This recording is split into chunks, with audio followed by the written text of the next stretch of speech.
Since I was born, but now I am getting youth. Hakuna motangu, hakuna toga book.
Hold on.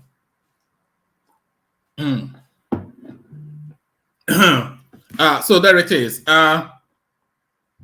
So there it is. There you are, and here I am. We meet again. We meet again. We always we must stop meeting this way, but not really. We must meet this way, otherwise we won't have a session. So good day, good day to you. As ever, the surge of nerves. It just I'm surrendered to it. That as soon as I just my ugly mug lands on my screen, then the nerve surges. So good day to you. Good day to you. Hope you've had a wonderful day. Always a delight to welcome you here, and especially you'd like to start a show with how Alexander Gomez is starting this one with a nice chunk of super chat. Looking forward to another riveting and engaging conversation, Junior. Love your enlightening platform. So that's exactly the sort of that's why we say Alexander is the CEO. He knows when to insert that part on the back. So the part on the back.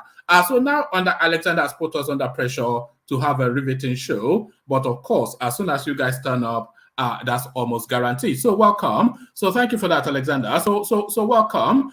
Good to see you. So now the usual protocol: click on the like button just as you're coming in.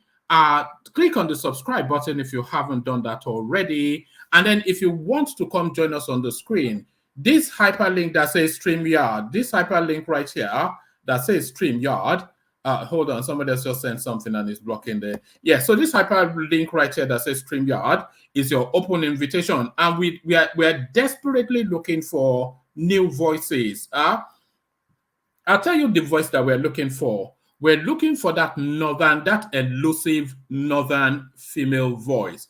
So either you are Aisha 2, Aisha 3, or Aisha 4, or whichever Aisha number you are, we're looking for you. Whether you're Memuna or Laraba. So if you are of that ilk, then come join us. We would like to have a chat with you. So, but all voices welcome as well. So the invitation, of course, is the hyperlink that says StreamYard. So click on that.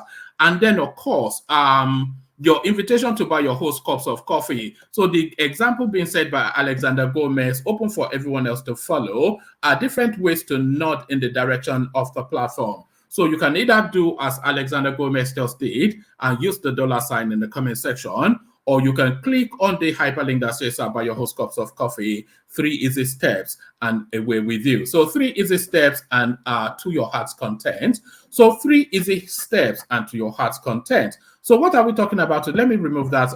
Like I said, anybody that wants to use it will use it. Nothing I say really influences that. So what are we discussing today? So we're discussing let me just show you the headline, then you see why I am stumbling for words. Let me show you the headline.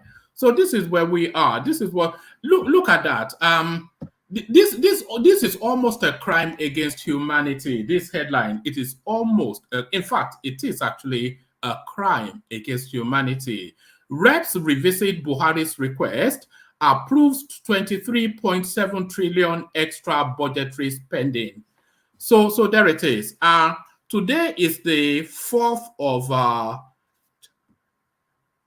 today is I'm counting the months in my hands. Today is the 4th of May. So which is to tell you then that the Buhari administration has less than 3 weeks left. But within those 3 weeks, they found the need to spend 23.7 million naira. Last minute looting. Reps revisit Buhari's request, approves 23.7 trillion, not billion, no. So pay attention, no. 23.7 trillion extra budgetary spending. So quite what if somebody can do the quick conversion into dollars, I'm pretty sure we're talking about what 10 to 15 billion dollars right there that they want to wipe away within 3 weeks. So if I say a crime against humanity, I want to hear a counter argument to tell me that it is not. This is an ungodly act. But then, of course, the whole of Buhari's administration, the whole 8 years experience of the Nigerian space, completely ungodly. So it's just it's so painful sometimes when you see these things. And they do it in open glare, almost in defiance. What can you do about it? What can you do about it? Tinubu certainly intend on doing something about it. This must be somebody, it must be having a laugh. This is what they say. If you say something so incredulous in the United Kingdom, they say you must be having a laugh. So you must be having a laugh. Will make corruption unattractive, Tinubu assures Nigerians. So if there is one public face, whether evidentially or not, whether it is evidenced and documented, and there are if there's one public face that Nigerians attribute to corruption, it is the face of the man on your screen. So he must then be having a laugh. It must be poking fun at us somewhat. Will make corruption unattractive, Tinubu assures Nigerians. So unbelievable, but there it is. It's a wonder. It's a gift that just keeps on giving the Nigerian state. You're in befuddlement and wonderment if you're in Nigerian. You know, there was a psychological report about 3, 4, maybe 5 years ago, a few years ago, that told us that 90-something% of Nigerians have mental health problems. So if you look at headlines like this, why would you not? No sane person can live in the sort of environment we live in, can they? No sane person can live. You cannot be. It's an oxymoron. Sanity and Nigerian, they are oxymorons. They are two words that cannot occur in the same sentence. You have to be mentally somewhat off the loop to be a Nigerian. Will make corruption unattractive, Tinubu assures Nigerians. So there it is. It must be taking the pace. That's just all I can say to that. He must be taking the pace. This next headline now is somewhat a cleansing of the deck. It's a clearing the deck somewhat of a headline, this one. But a lot of people will even argue that this should never have happened in the first instance. Justin, court gives verdict on Eze Ndigbo that threatened to bring IPOB to Lagos. So they've given a verdict, and maybe in my monologue I may have hinted somewhat, but we'll find out now what the latest installment is in the travails of the man that threatened to surrender Lagos to IPOB. Court gives verdict on Eze Ndigbo that threatens to bring IPOB to Lagos. So what are going there? What's the latest installment in that one? Very quickly, we'll find out. So now, very quickly, we find out. So this next headline, I'm conflated as to how to look at or digest this one. I am conflated as to how to look at and digest this one. What am I talking about? I'm talking about this. Do you look at this with sympathy, or do you look at this with rage? So this headline, do you look at it with sympathy, or do you look at it with rage? We are dying of hunger. We depend on arms, bribes, extortion to survive. Newly recruited Nigerian police constables cry out over unpaid salaries. So that is just, it's a gift that just keeps on giving the country that we come from, but not good gifts, so gifts spiked with all sorts of debris. It's just, how do you go at this one? Okay, so you're outraged that the policeman, somebody that is meant to enforce law and order, is susceptible to bribe. So that already defeats the remit of his position. So that, anyway, let's not get into it first. We'll probably get into it later. Yeah, I am conflated. But then, of course, if they're not paying them their salary, anyway, we'll see how that goes. We are dying of hunger. We depend on arms, bribes, extortion to survive. Newly recruited Nigerian police constables cry out over unpaid salary. So where do you even go with that one is the problem. Where do you even go with that one is the problem. So now, at risk of being accused of tautology, I repeat again, Nigeria is a gift that just keeps on giving. Here is what it is giving you next. I can't account for 6 trillion naira ground rent.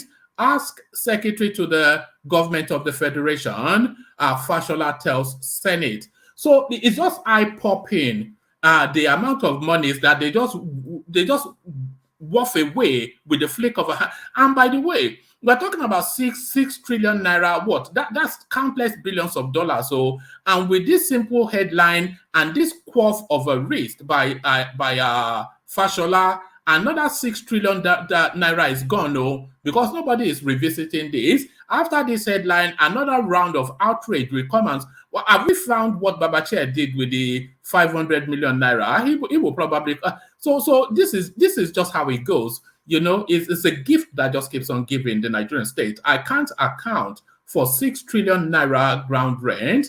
Ask Secretary to the Government of the Federation, Fashola tells Senate. So we'll explore that to see exactly what's in play there. This we may have a look at as well. Maybe we'll just leave this one at the headline.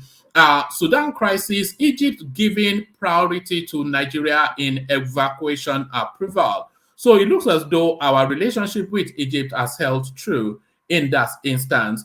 Tinubu bankrolling Labour Party chairman, fresh facts emerge. So this is the Apapa guy now that has been sent in then to go and do, pardon me. So this is the Apapa guy then that has been sent in to go and do a Dabaru job on Labour Party and scramble their brain. Is this message though sent in the direction of Peter Obi? Is the question. Cryptic messaging from the erstwhile war president. 2023 presidential election. Accept tribunal's verdict. Gowon tells Nigerians. So accept tribunal's verdict, Gowon tells Nigerians. But is that a cryptic messaging to the obedient space and Peter Obi, their principle, that enough is enough and shut up with your mouth? Is that a shut up with your mouth from our man from, where's it from? Is it from Benue State even? Where is Gowon from? From a man from Benue State. 2023 presidential election, accept tribunal's verdict, Gowon to Nigerians. So there it is. So plenty to go through. Of course, there's always plenty to go through. So lean back, kick back, take it to relax into it. The usual protocol, click on the like button, click on subscribe if you haven't done that already. Hyperlink that says StreamYard invites you to the studio, and your invitation to buy your host cups of coffee as Ayo joins Alexander Gomez in the super chat space.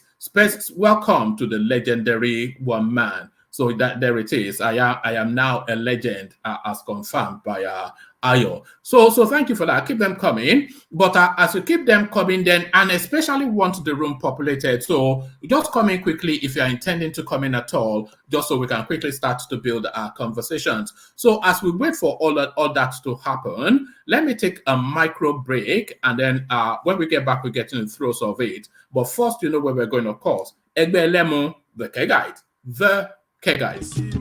Water, only water.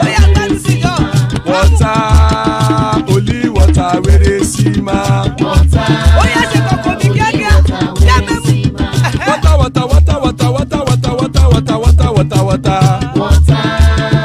only water, where they see ma.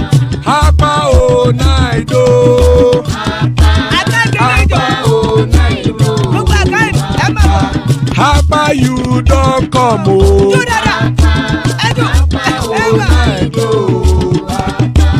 Hapa o naido.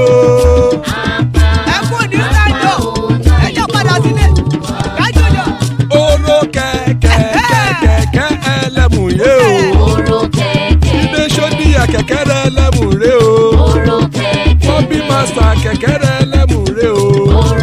Chifu Wẹ́lá tí kẹ̀kẹ́ rẹ̀ ẹlẹ́mù rẹ̀ o. Eruku lẹ̀lẹ̀ ẹlẹ́mù dé. Eruku lẹ̀lẹ̀ ẹgbẹ́ ẹlẹ́mù dòde ojàre o. Eruku lẹ̀lẹ̀ Ghana ti dé ẹgbẹ́ bọ́dì o. Ọmọ ẹlẹ́yẹ ẹyẹ o ó dilé o. Odúyẹ̀lá ẹyẹ o ó dilé o. Petrosonana ẹyẹ o ó dilé o. Petrosodunke ẹyẹ rẹ̀ ó dilé o. Ẹlẹ́kọ̀ ọ̀run mú ìní o.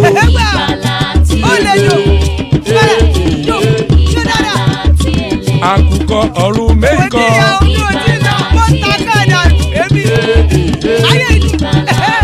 Ikú kò ní ríwà gbéṣe o.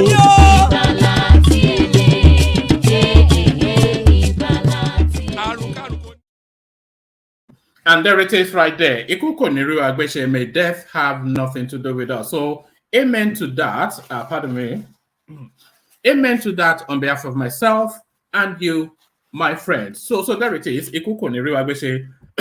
So, Ikuko Niru Agbeshe, as guys, I bring you this. Reps revisit Buhari's request, approves 23.7 trillion extra budgetary spending. So that's extra budgetary spending. So pay attention. The House of Representatives on Thursday approved Ways and Means advances obtained by the federal government from the Central Bank of Nigeria to the tune of 23.7 trillion naira.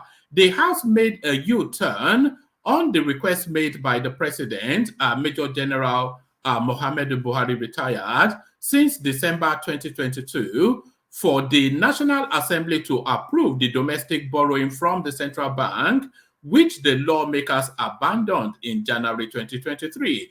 The approval by the House came about 24 hours after the Senate granted the presidential request, which generated outcry, especially from the private sector.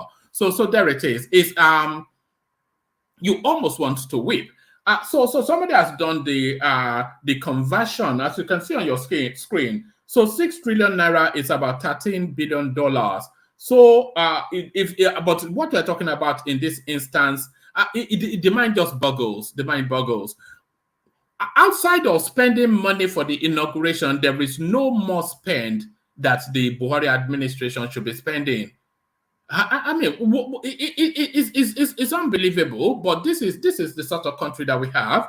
And once they get that, and by the way, Emefiele is in charge of the CBNO, so as soon as it's been signed off by the parliament, he will quickly issue out the checks. The money is out of the country within 24 hours, and you can whistle in the wind for it. How do you fight nearly $30 billion?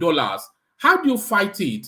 You'll be sending the FCC to the Seychelles, Abi to Dubai to go and be. When somebody comes in to Dubai with about $2-3 billion, you think the Dubaians will tell them to take the money back to? So there it is. That's another round of whatever. It's just anyway. Let me not lament, but it makes the heart sink. You know, it makes the heart sink. But the heart. Actually, let me just give you this one. This one now will make corruption unattractive. Tinubu assures Nigerians. So let's see now. President-elect Bola Tinubu. Actually, let me share the screen for this one as well, and let me bring the sprinklings of the people have turned up so far. Hassan joins us, Bishop joins us, and Akim joins us. So still spaces to be occupied for people who want to occupy. Will make corruption unattractive, Tinubu assures Nigerians. So let's see now. President-elect Bola Tinubu has said his incoming administration will put incentives and policies in place that will make corruption unattractive for judges and other Nigerian workers. In a statement by the office of the, so he already has an office now, of the office of the president-elect, signed by Abdulaziz on Thursday, quoted Mr. Tinubu as making the pledge in Port Harcourt, River State during the inauguration of the Magistrate Court Complex. The event was part of Mr. Tinubu's two-day visit to the state to inaugurate projects executed by the Yemson Wike administration. Tinubu said with the right incentives that guarantees a conducive working environment and policies that make it easy for workers to acquire credit facilities for essential needs, the temptation for corruption will reduce. You don't expect your judge to live in squalor, to operate in squalor, and dispense justice in squalor. This is part of the changes that are necessary. We must fight corruption, but we must definitely look after the other side of the coin. If you don't want your judges to be corrupt, you got to pay attention to their welfare. You don't want them to operate in hazardous conditions. So I'm not sure what to make of that, but that is what he has to say. So that sounds somewhat like gibberish to me, but then maybe I don't have the expansiveness of brain to understand what is going on there. Frederick Nwajagu, age 67, the leader of the Igbo community, the Igbo of Ajao Estate in Lagos, has been granted bail by a magistrate court sitting in Sabo area of Yaba in the state. The Igbo leader was arraigned before the court over his alleged threat that he would invite proscribed indigenous people of Biafra IPOB correspondence report. The defendant was granted bail by Peter Nwaka, the chief magistrate. So, of course, his clansman. By the way, anyway, I suppose that is a testament to the sort of country that we're building, that the magistrate in Lagos State is Peter Nwaka. The defendant was granted bail by Peter Nwaka, the chief magistrate, with the sum of 1 million naira with 4 sureties. So it was essentially set free, if they are granting him bail to the sum of 1 million naira. The court added that all the sureties must be Lagos residents.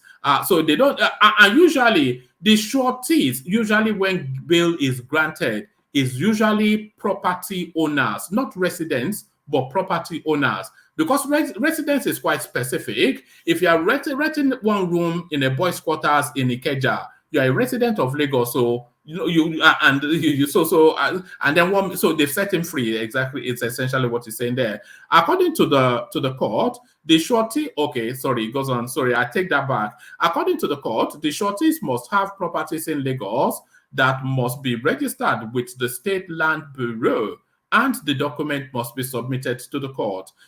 Before the bill was granted, so essentially, I will invite IPOB to Lagos. Igbo man, he has been granted bail. So I'll make this one the last readout, and then I'll kick off the conversation, such as it is.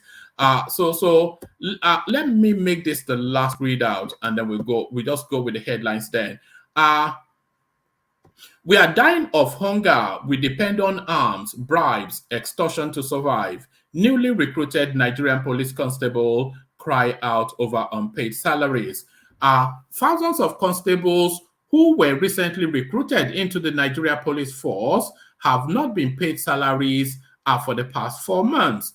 The recruits passed out of the police training institution on December the 29th, 2020, and have not been paid since then, despite resuming their duty post across the country. Correspondents report, speaking to correspondents, one of the affected officers said that the situation had demoralized many of them, as they were finding it difficult to meet their responsibilities to their families.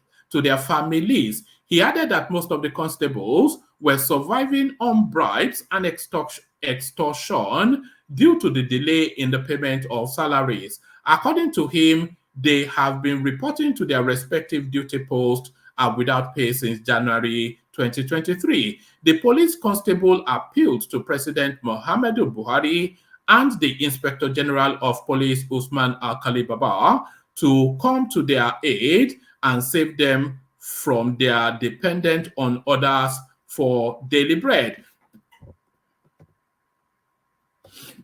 Something is happening concerning Nigeria Police Force new recruit constables that passed out on December the 29th, 2022. Is that 20? Oh, yes. Is that? Oh, yeah, 2022, of course, yeah. We spent 4 months now, and the police authorities, Police Service Commission, and federal government have refused to pay us. And we are working 12 hours a day for the whole week. No time for any other thing. Please, we are suffering and dying of hunger already. They are indirectly teaching us corrupt practices, one of them said. We now beg for food and transport fee to work, transport fare, that should say, to work, and we cannot protest because it is against the police regulations. And the worst part of this is that we are being posted to various special duties like we were already being paid, and we must go because it is an order. So there it is right there. So the travails, almost impossible for you not to expect these people to take to bribery and corruption. Hassan's bishop Hassan and Hakim. That's why I'm stumbling. And then, of course, Thomas. So good to have you, gentlemen. Let's kick it off with you, Bishop, if you're ready to go. So, Bishop, are you there? Good evening, gentlemen. How are you? Yeah, good to have you, Bishop. Good evening to you. So, good evening to you, but not a good evening to the Nigerian police force. We are dying of hunger, depend on arms, bribes, extortion to survive. Newly recruited police constable cry out over unpaid salary. So, you give these young men guns, ask them to go onto the streets. You don't pay them a salary, but then you expect them not to extort. How does that work, Bishop? I don't believe in that report. You don't start. Yeah.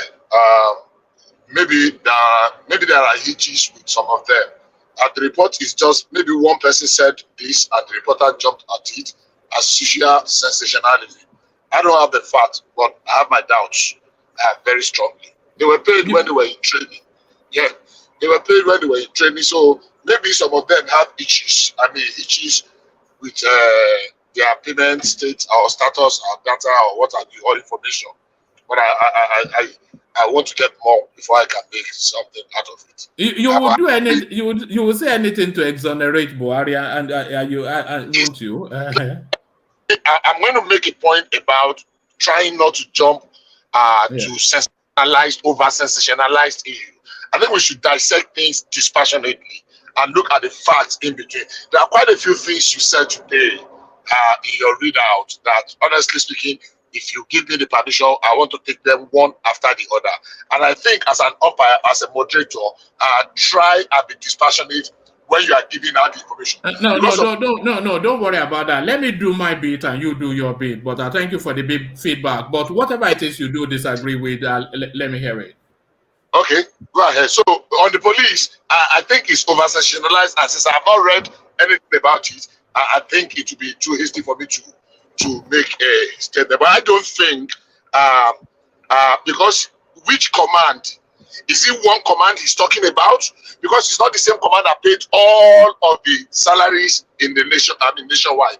They are recruited in different, so maybe it's a particular state command or a particular area that have issues. So to just generalize that the constables that were recruited nationwide have not been paid, and it's too. I want to read more of the news to know what actually is playing out there. So for me, I would like to skip that.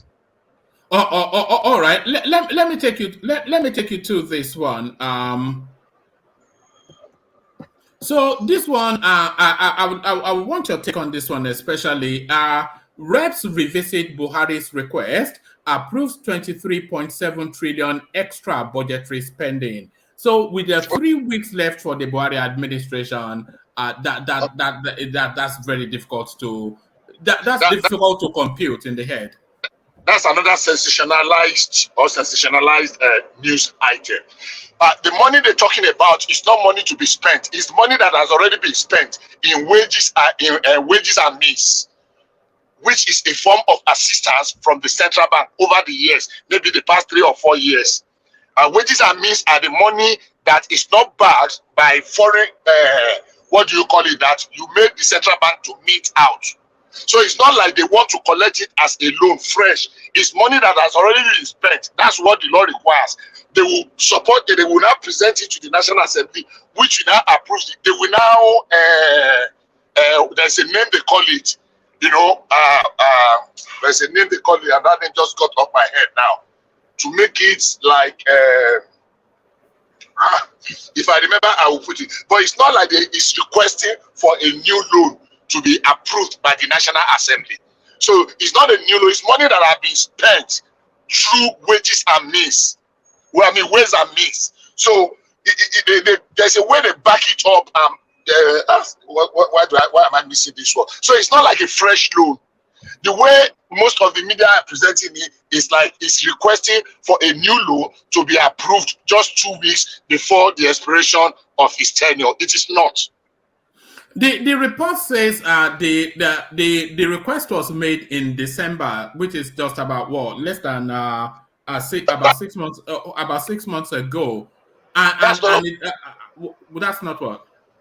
That's exactly what I'm saying. That when it was presented in December, it was not a loan to be approved. It was the wage that means that have been spent over the years. That they want to. There's something. No. What do you mean over the years? Over which years? Over the past years, maybe 3, 4, 5 years. No, no. What are you talking about? I know what I'm talking about, sir. I'm not sure that you do. What are you talking about? It is ways and means that have been printed by the CBN. It is not a new. Do you know what ways and means is? I know what it is. Except you want to tell me. No, what is it? What is ways and means? That is sourced from the central bank, that is printed, but that is not backed by what do you call it? What do you call it now? It is the money that is printed into the circulation by the central bank and released to the federal government. It's not money that is released in exchange with banks, other commercial banks, and other things. So it is the money. This was in the news about 6-7 months ago. So the way it is being presented now is like a fresh loan. What I'm saying is that hold on. Ways and means is it's a form of advanced short-term loan provided via the reserves. That's just the loose understanding of it. And yes. also it is not for spendings. You know the Nigerian financial cycle runs on a calendar year loop, and they are telling us that this is extra budgetary borrowing. So this is in addition to monies already approved for the budget. So this is not from this is last minute looting that we all know. What are you? What I'm saying is that these are not fresh loans. So do your research and come up with it. I listened to one of the government spoke about this. I think it was with Shewa Kibaloye. I think it was what's this man, the director, debt management, the DG debt management office. This Igbo man from Lagos, not Igbo Akabweze. I think it was with Shewa one day, and he spoke about this. What does that mean? It is not like they are requesting for a fresh loan to be approved. The money had already been spent, had already been borrowed from CBN before now. It has been spent for things in the past. Woman, can I come in? Yeah, come in, rational mind. I think Bishop is right in this instance. In what he said. You think so? No, yeah, well, he's right in a sense that that money has already been spent. National Assembly is just approving what has already been spent. But the question is it legal?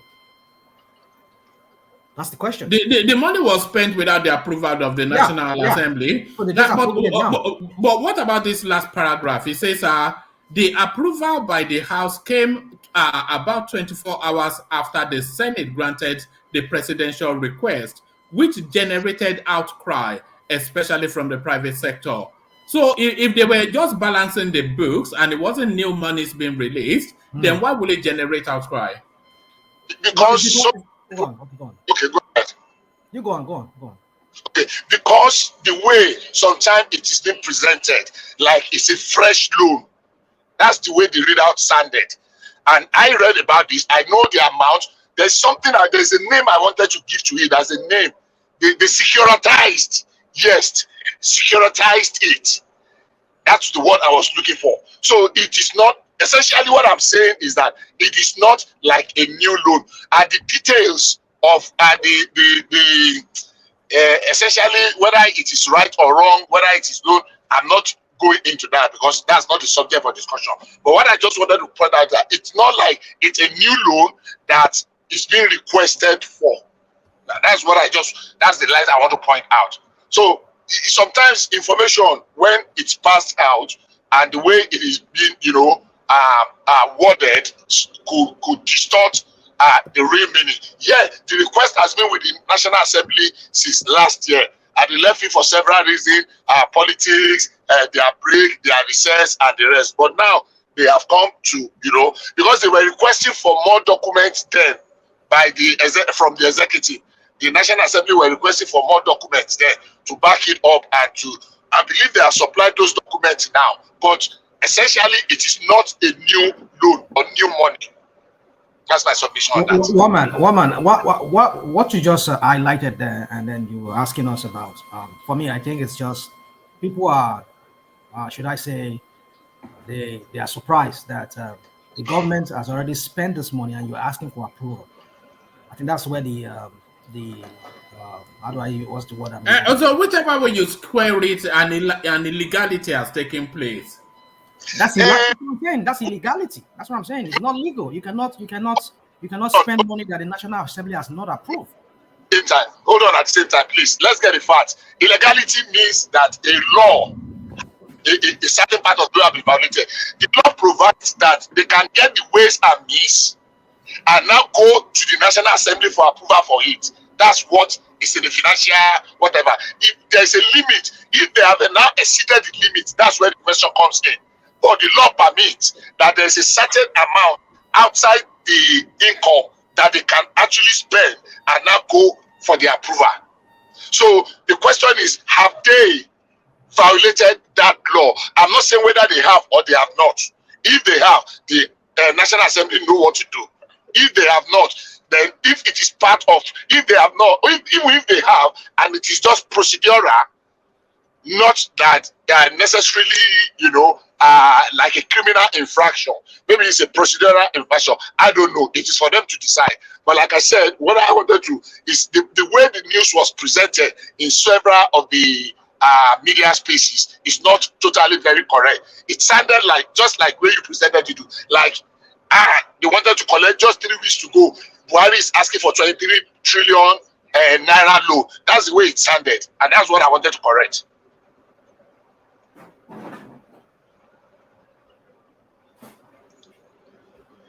Hello, am I? Is anybody hearing me? I can hear you. I can hear you. Where's my woman?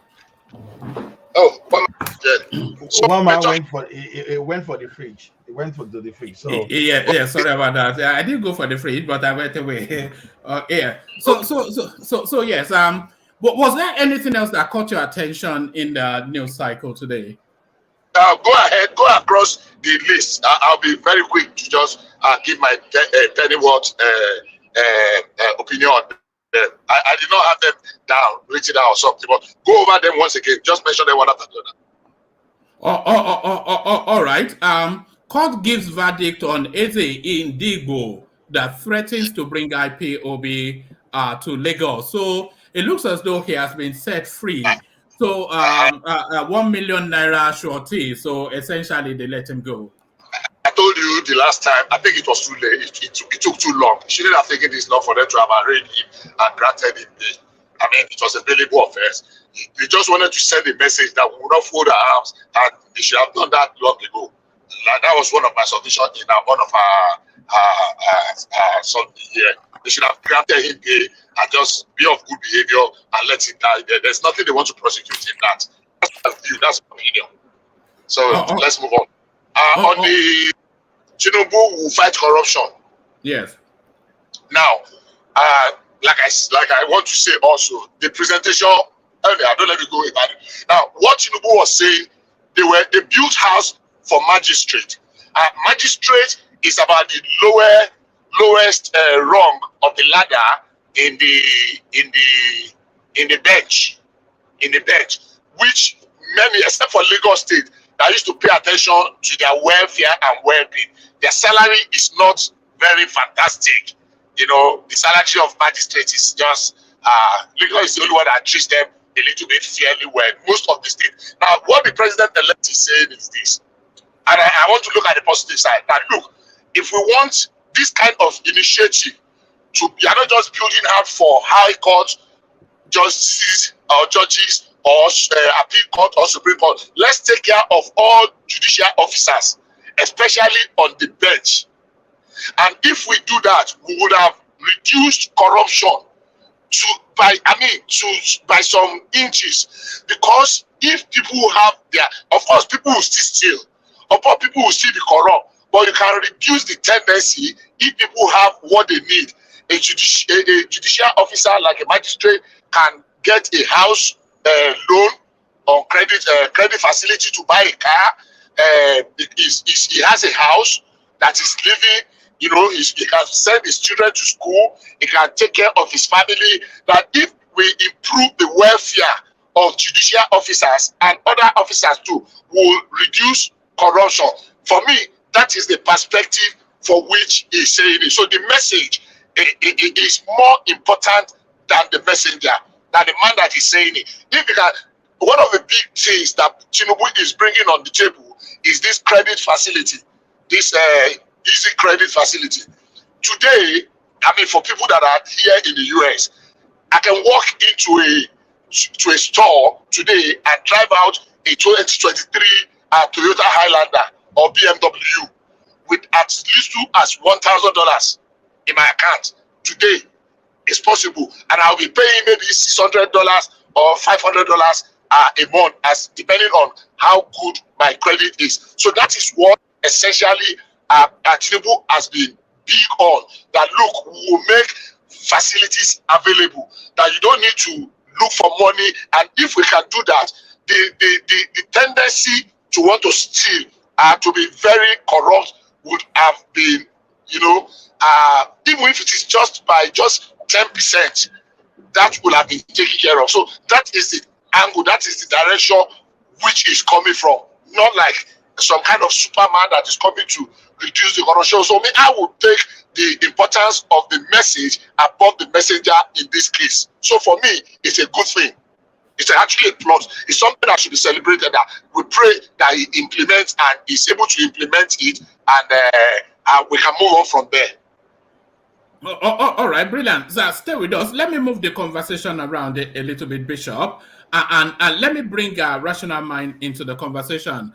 And Rational Mind, I want to bring you to this headline that is on the screen here.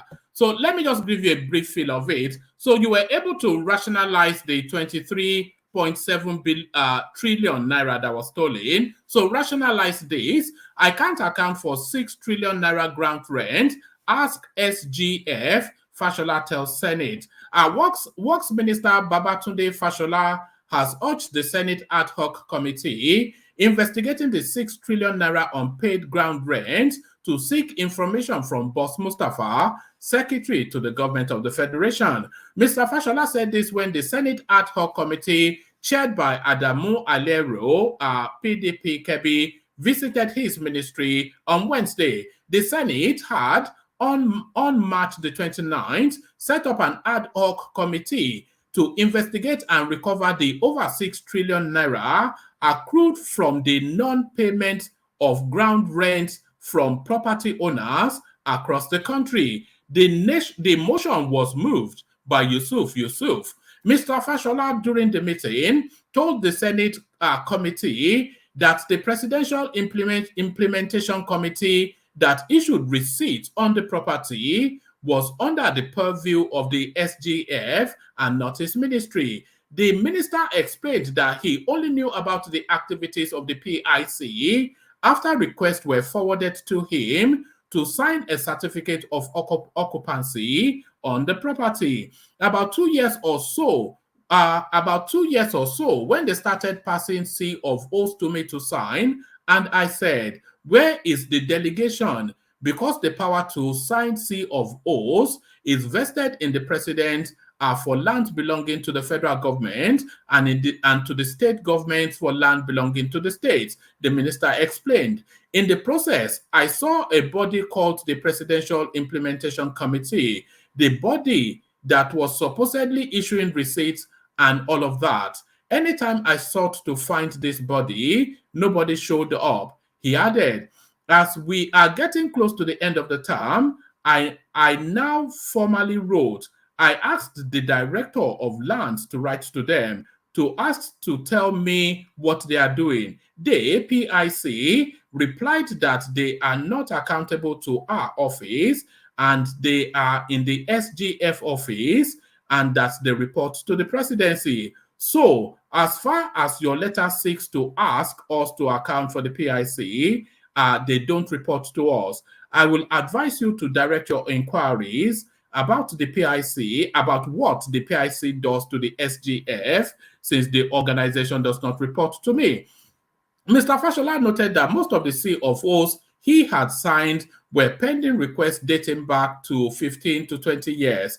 Mr. Alero, whilst briefing reporters after the meeting, said that his panel would engage the PIC over the disposal of federal government ground rent next week, and that about 18 billion naira had been recovered, and that efforts are being made to collect the balance. They explained to us how much has been collected so far, etc., etc. So there it is, right there. Another one bites the dust. So how do you explain this, rational mind? Yeah, it even sounds convoluted because the way it sounded, it's I don't even understand what you. I mean, I'm not you reading it. I mean, what was just said there. He said on one hand that the president signs up on federal properties, but then he said there was one that he himself, the C of holes that the president signs up on. And there are some that he signed about like. Oh, like let me give you the summary of it. So there are federal lands and there are state lands. So if the COOs for federal lands are signed by the president, and the COOs for state lands are signed by the state governors, of course they can delegate that, but essentially that's where it's vested in. For the federal lands now, they've now vested the federal lands in a vehicle called Presidential Implementation Committee. The person that then oversights this is the Secretary to the Government of the Federation, Boss Mustafa. So the total of the earnings of that space runs to the region of 6 trillion naira. So now the Senate is now asking Fashola to account for it, but he's saying it's not under his purview. So 6 trillion naira lost in the paper somewhere. Well, man, I understand what you're saying. I get it. I'm just coming from a different angle. I know the state government, which is not even supposed to be, government supposed to be signing CFO. It's not done in any federal system. If not, Nigeria is a backward country. And now he's talking about a certain CFO that federal properties or federal lands that are being signed off by the president, which is not supposed to be that way. Maybe the minister or maybe some other delegates within the Ministry of Works and Land or whatever should be doing that for the federal government, not the federal government. That is where the bureaucracy comes in there. So the angle I'm coming from is that he said on one hand, he signed some COO. On the other hand, the president signed some COO that belongs to the federal lands or federal properties. I mean, I don't even know what he's talking about. If the federal,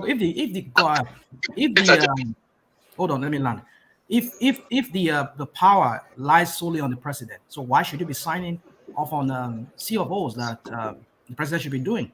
So that's the angle I'm coming from. Then let me go to the topic. I mean, to the main question, the 21 trillion. So you see, and now look at it. We're getting this revelation now that the secretary of the federal government gets this money, and this money were never accounted for. We have this single treasury account. So is the money in the single treasury account? Where is it? Is it some people pocketing this money into their pocket? You see, there's a lot of shenanigans going on in Nigeria. And I remember when Obasanjo was there, somebody was advising him that those federal properties in the Ikoyi there too should be. I mean, the last time I was there in Ikoyi, 2019, when I went there, I saw the whole ruins of that federal secretariat there. So, I mean, these are things that could also that could make money for the federal government. But my point is that 21 trillion, 6 trillion naira rather. For how many years? For 2 years, you said, right? Yes. Oh my goodness!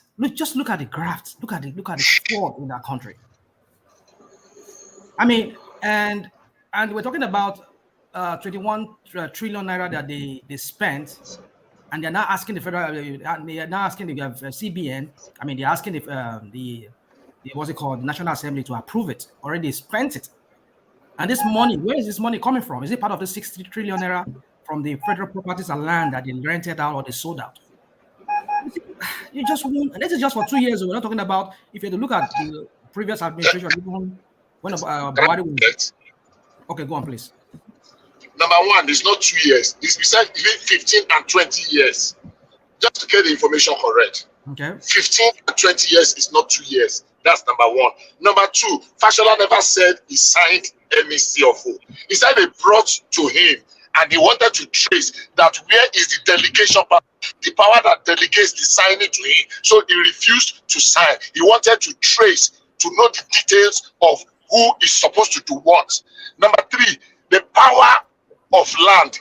The land belongs to states, and it is vested, it is held in trust by the governors of those states. That is all the state land in the federation. That is the position of the constitution. Today, you know, because we used to have this Land Decree Act of 1977 that caused a lot of trouble. But today, land is vested in the state. So the only land that belongs to the federal government are the ones that are acquired for certain purpose. Now, some people are on them. I'll give you one example. Railway lines have right of way on both sides. A lot of times, some people take it and they build shacks. This is their shop. They are supposed to be paying rent. This is the kind of money they are talking about. In the real sense of it, it is people in that state, the director, you know, it's just to put the record straight that, number 1, it is not 2 years that we're talking of 6 trillion. So this 6 trillion is the summary of the amount they would have made if they have been collecting that money. The problem we need to find out is how much exactly have been collected, or have been, and how much have been remitted within the space in question. So it's not like some people have collected the 6 trillion. It's possible that they have collected, but in this situation, let us deal with the facts of the matter. The president has the power over the federal lands that have been acquired, and the state government, as represented by the state governors, hold in trust the land in all the state for the people of the state. Thank you. All right. So if I understand what you just said, 15 years is the rental for any federal land or properties. Is that what you're saying? No, what he's saying is the outstanding amount is actually over a period of 15 years, not 2. Okay, so yeah, because I'm surprised to hear that 6 trillion naira within 2 years. I mean, that's a lot of money within 2 years. Well, it's still a lot of money. Anyway. It's still a lot of money. So for 15 years now, so that would date back to like Obasanjo's time, right? Start from Obasanjo's time, because 15 years. Yeah, just the tail ends of Obasanjo. Yeah. So we should be able to question these people and ask how. Oh no, they shouldn't go back to Obasanjo. 8 plus 8 is 16. Yeah. So I mean, so that tells you a lot that is going on that we don't know. And yeah, they are talking about revenue, their shortfalls in revenue. They don't have money. I mean, but then let me ask this, because I think I heard you say he said he signed off on some CFO. I don't know if that's what I heard, or maybe I just missed. No, is that he was invited to sign some CFO, and he was asking where the delegation was, because the power to sign the CFOs, it was vested with the presidency. Okay. I thought you said he signed it, and then the president signed one, and he was declining not to sign anymore because it was the president. I thought that was no, he didn't sign it. Thanks for that clarification. So my point is this: 6 trillion naira is a lot of money. I mean, even if we can even get like quarter of that amount of money, you know, we can pay off some of the like we're talking about the police here that striking and all of that. We can pay off some of those, even buy military hardware from there to fight prosecute insurgency and all of that. So it's just that's to tell you the sheer amount of corruption that we are faced with in that country. Nigeria is sometimes I lose it, or sometimes it's beyond me to understand the level of corruption, the level of fraud going on. I mean, what's the point of the single treasury account if somebody can get money on federal property or federal lands that are being rented out and the money is not being remitted into? Let me give an example. I used to work for the Fed here. Every single money goes into a particular account. It's a federal account here in America.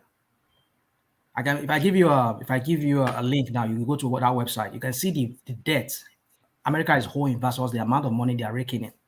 Life. I mean, in real time, you'll be seeing it coming in, going out, coming in. You'll be seeing it. I have the link here. So what I'm trying to say is that what happened to this kind of transparency, whereby you can see the money coming into the federal account, who is paying in, what is going in, what federal agency is getting money, and all of you can see it in real time. Whatever happened to that? And then you're talking about you want to fight corruption when you were a Lagos State governor for how many years? All your stooges that were there. How many times have you heard that they prosecuted one councillor or one House of Rep member, even the one that was said to have stolen money, the chief, what's it called, Speaker of Lagos State, Governor, House of Rep, they do dilly-dally everything, they sweep everything under the carpet. Is that how clean people are in that Lagos State government, that you can't even prosecute one person, and you're here telling us you want to fight corruption, when you yourself, you are the epitome of corruption. You don't give what you don't have. So for me, let me go back to, I'm digressing to, you know me very well, I'll throw shade at Tinubu. So no, he opened himself up with that sort of headline anyway. I don't think Tinubu should be making commentaries about corruption. I don't think he should. In fact, one thing that even brought me here was what you read when he said something about the judges. Oh my goodness! When I heard it, I was like, "Here you go. That is pretty cool." I was saying pretty cool. What did they say it is? Quid pro quo. Quid pro quo. Yeah, that's it. That's it. It's already setting a stage, telling them that, look, you better listen to me. I'll do you well. That's a form of how do you say it now? I don't know. I can't even talk.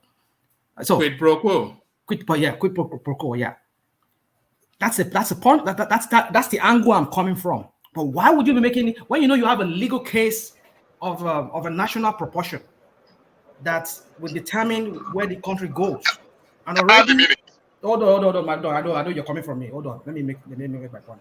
For you, I just to put it in proper perspective. What is the perspective? He was commissioning a house built for magistrates.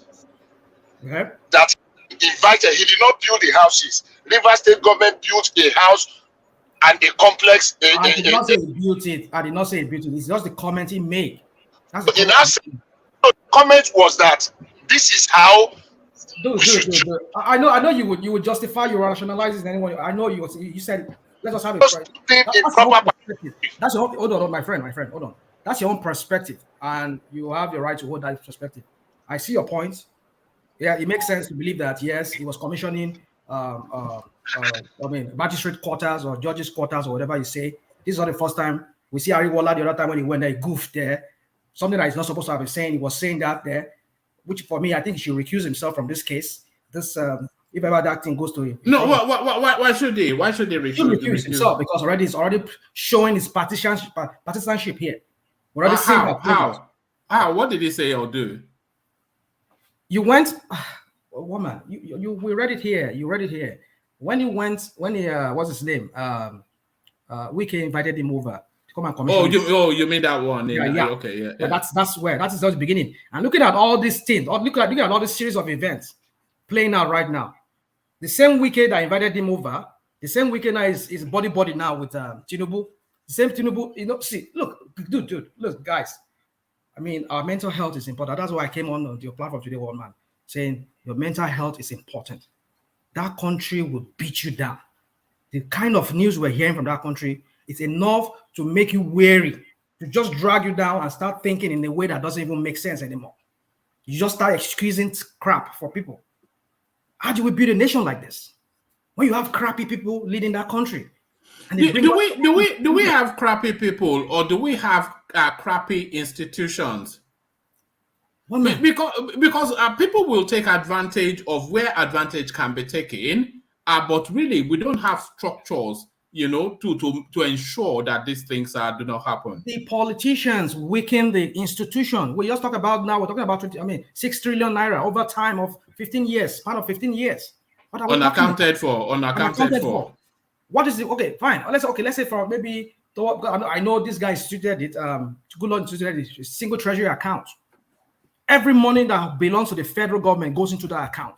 Any federal agency, whoever you are, whatever federal department, whatever money you make, you issue check or whatever your people or voucher, the money is going to that account.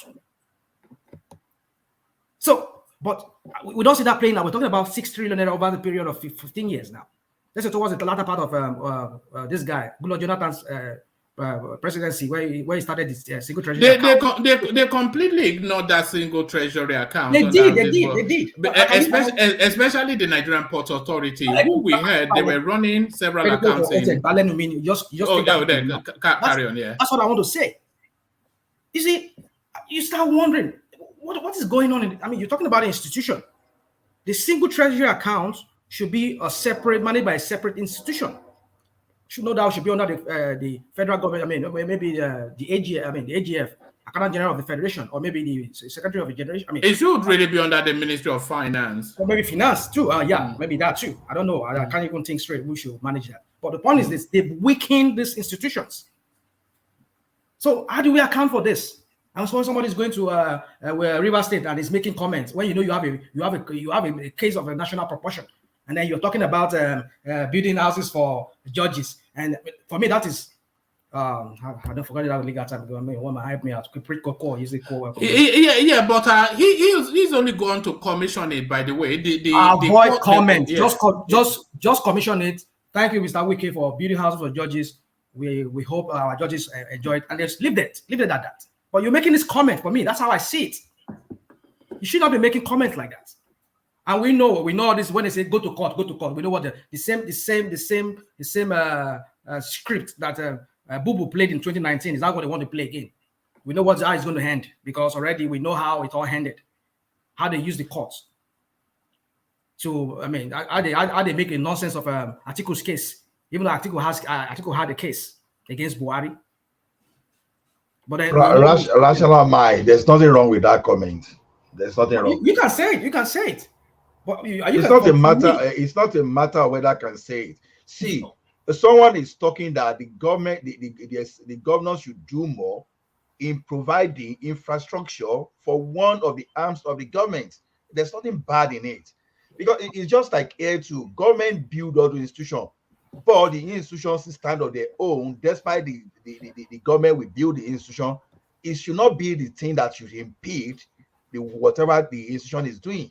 So to me, that comment is just being made too political. I don't see anything bad in that comment. If he has no legal case, like the one we're saying going to play out as from next week, then we can say there's nothing wrong with that. But he has a case. Anything that he say, knowing that. Are you suggesting that he's sending a dog whistle to the? It is what I'm saying. That's what I use the word pre-call, whatever you have what that's what I was meant. That's the angle I was going with that. Because like I'm trying to tell you, we saw. I mean, I don't know. Did you listen to Archbishop Oyaneka? Yeah, it's been attacked at the moment by Festus Keyamo. If you look, good. I mean, I've seen that, or maybe on Ireland or whatever other platform where I saw that. Now, if you look at what he said, if you listen to what he said, it makes sense because, I mean, justice should be on equal ground. Whoever is going to, I mean, you're bringing somebody who is going to have some sort of immunity, which is that's another thing that we're going to talk about maybe very soon again. Because if this guy is going to have some kind of immunity, I won't be surprised if he has to play on that immunity. You have to bring that immunity up and say you cannot prosecute me on this case, and then they throw out this case out of court on the grounds of immunity. So now my point is this: that it is not fair anymore because one is higher than the other. One is now the president, and the other one is just an ordinary person, an ordinary citizen. You're not fighting the president, who is the most powerful person. When he has a FEC, is a Federal Executive Council, maybe whatever, and then the chief judge of the federation is also, I mean, the judge of the Supreme Court is also present in that. I mean, he can sit down with him in private and have. I mean, it's not fair anymore. Yeah, but the case is not going anywhere anyway. Because if you look at the body language of the country, the country is already moving into the. Is the country not already moving? Yeah, it looks like it's not the same. It looks like everybody is just anxiously waiting to see what, because all this noise making, this hula bar, whatever they call it, that people are making, that they said Tinubu and his attack dogs are all saying that keep quiet. They want us to keep quiet. They don't want us. That's what they want. They want the silence of a graveyard. That's what they want. And I think they are getting it because they've been threatening people with DSS. They've been threatening people that you will see. Let us get into government. We will close down your TV station. We'll review your license. We'll do this. Already people are getting scared of what this guy might say. Look at what he's even saying in River State. That tells you the body language that this guy is bringing into this presidency. It's going to silence opposition. So people are I'm not sure that he's going to silence opposition. You see what is happening with the media space is that as the swearing in ceremony starts to come closer and closer, they are having to calibrate then that they will still have to function under a Tinubu administration. So they are recalibrating their. If you notice now that even at Rice TV, they are not as aggressive and as punchy as exactly. And very soon they will phase out that Rufai Oseni and replace him. Okay. I think they are already replacing him with some dapper looking old boy like that. So they have to rebalance to remain relevant. Should it be one man? Question to you: should it be like that? Yes, but not unguarded though. Because where you're right, you have to tell me what is unguarded, one man. You cannot say there's a freedom of speech. Yes, but it's not an absolute though. People always say there's freedom of speech. Freedom of speech is not an absolute. I agree. Your freedom stops where someone else starts. You don't have the freedom to cast aspersions or defame someone or all of those things like we saw with David Udeyi. That I say Tinubu is not my president. It's not my president. But he is your president. I have the right to say it's not my president. You cannot. Yeah, yes. Well, you have the right to say anything, but you don't want me. Well, go on. What is it? It doesn't. You have the right to say anything, but it doesn't alter the fact that he is your president. That's just tautology now. That's just talk. So allow me say it. Allow me say it. That's what I'm saying. Allow me say it. Don't stifle me. Don't shut me down. Don't tell me to keep quiet. All because you knew if I continue saying it, the international community or the whole world will perceive it like, okay, let us look into what this guy is saying. Why is this guy saying this guy is not his president? Okay, this guy is a drug baron. This guy is this. He has so many corruption. Look at his family. They are very corrupt. Look at him himself. He had a state capture. People start looking into this. So, this guy might have a point. And then that might start questioning his legitimacy. So that is what they don't want. They don't want talking about all of this. No, I think it's the I'm not here for this crap today. No, I know. No, you know the nature of the space now. I think it's the unnecessary distraction that because if we're using the Obi narrative as an example, the Obi narrative is almost holding the Nigerian state is holding it in abeyance, is suspending it in animation somewhere without any motion. So that was where they were inviting him to shut up yesterday. You know that you are in court, so just shut up and let nature take its course. Yeah, because of course it's not going to get anything from the courts. We all know that. But the noise, even Atiku came second. He's not making anywhere near the noise. So that's where the shut up comes from. Well, woman. You see, I said it earlier at the time when this guy was announced as a president. I said we're entering a new phase, a dark one. It's going to be very dark. And you're already telling me now. You can see the lawlessness, the seeming silence. We don't see that boisterousness that people were displaying after the election before the election and some weeks after the election when it was rigged and people perceive it was rigged. We're not seeing that anymore. It's because there's this fear, and some people are anxiously, people like me, were anxiously waiting to see what the judiciary is going to pronounce as judgments.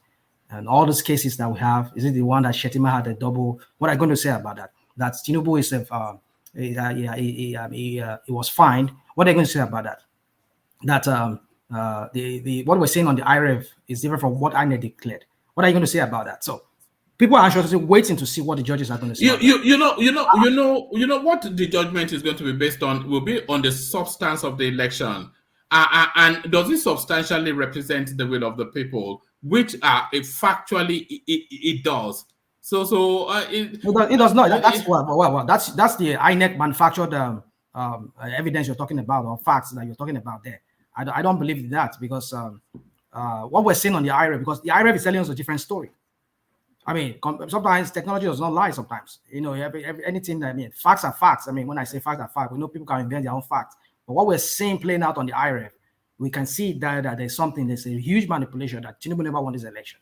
But we're going to see how the judges are going to put. I mean, they didn't say they're standing trial on their own too, because we're going to see how they're going to play out on this.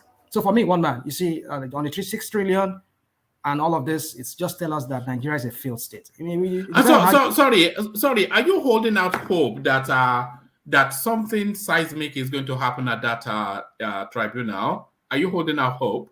Well, you see, I want, like you say, hope. I like the word hope. I'm hoping, but on the one side, I mean, that was why I came in. I said my mental health is important. I've already had my mind made up that I don't expect much. I think maybe I should use the word hope and expectation. I hope that the judges will do what is right and look at these cases based on their merits and whatever was stated as were the grounds. But do I believe or do I really expect them? I mean, with the way Tinubu is going to become the president, because if you listen to Archbishop Oyenikon, he said it. He said, look, this case should be finished before this guy gets it, because all these people are not coming there on equal ground. One is higher than the others because he's the president. He's been sworn in. So he has the power, he has the state power to influence anything. Like you're already talking about the media spaces now. This guy has bought the whole media spaces. Even those ones that are seeming to be opposition before now, they are cowering before him now because they don't want their license. They don't want to be slammed, fined or whatever by NBC because of something they said or allow people to say on their station. So where are we going now? We are entering a very dark time.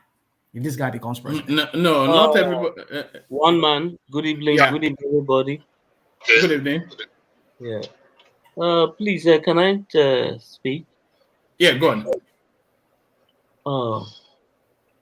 Can we all just calm down and take it? By we all, you mean rational mind, but yeah. Yes. Yes. why are you telling me to calm down? What is the calm down you're talking about? Hold on. You see, it is sad to see well-educated Nigerians have lost their mind because of an election.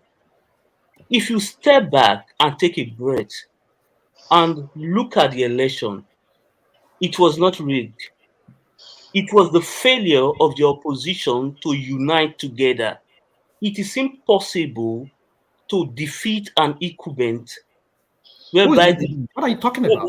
Hold on. Whereby the incumbent government, whereby the opposition is divided into 4 places. It is impossible. You understand me? If you look at, okay, let's go back to 2015. I followed that election. The APC was united. They went into that election with about 10 governors. You have Atiku there. You have Konkoso. You have Bukola Saraki. You have all the top leaders. They all united as one because their goal was to remove PDP. But in this election that passed, the goal was not to remove APC. The opposition was fighting for their own interest. They didn't put their focus on, let's remove APC from power. That was not their goal. They were fighting for their individual interests. So you cannot blame the incumbent for retaining power. So let me ask you a question. Hold on, my friend. You see, it's very good for you, some of us, to do revisionist revise the history. What you're seeing playing out now, when 2015, when we saw how they attacked Tinubu, they attacked Jonathan, all of that. Did Jonathan tell them to shut up? Did he tell them not to use the media? No one is saying you should not use the media. No, that's what they're saying. Look, did you see how this attack? Whatever you want, but this idea, hold on. Kiyamo and his what's his name? FFK. Do you see how they are attacking the cleric? Rational mind. Can they attack? Hold on. They are responding to guys. Hold on, my friend. Can one big Muslim cleric from the north talk the way he talk? Maybe talk against Tinubu, and can they attack him like that? They have the right to. They have the right to. Hold on. It is a free speech. They have the right to reply to that. I cannot attack Tinubu. Hold on. I cannot attack Tinubu. I come here, I attack Tinubu. You people are all jumping on me here, stomping on me here. No, you cannot. No. You can insult Tinubu. Oh, God. That's okay. Give me a but break. This idea, we are reliving the election. That the election was rigged. It was rigged. It was not rigged. It was not rigged at all. That's your own. That's your own. Listen, you guys said you want to You want to change, you want to build new Nigeria. If you are not being honest, how are you going to build a new Nigeria? If you are not being honest with yourself. What are you talking about? What is the honesty? Because you guys are not honest with yourself. You didn't win. Okay, can you tell me the state which you win that the APC reigned? Can you name any of the states? Just one. Tell me. I'm not here. Hold on. Which of the states you won that the APC rigged the state? Can you name them? Sorry. Rivers. I can name one. Rivers. Okay, fine. Even me, I will say that because fine. Add Benue to it. No, they didn't win Benue. Who win Benue? I think APC didn't win Benue State. No, they won Benue. Except governorship. They won Benue. No, they didn't. No, they won Benue. All right. We are litigating that space. I think we've gone over that space. But rational mind, as much as you may hold the contrary view, a lot of people, the majority of people, they actually feel that what transpired February the 25th, it represents the popular will of the people. Thank you very much. I'm sorry, what's majority again? What's majority again? Yes, I would like to speak. Okay. Did you check the people that voted against APC? What are you talking about? Hold on. Please, hold on. Atiku. Even Tinubu said it.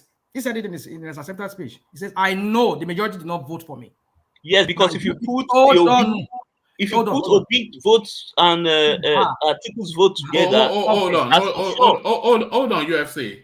Good. You just answered the question. If you put those votes together, it tells you that the majority did not vote for him. Then what did I say about who got the most votes in the election? Who got the most votes? Well, I understand one man, and I understand the angle you're coming from. That he won based on what INEC declared, right? He declared he had 8-point-something million, right? Not what INEC declared. No, more people wanted him to be president than every other candidate. He did not want the majority vote. I mean, he did. No, he did not. No. Can I respond, please? The majority of the vote, the majority of the voters who went in to vote in February did not vote him. Almost 14 million people did not vote for him. Then can I respond to rational mind? See, rational mind. One thing here for the purpose of a listener and those people that will be learning from us.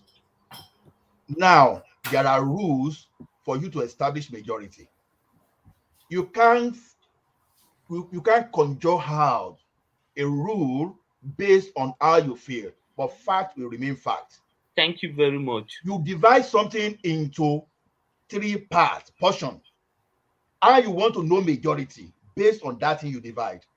And it's not only that the fact is representing majority here, the constitution is even backing up what is called majority.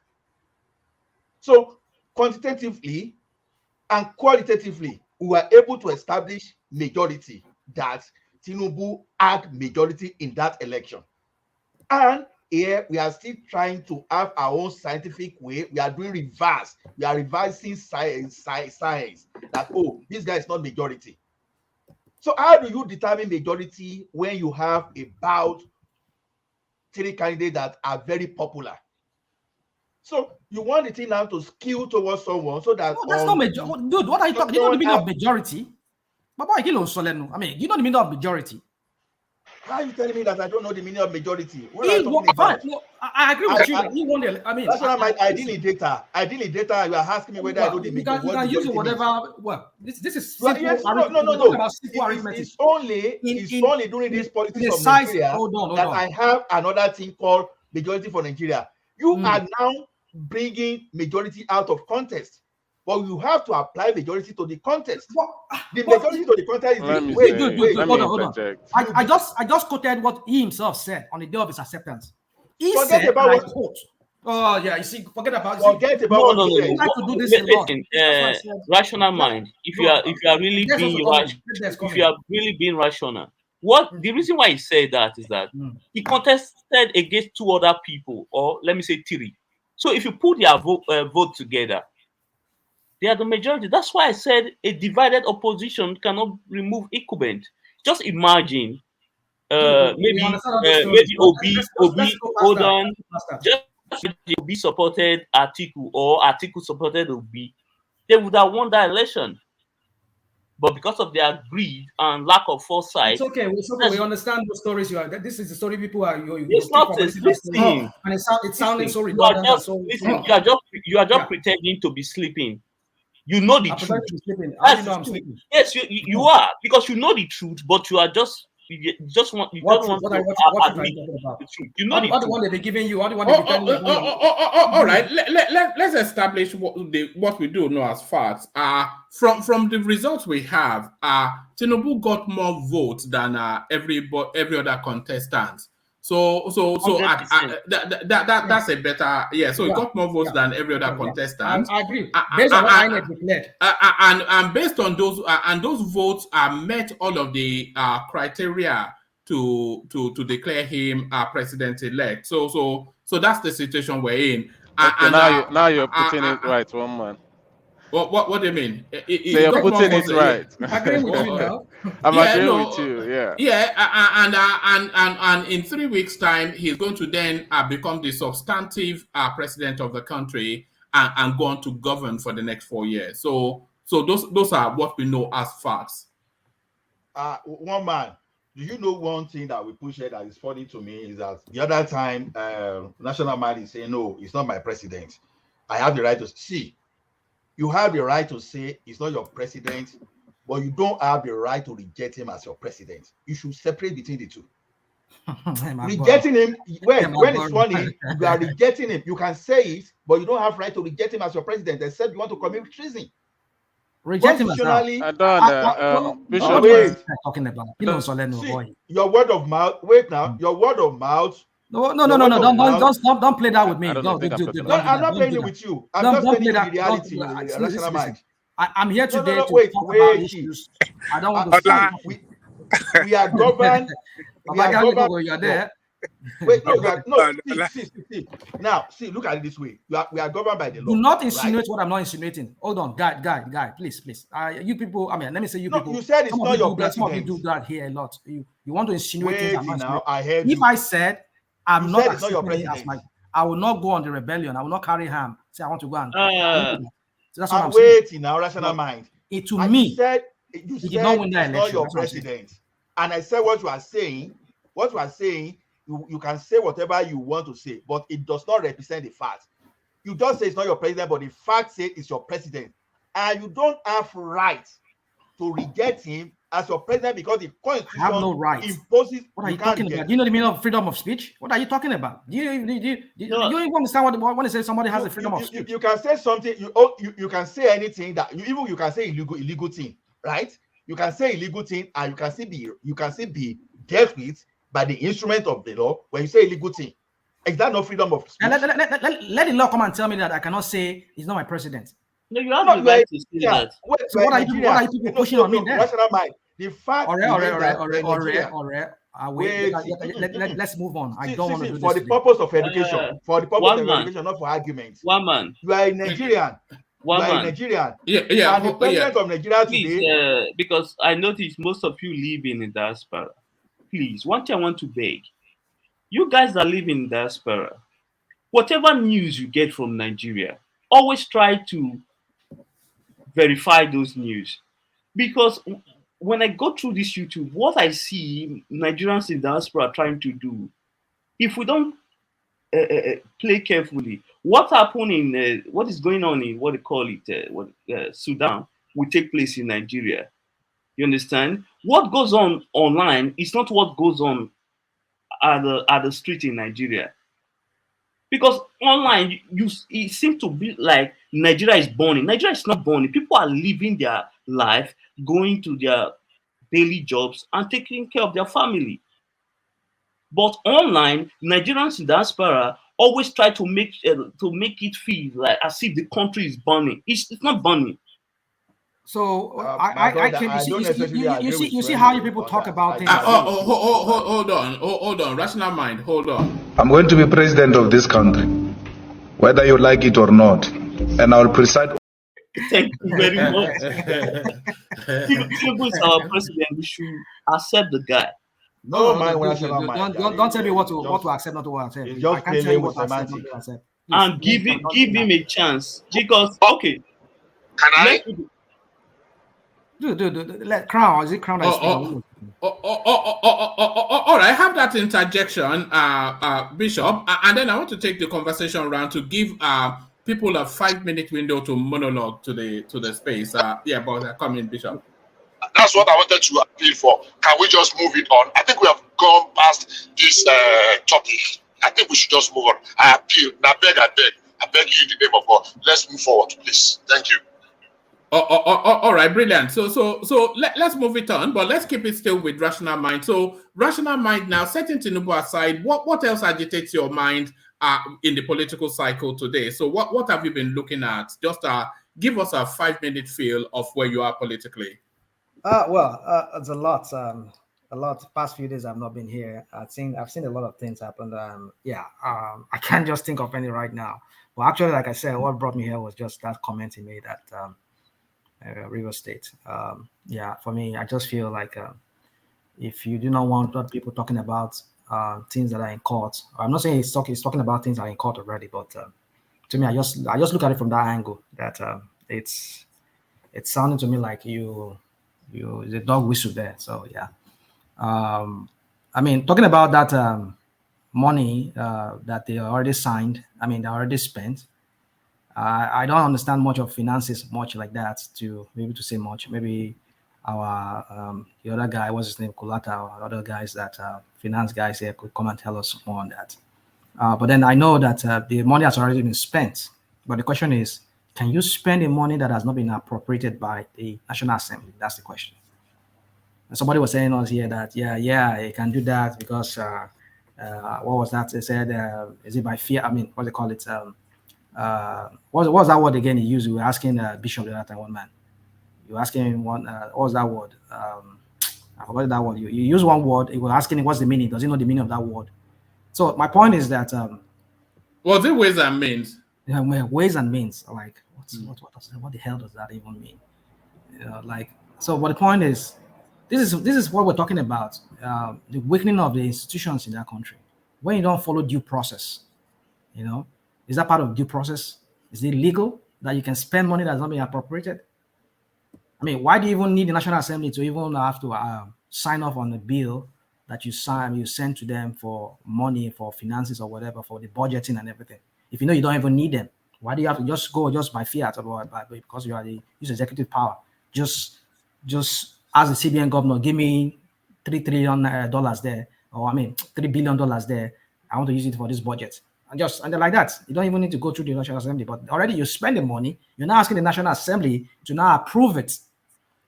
I mean, what kind of country are we running? And we say we want to. And I can go on one man because what brought me here was just, again, apart from that thing, was what he said in River State, what Tinubu said. But let me allow you to speak, let other people speak. Let me gather my thoughts on that. Then I'll continue if you have time. All right, brilliant. But preparations are going in full swing, by the way, for the inauguration. Watch this. One man. Yeah.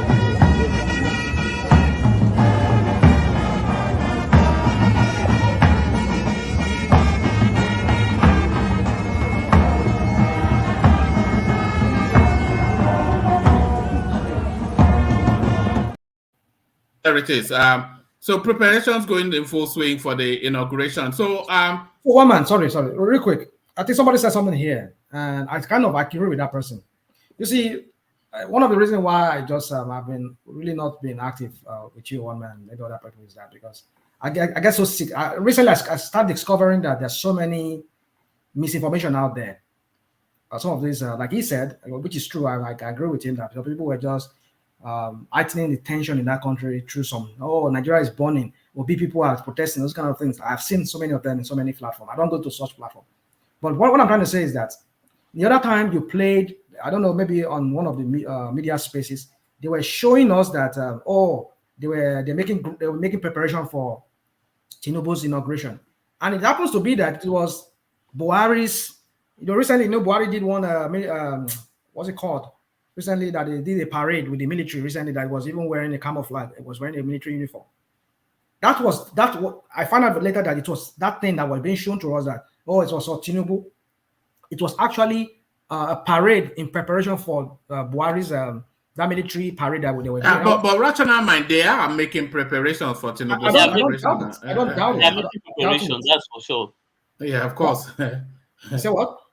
They are making preparation already. I definitely they will, because we're talking about 3 weeks from now. Of course, they should be making preparation for that. But my point is that we just want to be careful of some of this news that we get, because it's mentally, it's just it drains you, because you just can't understand what. The reason why a lot of people are drained because of this election is that a lot of people they dedicate their mind, like they didn't they didn't have honor probability that they might lose the election.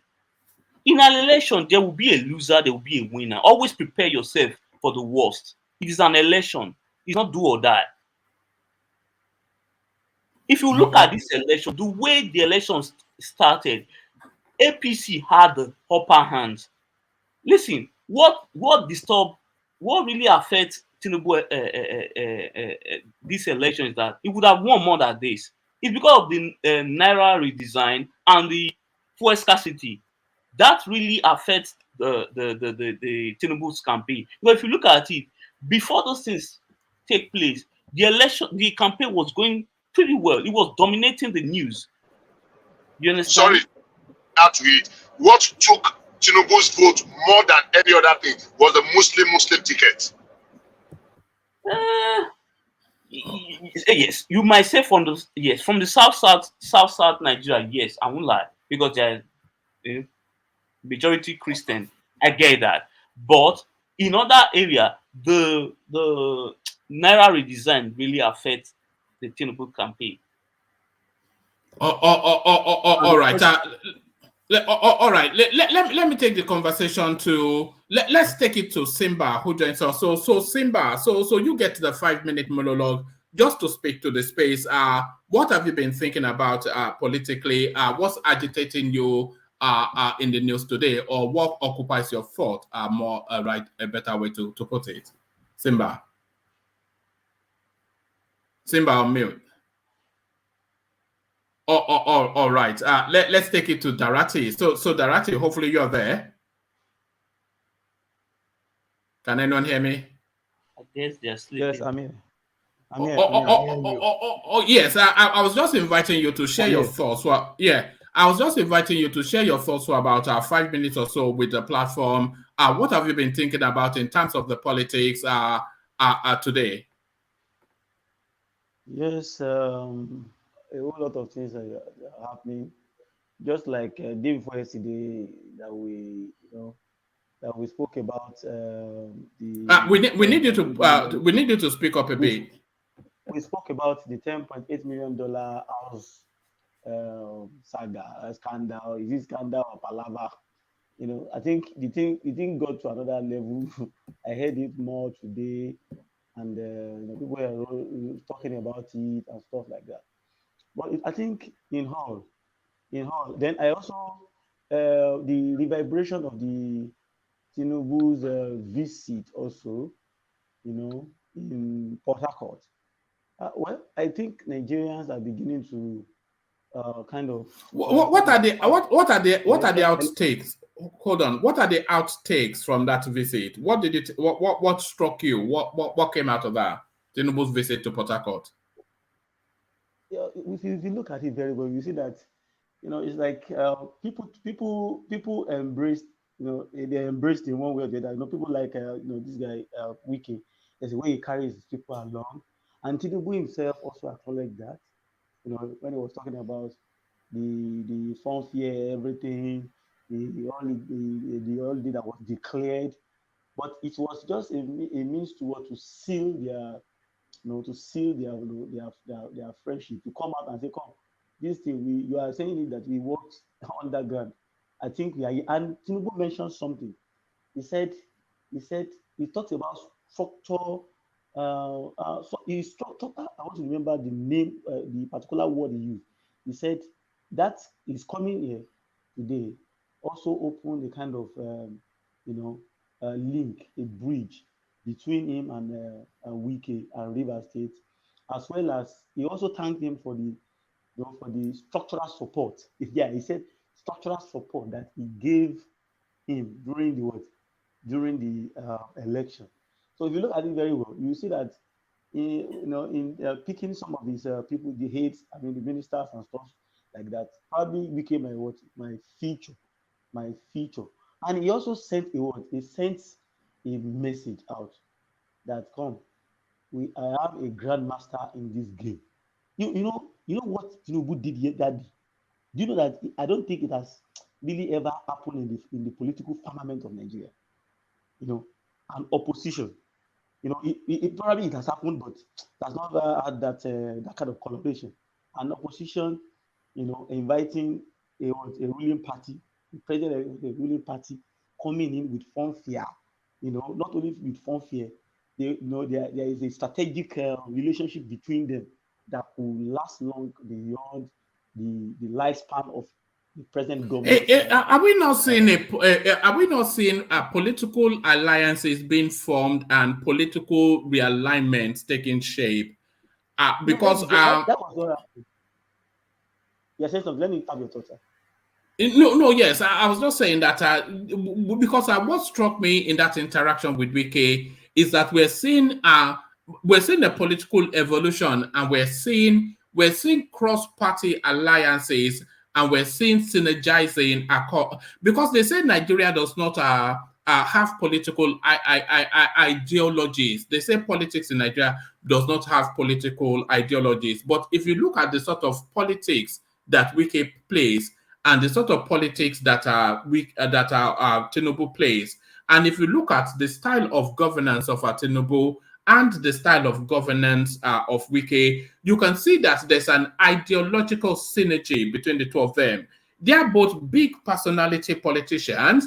They are both infrastructure sort of politicians, and they're both achievement sort of politicians. They are left of the center, they're right of the center capitalist sort of politicking. And that's why they were able to synergize so easily.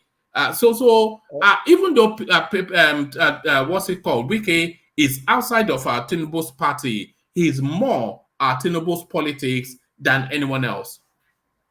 Exactly. So, woman, can I, Dorothy, can we say, can we say that there is no political ideology then? Because if PDP, because I understand APC to be more of socialist Democrats, like they call themselves. Yes, yeah. And PDP is capitalist more. So now, what's the ideology there? If it means that being in PDP, then in the first sense, doesn't even know what it means to be a PDP, a capitalist. Then Nigeria. We need to understand something. Nigeria is still in its infant stage of molding its we are metamorphosizing into into an ideological democracy. For a long time we had it in the past, but it died. The military sneaked it out of our political life, such that corruption also aided it. Now probably people are beginning to take it. And Lagos also played a role. The governance system of Lagos. Lagos? Probably people don't know. Lagos is like they operate that particular state like it's cosmopolitan, and they operate more like a semi-Nigerian. So there is a way, there's a link, just like one man said, a link between them. And if you look at it, Tinubu said it that someone will come and reply Wike, and that was also what played when someone also went to Rivers that time to kind of inaugurate or commission a project there. Also, they invited themselves. That was where they report. That was where they sealed that final deal, between themselves. Come, you are going to work for us, and then the London thing. So you see, it's a good thing that we are beginning to metamorphosize into a democracy that is ideological based. So that we know that this is what our people want. There's a tilting towards the left, but not too much to the left. Still, like I said, center left. Shock that Where is that tilt? Sorry, where is that tilt? Who name the politicians that you think they are left of center? Who is left of center? Just give us two names that you think is left of center. Well, I would say, naturally, most APC states that's not ACN going into APC, they have that progressive politics. Progressive politics is more aligned to the left. Now, when it goes to the extreme, that's where the reforms, that's what normally gives them problem. Now, but if you look at it very well, they still move towards the center. When I say center, they pick a bit of capitalism. Yeah, they are center left. Center left. That was why I use the word center left. Now, when you talk about conservative, sorry, Darate. Sorry, can you hear me, Darate? What would you say the ideological? Yes. What would you say the ideological thrust of Buhari is? Buhari, what's his ideological thrust? Let me tell you. Buhari does not have any ideology. He does. What are you talking about? He's a nationalistic person. Now, let me tell you. When I say he does not have a real ideology, he does. That the reason why the South, I know. Any ideology is also an ideology. Do you know that? Okay, go on. Any ideology? No ideology. No. He has a strong ideology, but let me hear your point first. Hold on. Can you hold on? Let him land. Yeah. Go on. Yeah. When the Southwest joined forces with the North to produce Buhari, the mindset was that the ACN having garnered more states in the Southwest, and they lean towards the central left, pick some a large chunk of mindset and ideology. They felt they may be able to forge a very good alliance, because they believe that Buhari also has that mindset, like probably he should favor people that are talakawas, the people that are not, and those things looked gel, like okay, progressivism, reforms, but not to the left, not to the right too much in terms of conservative terms. But you see, Buhari now picked the two. He wants to pick too much from the left, too much also from the right. And that was what accumulated into his nationalistic mindset ideology that really disturbed the economic and the political. No. Darate, I think Buhari's ideological thrust is actually left of center. It's not a centrist politics, it's a left politics which leans towards socialism. And if you look at the administration of the Nigerian state, where the bulk of its policy thrust was social welfare, all that monies, it was almost giving social benefits out. In fact, it was under Sadiya Farouk's portfolio. So that was more. It was more wealth to the people sort of politics, which is left of center. It's not. He has an ideological thrust now. I said it that is more. He took both on the left, politics, and also, by his tribal leaning and some other things. He's also nationalistic. Don't forget. So, and you know that those guys on the right, when they are conservative, they can move to the center right. They are also capitalist. Then, when they move to the extreme of the right, that's where you bring in ultra conservatism, and you'll be talking about Nazism and some other, fascism and other extreme. So when you mix those things together, you see that was the reason why till today, every one of us, when we talk about the achievement of Buhari, I know where he did well, but there are a lot of other places where also he did not also perform. You cannot mix those things. That's why politicians that will really do well in office is either you hold on to that your leftist or your rightist policy, and you find a way to tend to the middle, a bit center, a bit.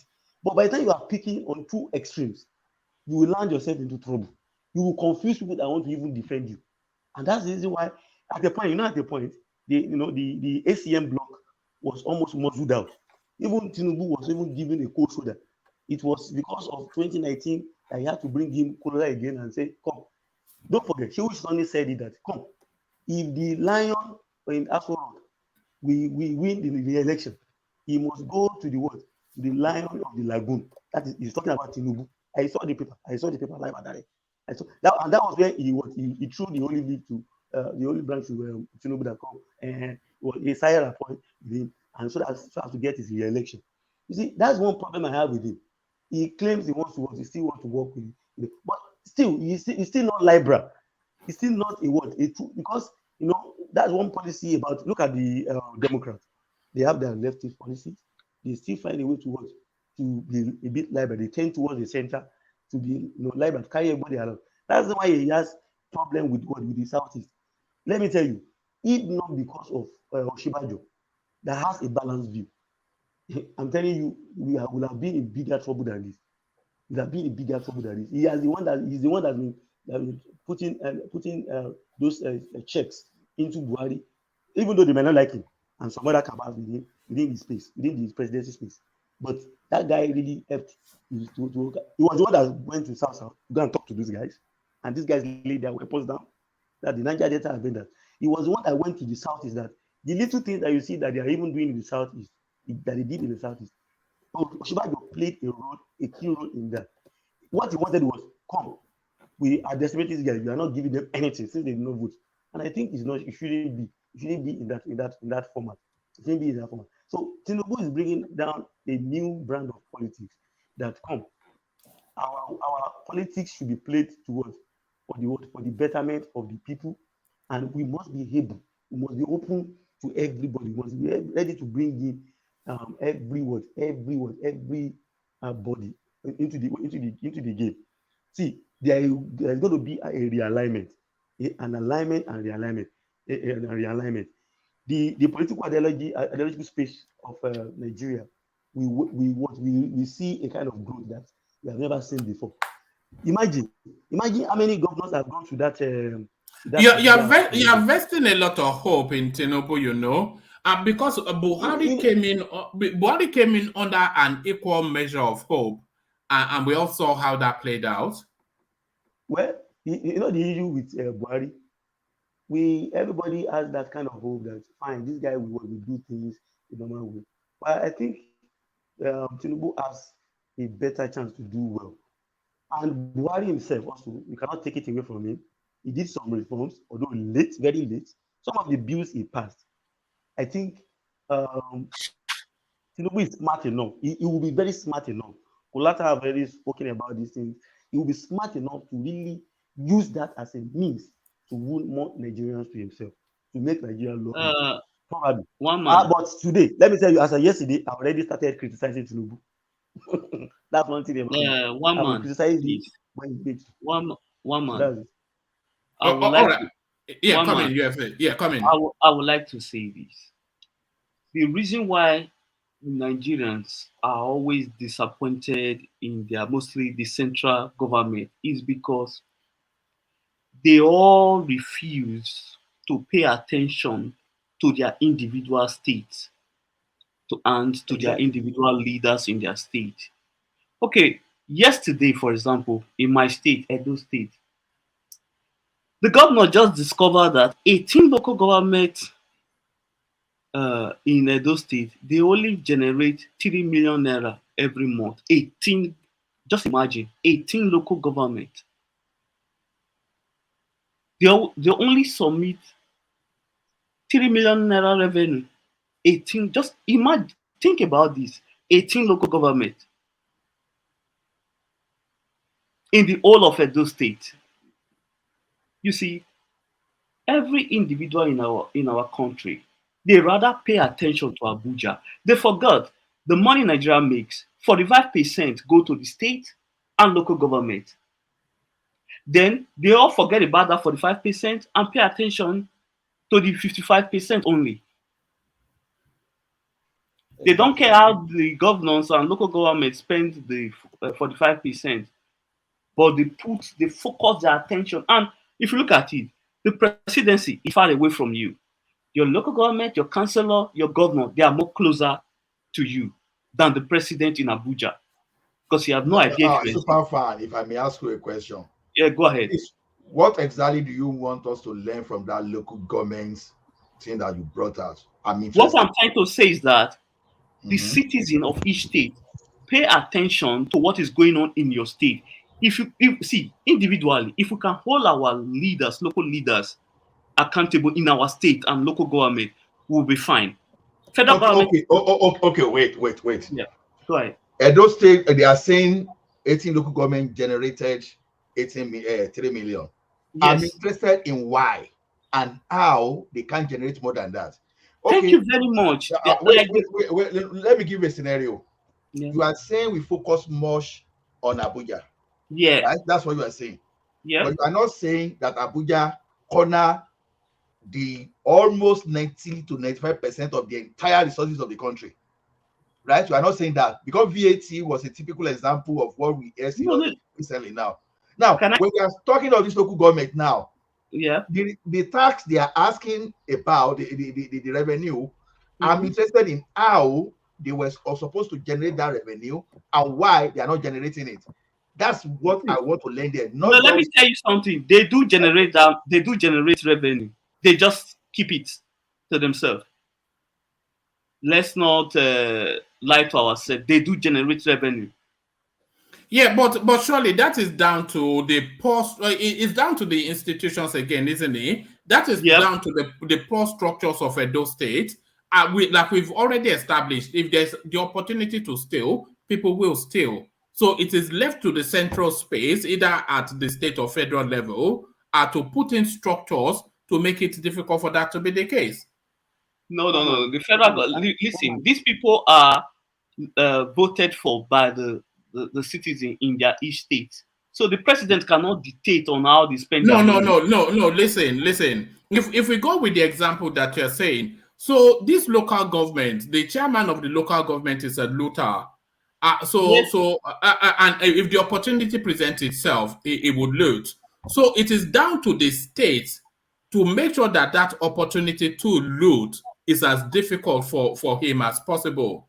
So if they are putting checks and balances and structures in the remittances and collection of revenue in Edo State, then this will not be a headline. You know, it's just, in fact, it mocks the state more than it mocks the local government areas. So it's a failing of the state, yeah. A big failure of the state, mostly of the state governor. It's crazy. 18 local government generating only 3 million naira, which I know is false. No, we've established that, but that failure cascades all the way to the top. So that narrative that you've just painted for Edo State, it cascades to the top. One man, can I say something?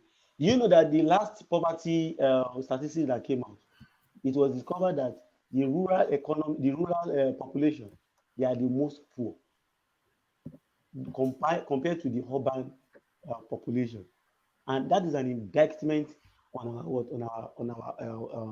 our state governors. I think there are some certain things that they need to do. Look at what is happening right now. Do you know that last year Buhari already signed the National Health Authority Bill? As I speak to you, many states in the country are having their health scheme. I mean, health insurance scheme, whereby, like, let me give you an example. In Oyo State now, as a pensioner, you can have access to just with 8,000 naira. With 8,000 naira, not only pensioners, anybody with 8,000 naira, you can have access to 1 year. You pay for 1 year, you have access to health, check everything, even surgery and stuff like that. Then on a family basis, I think 24,000 for a family of 4 or 5, like that. Now you ask me, do these guys, do they take that information? And that money was paid for by development partners, the federal government, the state government themselves. So, and part of the money of the states, part of the money of the local government is also part. Do they take this information to the people at the grassroots? Information is what the problem of that country. Many things are happening in that country, but they will hide it. Nobody will not hear pim. So until people begin to die, and they have done that one because they have signed it. Lagos is doing it, Oyo is doing it, Adamawa, I think Adamawa has also come to Oyo State to come and learn. They're already starting their own, and so many other states. Kano, I heard Kano, Delta is doing it. In fact, Delta is doing very well. I mean, in that area, I also learned Anambra is also doing something like that. Me, I'm living in the Gambia, but I do follow a lot of things in Nigeria. And these things, when you tell it to Nigerians, I'm telling you, they don't even know anything about it. There are sometimes they will give money, they will give loans, they give grants. Yes, there are several. Tell them anything. There are several pockets of monies hidden in so many agencies or laying fallow in so many agencies that Nigerians can access, but the information never gets to them. But there are even international monies that have been ceded to Nigeria, but it doesn't cascade to the people simply for reasons of corruption, but more to it for reasons that the people are not even aware that they can access some of these funds. One man, see, this is where the media needs to come in. The Nigerian media, they are the enemy of the country. Ask me why. I support you 100%, sir. I support you 100%, sir. Listen, they rather spread negative news rather than positive, because there are a lot of programs, as you say. No. Hold on. It's not. Hold on. It's not the responsibility of the Nigerian media to spread policy news for the government. The government has to take an advertisement and publicize their own. Well, how is it the media? You know the media is private enterprise. Yes, I do. Yes. So what obligation do they have to do to disseminate government something? For instance, whenever, like in the United States, whenever the government is giving any press conference, you see all the medias, they will be there to broadcast it live. For instance, the federal government, all the ministers, they do give weekly press conference. They have in their channel on YouTube. Sometimes I do watch it. They give updates on what they are doing. But how many of these media stations broadcast these things live? They don't. Go to no, but they are hold on. They are are they under an obligation too? Of course they do, if they are really working for the people, as they say. They are not working for the people. They are private businesses. But they always sit on their table and say, we are working for the Nigerian people. Our mandate is to. What we should be asking this guy? Let us ask you the question. You say you watch them on their YouTube channel, right? Yeah. Okay. So what are they saying on that YouTube channel? They give most times I only listen to Fashola because he's the only one I respect because of the infrastructures he engage in. So he normally give step-by-step update on how the works are going in the construction site. So you do give update there. And so that's all. Yeah, they do, all the ministers, but I only you said two things so far here that I just like, what is this guy talking about? No, it's see, hold on. Go to their YouTube. You get the impression that you're talking about social, social benefits that people can benefit from, social benefits. Yes. We're giving out grants, whatever. Yes, they do. Hold on, now let me talk. And then you make it sound like, okay, there are some of these ministers, they go on their platforms, YouTube channels. Okay, the FEMA is giving out money to students, to scholarship for students. That was what I was expecting you to say when I asked you give an instance. Okay. But you're telling me that Fashola just go there and tell us about. Hold on. Like the Minister of Agriculture, the federal government have a program for farmers whereby they give them fertilizer and grant. You know that? Okay. I know. So, thank you. So they do, that minister, he do give a press conference on the Asorok Villa YouTube page. Weekly, they do. So what did he say there?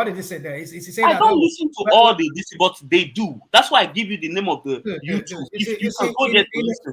In a working society, it doesn't work that way. You should not centralize things like that. That is why we have that's why we have the media. The media was supposed you can't heap the blame on the media alone. I mean, I won't say the media is even responsible for this because, like what man told you, they are private run enterprises. So They want to make money. You call them. When you call them, I have this press conference I want to make. If you don't tell them that there's something you want to do, they won't come to you. So you have to tell them, look, guys, channels, Arise, LTV, all of you, I have this press conference, come and see and broadcast it live. And then you call them, they will come. I'm sure they will come. But when you don't do all these things, you're doing it in the dark, in shadiness, and then you don't want people to know, so that when people don't, I mean, when I was growing up back in the 70s, early 80s in Nigeria, on the newspaper, they will advertise bidding. They will advertise bidding for one government parastatals, what this. But where do you ever see that? Ever since, last time I went to Nigeria, where do you ever see that in Nigerian newspaper anymore? Okay. Let me tell you why the media. Hold on. Why the media? Let me tell you why the medias are acting like this. Most of the media's owners, they are politicians. They are into politics. Some of them are APC, some of them are PDP. No, dude, let's not argue. Let's just move on, because am I lying? No. You are not lying, but you are making it's a non-point. What I'm trying to say is that they are all in this together. That's what I'm trying to say. In what together? They don't like the news, the what's going on in the country that are positive. They don't like to give the information to the people. They rather spread the negative news, like what Tinubu said yesterday. And also, hold on. It's not unique or peculiar. You know, bad news sells more. If you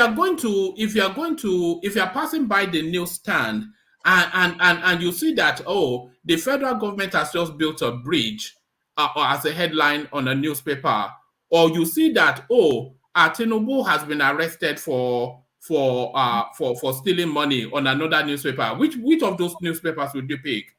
Oh, the Nigerians will pick the Tinubu has been arrested. Well, there you are. So that's the sort of news that nobody cares about positive news, and the newspapers, the media, all there is it's attention economy. They are competing. Yeah, so they are not under any obligation to tell you what government policy is. But I thank you. Let's go on to Ola and have his 5 minutes or so monologue. So Ola, you're up next. Wow, what have you been looking at in the news cycle today? I don't. You just give me some topic to talk about, and I will talk. All right. We were talking about this one, but Bishop tried to shut it down. But I'm refusing for it to be shut down. But this one speaks to the heart of everything that is wrong in Nigeria. We're dying of hunger. We depend on arms, bribes, extortion to survive. Newly recruited Nigerian police constable cry out over unpaid salaries. So now these are new now to the force police. They've gone through all their trainings, but they've not been paid a dime since they've been putting on the uniform. So they're now giving reasons now why they have to resort to crime in order for them to have a daily bread. So what are you then making then of this narrative then the people put in charge of law and order, giving you reasons why they are flouting the law? Anyway, I think you know my stand on this. The point is this: whatever they are saying, although I understand the situation, but ultimately, it's never an excuse. It's never an excuse. It's just a way of trying to explain. See, before you can become a thief, you must have that trait of being a thief. There are some people that are even poorer than these guys. No matter what, they will never steal. And for those people that have the tendency to become a rogue among them, they just need some little thing to push them to manifest their characters in full. So even if you pay this guy, we know that what they pay them is not enough. They will still, some of them will still go to the road and they will still collect whatever they want to collect. And that speaks to the fact that as a country, I think we need to still become more productive, because at the level we are now, we've never really tapped into our potential. So what we see, what we're dealing with, because of our structure that pushes everything to the center, we have to dictate to everyone. instead for us to have each region to be using their resources, even you are going to contribute to the center and use your resources, and for the 6 geopolitical region to compete at the same time simultaneously, not when they are waiting for one godfather or one big daddy at the center to just give them the monthly stipend for them to operate. So when you have things like this, you now allow them to decide what they will pay their workers. So we need to look at that structure.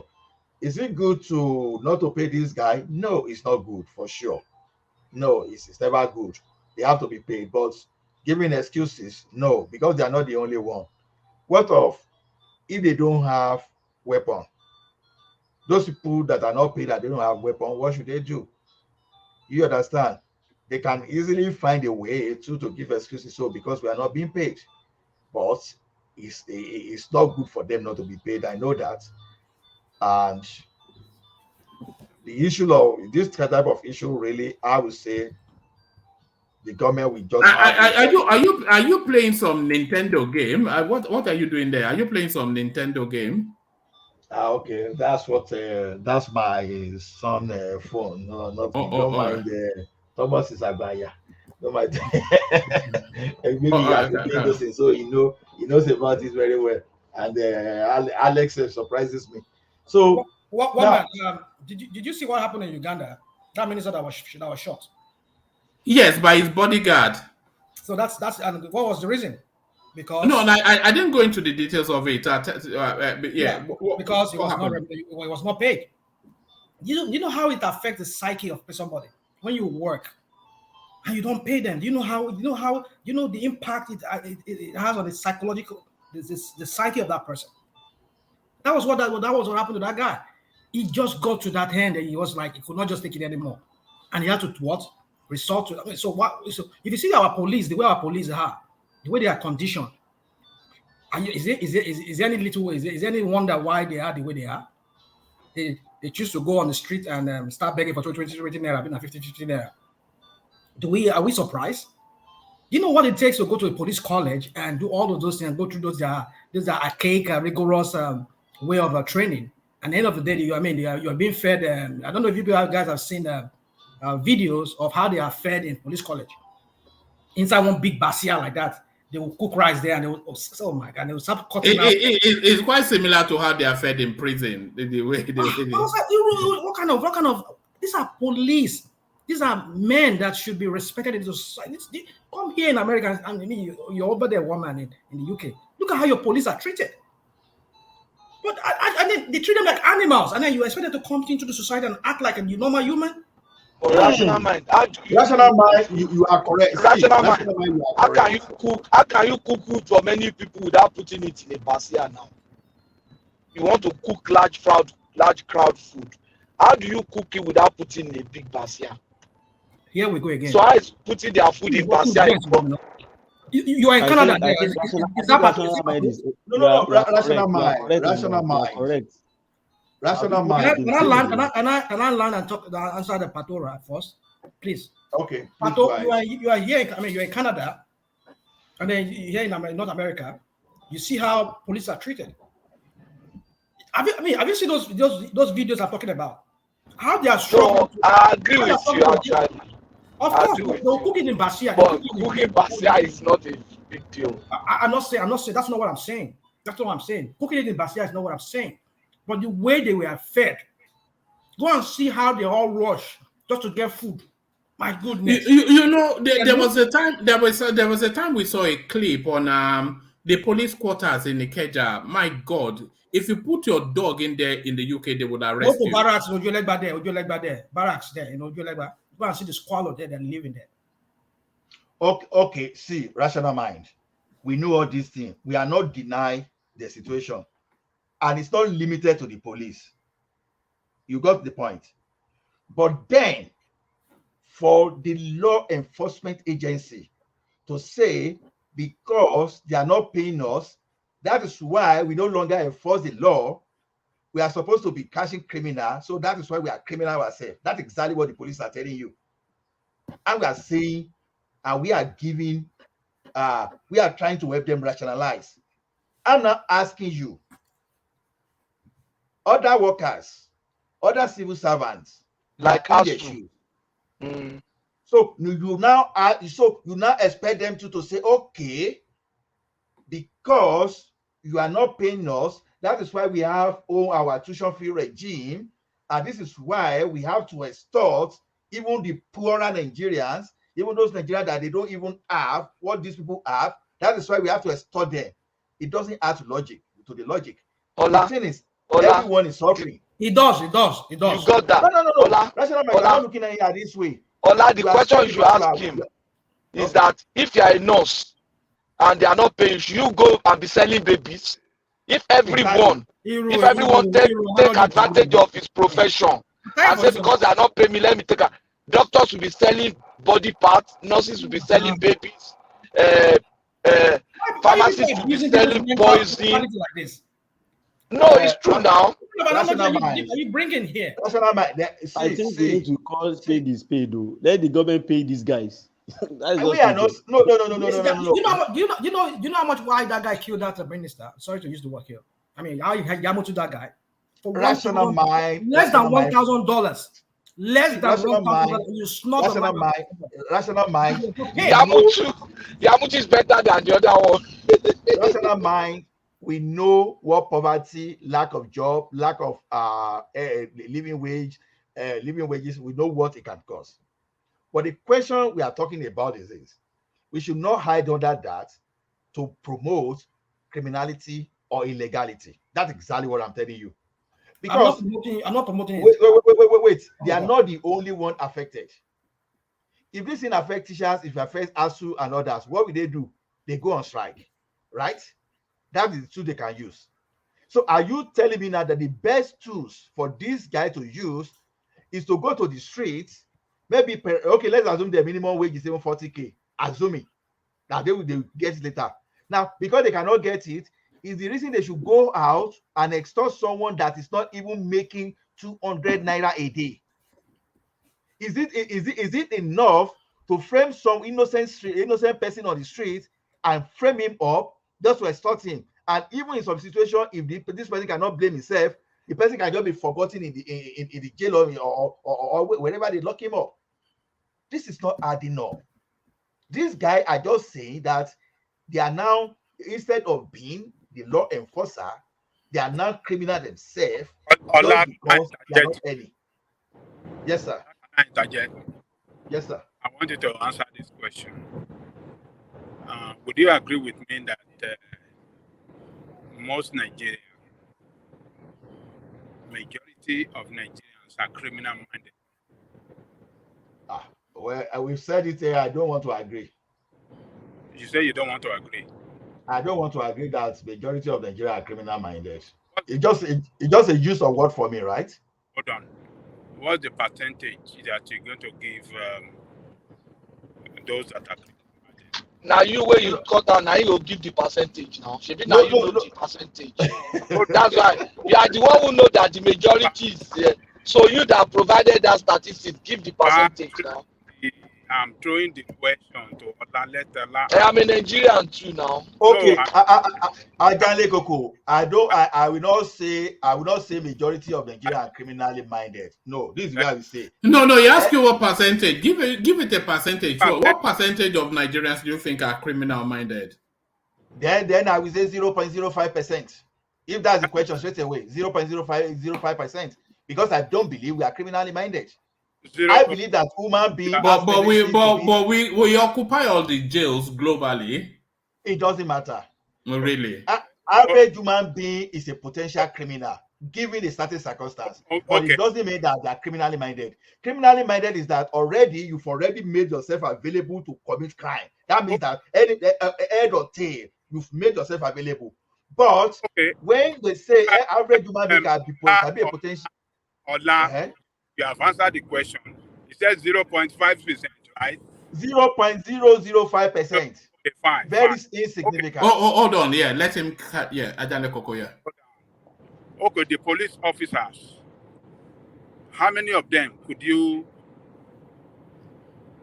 you think are criminal minded? police officers in Nigeria? That's another question entirely. How many percentage of them? I don't have idea. You can't put all those percentage now, because when you say percentage, no, it's asking for your subjective opinion. You are a Nigerian. No, when you say percentage, that means you are beginning to make some estimates. You must have a criteria for estimates now. Okay. If I say 90%, no, you're not going to be held against it. In your subjective, I mean, you are passing across information. Let him answer now. In your subjective view, it's not asking you to be categorical. It's not asking you to give official statistics. In your subjective view, Ola, they are within that 0.005%. Hold on. In the Nigerian police, 0.005% are criminally minded. No, they are among the 0.005%. All right. So there you have it. People can deceive themselves too much. No. Ajale Boko. It's just the way we structure it. No, you know the number give us now.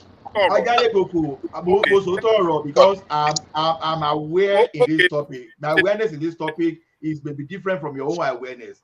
It is wrong to say people are criminally minded. But you can say average human being can be a potential criminal given other certain circumstances. But naturally, you won't say, because when you are saying it, you are just saying a baby that was born a day or two, they are criminally minded. That's exactly what we are saying. So this is just a very, to me, is I don't know the type of a fallacy we call it. You understand? So is Nigerians, it is, to me personally, my opinion, it is wrong to say Nigerians are criminally minded. But any human being in the world that are mature, that know what they are doing, put them under circumstances, they can be potential criminal.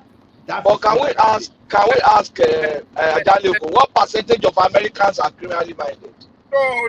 Can you give us, in your subjective opinion, what percentage of Americans are criminally minded? No, we are not discussing America now. We are discussing Nigeria. So what's the issue? What is America got to do with this thing? Look, Ola, this is here. And let me ask a question again. The politicians that you have across the country that have destroyed your country, how many of them can you say, how many percentage of them can you say are criminally minded? I will still tell you that they still fall within the 0.005%. I know, so thorough from where I say. No! See. You are saying, okay, you are saying politicians are not criminally minded.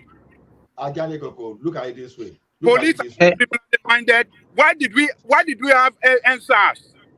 One man. What's the reason for NSAS? See. Hello, woman. Yeah, hold on, Ola. Let us Simba come in. I don't think we. Hello, Babajale, can you just give me some few minutes? We don't need all these arguments. I think we are enlightening people, and when we see a situation like this, we should not be discussing in face value. Did you actually read what actually happened in this situation? Because you are just looking at this uneducated person that is talking and say we are begging for harms. Their recruitment, did you actually know what happened during their recruitment?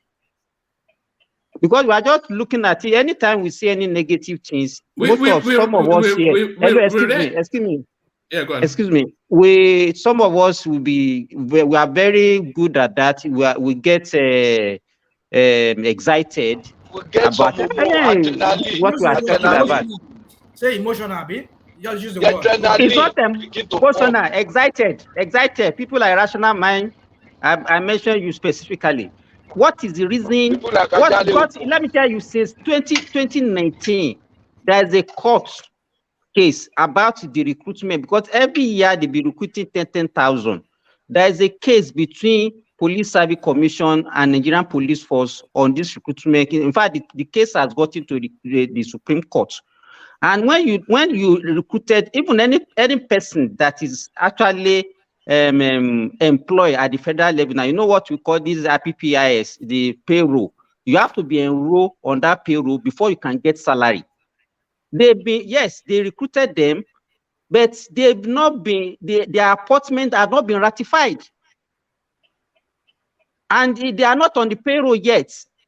So those are the things we have to be discussing, not about you are useless politician, because it is easy for us to criticize. Some of us here, we cannot even control 5 people, but it's very easy to criticize.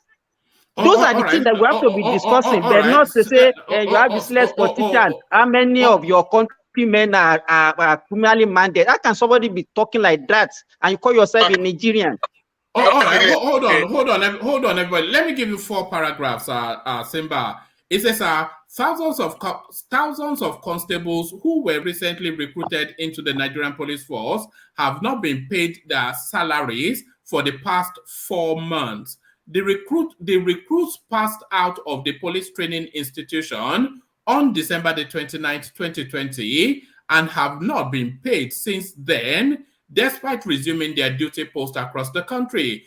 Speaking to correspondents, one of the affected officers said that the situation had demoralized many of them as they were finding it difficult to meet their responsibilities to their family. He added that most of the constables were surviving on bribes and extortion due to the delay in the payment of salaries. According to him, they have been reporting to their respective duty posts without pay since January 2023. The police constable appealed to the president and inspector general of police to come to their aid and save them from being dependent on others for daily bread.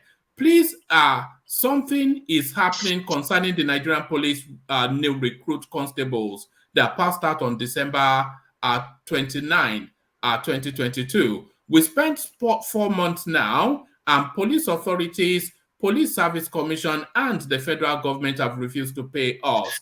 And we are working to a 12-hour day, and on it goes. But what I wanted to establish was that these people have gone through their processes and have been dispersed into the communities to carry out their duties for 4 months, and they have not received their salary. 4 months.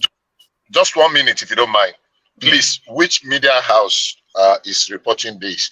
It's already. Is it Sahara? Yeah. Is it in any other major newspaper? I'm sorry, I'm just asking. I don't know. That's where I saw it. It may well be. I couldn't say yes or no. Earlier on, I'm on the road. I will not be able to say much on it. I just looked at it from the value of nobody will recruit them. Maybe there are hitches or something they've been budgeted for. We are trying to increase the number of policemen, and that's why there's more sense in what Simba said now, and that's why we have to look at things very dispassionately.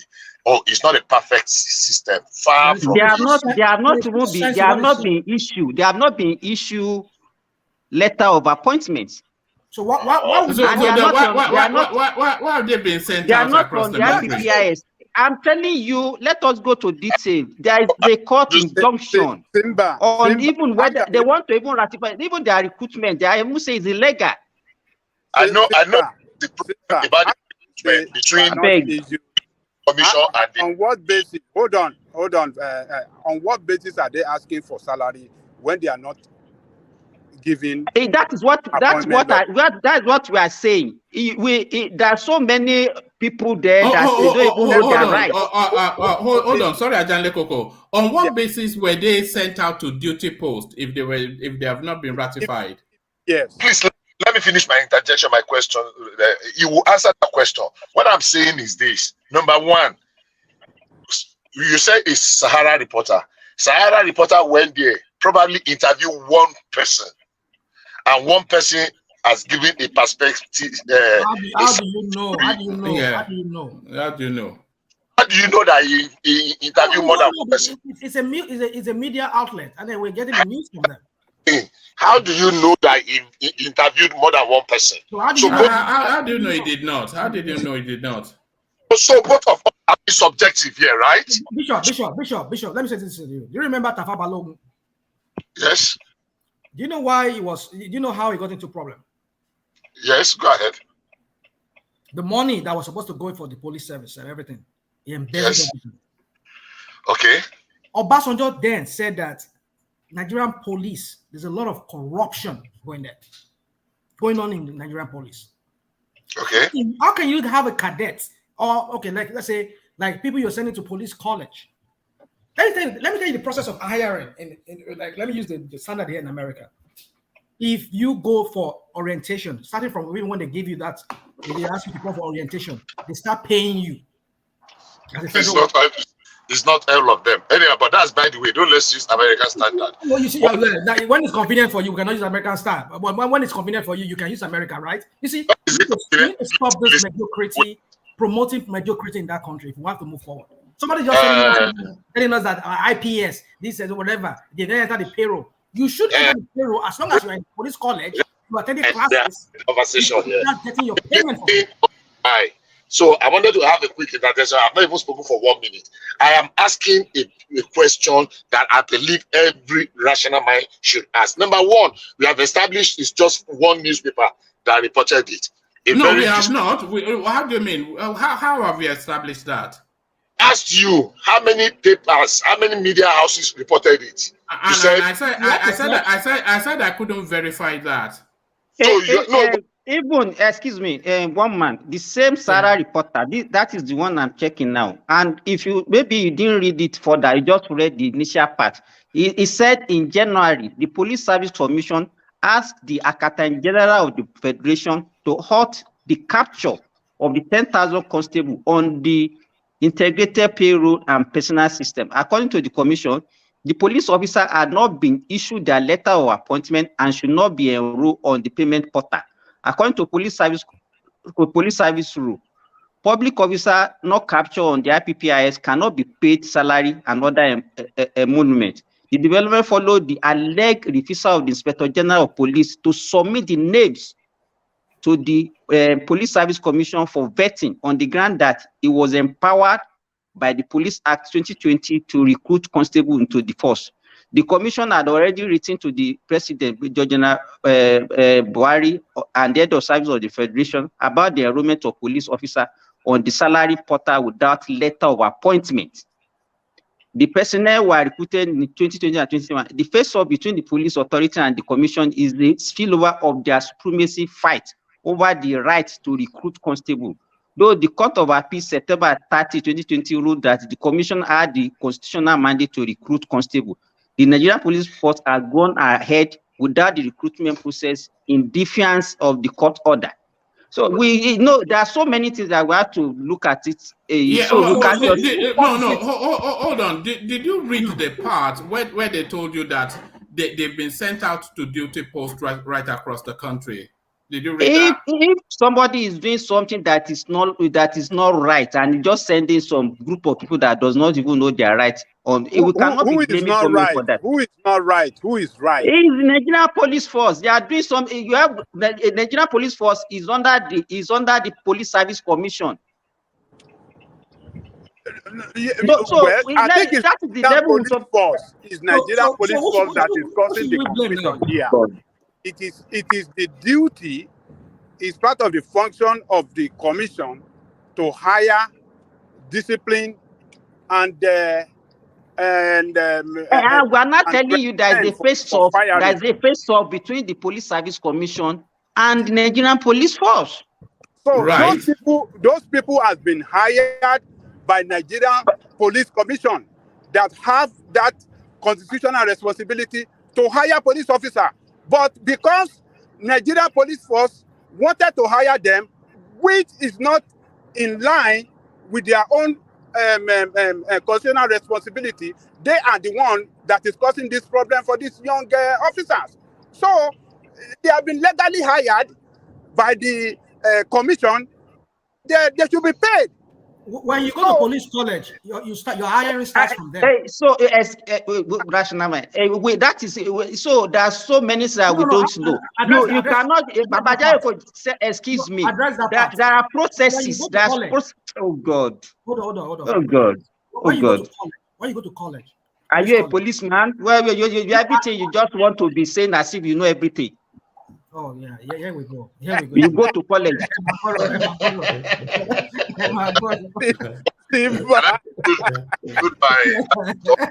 Goodbye. No mind. Speculation. I hear they do. If you tell them to give you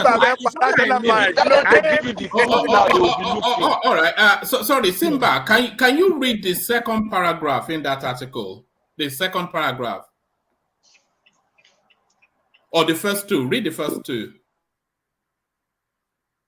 The first two did not. Yeah. The first you said thousands of constables who were recently recruited into the Nigerian police force have not been paid salary for the past 4 months. The recruit passed out. The recruit passed out of the police training institution on December 29, 2020, and have not been paid since then. But if you are looking at this, read it to the end. You've not read it to the end. Read it to the end. And have not been paid since then, despite resuming at their duty post across the country. All right. So that's where I wanted. No. That's where I wanted you to be. So now they were recruited, passed through a training process, and then they were put at their duty post right across the country. So they have fulfilled their obligation to that employment. So the obligation of that employment is to pay them their remunerations for their own side of the bargain. So they've recruited them, they've trained them, they've set them to work, but they refuse to pay them. And who are the day that you are referring to? The police force. Who are the day? The police force. Then, so if somebody does not follow due process in the recruitment, who is to be blamed? Who did not follow the due process? Who did not follow the due process? The IGP. IDP did not recruit them. I think it's the police commission that recruit them. Yeah, police commission, yeah. I said the normal, that is what we are saying. The normal recruitment is supposed to be done by Police Service Commission. But there is a face-off between IGP and Police Service Commission. It's the Police Service Commissioner that is stopping their salary. Hold on, Simba. Who sends them out to duty post? Under whose authority? Because the Police Service Commission, they are an oversight body. So who sends them out to duty posts? No, that is what I'm saying. Those are the things we have to be. We have to look at the process of their recruitment. Hold on. If they are recruited illegally, then they must also be paid. Hold on. Sorry, Ajanle Koko. I want him to answer that. I'm so sorry, Ajanle Koko. I want him to answer that question. Who sends them out to duty posts? The IGP. Yeah, exactly. That's right. There you are. That's it. They're the one that sent them out, so they accepted their appointment, and they sent them out on operation. And but the IGP is not the one that pays. It's not the one that pays. They are not saying that the process of recruiting these people is wrong, and that's why they are still holding. Okay, if it's wrong, they should have rejected them from onset. They shouldn't have sent them out on operation. That is what I'm telling you. For 4 months. Who are the day that we are talking about? That's what we are. No, you are spinning round because you know the. Okay, Simba. Let's take it step by step, and let's take it from you. Let's take it from your step. So you are saying there's a tussle, there's a power tussle between the Police Service Commission. Look at what I read. I said in January, the Police Service Commission, because it cannot be the same Police Service Commission that sent them out. They will not be the same person that will not be asking them not to pay them. They said in January, the Police Service Commission asked the Accountant General of the Federation to halt the capture of the 10,000 constables on the integrated payroll and personnel system. So that means IG was one that recruited them. Then. They are not the one that recruited them. So it was IG that recruited them, or not Service Commission. See, So, what we are even saying, oh God. Simba is correct, because let's just face this reality. Now, if IG or the police recruit the police, it cannot authorize the payment. It has to be the service commission in conjunction with whoever that is responsible. Can I interject? Okay. Yeah, but mute the YouTube though. We're hearing ourselves back. Good to see you. You couldn't wait, could you, Zeta? Good to see you. It's good to see all of you. Since yesterday, I listened to what you guys said yesterday. Maybe over the weekend when I have time, I still have to revisit that. Because one man, and maybe you've not noticed, a lot of people watch your channel. Even some people go back to listen after the live this thing streaming. So now, what you people are saying, I want to ask a simple question. Police force, do they pay salaries bit by bit? They shouldn't. No, I'm just asking a question because your conversation is becoming very tedious. Police officers, when they want to pay salary, they pay their workers' salary. Everybody. Now, a particular set is not being paid. And Simba is arguing that something is wrong with that recruitment. And nobody wants to listen to him. This is a parastatal that when they want to pay, they say people have been paid. If they're saying that police force has not been paid and people are collecting bribe and begging people to feed, police officers in Nigeria are collecting bribe and begging people to feed them, it would have made a lot of sense to me. This one is that the police force, people in the police force in Nigeria, in other words, the police officers in Nigeria are earning their salary. I don't know whether there is anywhere it is in record that they have not been paid. But what is in question is that there are a particular set of recruitment that is being done probably recently, and those people have not been paid. And we sit down here and begin to argue they have been sent to work, they have been sent this, they have been sent that. No. Is that not a legitimate argument that somebody is sent to work to have the expectation of payment? Listen, let me tell you, I don't know if any of you have been involved in recruitment. Because, I've heard you people discuss about, you guys on this platform, you keep talking about comparing Nigeria with overseas. And that's national mind, yes. and young people in Nigeria who has become actually a headache, because I've been discussing, conversing, debating with them since this 2023 madness. And they are a kind of a big challenge to the society, more especially society called Nigeria. You come out in a global platform, you compare Nigeria with overseas. You tell them how beautiful things are working overseas, but you don't tell them the consequences of good governance. Nobody has come to this platform to explain to young, unexposed, innocent Nigerians who have not lived abroad before the consequences of good governance.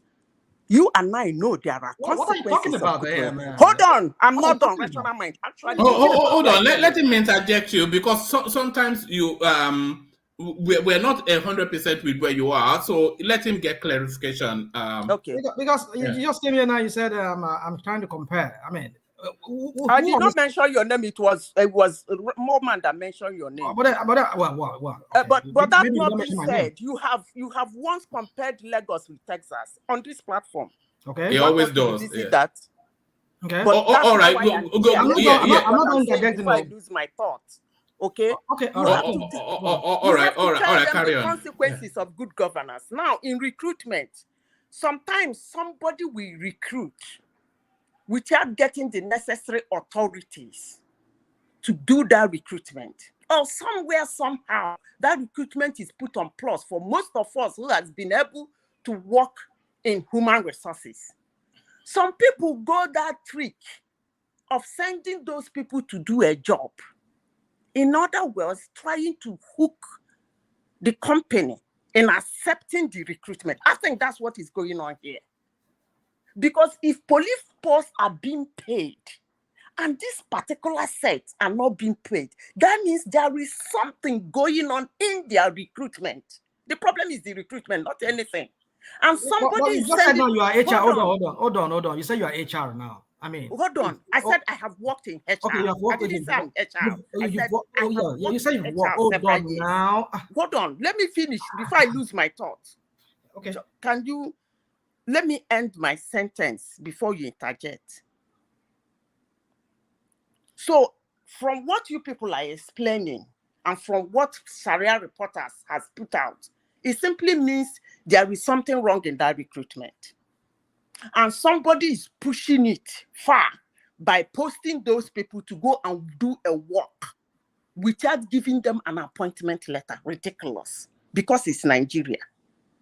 And now we sit down in one-man platform and say, because somebody somewhere recruited people that he's not allowed to recruit, and he has posted them to go and work without an appointment letter, they should be paid. Is that what we are saying? We're talking about police officers. That's what I'm saying now. That's the police officer we are talking about. No. So I'm just saying that because it differs from your regular. We are not talking about appointing an accountant or a lawyer. We're talking about law enforcement agents who have been sent out. What has made the difference when somebody is not following due process? We are talking about due process now. We can set due process aside. And then just, I don't understand sometimes when we argue on this platform. I'm very sorry to say. One man, you told me you are not. Simba, calm down. Don't worry. You've done your own part. Hold on. Let me finish now. You say you want to finish, and then you never land your point. Okay, ask me. Goodness. Now you said you work in HR. Now, if an hiring process is done, work with HR, not work in HR. You say what? Work with HR, not work in HR. Work with HR, two different things. So no, carry on, let him just ask your question, and then so I can address it. Work in HR, work with HR. I don't know, but I'm saying there's a hiring process. Now the HR, if a department says that there's a need here in my department, now they go to the HR, they discuss with the HR. HR will put an advertisement, a job posting on whatever, maybe on the newspaper or in the what's it called, whatever social media or whatever we are hiring, right? The HR must be on board on that, right? Because the department cannot just go and hire. They can't just say, "Oh, we are putting a job posting like this." They have to go to the HR, and if they do the interview, if that department do the interview for that person, they will still have to send it back to the HR that we have hired this person. Can you approve it so that we can go on with the other process like orientation, training and all of that, and depending on how what's their package or whatever, their condition of service, they might say when you're in the hiring process, when you're in the training, you still get paid, which is equivalent to the police college which they went to. So my point is this: that if they hire these guys, the Police Service Commission, which is maybe more of the HR in this sense for the Nigerian police, would be on board on this. So it is not. They are not on board. They are not on board. So don't push it like that. They are not on board, and that's what we are talking about. Hold on now. Now who's now send them to the police college then? To get training? Because you and I cannot go to police college. Say, okay, I want to join police. I want to be here. They will be rational mind. I think this problem was caused by one man. One man, whenever you are reading anything, read it, make sure you read it very well. One man is the cause of this problem. He just read. One man, I'm the one not paying them their salary. Am I the one?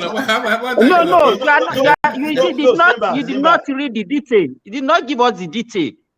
No, Simba. There will be many Nigerians that will be confused, right?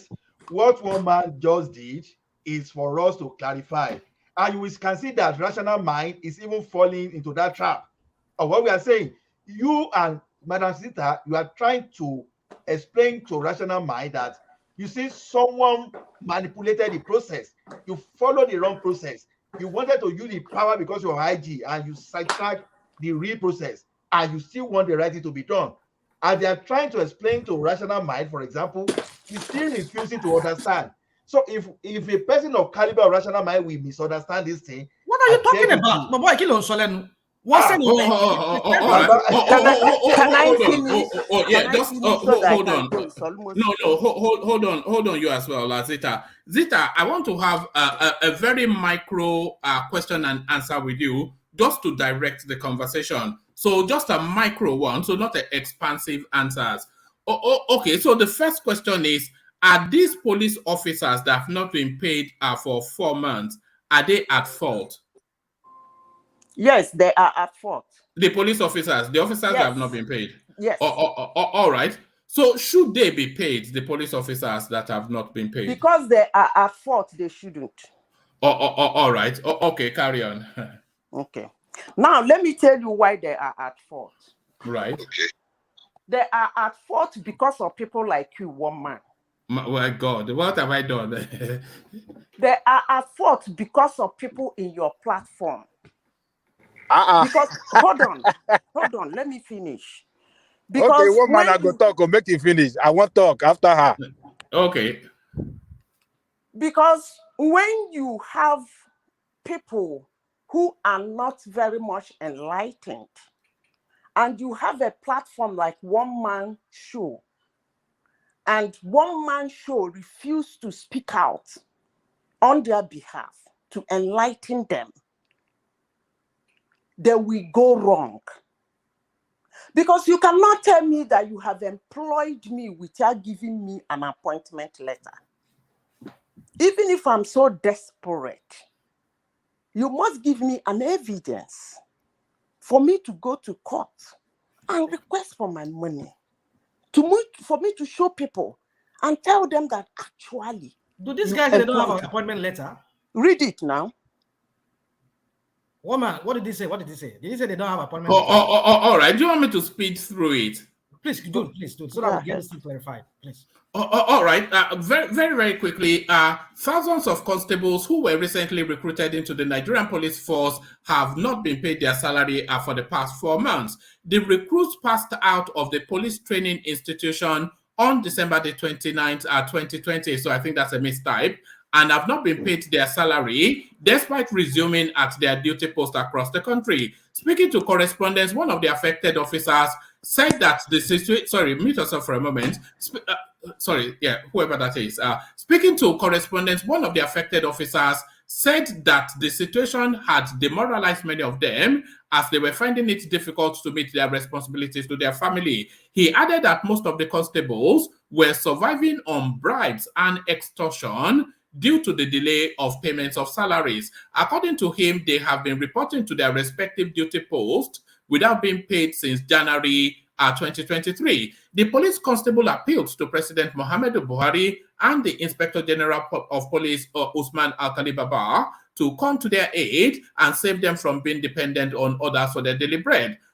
Please, something is happening concerning the Nigeria Police Force new recruit constable that passed out on December the 29th, 2022. We have spent 4 months now, and the police authorities, Police Service Commission, and the federal government have refused to pay us. And we are working a 12-hour-a-day shift for the whole week. No time for any other thing. Please, we are suffering and dying of hunger already. They are indirectly teaching us our corrupt practices. We now beg for food and transport fare to go to work, and we cannot protest because it is against police regulation. And the worst part of this is that we are being posted to various special duties like we are already being paid, and we must go because it is an order. We must look for means, either good or bad, another police officer said. In January, the Police Service Commission asked the Accountant General of the Federation to halt the capture of 10,000 constables on the integrated payroll and personnel system. According to the commission, the police officers had not been issued their letters of appointment and should not be enrolled on the payment portal. According to the public service rules, public officers not captured on the IPPIS cannot be paid salaries and other emoluments. The development followed the alleged refusal of the Inspector General of Police to submit their names to the PSI for vetting on grounds that he was empowered by the Police Act 2020 to recruit constables into the force. The commission had also written to the President, Muhammad Buhari, and the head of service, Folashade Yemi Eson, about the enrollment of police officers on the salary portal without letters of appointment. The personnel were recruited in 2020 and 2021. The face-off between the police authorities and the commission is a spillover of their supremacy battle over the right to recruit constable. Though the Court of Appeal September 30th, 2020 ruled that the commission had the constitutional mandate to recruit constables, the Nigerian police force had gone ahead with the recruitment process in defiance of the court order. In 2022, the police appealed against the judgment of this to the Supreme Court 2 years after the order had been handed down. Before its appeal, and in spite of the court order restraining the police from conducting constable recruitment, the authority had recruited a total of 10,000 constables in the 2020 recruitment exercise. In 2020 and 2021, 2 batches of 20,000 corps were recruited without the active involvement of the PSC under a former IG, Musiliu Smith, who resigned in September 2022 on grounds of ill health. In the past years, there have been issues involving the PSC and Nigerian Police Force over the provision of Part 1 of the 3rd Schedule of the 1999 Constitution, etc. In 2019, Mohammed Adamu, former IGP, recruited 10,000 constables into the force. Displeased with the decision of Adamu, the Police Service Commission filed a suit against the action of the IGP, saying it is the commission that is constitutionally empowered to carry out such recruitment. At the Federal High Court, the powers of the IGP to carry out the said recruitment was upheld, but the Court of Appeal later ruled that the PSC had the constitutional responsibility for recruiting police constables. The Court of Appeal also declared the Police Act 2020 as it affects the constitutional mandate of PSC in terms of recruitment as illegal, highlighting the power of PSC. Part 1 of the 3rd Schedule of the 1999 Constitution as amended states that the Commission shall have powers to A. Appoint persons to offices other than office of the Inspector General of Police in the Nigerian Police Force. On the other hand, Section 18(1) of the Nigerian Police Act 2020 states the responsibility for recruitment of constables into the Nigerian Police Force and recruit cadets into the Nigerian Police Academy shall be the duty of the Inspector General of Police. So there's somewhat of a conflict then between the Constitution Very convoluted, and yes, it's a matter of a law, but you see, we cannot run a country like this when you have so many convolution. I mean, so many confusion in the process. Hold on. Let me say this. No, rational mind. The court already ruled. You understand? Yeah, we have. Can I continue, please? No, continue. Just a second. So the court has already ruled that Police Service Commission has a right to recruit. Just get that right. So, so they are the HR, right? They are the HR. The court ruled that Police Service Commission are the one that have the constitutional right to recruit. Simple. It has been decided by the court. That's what the Police Act says. The Police Act says they are the one responsible for recruitment, right? But then how does the IG come into play here? Because I don't understand if they have the right to hire, doing the whole processing and everything for every police officer. Then what role is the IGP going to play now in signing off or what? Or what's it? Let me give you this too, and then Zita carries on. You see where I'm highlighting here.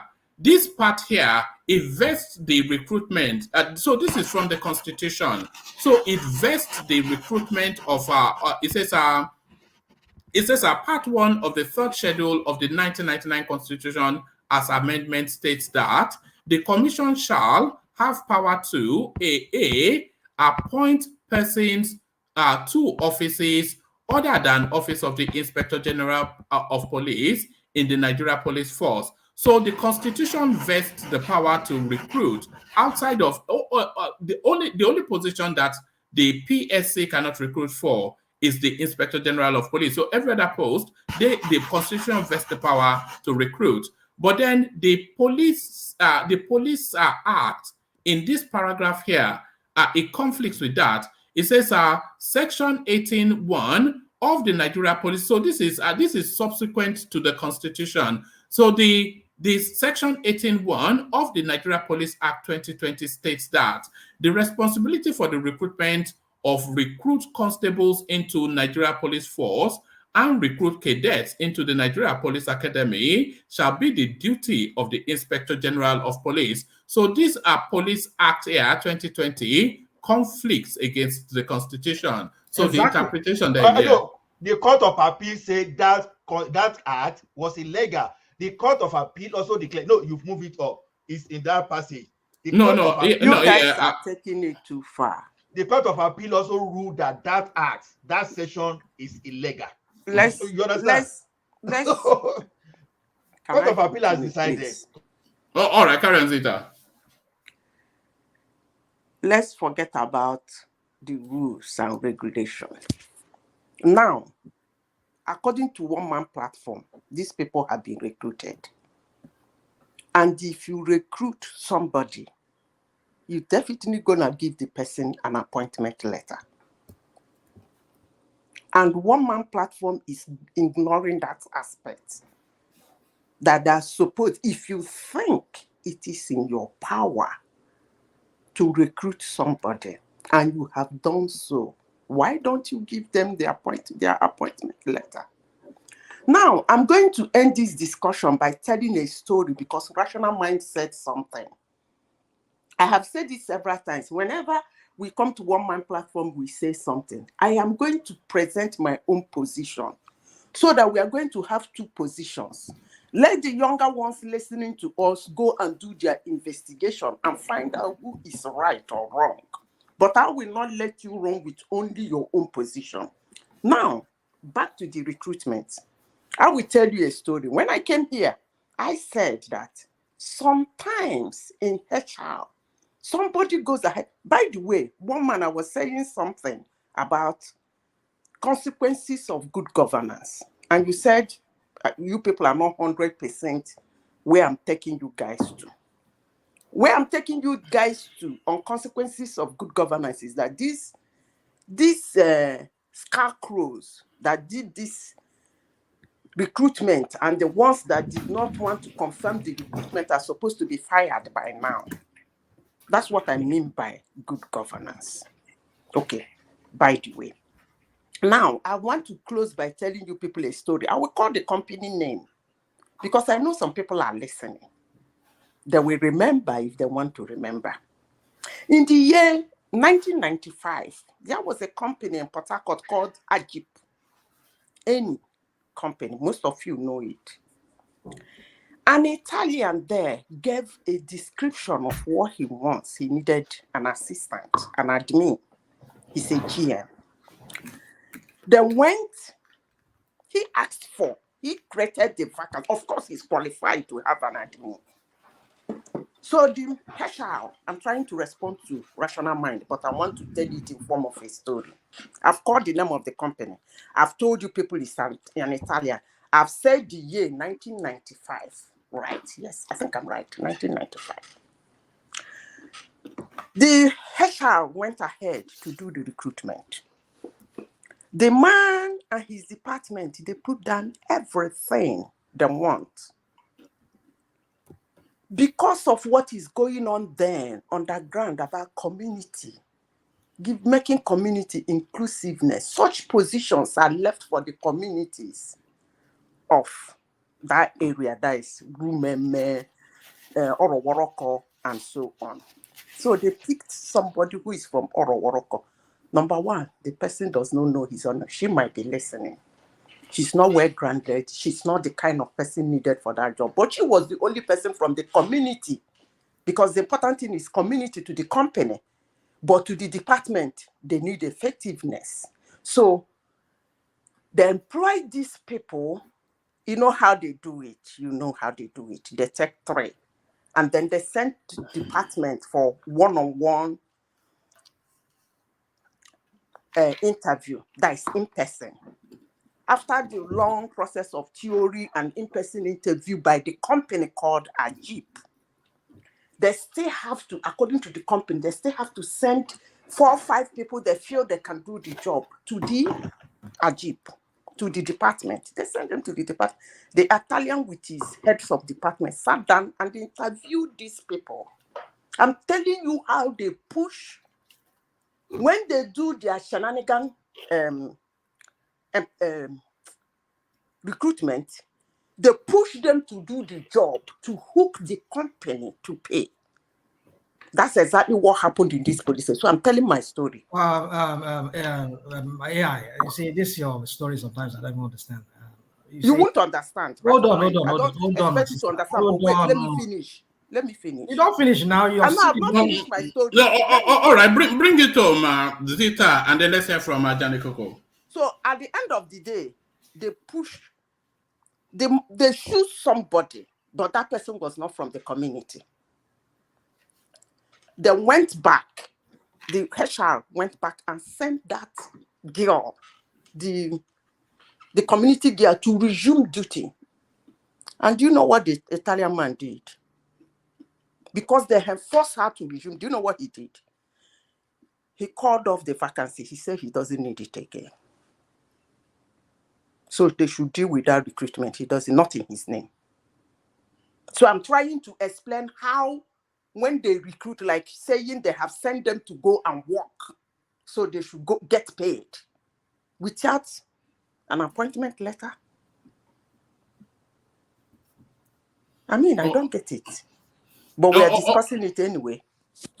All right, thank you, Zita. We're only really discussing it because there are 10,000 young men who have played their part in what they in obligations, and that obligation is not paying back. But Adale Coco, when 2 elephants fight, is always the grass that are.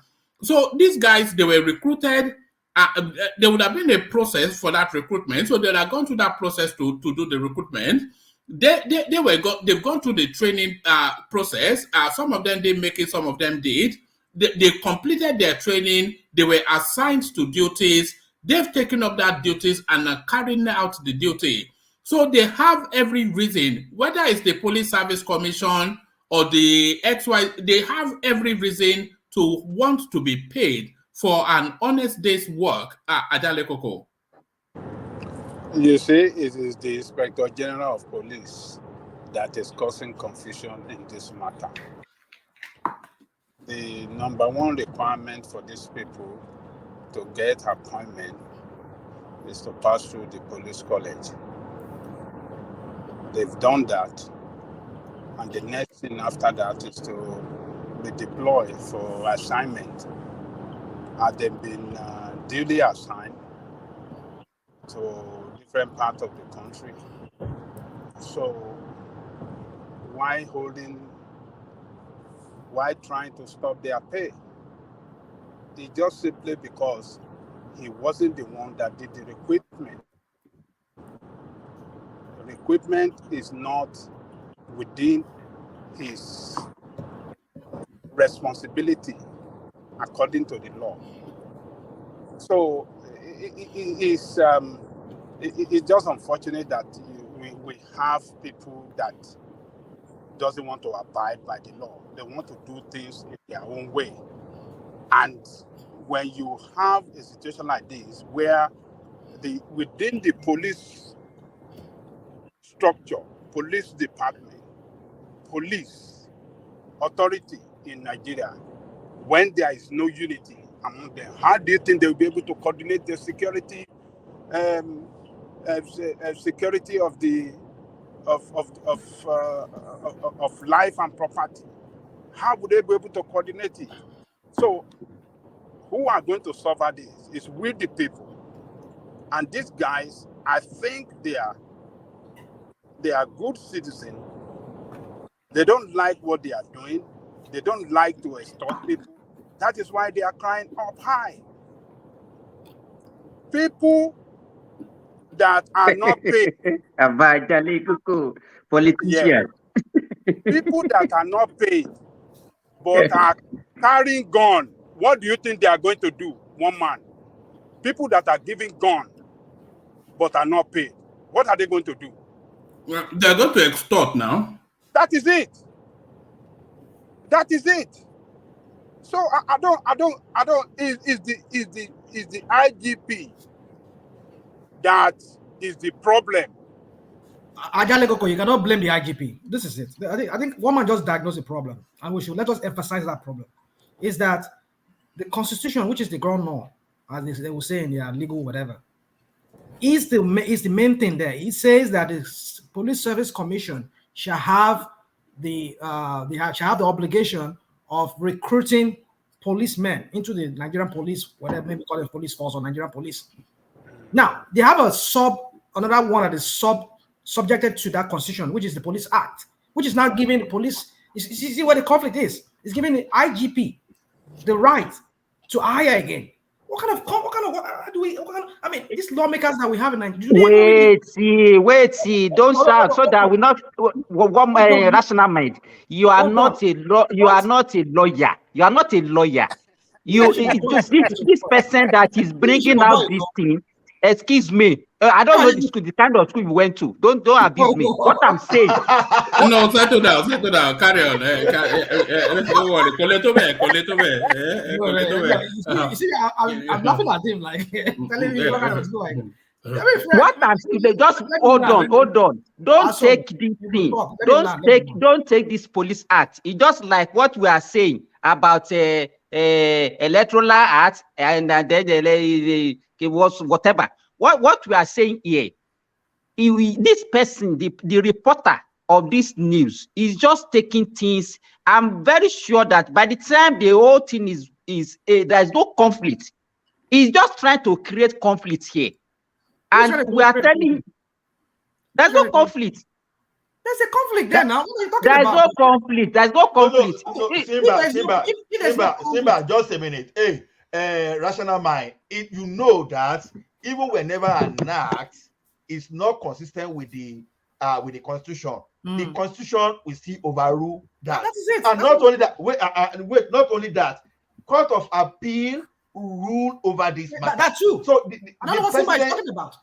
No, wait now. The president is there, so we can't now not be saying this. So yeah, I agree. The the lawmakers, they made a mistake because the constitution already, the law already believe that okay, mistake could be made rather. So when they made that mistake, and there are processes to correct the mistake. So when the normal act of assembly, act of the legislation, if it's inconsistent with that of the constitution of the country, then you nullify that. So the Court of Appeal rule over this thing. So now, Madam Zita and Simba, I think they made valid points. Rational mind. There's no point. There's no point. The fact that they've looted their salary is what it is. They've looted their salary.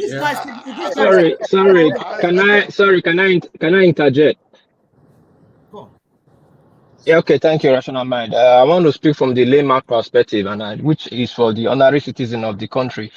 We are more confused than ever the way people are carrying out the argument. You people should bring it down to our own standard, because you guys' standard is so high, and the people these police are running over, and the lawmakers are common people in the country. If the common people can understand the direction of the law, then what's the essence of the law? The law is not made for mathematicians that professors have to decipher it. I listen to the both side argument. It's not making sense to me. The crime has been committed. Hold on, one man. Hold on, let me finish your rational mind. A mistake has been made, which is obvious. 10,000 people are standing not being paid. And one is saying because the IGP did not accept them, one said police commission said them. And the constitution said this, and one is putting when he says it's not this. It's human being that put the constitution for their own gain. No, And if there's a problem, hold on, now let me finish. Hold on, please. It. That's Hold, I'm not missing. Hold on, Okay. hold on. No, don't direct me. I didn't come for direction. Now, go on. People have worked. We all have company here. If they say toothpick and you don't like the toothpick, you reject it immediately. If you are used to pick your teeth, you will not say, I've used to pick my teeth, I don't like it, I'm not paying for it. You will pay for a certain service. Pay these people and discharge all of them. So we have peace and remove that law that is causing confusion for the public. Simple as ABC. We don't need to sit here and start quoting PhD degree or PhD. What peace? You know what surprises me the most? Zita of all people, she's saying that 10,000 police officers that they can go and whistle in the wind and eat cake, that they shouldn't get their salary because it's funny.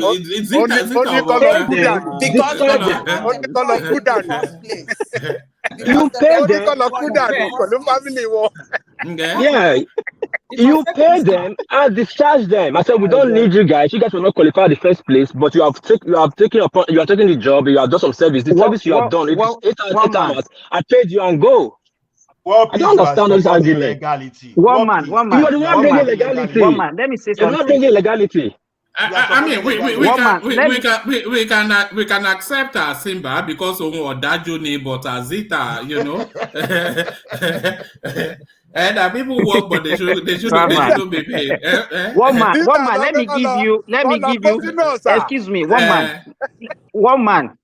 You know, earlier on in this platform, somebody said that maybe you people in diaspora, you have lost touch with what is on ground in Nigeria. Let me give you some examples. Some people get federal appointments illegally.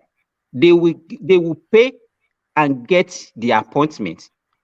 And because this thing, but some of them, they were even giving fake appointments. I know of a guy that worked for 2 years. He was going to office. He was never given any role to play. No obligation. He was just going to the ministry every day and he would sit down, then go home for 2 years. And he was waiting for salary. And he was never enrolled on the portal, on the IPPS portal. You know, let me tell you, sometimes we talk from both sides of our mouth. Excuse me, let me finish. These people, they were never, wait, how can you take an appointment? How can you take an appointment without an appointment letter, for God's sake? These people were never issued. No. Sorry.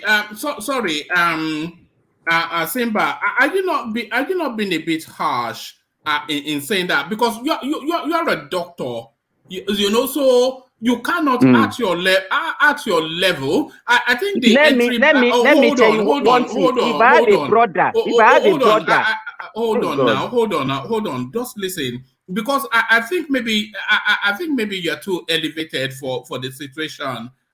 You are looking at it from your elevated standpoint. We're talking about. I think the requirement for entry is maybe 3 GCE or something for police constable, if even that. So you cannot expect that these people will have that perception. All they know is that they've been hired by the Nigerian police, they've been given adequate training, they've been given rules of conduct, and they've been set out on the streets. They are abiding by their training and rules of conduct. There you go. And then they're expecting to get paid. So you cannot have the expectation that somebody at a baser level of entry point in life will have this perception that you have. So you are telling me that a secondary school SAT does not know that when you are appointed or you are given, you're supposed to have we're talking about some more time. One man. It's not even logical. Say that 10,000 officers were hired and they don't know they have to. They have to have letter of appointment before being deployed. Yes. Ajale Goko, one man and rational man answer this question. If you were to execute a contract worth $1 million, and someone said, okay, we've given you this contract, go and execute, no contract letter, will you go? Of course not, I won't. So what is appointment letter? But then, but you see, you guys. No. Wait. What is an appointment letter? It seals the. Hold on now. It seals. Hold on. It seals whatever agreement you have. It seals it. It's a contract. Don't use long grammar. It's a contract. So I mean, you're giving me an appointment letter. These guys have no contracts. Hold on. Go ahead and pay them. You are committing fraud. What are you talking about? Hold on. You see, we are like let me say this. They can land. Let me land because I've never even put a word in. They just jump on me. Everybody. I mean, everybody. It was going to sorrow you now. All right. Yeah. Carry on, Russian mind. Yeah. Okay, thank you. So, my point is this. You see, I think what P said should have been maybe the solution to it. But the argument here is this: that these guys were hired by the Police Service Commission, which, according to the Constitution, is empowered to do that. But we have another act that is conflicting with it. And I was about making the point. No, they were hired by Nigerian police, not Police Service Commission. No, don't mistake this thing. What? Is IGP that hired them, not Police Service Commission. The IGP, is that what something said? See, this is where we're going again. Yes, now you don't listen because you are carried off by your emotion. Settle down. They were appointed by the Inspector General of Police, who then took them through training and deployed them. But the Service Commission, they are blocking their enrollment in the payment portal because they feel that recruitment of officers is their purview. Okay, now, but then another way to look at it is this: that since the Act empowers the IGP, and he did that based on what he feels the Act empowers him to do. Now, the point I'm thinking, like what he said. You say what? I said you want to spin it again. Initially, you want to say it's PCC have the constitutional right. Now that they said he's not PCC, is now so you want to spin it to IGP now that he had the act. Hold on. Continue. Just continue. We are listening to you. Come on, this guy. Will you come down and let me speak? Carry on, right? What I'm for is that these guys who have given their service to the nation, pay them, because it's not their fault. The fault is the Constitution or the conflict here. That's where the fault is. You can't blame these guys. When AI, I mean, what's his name? Her name was saying that. I don't even understand what she was talking about, because these guys are just guys who were hired, who were maybe due to no fault of theirs, they were hired to come and work, and the Constitution and the Act is conflicting each other, and now they are drawn into this mess. So pay them and lay them off and let them go. How do you pay them without violating the law? No, you can't. Hold on. You can't pay 10,000 police officers that have been recruited and trained and then lay them off. You have to find a way to regularize their employment. Well, that's what you really have to do. They should come to a compromise, as in the IGP and the Nigerian what's it called, this Service Commission. They should come. If they don't want to budge, if they don't want to move, then pay them for what they've done and let them go. Sorry, Bishop. Let Ajale Koko come in now after Rational Mind, because he's been wanting to come in. Sorry, the investment they made into these guys through that training, that's a loss to them. So that's why they should have to come to a compromise. Compromise in the sense that, okay, let us hire these people because we've invested a lot into them by training them for this X number of months or years. Let them go. I totally agree with you, Rational Mind. That is what we should be discussing. But that is not what we are discussing initially. We are just blaming your corrupt politicians, your bad government. What we're supposed to be discussing. Yeah, I didn't get it quite to understand what was the. Now it's getting clearer to me now. That's why I'm saying that. The thing we should be talking about is let us hire these guys. Since they've been trained, they've invested a lot, if not billions of naira into them by way of training. You can't just let them go like that. So come to a compromise. Hire these guys. I know you cannot do that because you are cash strapped. Let them go. But I don't let Coco come in. But come to a compromise. You see what really upsets me, because I'm always for the people. What really upsets me is that you have 10,000 young men and women who are gainfully employed but not gainfully paid for 4 months. for 4 months, you know, and you're backing and forthing that who should have recruited them or not. Like you said, you let them go, but you cannot really let them go because they are an essential need which is under-recruited within the Nigerian space. So if you have recruited and trained them, in fact, we need 10,000 every month. So just regularize them and pack your ego. And then for the next round, so regularize these ones. And then for the next round, have that battle to hold up that recruitment in abeyance. But then what about they cannot be keeping these guys in limbo by not paying them? So why don't you? So just pay them whatever you know. What I'm saying is this, one man. If they could not, in the event that the IGP and the Police Service Commission they do not see eye on this, they say we're not going to allow it. Okay, can we pay these guys? Let's just pay them for whatever they've done and let's sever ties with them. Let them go. But the other thing you should look at it is, like I said, is that we've invested money into these guys by training them. Are we going to be hiring other people again and be training them again? This is loss of money. This is where we just squander money. We just loss of resources. Resources we've already invested into these guys. You can't just let it go like that. So, do you know that you know that this thing has been happening since 2019? The former one also did the same thing, and those are the people that were supposed to. You know, there are so many people that are just violating the law, doing things that are not supposed to be doing. This thing has been on since 2019, and a mistake that the past IGP made, this same one is doing the same thing just because they are getting something from it.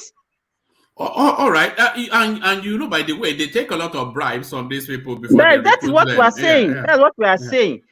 But where does the and then another thing? Sorry, public service rule also say if you are working with government in Nigeria, you are most people are not paid in their first 3 months of service. I work with federal government. I work in the teaching hospital before. You are because those are the time they will use to regularize your appointment, and so the first 3 months you're on probation. So that's you know, as you said, most of these people, they are not educated. They are just there desperate to just get an employment. They don't even know what it takes to get an employment, and so that's why they are crying for war. I'm not no one man. You said that I'm a wicked person. I'm not wicked, but you know, sometimes we say we should follow the rule of law. But at the same time, we are not the same person that are not saying that no, it doesn't matter this time around, they should just get paid. But you cannot, you know, you have to follow the rule of law. To this thing, you cannot just say they should just, where would they get the money from? And initially, when we started this argument, we were even making it to look as if the whole police were not paid. They are not just being paid. Now we are getting to the root of the. So that I think that's what we're supposed to be doing. Don't let us be carrying by our emotion or even our hatred for the government. No, we have to have emotions when 10,000 people are not being paid. But Ajale Koko, yeah, let's hear from you. Yeah, I think I got it wrong. I thought it was the service commission, police service commission that did the recruitment. I didn't know that it's the IGP. I didn't know that was police commission that is stopping the payment. So I got it wrong right there. So, but you know, there is a standard procedure to give people letter of appointment. The first before letter of appointment is offer of appointment. They will give you offer of appointment. If you want this job, you already apply for it. They will first of all give you offer of appointment. It is after you accepted offer of appointment that they will give you letter of appointment. So they were offered appointment by the police force. So they got the appointment and they were sent out upon the acceptance of their, upon the, after giving them the letter of appointment, they were absorbed into the service and they were given assignment. So, but you see, the police inspector general knew that it's not within his capacity to do it, but he did it anyway, thinking that he's going to go scot-free with it. But what the police service did to assert their own constitutional right, that no, you can't take our responsibility, I think it's good. It's a good thing. It's just unfortunate that we have a president who doesn't know how to govern.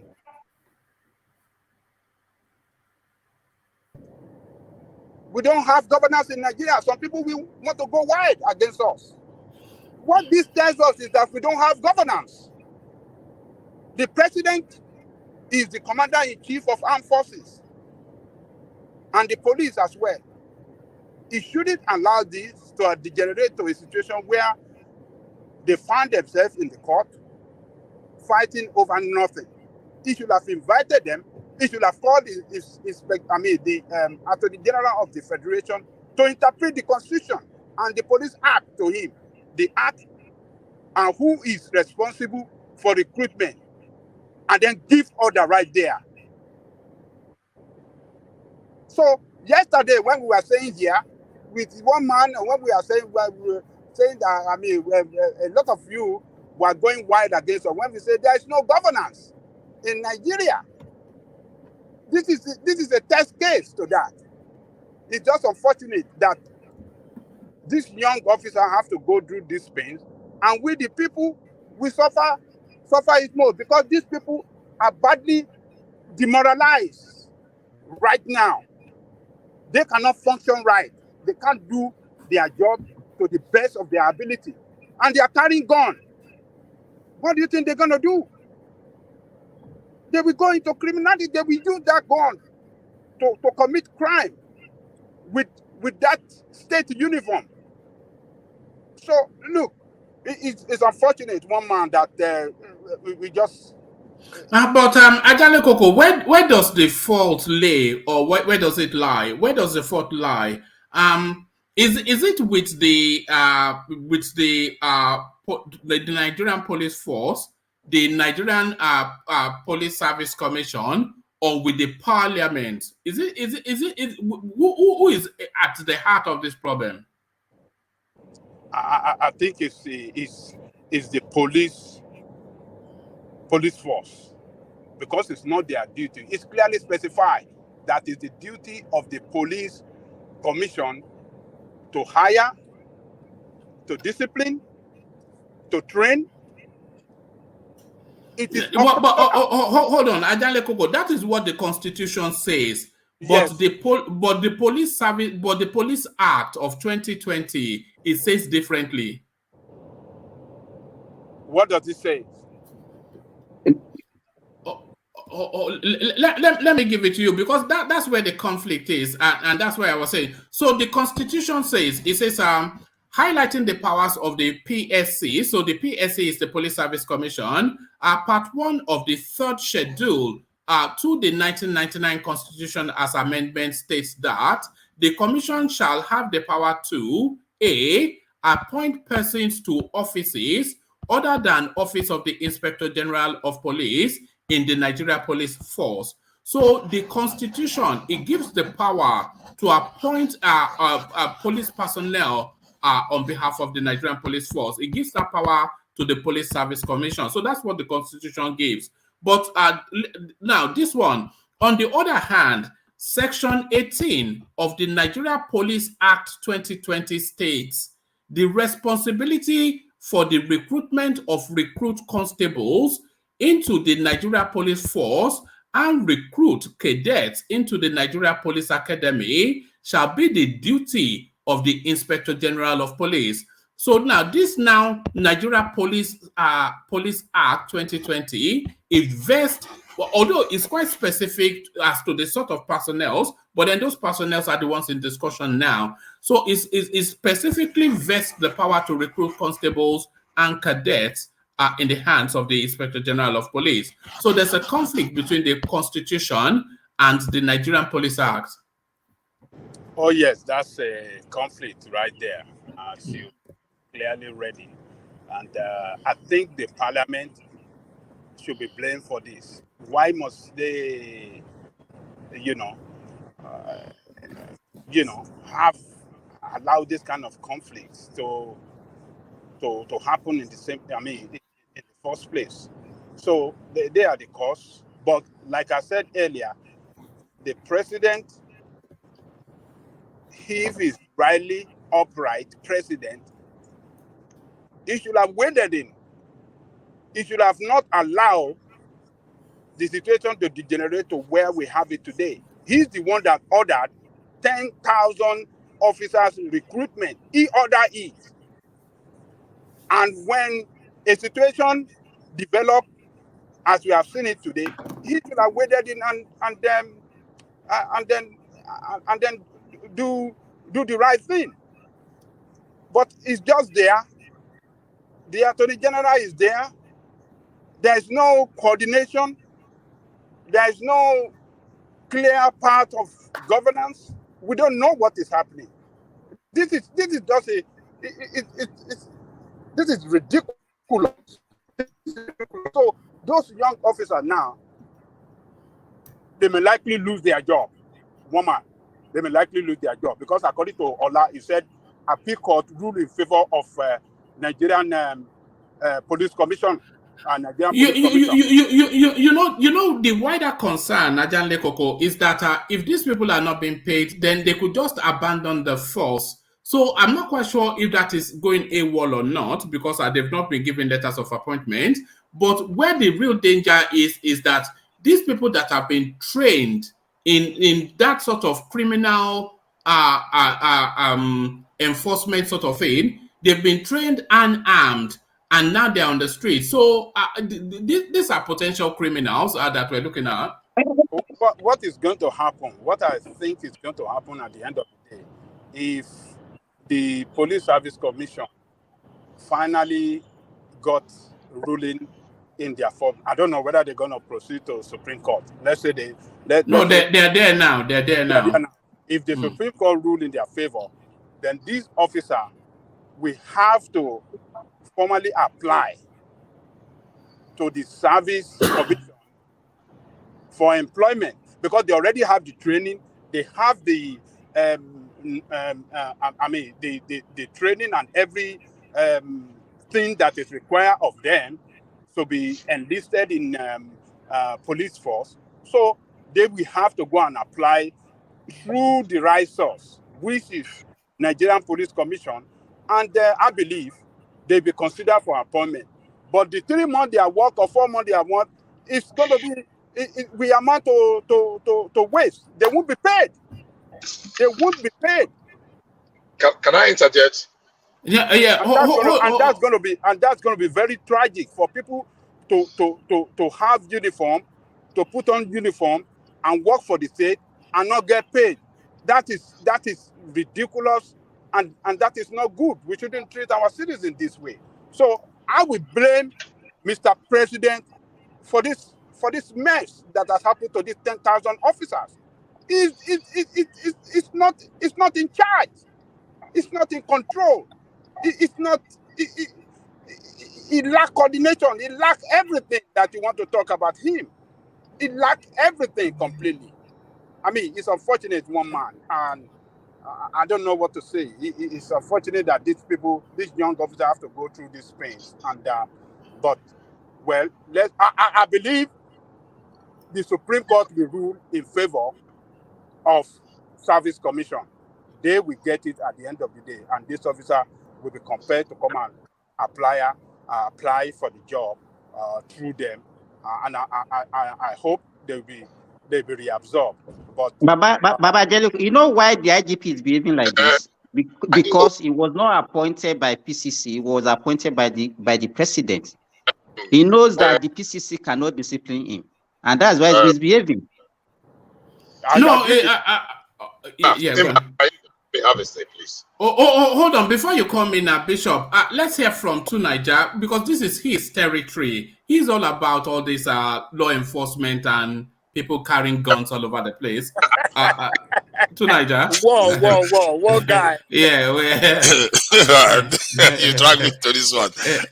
Yeah, greetings, one man. Thank you for having me, and greetings to everyone on the panel, and the chat and the viewers. I think everybody, this is the confusion of Nigeria. Everybody seems to have a point there, but in the end, the country needs security. We have people that have been trained, and it's very simple. We just ask the IGP, even if they have their dispute, to pass these guys through so that they can be enrolled. It's very straightforward. And this is why I agree with Ajan Lekogo that, this governance is where the issue is.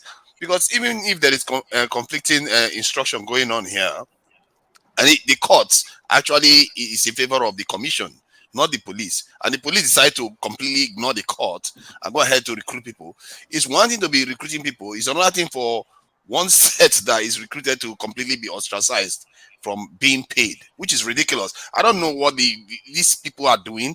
The Inspector General of Police himself, even if it's not through your power and you're appealing in court, these people have been trained. Are they not good enough? If they are not good enough, do what you need to do to streamline them to the system and get them employed. We need the security. To Niger, it's really a constitutional matter, because for these people to be paid, they have to be enrolled into the payment portal of the federal system. But what the Police Service Commission have done, if they've written to the Accountant General of the Federation to tell him not to enroll these people because they were not properly recruited. Because the Inspector General of Police does not have the power to recruit them, which is what, man? It's like Please, let me have my... sorry, just because Babajele could say something. I thought it was the Inspector General of Police that blocked it. No. It's the Police Service. It's the Police Service Commission. It cannot issue because it cannot issue appointment letter because it's not within his jurisdiction, and that is why PCC is telling them that you cannot recruit somebody on the payment portal without letter of recruitment. No. But the Police Act 2020 puts it within his purview. I just checked now. I don't even under the. Let me read it out to you. The Police Act. It is not even there. They said the general objective of the Police Act is to provide an effective police service that is based on the principle of accountability, transparency, and protection of human rights and partnership with other security agents. And the act, there's nothing like go to section 18.1. Go to section, if you have it fully, go to section 18.1. Okay. All right. As you're doing that, what I'm saying is that that's not in Nigerian public, civil service rule or public service. There's nothing like letter of offer. We have temporary appointment and permanent appointment. You are under temporary appointment for the first 2 years of your engagement. That is when they will assess you. You do exam, and then they will give you permanent appointment. That is when you are pensionable, and it will take you 2 years to do that. So there's nothing like offer of appointment. You have temporary appointment and permanent appointment. Those are the two letters you get when you are working with Nigerian government. So just for clarification. But they should have just, because from what I can see, the commission is the one blocking it because the Inspector General recruited people. The question they should be asking is, are these officers well trained? If they are well trained, then you have to have the officers join the force, because the government has already ordered these people to be recruited, and you can't just block 10,000 police officers that are well trained and that the country needs in a very desperate way from carrying on working. They are begging on the streets, working 12 hours a day. That is just ridiculous. This is something that people can sit in a room and resolve, but we turn into a charade for the whole country and 10,000 police officers suffering. This kind of senselessness we can't have our officials behave in such a senseless. How can this is low IQ reasoning? It's very stupid, really. You can't. If you cannot operate above this, it's stupid. How can you not be able to resolve a simple issue like that in one room meeting? It's very simple. Those officers have been trained. Okay, you're having your own argument. Go and have your own argument. Let the officers be commissioned, because except they have issue with the fact that the officers are not well trained, which is a safety issue too, because you can't have people that are not well trained go into the public. But if they are well trained and it's just technicalities about who should be paying this and who should be paying this, that's stuff that should be resolved in a room. It's just ridiculous. These two of them have questions to answer. I think the commission too have a serious question to answer. Just because you don't think that the Inspector General should be able to recruit people doesn't mean you shouldn't pass them through for payment, because those people are real people on the streets carrying guns, as some people said, working 12 hours a day, being sent on special appointments, and they are not getting paid. How irresponsible is that? Because you are having technical arguments because of the constitution. Let the courts sort that out. Let the public be protected. Let the people be, the officers be paid. Everybody will be happier that way. The people who notice what is going on. To Niger, you just apologies, Ola. Let Bishop come in. He's been wanting to come in. But Bishop, let's hear from you. Okay, thank you. Number one, it was a very wonderful idea by the president that let's have minimum of 10,000 police because we're under-policed. That's one. And he has done his own. It's for the relevant agencies. And I want to throw a question out there. Unfortunately, the system is suffering because of the ego of a few. Not too long ago, all manner of bills were being passed. You just know how to lobby yourself, and they were creating all manner of bodies and the rest. And that is what brought about this police service commission. I want to ask, there are about 10 paramilitary services in Nigeria. 10. At least we have custom, we have immigration, we have, what do you call this one? LCDC, whatever. We have different ones. Fire service, civil defense. Which of them have this kind of duplicity, whatever? It is the head of that agency. In this case, that's supposed to be the IG. I don't like the present IG. There's no amount of how you want to market into him. I don't like him at all.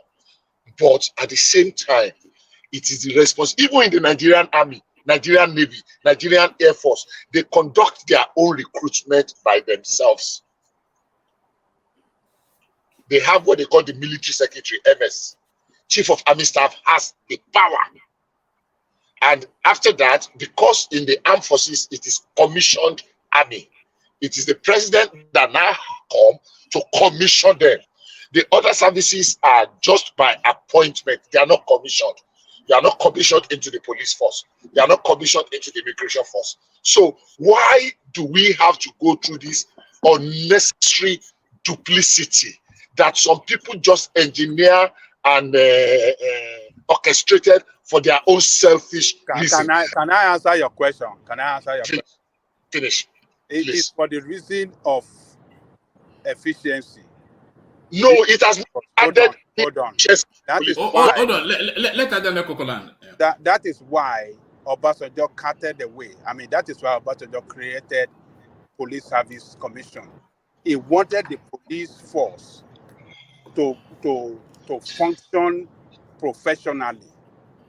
He wanted a situation where they can be well focused on operation services, and the services of recruitment, training, and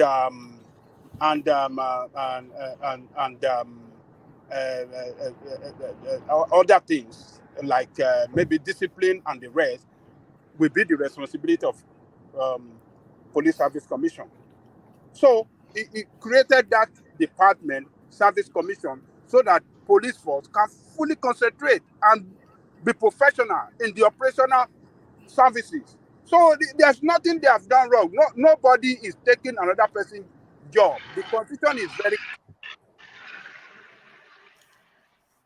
and who and what should do. So Bishop, so that is the reason for efficiency. It's not just that some people are just allocating power to themselves for power show sake or anything like that. But and let me make this point. How can you make a process efficient by duplicating? I will use the floor for you. Let me make this point. Look, for the fact that finance minister yielded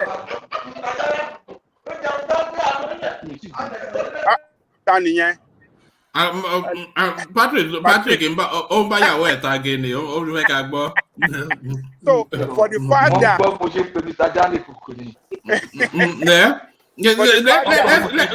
let's say hello to Patrick's wife. Hello, Mrs. Patrick. Hello to you. I want to say hello to you. Hello.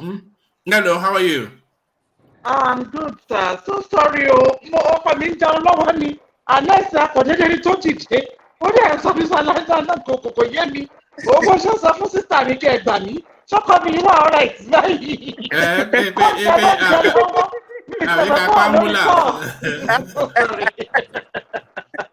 it's talking to his friend. It's our friend. All right, good to meet you.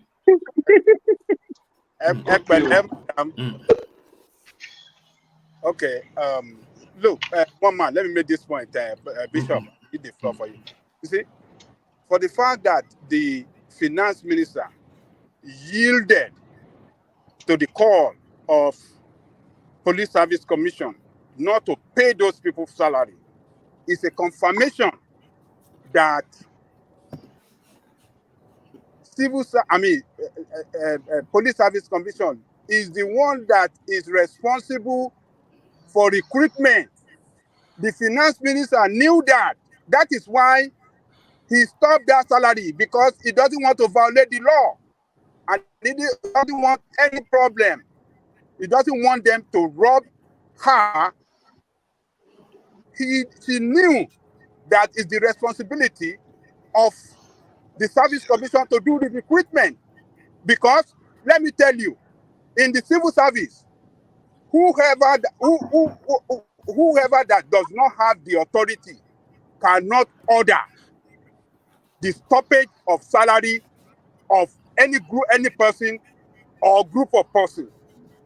So the Service Commission are the one responsible for recruitment, and they wrote to the finance minister, and the finance minister yielded to their call because she knew, yes, they are the one that are responsible for recruitment, and therefore for her to make payment, that authority must come from them. So that is the point that is missing, that anybody is not taking into consideration. So that is why she didn't pay them. Okay, hold on. I heard you. You cut me short too quick. I was just trying to set the premise for my interjection, and I will appreciate if you just let me go. You have brought something out of your submission, your interjection now, and I want to be very emphatic. Police Service Commission was created either in the year 2000 or 2001, right or wrong? Yeah, carry on. Okay, I think it is 2000 or 2001. And the IG of police have been recruiting the rank and file since then, ever since till now. Right or wrong? Right. Now, if they have objection to change it, I would have thought that should have been done in the backstage without necessarily truncating, because I see this as just power ego. Now, the reason what I was laying before, the foundation I was laying before Atiku interjected was that we have other paramilitary agencies, that the head of those agencies are saddled with the responsibility of recruiting and training and deploying the service personnel, as we also have in the armed forces. We have Bishop. Ministry of Defense recruit, not the chief of army staff. Even Nigerian army, they have their own service commission also. Exactly, Ministry of Defense. That's what it's not Ministry of Defense. Come, don't keep us that. I said it. I said military secretary. It is the army. If you want to get it, as we are speaking, I Google. As we are speaking, I Google. The Ministry of Defense has the responsibility, even though they have bodies across the armed forces. So you cannot recruit in the military and subtract the Minister of Defense. It's impossible. Hold on, I don't understand. So Are you saying that? I don't understand what you are saying. Which ministry? The Ministry of Defense intervention or? No, hold on, Bishop. What Ola is saying, just like the Police Service Commission, the Military of Defense, the Ministry rather of Defense, is in charge of recruitment for the armed forces. So the police, the army, the army, the navy, the air force. So it's not the chief of army staff that is saddled with that responsibility, etc. So similarly, there's an external body that oversights recruitment in the armed forces, just like there's an external body that oversights recruitment with the police. Okay, are you done? Yes, that's what, yeah. The Ministry of Defense does not interfere the way the Police Service Commission is doing. Because I know a little, let me say, boast that I know a lot. I know a little about the recruit, at least the Nigerian Army and the Nigerian Navy, if I don't know of the Nigerian Air Force. The recruitment process, there is no conflict. The Ministry of Defense is the supervising ministry. And whatever several things. Hold on. That's because they have synergized their own relationship for that not to be the case.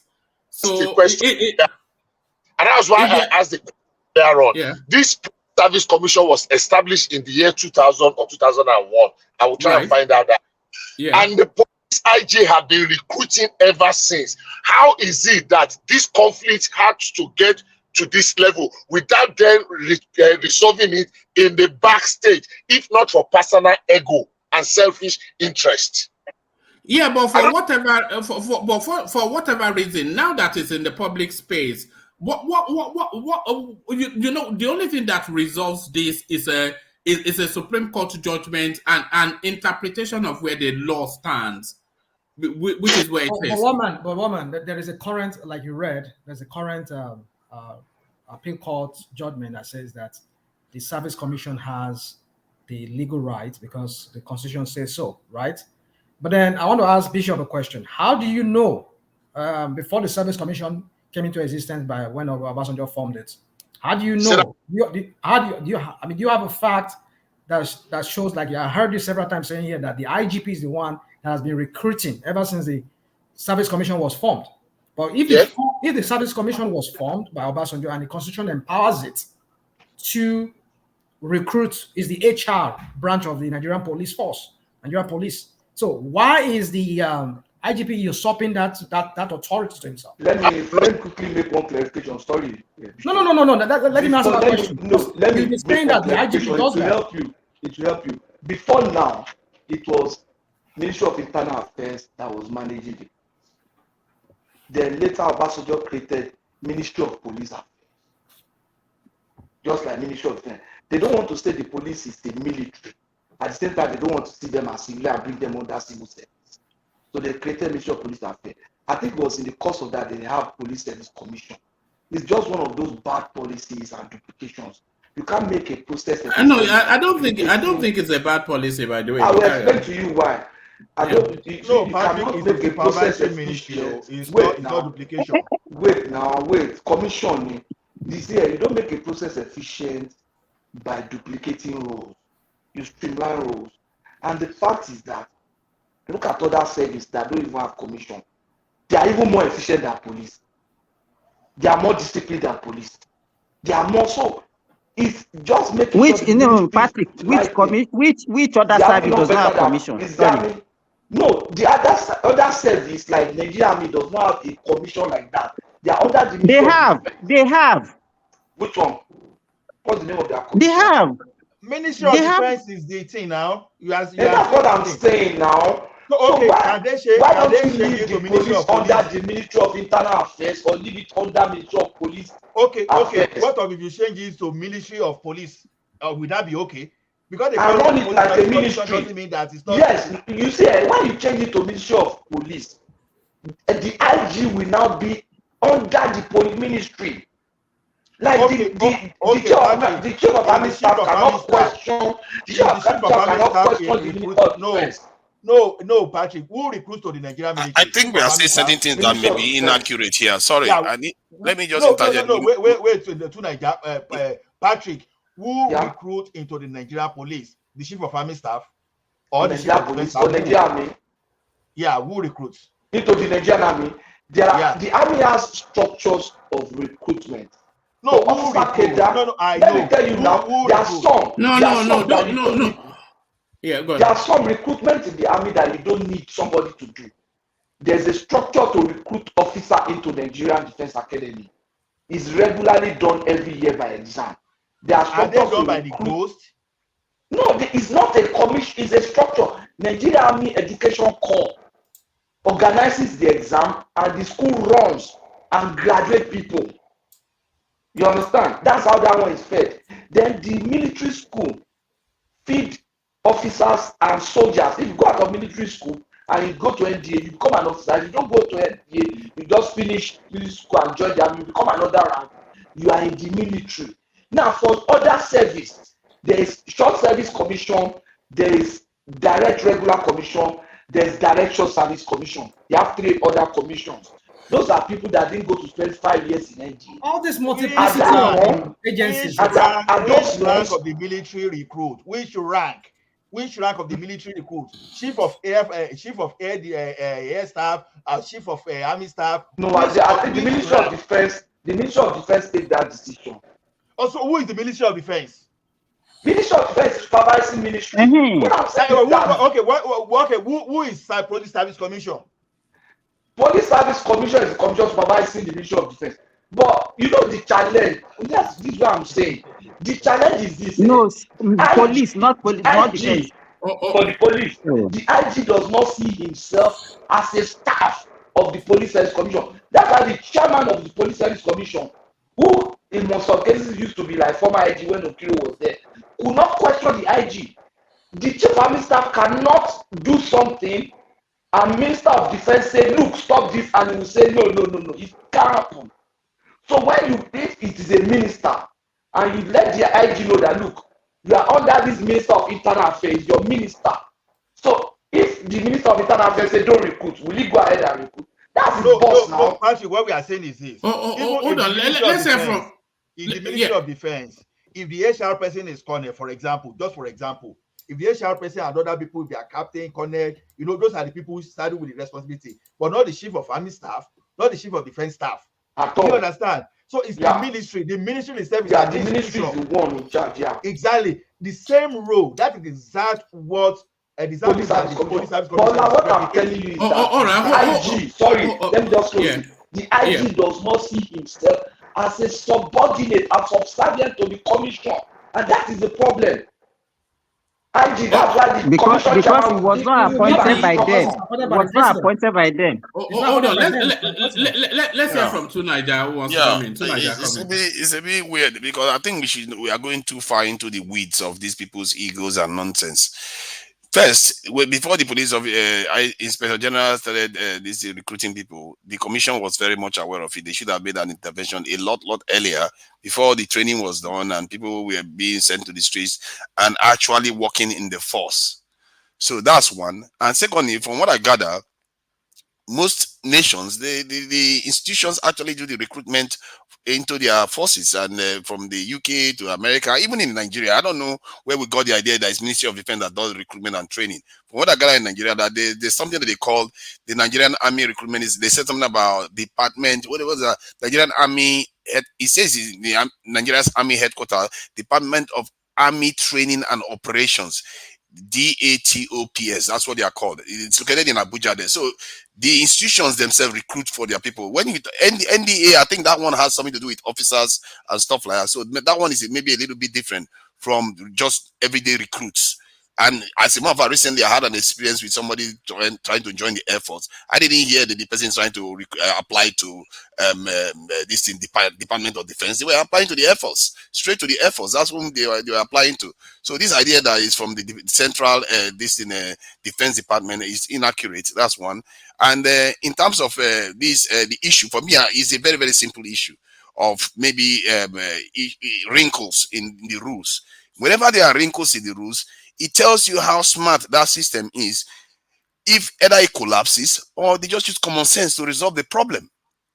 What we see in Nigeria every time, the moment you see any simple wrinkle, the whole system collapses. and 10,000 people are on the street. What kind of for me, that is where you should have issue with. Even in the West, they have all these other problems too. You always have sometime where rules collide and you have all these issues a little bit. But to leave it so that 10,000 people will be on the street working 12 hours a day without getting paid, that's the fault of those two people there. They are the ones causing the problem. If the commissioner is blocking it, they should be held accountable, because even if they have the right, you shouldn't just block stuff like that. For 4 months, they are not getting paid. You should act earlier to forestall this problem. They are all both of their houses. So yes, and I agree with that last statement. They plague on both their houses. But to Niger, if the Supreme Court finds that the Inspector General of Police does not have the legal authority to recruit those soldiers, but then they had already been paid 4-6 months salaries, then those salaries will be a loss. How do you recoup that money? It's not a loss, because those people are actually viable officers that were actually carrying out their duty, and they should never be fired, and they should never be set aside. They should be put into streamlined into the force. These two people that are arguing amongst themselves, that should be set aside. There are certain things you have to keep in mind. This is why I am against the ASU strike. And the nation has to function. It's not about your stupid arguments. The nation has to function. Those two people that are having the argument, they need to streamline this people. No, we agree with that. But the nation has to function on a legal footing, not on yes. So it's the legal footing that they are trying to establish. Because if they pay these people and then they find to be that they are illegal employees, which is what the Supreme Court would establish, then really in the auditing, how do you audit their salaries if they didn't exist as an employee in the first place? One, were they not doing their job? They were carrying out a real duty in this world. One, were they trained? Were they safely doing their job? They were doing their job. And were they at fault for being recruited? No, they were not at fault. They were listening to an authority figure. So that is the fault of the system. You can't penalize the people for it. And the truth is, in the end, is whether the public got a value for money. And if they did, then the money is well spent. That's why I think that this issue, even if there are wrinkles in the rules, you have to smooth it over and leave the police officers to be doing their job. These are 10,000 people with families. No, but you can't, though, can you? If they are not legally employed. That's why I said legally, that's a term that is loaded. Is because they are arguing in court. Because if they are legal or not, the point is that they have been trained as police officers. They are functional. They are being sent to work. Are they not working in the real police units? So that is the issue. If they are already working in police units, pay them, allow them to carry on with what they are doing, then finish your argument. Even if they are illegal, then you can retrospectively streamline them into the force because that is a consequence of the argument. You can streamline them to the force without the system losing anything. Yeah, but if you streamline them into the force, if they are illegally recruited, but then and that is established, but then like you are saying, they've already been trained, and they've already been trained, and if the Police Service Commission then agrees that they should be police officers, their letter of appointment would that have to be backdated to their recruitment? Yes. You see, it's too convoluted now. It's just a document. This is the thing. We have to look at the real world. In the end, they've served. They've offered value to the public. And having officers on the streets without getting paid, that is dangerous. And what those people are doing is irresponsible. 10,000 officers on the street, they are the problem, not the officers. Because if you're having arguments at the top, solve it. For me, this is something that we can resolve in a room meeting. Even if I have to concede ground, I'll just concede, let the officers go and function. Because you have to focus on the greater good. That is the whole point. And I think this is not even a serious issue, if not for the Nigerian space that always like to argue about, stuff all the time while the public, is suffering. Can I ask you a question, Tunaija? Tunaija, do you believe in strengthening our institution in Nigeria? Yes. As if you want. Now, do you now believe that it is good to insubordinate the appropriate institution responsible to carrying out a particular duty? Yes. So you believe that they should be insubordinated? If what I'm saying is that you have an authority that is supposed to carry out a duty, you go ahead and you now insubordinate. Do you believe in that? No. I don't believe that you should violate the rules. But if there are vagaries in the law and there is an argument, the IG now said the precedent of insubordinating the appropriate institution that should carry out a duty, and they even took the case to the court, and court ruled. And you are saying now the illegality should now be made legal for another person to repeat it in the future for the same thing to be made legal. So I can as well go and carry all my friends, all my cronies, put in them, and later I say, okay, because these people are doing good services to the country, let us legalize it. Let me tell you something. I don't know whether you're an American in Canada or this thing. If by any reason they find out that during the documentation of entry to a country, even if it is 50 years, 100 years, if they see something wrong, these people will not come and say they want to legalize. They will tell you they don't want to set bad precedent. So, okay, see, let me ask you this. What we are saying, wait now. What we are saying, we should be very careful. The question is this: the police you are looking at, some of these police you are looking at, they are lawyers. So they are lawyers. Some of them, they even have PhD in law, and they still went ahead and did something unconstitutional, did something against the constitution, just now to whip up the public emotions to say, oh, we have to regularize. The question is this: why didn't you regularize your behavior while employing these people? And you know, these people, they don't really have a signed contract. But hold on, Ola, the law facilitates for what they did, though. The law facilitates for it. I saw a law that talked about this. The law facilitated what they did, but they now took it to appropriate, because now the understanding of those people that carried it out, okay, the law facilitated, but they now took this into the court. The court, the appropriate court with the jurisdiction, with the right jurisdiction, ruled over this, and we are still standing by the illegality. So the thing is this: we choose to obey and choose not to obey. That's what we are saying now. The court said this thing is illegal. Oh, we are saying even though the court has ruled that it's illegal, oh, we should rationalize. What you are saying is you're overthinking it. Wait. No, I'm not thinking it. You're are saying even though the appeal court has ruled that this thing was wrong, we should not disobey the appeal court. That's exactly what you are telling me. Now, if you are saying they should now go back through the recruitment processes, and the Police Service Commission now see this, okay, let us give them priority in the recruitment. That's another thing entirely. But these people, they are still standing by illegality. And we are saying we should now regularize illegality. If you want to regularize illegality, then you go to the National Assembly and let the National Assembly help you. But the court, you have a point there. You are not regularizing irregularity. You are legalizing in the officers that have been trained. Hold on, Tunaja, let Rational Mind come in, then you come after him. I support what Ola said there. You know, with all of us, we're talking about working institutions. You know, you asked me a question. Was it you or somebody asked me a question that we're talking about one of the failings of Nigeria is because we don't have institutions that works. And now this is an agency in some way, an institution which is trying to checkmate, which is trying to put in check the IGP for some illegalities. So we should commend them for that. I mean, that's commendable for me. That's how I see it. You know, but the only thing even at the sacrifice of 10,000 people's salary, I'm not for those guys not being given what they're entitled to. Like I've already said, and I think Tunanja also said that too. Some other people said it, that Coco and what piece, that there should be a middle ground here. They should meet at the middle here. We know somebody has violated that he should be prosecuted for that. If I thought he can be, I don't think he have any immunity. But I don't know. Now this is Nigeria; they will never prosecute him for that.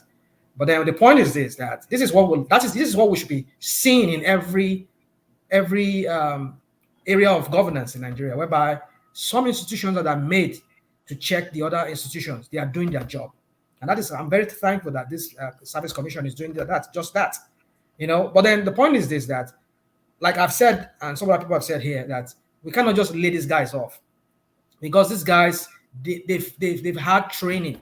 The government has invested a lot into them in the form of training. The times they spent in training them, those people that train them, and all the money, the resources used. We can't just let it go. And like they said, this president said we need to be recruiting like 10,000 or how many thousand of police officers every year, just so as to meet up the shortfalls.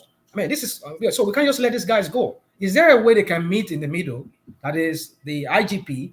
In this case, I know the IGP would want to consent, but the Service Commission, we're talking to them if they can hear us, anybody from any of their head, if they are hearing us, we're appealing to you that these guys need to be bring into the hiring process proper, put them on the IPC or whatever you call them, or whatever you call your portal, let them be hired, because we need these guys. You can't just lay them off after this training they've got. It's a lot of money. Can I say something? Let me just land. Let me in conclusion. So my point is that I support Ola. Yes, we should. This is how we should be going. That's the direction Nigeria should be going. We should have an institution that could be able to challenge even powerful people like the IGP. Tell him to his face, like, no, this is illegality, and we should stand on that. Because for me, if we do not start enforcing the law, Nigeria will continue being a lawless country, and we're going to get worse than this. Okay. All right. What will likely happen is that when the Supreme Court, if the Supreme Court should rule in favor of Nigerian Police Service Commission, they should rule in favor of them. Then what I suspect will happen is that the appointment of those people will be transfer. That's going to be transfer of service of the appointment from Nigerian Police Force to the Nigerian Police Service Commission. And in that regard, they will still have their money paid. They won't lose anything. It will just, the record will show it that they have their appointment by the Nigerian Police Force, but by the order of court, they have to transfer it to the Police Service Commission, and they will get paid. And that will serve as precedent that Nigerian Police Force can no longer, under the earth, hire police officers till that kingdom come. But for those guys, I believe, under normal circumstances, the way it is done in civil service, they're going to have transfer of appointment from police force, police commission. I believe they will still get paid. It's just police service commission will now we absorb them officially as officer recruited by them. You understand what I'm saying? Mm-hmm. I don't think that they will just do away with them, fire them, and then since they already been assigned to duty, they're already carrying gun, they're already wearing uniform, and their service, their job is badly needed. So I don't think they will just throw them out of service like that and would not meet at the middle, as Rational Man is suggesting. So I believe they will surely meet at the middle. They will transfer their service to Nigerian Police Service so that they will continue their duty, and that will serve as precedent that Nigerian Police Force will no longer and will never ever appoint officers till that kingdom come. So that's Baba Jarego, do you know that even their welfare, their promotion, everything is scheduled with Police Service Commission? it's Police Service Commission now, and they are So training why should somebody who and cannot discipline. promote, who cannot even pay salary, recruit somebody? And you cannot discipline them. You cannot fire them. But you cannot fire them. You can't discipline them. You can't promote them. You can't do anything. But you want to be in charge of hiring.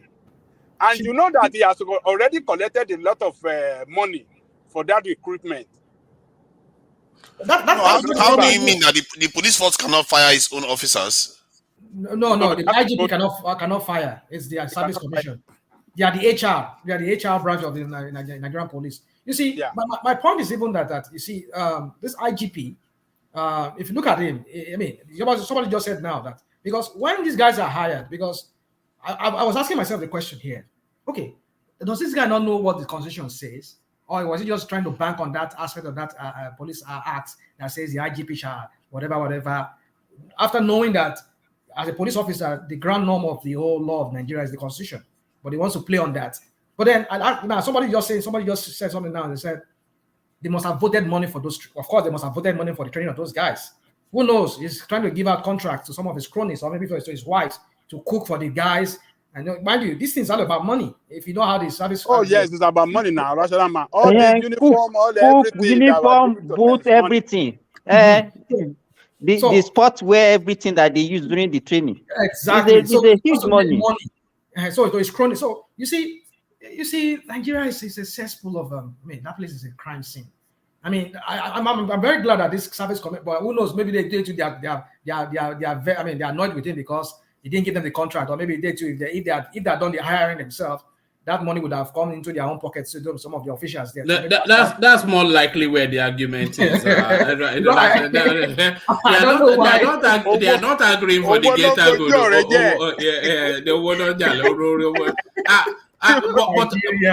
I heard you. But to Niger, what Kulata is saying via super chat, he says you can't sidestep the Constitution. So it says a lawsuit risk. So I'm not sure about what the lawsuit risk is, but you can't sidestep the Constitution is more the thing.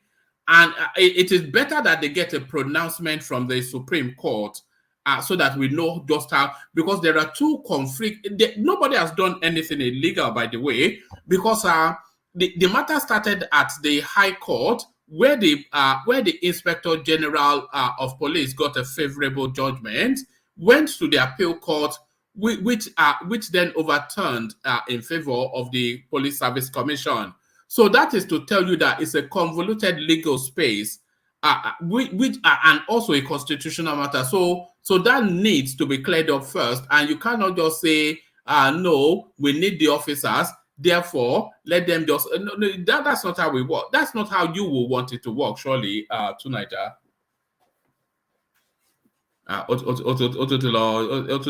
Get chicken. Look at this guy. So yeah, Simba, let's hear from you.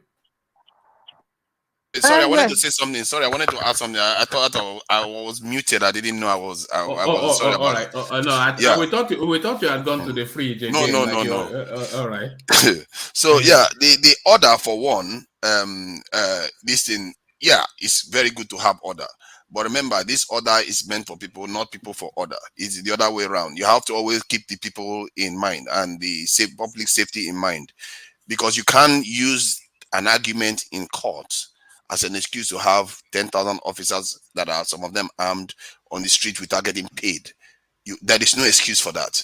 You have to always keep that in mind. This is why I always say look at the greater good. The idea of institutions is very, very good that they are strong, but there is always a wrinkle. You always have a wrinkle. But the smart people will say, okay, you know what? The order is made for the people, not the other way around. Let's just figure out the way around this. Then we settle our issue in the courts. This is why sometimes, even in the West, there is no government, but still function.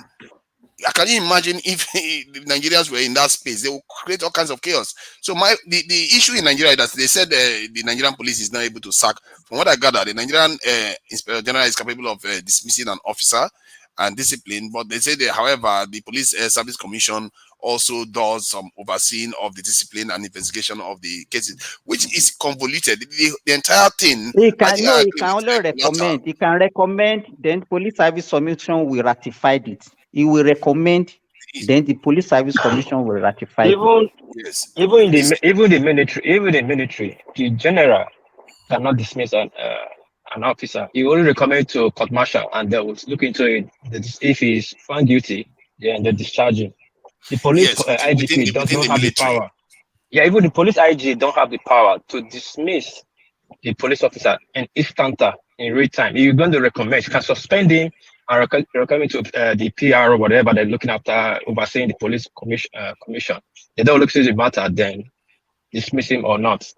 But Nigeria issue is two-sided. I think in Nigeria, the way the police force has been made convoluted. I think I agree with the argument somebody made earlier on that there is really no need for this extra commission. Because even in the military, I put a link there. You can see that the army is responsible for its own recruitment and training. There is something to be said by the symbiosis between the recruitment arm of any force to the operational arm of the force. Because sometimes there are people in operation that experience things that you can send them back for extra training. So they are symbiotic and they can be able to function properly together. I don't see the merits of breaking up a force like that, and the person in charge of the force doesn't necessarily have a lot of control over the way the people are trained and all the rest of it. A commission that is set aside, I think it's just extra bureaucracy that has resulted in this mess. No. It's a necessary evil. Okay, tell me what issue that it was mitigating there. Tell me the issue it's mitigating. Because hold on, I will tell you. Even in your society where you live there, I think that's how it's run. Actually, no. What? No, I mean, I'm sure that's how it's run. The police here recruit their people, and the constable is able to do this in dismiss them. Has the power to dismiss them in the UK. Let me land. My point is this. You see, we need to commend Obasanjo. Maybe this is one of those things I need to commend him for. Looking at it very well, I think it's a necessary evil because when I say it's a necessary evil, because that way it doesn't vest the power solely on the IGP or the minister of the chief of defense staff or chief of army staff, because you need, when people if someone has to be disciplined.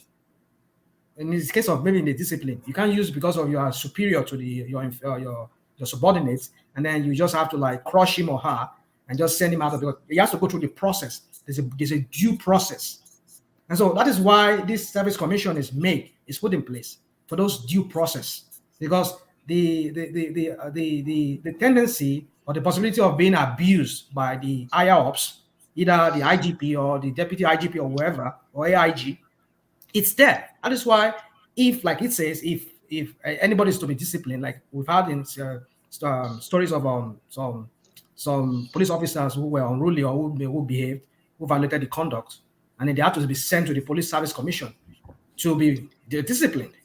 And so these people will look into the case because they are the HR. Like you and I, if we have any problem, they send you to the HR so that the HR takes it from there. So the point is this: what I'm getting at is this: to Nigeria, we should look at it as something that is necessary for us to have, because in Nigerian context, they always abuse things.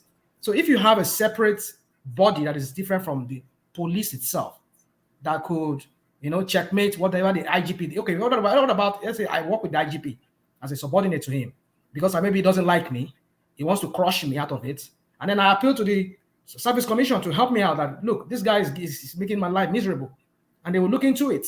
They will ask him questions. They will ask me questions. And then that way, you'll be able to find a middle ground there. And maybe if I'm guilty, they send me off. Or if I'm not, maybe they have to like tell the IGP, no, you cannot do this to this guy. So it's more like a union for the police, like their own police union.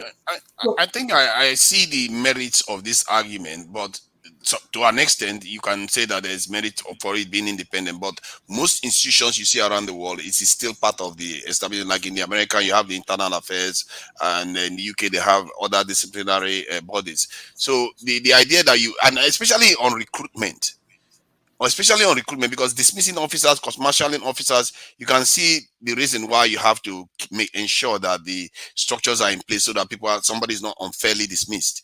However, on recruitment, the people that are going to work with the police, you detach them the recruitment is done by another group that is not operational. That seems a little bit odd, and it has led to this oddity that you have in Nigeria, where even it is not even present in the military. To Niger, there's nothing is conflicting. It's like maybe we don't understand the way it goes. Police Service Commission, at the end of the day, is still the IGP, the police that will recruit the people. They will be the one to train them, and then give them choose the one they want to choose and give it to the Service Commission for approval. That's what we are saying here. They are just like a supervisory ministry. That's their function. At the end of the day, it's still the police that will screen these people. They are the one that will train them, then submit the list, the one that they have chosen among them, to the Police Service Commission for ratification. That's what that is. What is the issue then if that is the case? Because you are saying that they didn't get approval for their recruitment. They have to give them approval. Okay, you have the we have approved this social number of men for you to appoint. I mean to train and recruit. Simba. Then why not give the approval then, since the police have trained them and presented them? So we want to reverse it. It's approval before recruitment. Simba. It's approval before recruitment in the first place. I see what you mean. Yes, it's approval before recruitment, because they are not the one to pay them. Police doesn't generate money. So if the government says you don't have money to pay these people, at the end of the day, you recruit them without getting an approval, what will happen? Simba. Because the government, for one, the president has already ordered that these officers be recruited.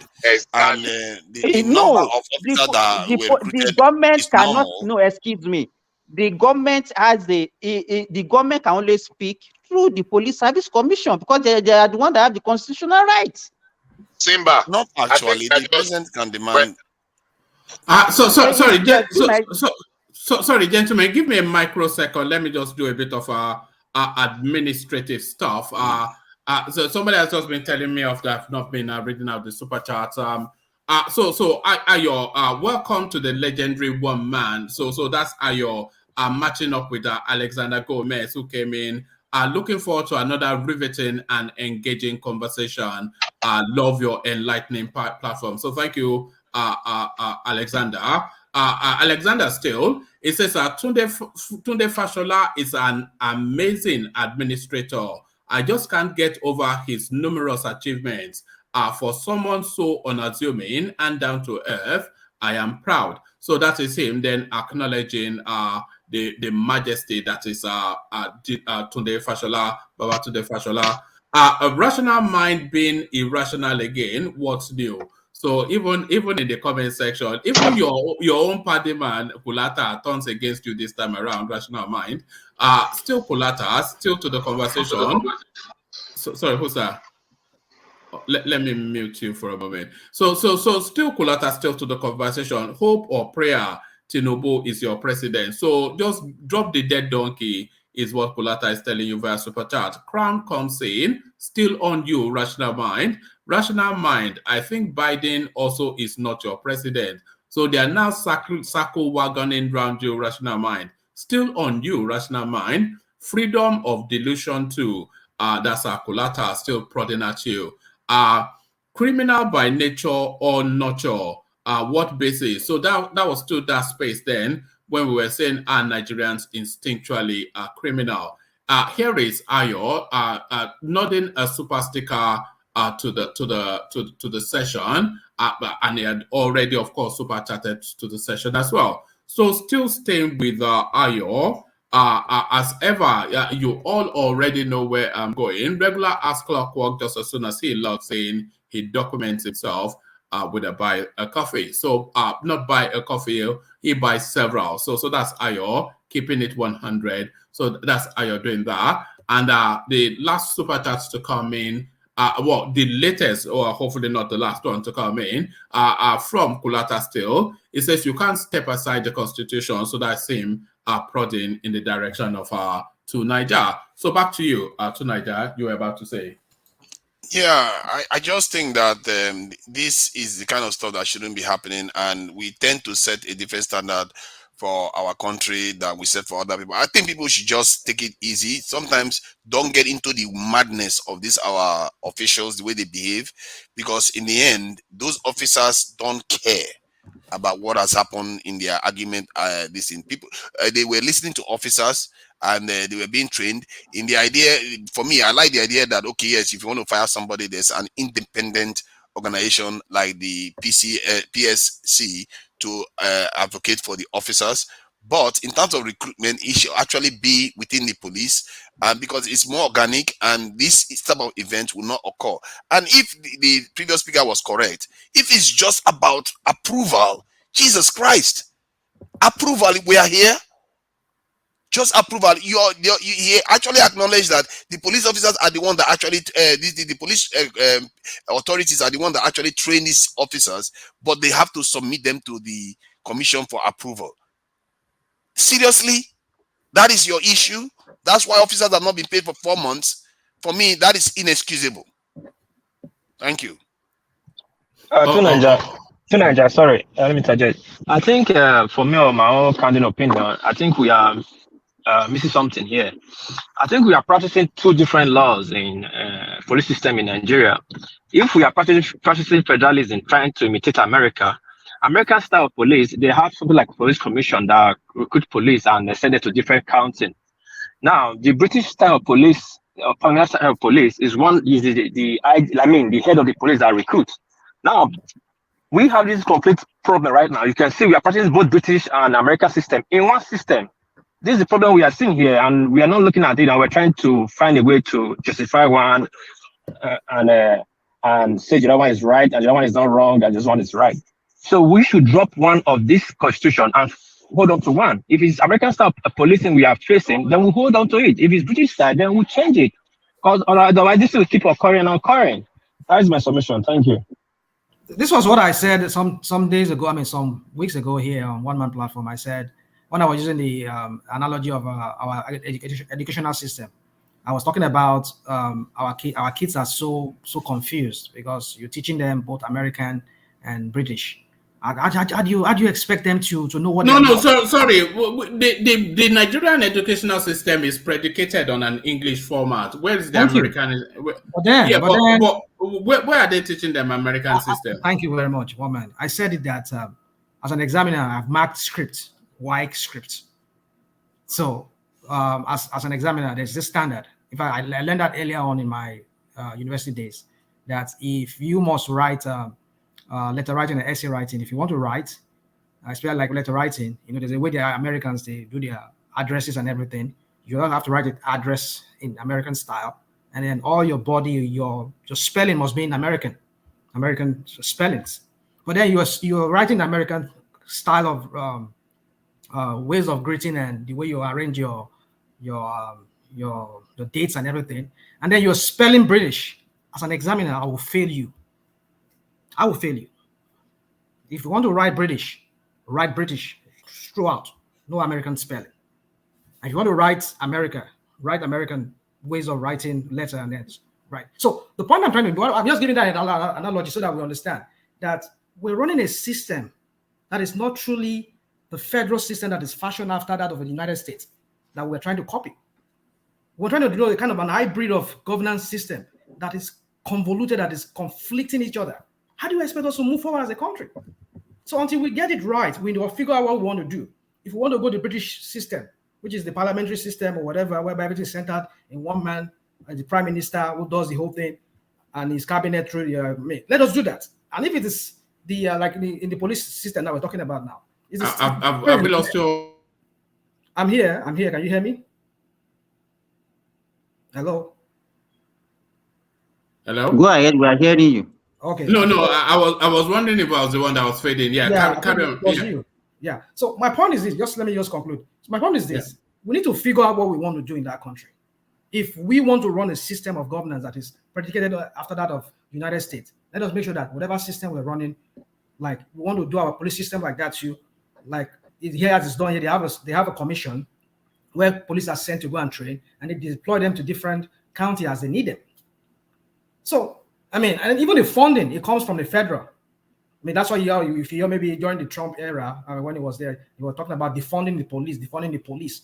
You know, the money they got from the federal government that goes straight into different counties. Counties, even universities, schools, they have their own police. So if that's the system we want to run, let us run it that way rather than trying to maintain this British system and then American system. We run an amoebic sort of system, like an amoeba sort of. That's why we're getting what we're getting. That's why we're getting what we're getting. Well, let's see how far Tinubu is going to do it. He said we need to get it right. Well, let us see if he's going to get it right himself. Because he said I heard him when he was saying it at Port Harcourt when he was talking. No, he's going to get it right now. Yeah, you're sure, right? No.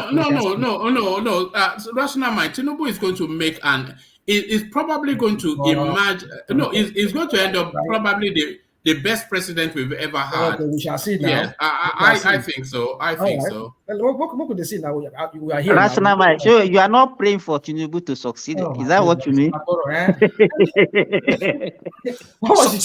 Sometimes great presidents are not made necessarily by their own achievement, but by the time. And it's possible Tinubu can emerge one of the best presidents in Nigerian history. How many of them have performed so well so far? That's what we are praying for the benefit of everybody.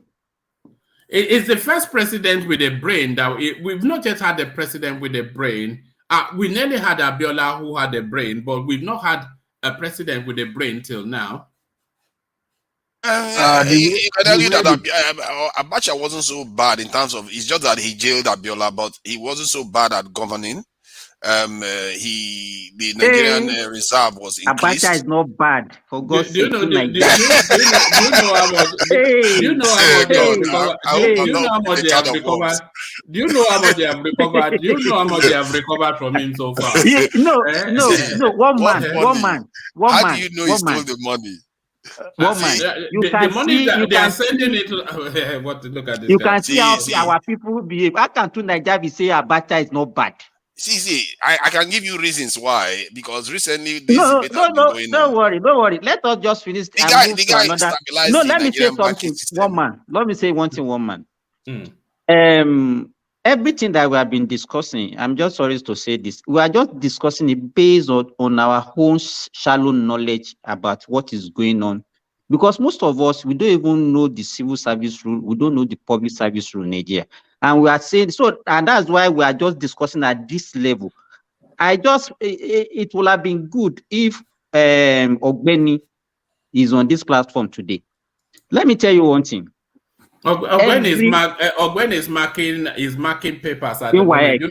He's marking WAEC like it's a lecturer. It's a law lecturer. Okay. So what I want to say is this. Let me tell you, even in the civil service in Nigeria, we have the Civil Service Commission. The governor, they will put it in the budget. Okay, this is the number of people that you want to recruit. If there is fund available, the governor will approve it. Then after the approval, it will send the approval to the Civil Service Commission. The Civil Service Commission will be the one that will recruit the civil servant. Then based on the ministries, now that they needed this number of civil servants, if they want to recruit doctor, the Ministry of Health will now be called. The people in the Ministry of Health will be the one that will screen the doctors to be appointed.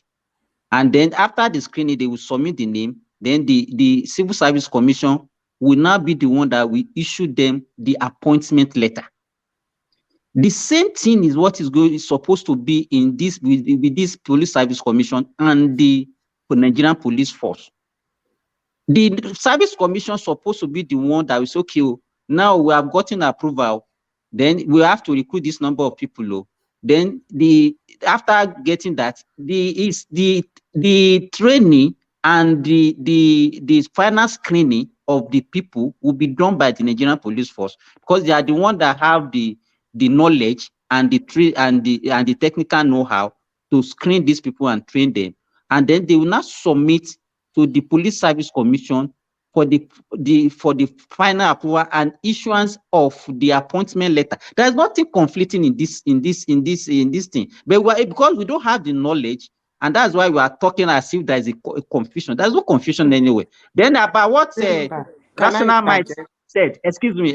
Okay, let me finish, Mrs. Sita. Then when Rational Mind was talking about WAEC or no WAEC, in Nigeria, we don't write letters the way United States, they write in America. If you write labor as LABOR in WAEC, they will cancel it for you. It's not LOBOUR.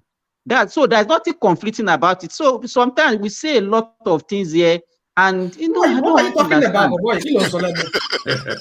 Only and only. I mean, you're talking about an examiner. What are you talking about? I'm not English scripts. What are you talking about?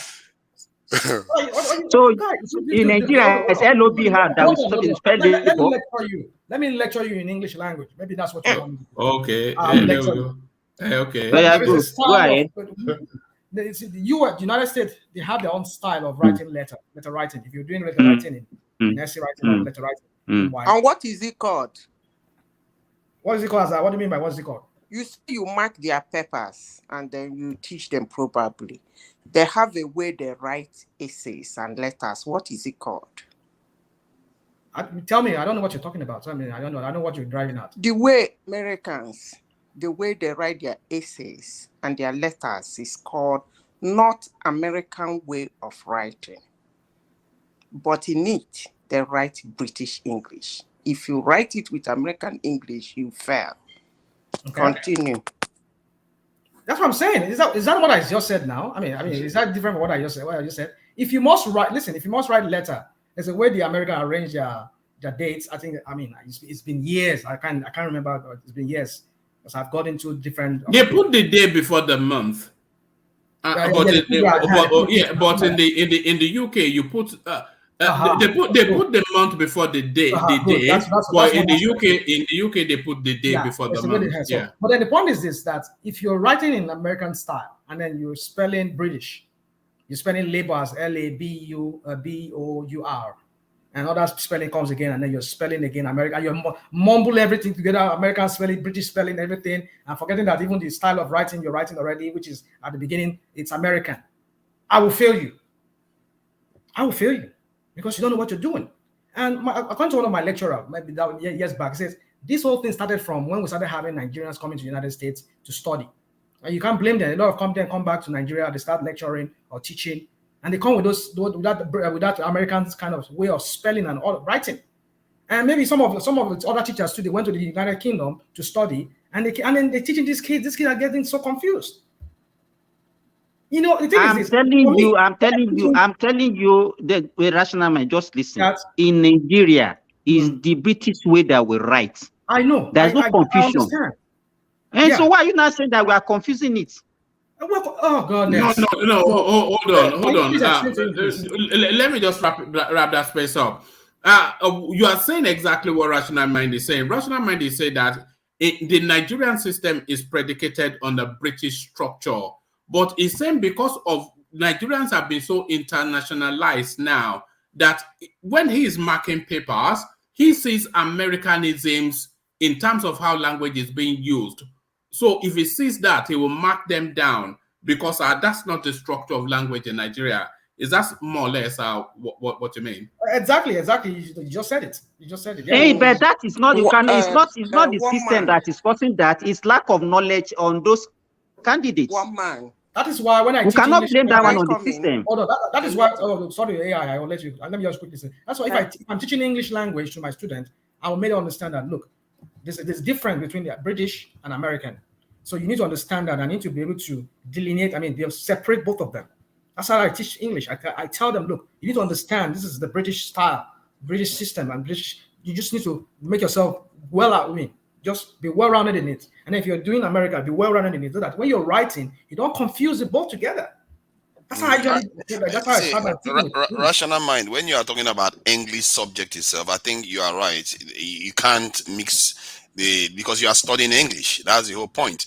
But if you are like other subjects, then there has to be guidelines. You can't fault people for using both. Like if you are writing chemistry, who cares whether you use English or stuff? So there has to be guidelines. There's an argument. Sorry, please. There's an argument that what they speak in the United States is not actually even English at all. It's American. It's American. They speak American. They don't speak English. One man. That's American they speak.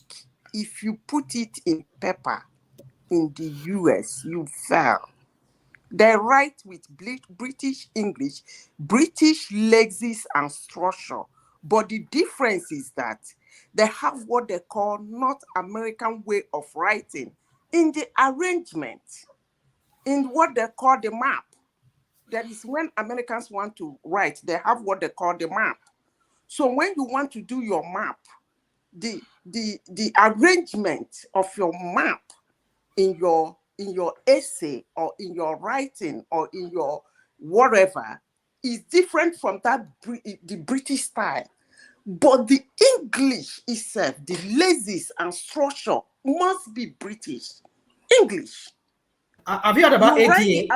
You write the American English language in English class in the United States, you fail. Go and ask anybody. Madam AI, have you heard about AD? Is it ADA? American, I forgot the meaning. I learned that in college. It's called what they call American something ADA. That's a style of writing here in America. And somebody can correct me. What I'm telling you now, that is part of the North American way of writing. It's in the map, not in the lexis and structure. I don't know how to explain it. Are you saying map as MAP or mark? Yes, MAP, map. Yes. I don't know what that means. When they want to write it. I can't remember the full meaning, but when they want to write, they do that map.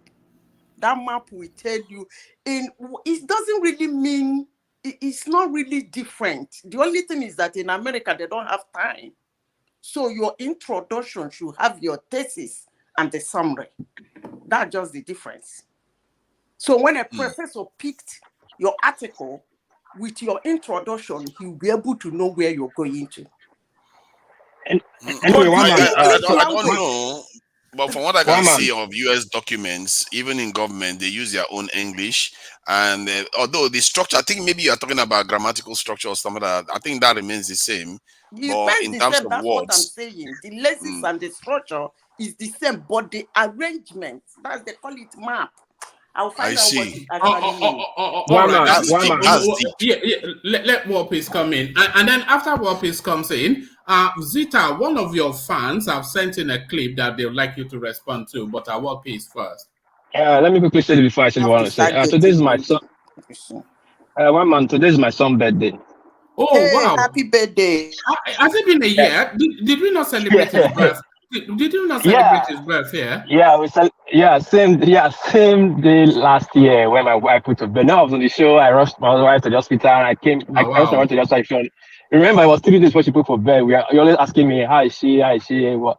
He's a boy. And now today is his birthday. It's 1 year. Wow. I went to pick my wife, elder sister, and her husband. So I'm heading home. The sushi and everything we're going to use for birthday. The family is coming. Grandpa and everybody.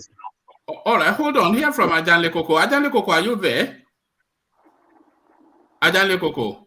Okay, maybe busy because we were all here when your wife gave birth. Yeah.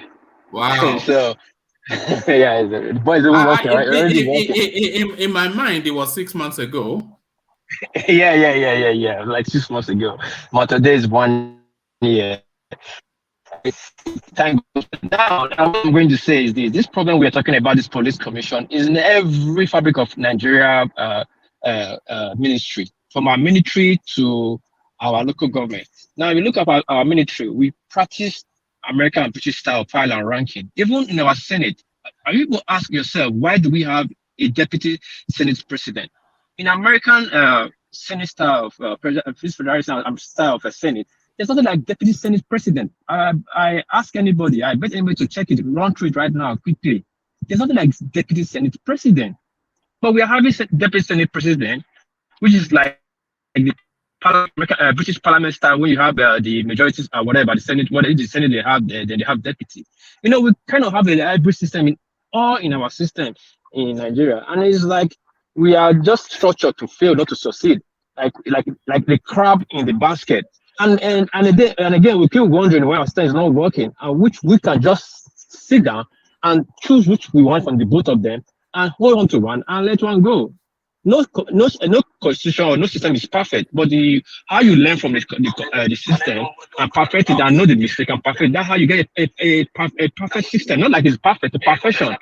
So we keep arguing every day, this is right, this is wrong. Of course, the two system is right and wrong. You have to choose one and drop one. Check our Nigerian Air Force, our rank and file. It's both British and America. Our Senate and House of Reps, the structure is both British and America. Our police rank and file is both British and America. So it's not going to work, one man. So we should look into that and try and talk about that. That's my submission, one man. Thank you. All right, brilliant, and well done to your son. That's really it's amazing how this. I didn't have the thought that it was a year ago, but there it is. What usually happens? What's the process? Is it a big deal in Japan? Yeah, it's a big deal. It's a 1 year birthday.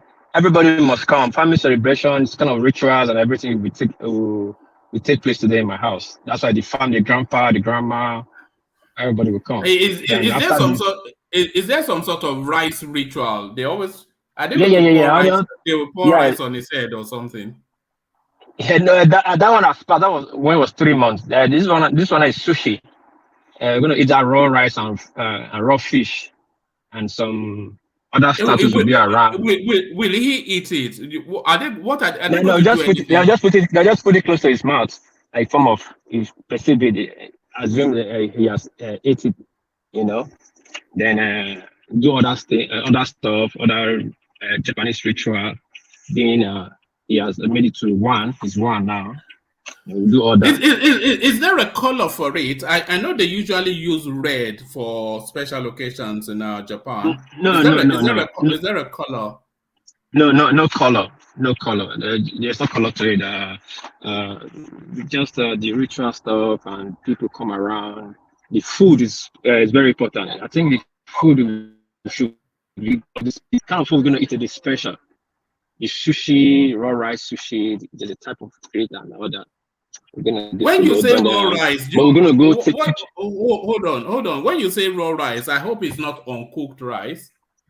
No, it's right. I mean raw fish, rice and raw fish. Okay. So the fish is not cooked. No, it's not cooked. No, it's not cooked. Really? You never eat sushi? It's not cooked. I don't eat it here. I either eat it. What kind of fish is it? What kind of fish? Tuna. Okay. Yeah. And also, let me ask you this: what's the significance of the color red in Japan? What does it? What's it? Red is a symbol. Red is a symbol, but I don't really know much about that. But I know red is a symbol. Like today, thank you just asked. We're gonna eat red beans today. Red beans. Yeah. All right. I'm gonna eat red beans.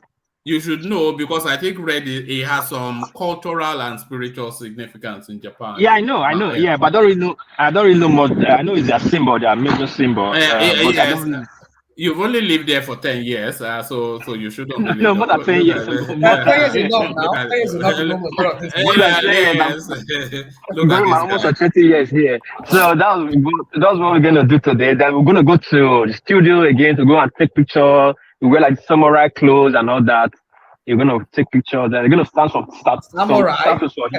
Really? Yeah. And you go carry sword. You go carry samurai sword. Yeah. Everything complete. The grandma just came now. Everybody's gonna wear samurai sword. We the helmet, this Bashudo helmet. He's gonna wear it. Then there's gonna be some statues that will give him luck when he grow up to be a successful man, to have a good wife and bear 2 children. That one's already arranged. So it's like that. It almost sounds like the Igbo chi. They have something called a chi in Igbo land, which is their personal deity. If I'm right on, is that sort of the? It's a sort of kind of. Japanese are heavily traditional people. So everything's gonna take place today. The grandma just came now with a different set of stuff I don't even know, and more are coming. My wife has grandma, great grandma. Has a mother, grandmother. They live forever. They live forever in Japan. And he has on both sides, on the mother side and the father side. So the house is full with the grand people today. How old is the oldest member of our family? Especially the women. They live to 120 something like that. Yeah. They live at 100. Like the grandfather is 90, almost 90. The other the 90, 80. My wife's mother is 50 something. So my wife is very young. So I'm gonna feel with grandparents. I think, can I ask? I wanted to ask him a question about Japan, what he finds in Japan. They did say that the red color is associated with life, energy, and fertility, and that they use them for the colors are used in celebration. However, I wanted to ask a question about Japanese culture. Do you notice, like, obviously, you probably have the difference between the way their people behave there in terms of accountability? That what is the difference between the way they are accountable for wrongdoing or this is rewarding people that are doing the right things compared to the way you see it in our country? To Nigeria, I think we need to take we need to come and learn from them when it comes to accountability. They hold it on the high esteem, 120%. You understand?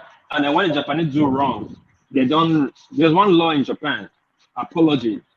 Apology goes two ways in Japan. When you do wrong, you apologize. You understand? And when you apologize, you have lost your honor. And Japanese don't want to lose their honor, so they don't want to apologize to you. So that means anything they are doing 110%, not to make mistake. You understand me? There's a high suicide rate in Japan just because of that honor. A high suicide rate. Because they would rather lose their life than lose face. Yeah, they're not lose their life to lose their honor. It's dead before honor. Dead before honor. So Japanese don't want to make a mistake.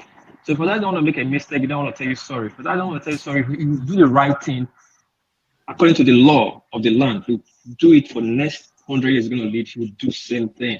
And when you make a mistake, you hold up to it. They don't give excuse. Japan, the greatest offense is to make excuse for your offense.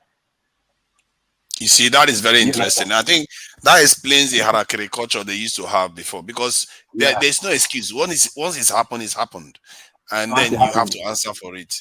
Yeah, that's why in Japanese court of law, the lawyer does not go to the court to defend you to get out of the situation. When you make an offense and the police come, the day the police come, your case has been sentenced. You're only going to court to hear the day you are going to. Is that how they go? Yeah. Oh my God. Yeah, that's how they go. Yeah. You could be doing a crime for 10 police not show up. The day they show up, there's no excuse. You are going to jail from that day. Then when your lawyer comes, say, okay, your sentence is 3 years. What the lawyer will do is to fasten the case so that they just judge you on time and go, and maybe give place for leniency. They should give you probation if there is. If they're not, and in the court, the two lawyers don't argue, don't argue like kind of counter. No, one lawyer will stand and say what he wants, and your lawyer will stand up and say what he can say. And the law, even my son or my children or my kids already know your sentence. When you hear your offense, they already know your sentence, so it doesn't change. When you make offense, you know they're going to serve it. It does not change. That's why the country is a very sane country. There's no excuse for wrongdoing. When you are making an excuse or defending it, you are making it worse. That's interesting. Maybe our leaders should be visiting those countries more instead of visiting. No, but you know, it's embedded in their culture. So it's a cultural thing. So I don't think it's only but we used to have it though. We are too criminally minded. It's not fair. You see, you remember there's a Yoruba culture where the king too is also accountable, and even the people that serve the king are also accountable if something happened to the king or whoever is their leader. That's in the past. We're not talking about But my point is that if you don't have a system of accountability that is strong enough, you are going to have problems. There is 3,000 something people in the Nigerian death penalty that's facing death penalty that has not been carried out because there is no level of account. There is nobody accounting for anything. That's why you don't have a proper system that is actually functional. So I think there's something to be said for going back in time, because even Singapore is carrying out execution, but Nigeria cannot carry out execution. This is why we have breakdown of law. let me leave you guys and let me go inside the house. All right. Happy birthday to your son. Happy birthday to your son. Yeah. So yeah, Zita, let me play you this clip. It's and then I'll give you the backdrop to it, and then you just give us a quick reaction. As you get, you move. Snap and move.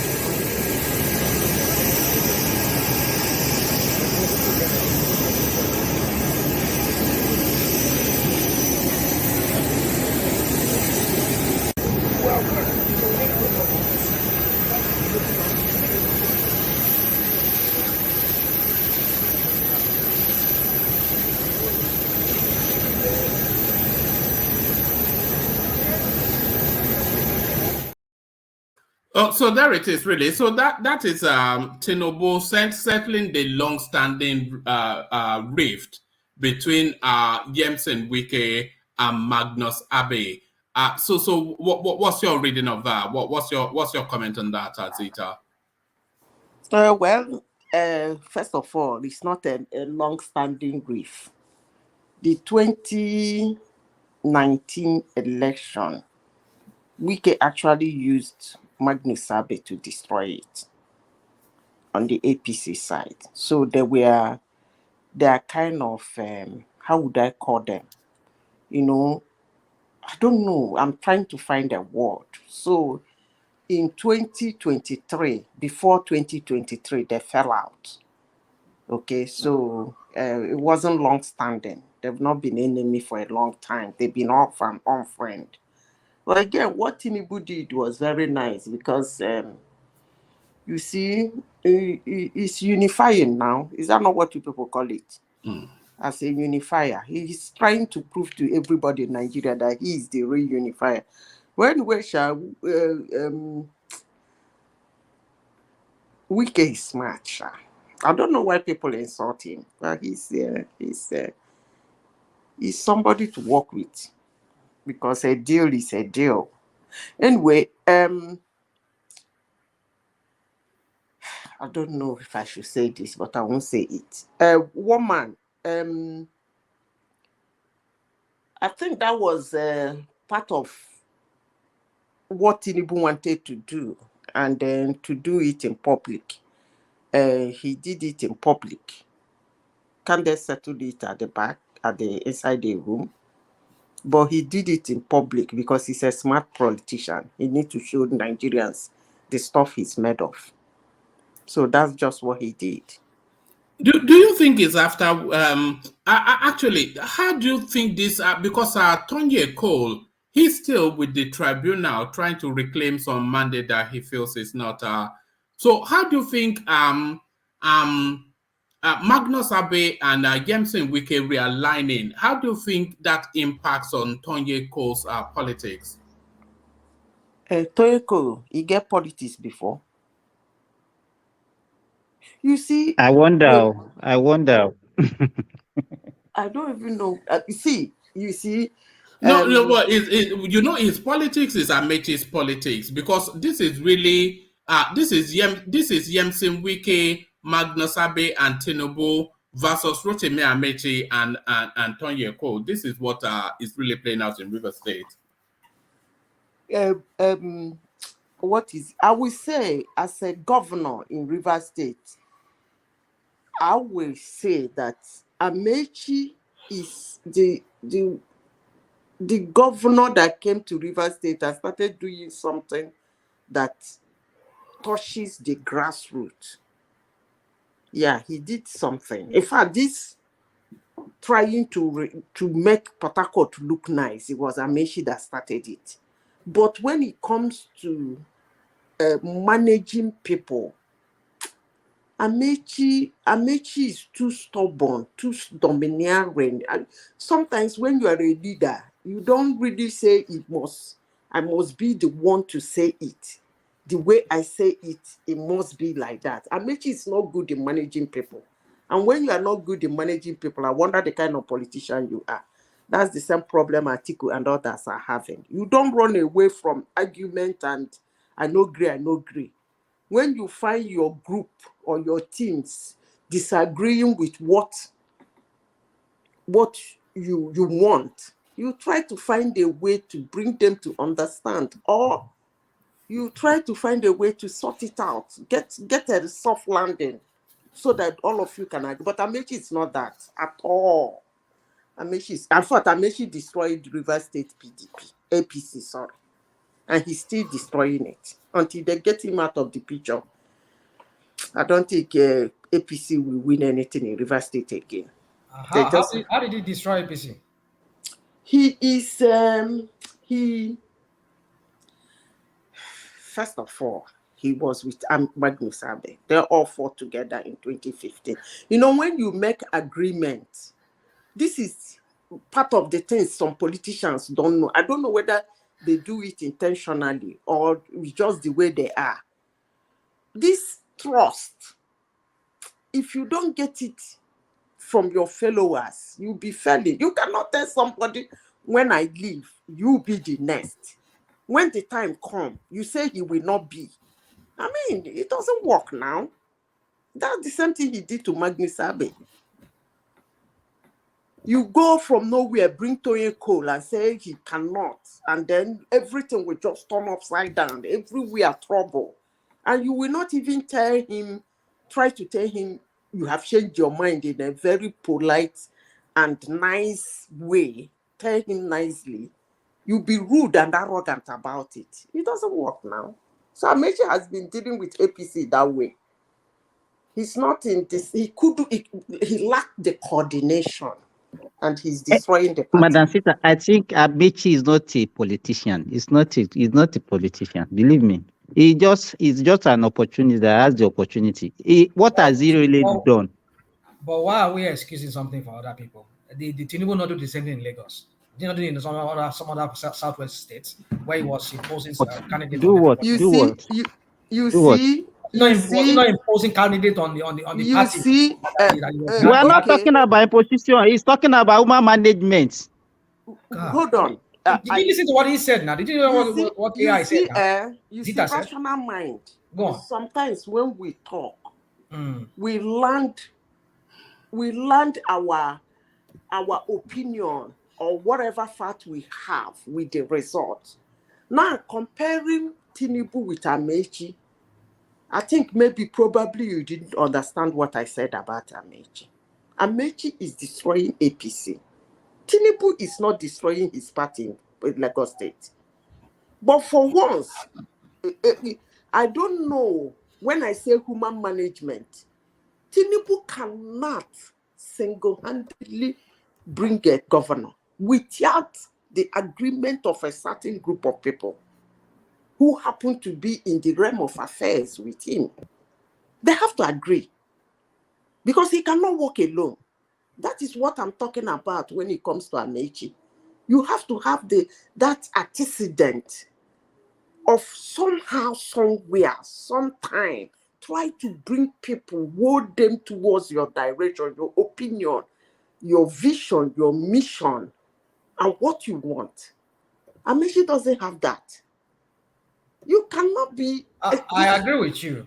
This is what I want, and that is what you want. You people can go to hell. You must be like this. You don't work with people that way now. Wow. Yeah. They will spoil show for you. I agree with you.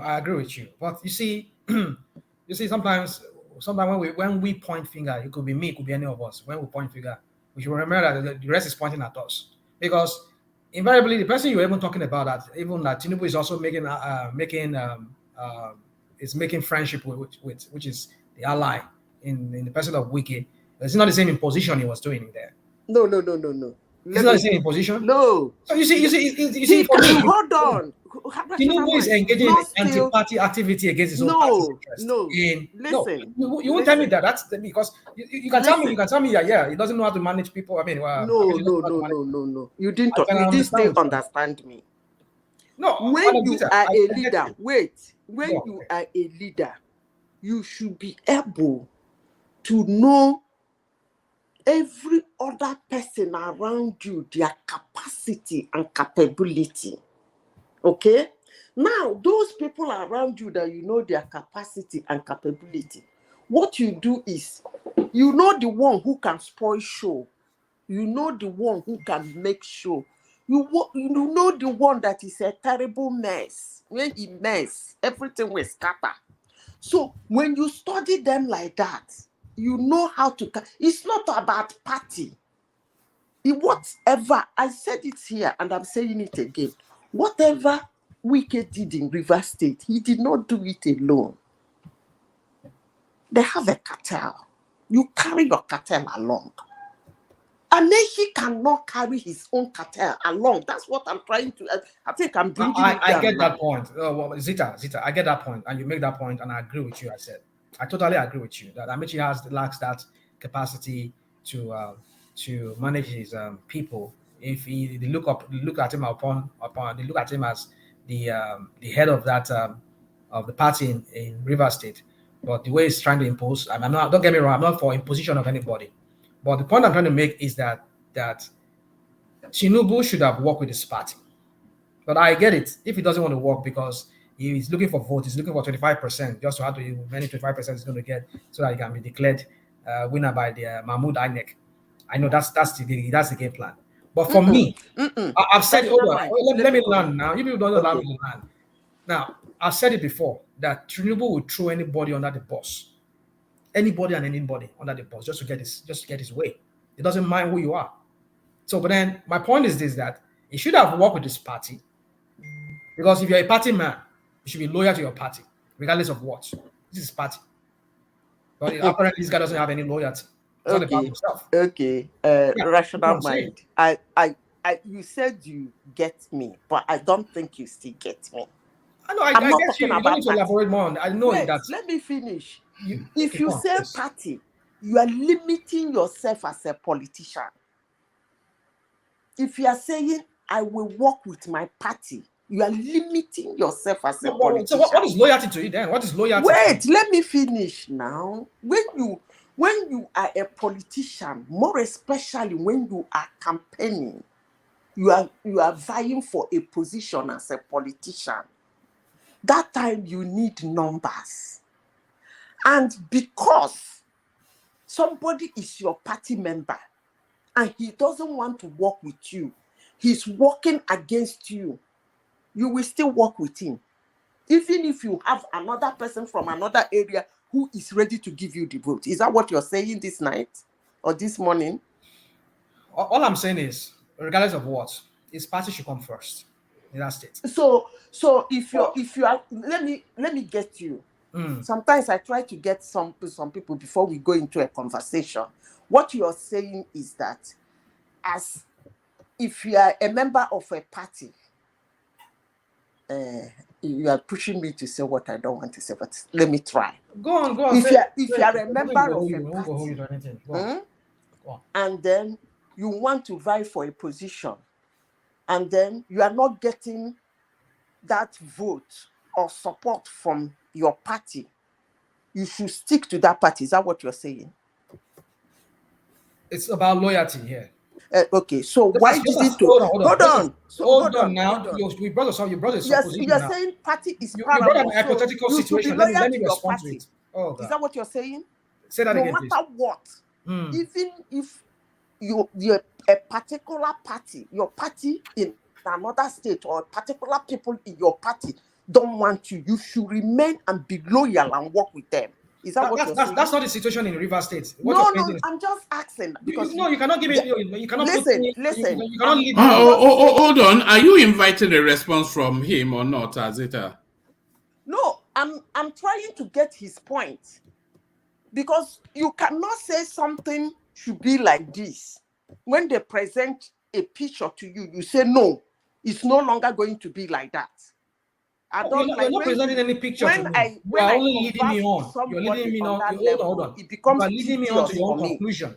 With this hypothetical situation you're trying to create with this question, I won't allow myself to be cowed. Rational mind. That was what happened in Rivers now. Amaechi was not ready to work with Tinubu. Amaechi was not ready to work with Tinubu. He was already working with Atiku. How do you know? It's very obvious to everybody. No. It's obvious to you. You're not there in the party. How do you know? How do you know? Is it okay, fine. I will tell you this, Madam Zita. the genesis of this is that Amechi contested against Tinubu, and not just only Tinubu, that Tinubu gave this cold treatment. He gave it to what's his name, to even his own clansman, Oshibajo. We saw that play out on that very day until they said that Gbajabiamila had to tell him, Abba, you need to greet the vice president now. Tinubu is a very vindictive person. The TV posing that he's trying to, you're telling me he's a unify my foot. I mean, it's just all for it's just facade, just to make you look. I mean, we're talking about this guy knows what is. He knows that as soon as he becomes president, he's going to cross. Excuse me. Did you listen to Amechi's interview? Okay, that interview was granted after what happened. Let's put things in context. After what happened now? After the election. After? Yeah, you said what? When did the interview take place? It was after the election when Amechi saw that they rigged him out, and what was his name? The federal government, Tinubu and all of them, they just allowed. Okay, hold on. Now they just allowed Amechi to have his way. I mean, sorry, Amechi, Wike have his way. That was what got him. That was what got him mad. Now, what is going on here? We are a party, and you people just abandon us here in River State to ourselves. You allowed Wike use the federal might or whatever. Maybe he has gone into some kind of to rig him out. How? Which of the elections are you talking about? Are you telling me that PDP won that election? No. Which election are you talking about now? Because Tinubu went to River State to campaign. Amechi was not there. Why would he be there? Why wouldn't he be there? Okay, let me give you the sequence. Okay, you want to open discussion. I'll go open until you. I have to stand up from my seat. You were invited as a party member. You were not there. No. Tinubu did not campaign in. Did he campaign in Lagos State? He didn't campaign. He went to listen. This is what happened. As far as I remember, he knew that he doesn't need to campaign. What's his name? Wike has already given him that hand of fellowship. Tinubu did not campaign in River State. One man, please pull it out. I can't remember, but maybe he did. But this is the sequence I know. This is what I understand happened. He banned on what's his name? I remember when he came to see Wike, this same guy, Tony Cole, went to meet him at the airport. I remember he went to meet him at the airport, and he went to see Wike. You should understand that the enemy of my enemy, or how did they say it, is my enemy, or whatever I did say it, because you are making alliance. You sideline the APC structure in River State. You're making alliance without even bringing them on board on that. This is what I want to do. If you listen to Otoye Cole, when he got this Arise news interview that he did on, was it 2 days ago? He said it, that they were Tinubu had an agreement with them. They were not involved. How would you make such an agreement with an opposition party without even bringing the structure of your own party within that state? That tells you the kind of person this guy is. He will throw anybody under the bus just to get his. You see what he threw people under the bus. That's fine. I don't like making a tedious conversation. One man. So as I was saying, he's just. You see this thing he's doing now. Hello, woman, are you there? I'm here. I'm listening. You see what he's doing? He's trying to show who he is, because this kind of settlement, or maybe they settled it inside the house, and then he decided to come outside for them to check hands and make video of themselves. Those are part of politics. But Magnus Abe and Wike, I don't think they are arch enemies. It's just that sometimes they use each other. So it is what it is. But on the part of Amechi is not, until he hands off APC in River State, I don't think APC will survive in River State. They have a lot of supporters. But what Amechi is doing, he ran out of PDP, went to APC, brought out Peter Side fought. He couldn't even, as a sitting governor, to gather vote for Peter Side. He couldn't. He was still the governor there. But you just said that he used somebody now. Huh? But a while ago you said he used somebody against his party. He used what's his name, Magnus Abe. I said Wike used Magnus Abe in 2019. 2019. Yeah. I'm talking about 2015 when he was a sitting governor. Okay. He didn't work to return the power on his side. Even as an outsider, Wike beat them hands down. Fought his way to Supreme Court. After winning them in the polls, he still fought his way to Supreme Court. And Amechi was a sitting governor then. And he was running around even after Buhari won as a president. Amechi could not even use that force to win Rivers State. How many votes did he get? But still, even at that, voteless man, he got no votes. He still wants to impose people and decide what happens in the party. You don't do that kind of a thing now. You don't have electoral value. You still want to be the deciding factor. It doesn't work like that. Yeah, do the same thing now. I mean, let's not be doing all these things. Listen, if you want to talk about the issue, let's talk about the issues. Let us not. I agree with you that it's an imposition. It likes doing imposition. So what's his electoral value? Which one are you disagreeing? It's just because you try to paint Tinubu as this kind of it's not his fault. We are not talking about Tinubu now. We are talking about Amechi. I told you I don't like. Listen. Go on. When I don't like discussing with you, I told you several on this platform. I said something about you and Tinubu, and I told you Tinubu is a man like you. Okay. You put a lot of things on him. You dump a lot of things on him. And I have told you one day, and I said I will try as much as possible on this platform not to be arguing with you, with Tinubu, because even me, I'm not his fans, but that doesn't blind me from seeing his qualities. So for you, who cannot see anything good in him, fine. And I have told you the last time, discussing with you about Tinubu is too tedious for me. Because I do not engage in conversation with people who have already locked their mind about a particular issue. When you discuss with those kind of people on that particular issue, it becomes too tedious for you. I have told you severally. Can I add something, please? Can I add something? Finish before I lose my thought. He's dumping Tinubu on me. Let me clarify this. I have told him several times here. And the last time I spoke to you about Tinubu here, I told you he's a man like you. If you feel he has done so much evil to the country, he's your fellow man. Go to the country, beat him to it, change everything, and run with it. He's just a man like you. You don't like me. You don't like me at all. Maybe I go platform. Every time we are discussing, maybe I go fight Tinubu. You don't like me at all.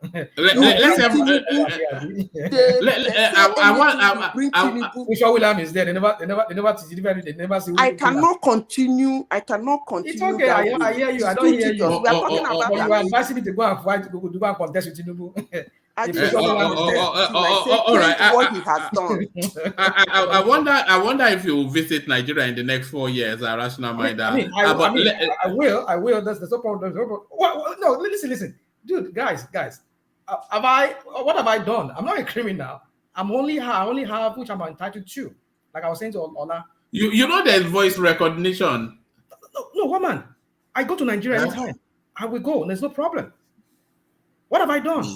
I've not financed anything. The room next to Nnamdi Kanu is vacant. The room next to Nnamdi Kanu. Why are you making it sound like I've committed a crime? There's no crime. Are you afraid? I criticize Tinubu.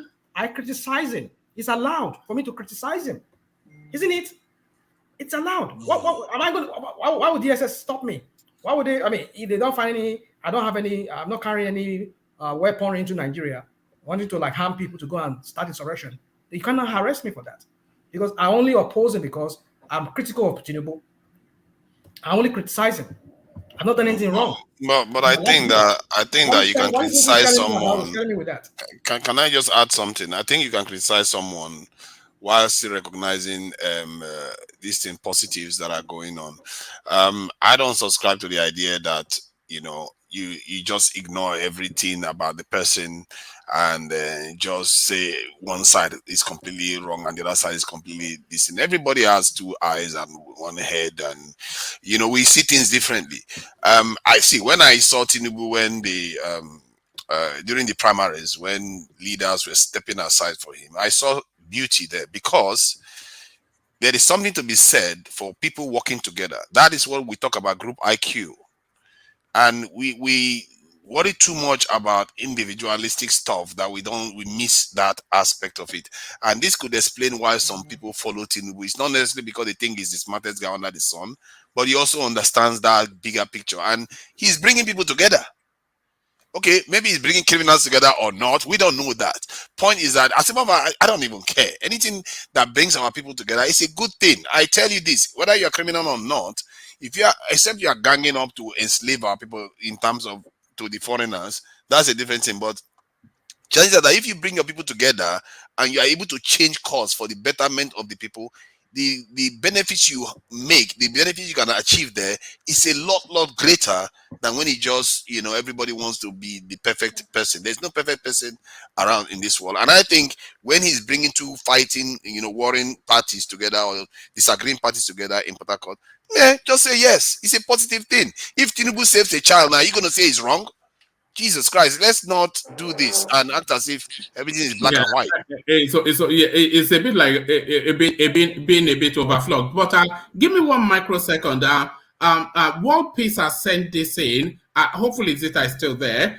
It wants me to share this with the platform. So I share this with the platform, and then I bring up a talking point to bring Prince Daddy into the conversation. But this is what World Peace sent in. So this is a World Peace, the celebration of his son's first birthday. So Japanese style. So there it is. And the sushi that he was talking about, all those nicely packaged things, not a single thing is cooked there. So I guess that's why they. I guess that's why the rice is cooked.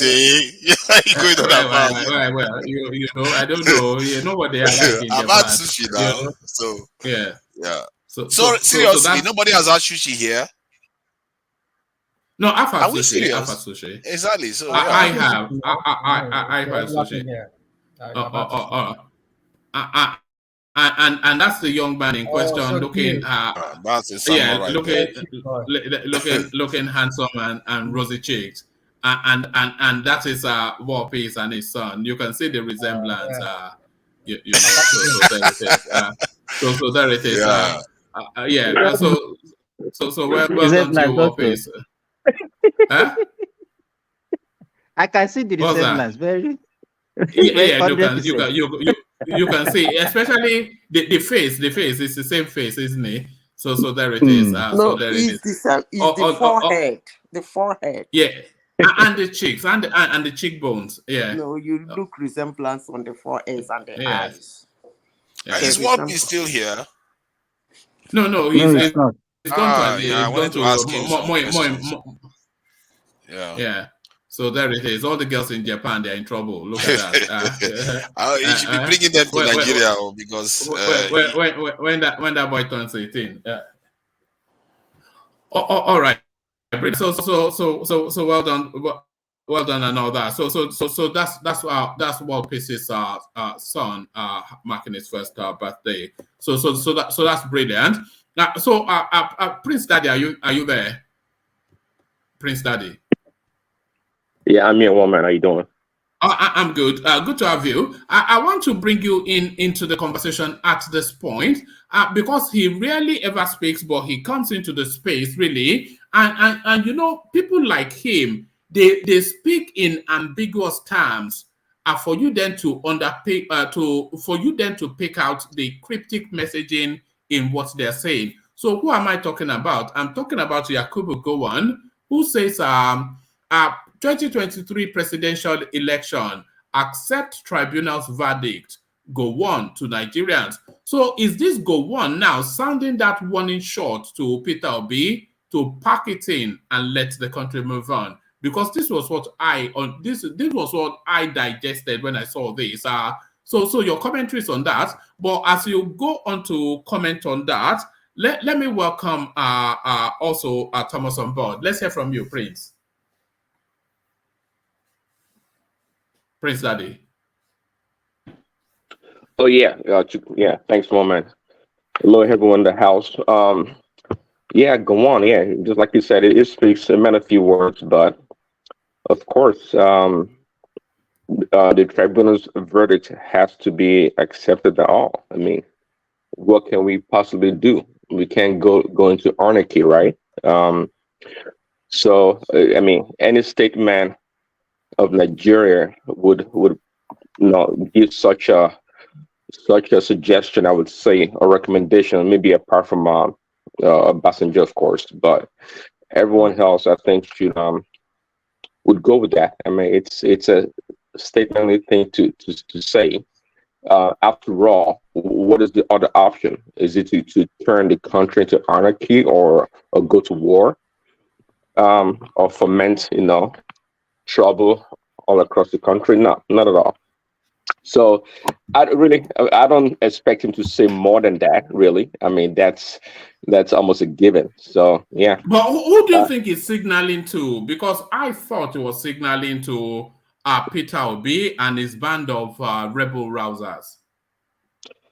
Well, yeah, I know we talk about Peter Obi a lot when it comes to this election litigation tribunal, but we keep forgetting that Atiku is the person, the man that came second, actually. So I still can't wrap my head around or think of a way whereby Peter Obi would overpass Atiku in the tribunal, in the courts, to win the election. I don't think so. And again, I think I mentioned before, and just like you guys know, most of the numbers that a lot of the numbers perhaps that the Labour Party is disputing were given to them by PDP, and I can almost guarantee also some of the numbers are fraudulent. Why? Because they want to rile up Peter Obi's base, because they know that they are the loudest and more likely to cause rancor across the country. So you may be talking to Peter B, sure, but of course at the same time, I think that goes to Atiku as well. All right. So what are you looking at in the news today, and how have you digested Tinubu's appearance in Port Harcourt? Since yesterday, right? They've been talking about his comment about not owning what do you call him? Wiki anything, right? And I think somebody made a comment earlier also that you have to say that, and it's a new regime. It can't like try to condone bad behavior, so to speak, the old way in which business is done in Nigeria. So he's trying to set a pace or a standard in which he is going to be operating, and I think it's actually it's a good thing. Well, someone was I think was Rational making a comment about Tinubu earlier, but most of the things that Tinubu does, as we all know, it's in the background. It's never in the foreground. So though you may say that publicly, I think is a man that rewards loyalty. He understands. If Wiki was not part or did not engineer or whatever is winning in River State, it would never have happened. Okay, it would never happen. So you could say that publicly, but at the same time, I know behind closed doors, he would do the right thing. I think do you think there's some sort of alliance forming between Wike and Tinubu, some sort of like a political coming together? Well, yeah, it did. I mean, it's already played out, at least for this period, not to the next 4 years. So absolutely, of course, they have an alliance politically, not necessarily intimate relationship, but sometimes that's all you know. See, this is, I mean, I've always said it, this is how you know the ability of somebody, of a leader, that's the ability to work with people regardless of differences or how you feel about them. If you are able to organize and coordinate and work with people to achieve a goal, well, that's an hallmark of a leader. And I think Tinubu is a consummate leader, for sure. And yeah, it is an alliance. It is I mean, somebody, and I heard on the platform earlier also that it did not acknowledge the APC gubernatorial candidate or some of the other politicians. Well, they, we all know that River State, Wike is PDP stronghold, and APC is not that strong there. Maybe, yeah, they're not. So if the case was reversed or was in the northern part, especially the northwest, that would not be the case. It's going to bring in play strongly the APC governors or the strong men up there. But there in Rivers, it doesn't have to. And not to mention that he's probably made a deal also that somewhat compromised the APC leadership in River State. So it's expected. Yeah. And also, Zita was saying earlier how Rotimi Amechi did not campaign for Tinubu in River State. But now, Tinubu is in River State now, and everybody's there, all the great and the good from the APC, but notable absence of Rotimi Amechi. So what are you then making of the fact that Tinubu's first outing as the president-elect to Rotimi Amechi's own home state, and he is not on the entourage to welcome him? Yeah, I think we all know that Rotimi Amechi and Wike, they're not on good terms. They've had some public sparring, and yeah, I don't even remember one time Amechi campaigning for Tinubu for sure. But again, Amechi does not have the political capital in River State. Wike dominates all around the state, and is more popular, and it has more strength to move things around. So Amechi is almost quote unquote a nobody right now as far as River State's politics is concerned, and as far as the winning that Tinubu got in River State. So yeah, it should stay indoors, hide his face or whatever, and that's okay. That's perfectly okay. All right. So there's certain political careers that would have ended with this cycle. And Rotimi Amechi seems to be one of the political careers that has ended now. On the 25th of February, I think his political career ended alongside with Yemi Osinbajo. Would you agree with that? Yes, I do agree. For Yemi Osinbajo too, yes, I would have to agree also. But of course, I think being an intellectual, right, is going to be around. I mean, it's somebody that is a good tool for Tinubu, for perhaps international, engagements for sure. That is the VP Osinbajo. So he still has some goodwill to offer Tinubu and the country overall. But Amechi, yeah, I don't know much. I mean, quite frankly, the only thing I know about Amechi was he was the transportation minister, and apart from that, I don't know any other significant or prominent thing to associate him with, really. But Osinbajo is still going to be there. He made a misstep somewhat running against Tinubu in the during the competition they had, but I kind of feel for him because VP Osinbajo had to, because I mean to be a vice president and somewhat liked a lot actually, but and not to want to throw your hat into the game to compete for the ticket was almost was up.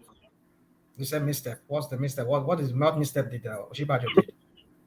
Well, that's what I'm saying. I feel for him. And the misstep I was talking about was coming out to compete against Tinubu. That was to me, that was a misstep. Um, yeah, that was a misstep. But again, at the same time, I'm saying that it almost Yeah. had to. Sorry. Hold on. Was it more of a misstep for him to compete? Who misstepped more competing against Tinubu, Oshibanjo or Fayemi? Which was the greater betrayal contesting that primaries? Was it from Oshibanjo or Fayemi? Fayemi dropped now. Osibajo did not. So No. We're talking about contesting at all. So what I'm really asking is, who had the greater loyalty to Tinubu and should not have contested at all? Oshibanjo or Fayemi? Well, I would say it was more Oshibanjo, right? Because is what do you call it? It's more closer. Well, let's say you can say the favor that Tinubu did for Fayemi, if any, relative to Oshibanjo, is more recent in terms of Oshibanjo, right? And to me, I think I've said it before. This Tinubu winning this election was his third election that he actually won. Because left to me, I give him a lot of credit for Buhari coming to power.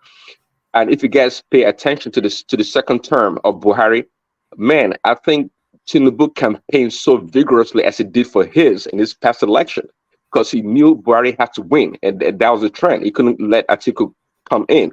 So this is the third election that Tinubu is winning.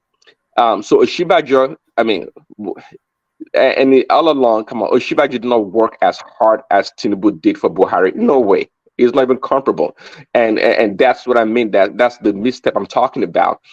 Maybe they should have had some things in the back room and kind of discussed it. But it was somebody has said it before also on the platform. It was Tinubu that single-handedly picked Oshibanjo to be the VP. I think I heard BKO on TVC talk about it one time, that they gave, I think Buhari and his people told Tinubu to give them two options to choose from, and Tinubu did not play that game. He single-handedly chose Oshibanjo, say, hey, this is the man, that's the person we're going with, done.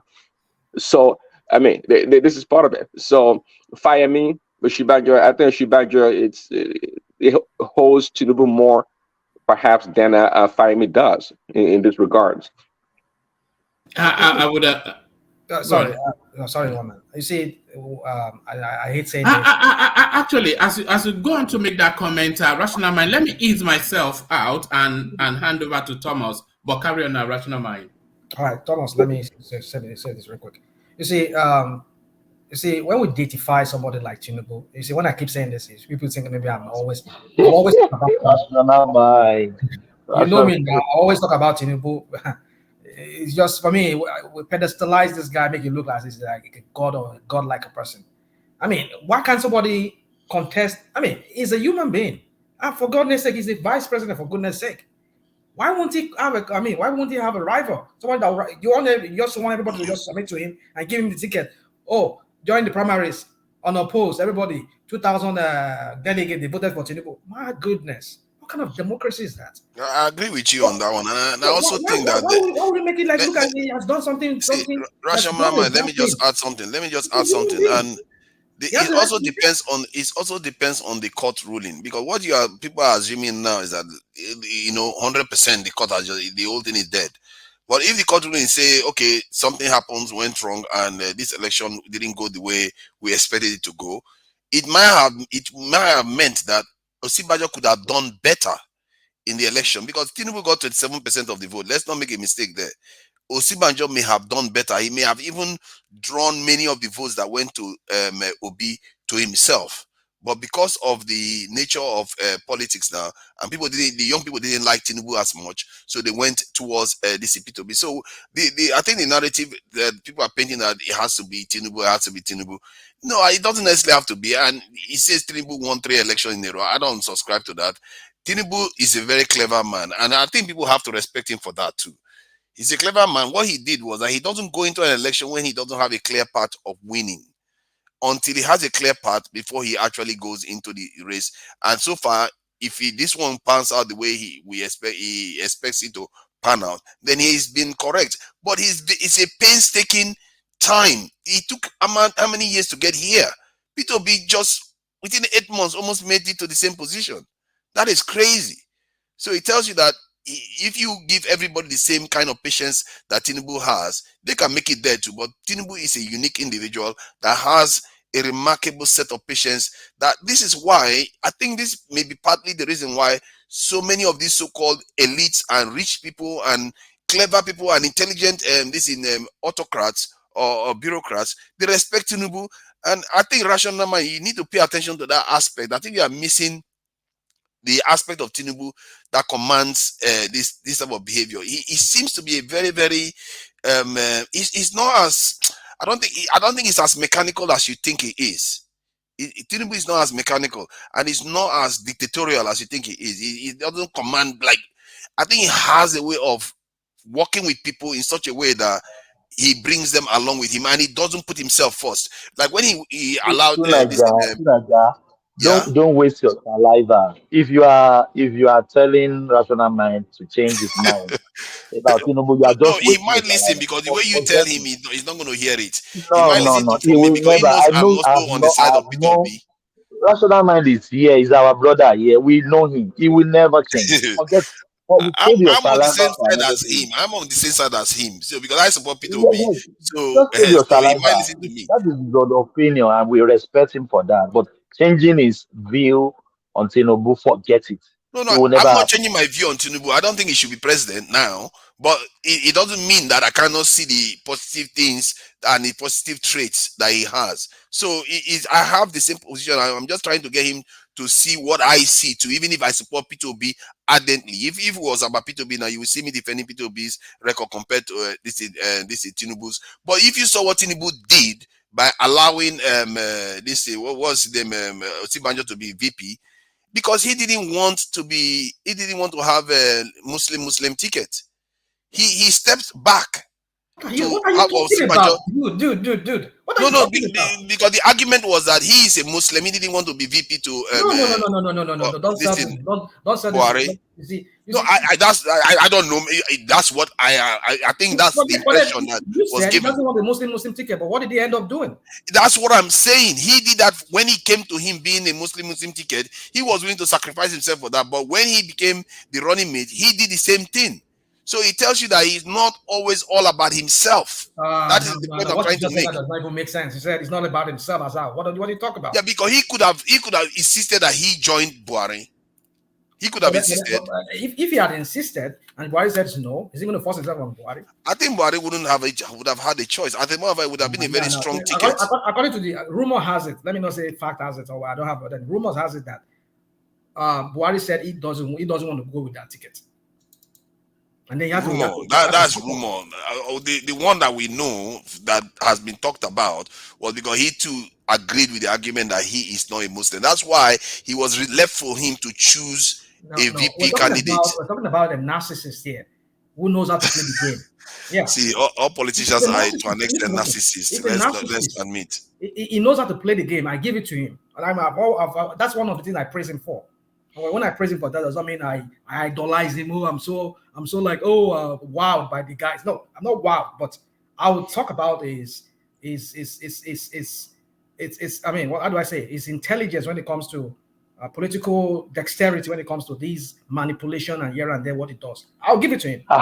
Manipulation. Why do you call it manipulation? It is manipulation. Why don't you call it political calculus? Yes, Daddy. I mean, it's Thomas rather. Yes, Daddy. Yes, Daddy. Yeah. And patience. You have to understand. Why don't you respect his political calculus? Irrational. Will you wait 20 years to become president? Would you wait 20 years to become president? Say that again, please. I said, would you wait 20 years to become president? I'm not going to vie for office. I will never vie for office. Exactly. Let's say you wanted to vie for office. You're not going to wait 20 years. But someone like Tinubu, I really think people should pay attention to that. He was into politics in the 90s and all, Nadeko and all of them came into this thing, become a governor. He stayed in there for how many years till he's so old before he made it to become president. So that level of patience, if it was some people, they would lose it and just want to run. Look at Atiku. Dude, you said he has patience. Who is he having patience for? It is for his own benefits. But that tells you a level of intelligence to know that he has to hold himself back. That's intelligence. Yeah, I give it to him. But does that mean I should be falling down, be worshiping him, and look at him as no. You shouldn't worship him. I don't want it to be president too. So we are on the same on that. I won't cower before him. I won't see him as somebody I should identify, or I should like because of I'm so wowed by his intelligence or no. It just tells you how self-centered, narcissistic this guy is, and we're going to see that play out when he becomes the president. I guarantee all of you, we're going to see it. We're all going to be here. Duke, you're telling me you wish me to rest in peace, Abi? Has he always been narcissistic? And because recently he's come across as being quite rude to people. He's very dismissive. I don't know whether he's been like that all. I don't know. The people that knew him in the early 2000s. Pardon? You see, if you need to study Tinubu antecedents, you understand him very well. He's a master of this game. I know. I get it. But all this master of this game, he gather people together. It is for his own, eventually, which he realized some few months ago to become the president. He said it now when he went to see Buhari before the primaries. He said he's consulting. He says if he crown the Afobadje, he said somebody that makes people king, himself should also make himself a king himself. If I make other people to be king, I should also equally make myself as a king. It's my lifetime. Look at what he says. I quote again. He says, "It's my lifetime ambition." Goodness. See, he's telling you openly. Other people are. He's telling you openly. What do you want him to tell you? He lied to you? What do you want him to tell you? I'm not saying he lied to me. I mean, he has been working all these years just to realize what he eventually realized February 20-something. I eventually became it, right? But the question is, what is the process by which he got there? That's what we're talking about. Well, the process is politics. What is the process by which he got there? Politics. Politics. He simply built some people, he put them in strategic position and won their loyalty over time. And when it is time for him to come forward, loyalty supported him. If you are to take Rivers State into account, what he did to the state itself is not good. Rivers State, it was completely mangled. He mangled the democracy of Nigeria and handed the result to himself when clearly the other candidate won. And see, this is where me and Rational Mind are on the same side, because we can't just say, okay, just because he has connection. To Nigeria, it could not mango resort. It could not mango resort in Lagos State where he come from. He had to go and mango resort in Rivers State. See, it is clear that the result was mangled for him. Whether it was due to him guiding Wike or not, it was mangled for him. Let me ask the progressive a question. Did you hear what Bala Mohammed said? No. Bala Mohammed, that what he said? He said, "We want to thank you for bringing." It was the way he said it. I mean, he went and elaborated so many things. Now, if APC knew that they could not win, and Tinubu could not go through his own party structure within Rivers State, but he knew that somebody can do the actual job for him in the person of Wike, he's going to deploy all the whole toggery and everything that he himself uses in Lagos. He's going to do the same thing, replicate the same thing in Rivers State. If he knew he can win 25% through his own party structure, and he wants to do it right that way, why would he have to go through Wike? Because he knows Wike is an archered man. He would do anything. Rational mind. Why will you blame? So why should we have a leader like that supports somebody who goes through that kind of a means to realize political ambition? That's the question. Your political analysis is too skewed. That's immorality. No, rational mind. Can I interject you? Interject, please. See, is it Tinubu that wanted Rivers State Bali, or Wike that wanted Tinubu Bali? Because there are two things there. Now look at it this way: It is the question you're that, answering, or you want to answer the wait question? now. Or, It is true. or Wike that wants to show Atiku that he has power in Rivers. Exactly. That is exactly where I'm driving at. Look at it this way. It is true that Tinubu would like to win Rivers State. At the same time, too, Wike was looking at how to protect his own political career, because should Atiku won that election, for example, it will be it will be like a disaster to him. And can he really trust Obi to protect his own interest? So these people are politicians. So you can't really totally, because people wanted to deliver for Tinubu. Now, okay, they manipulated Rivers State voting. Good, we heard that. But the thing is, are you saying that BAT really gave that contract to Wike? Oh, Wike, please go and rig on my behalf. It is more of me. I want to benefit from you. That's what Wike did. So can I answer your question now? It's not a question, it's observation. Oh, it's not a question. You don't want to say something, right? He doesn't want answer to that now. No, you can. No, I said not a question, but it's an observation. You can respond to my observation. Well, you see. I don't know. You people saw how I came in today. I said your mental health is important.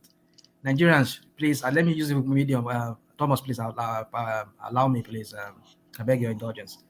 Take care of your mental health. No worry. Yeah. I mean, we should take care of our mental health, because it is insanity the way things are playing out in that country, and we're all justifying it. And we're talking about we want a just society. We want a society that runs on rule of law and order. And then you're telling me this. So because he wants to become a president, he allows a man, criminal. National mind, don't you think you are just in a world of your own?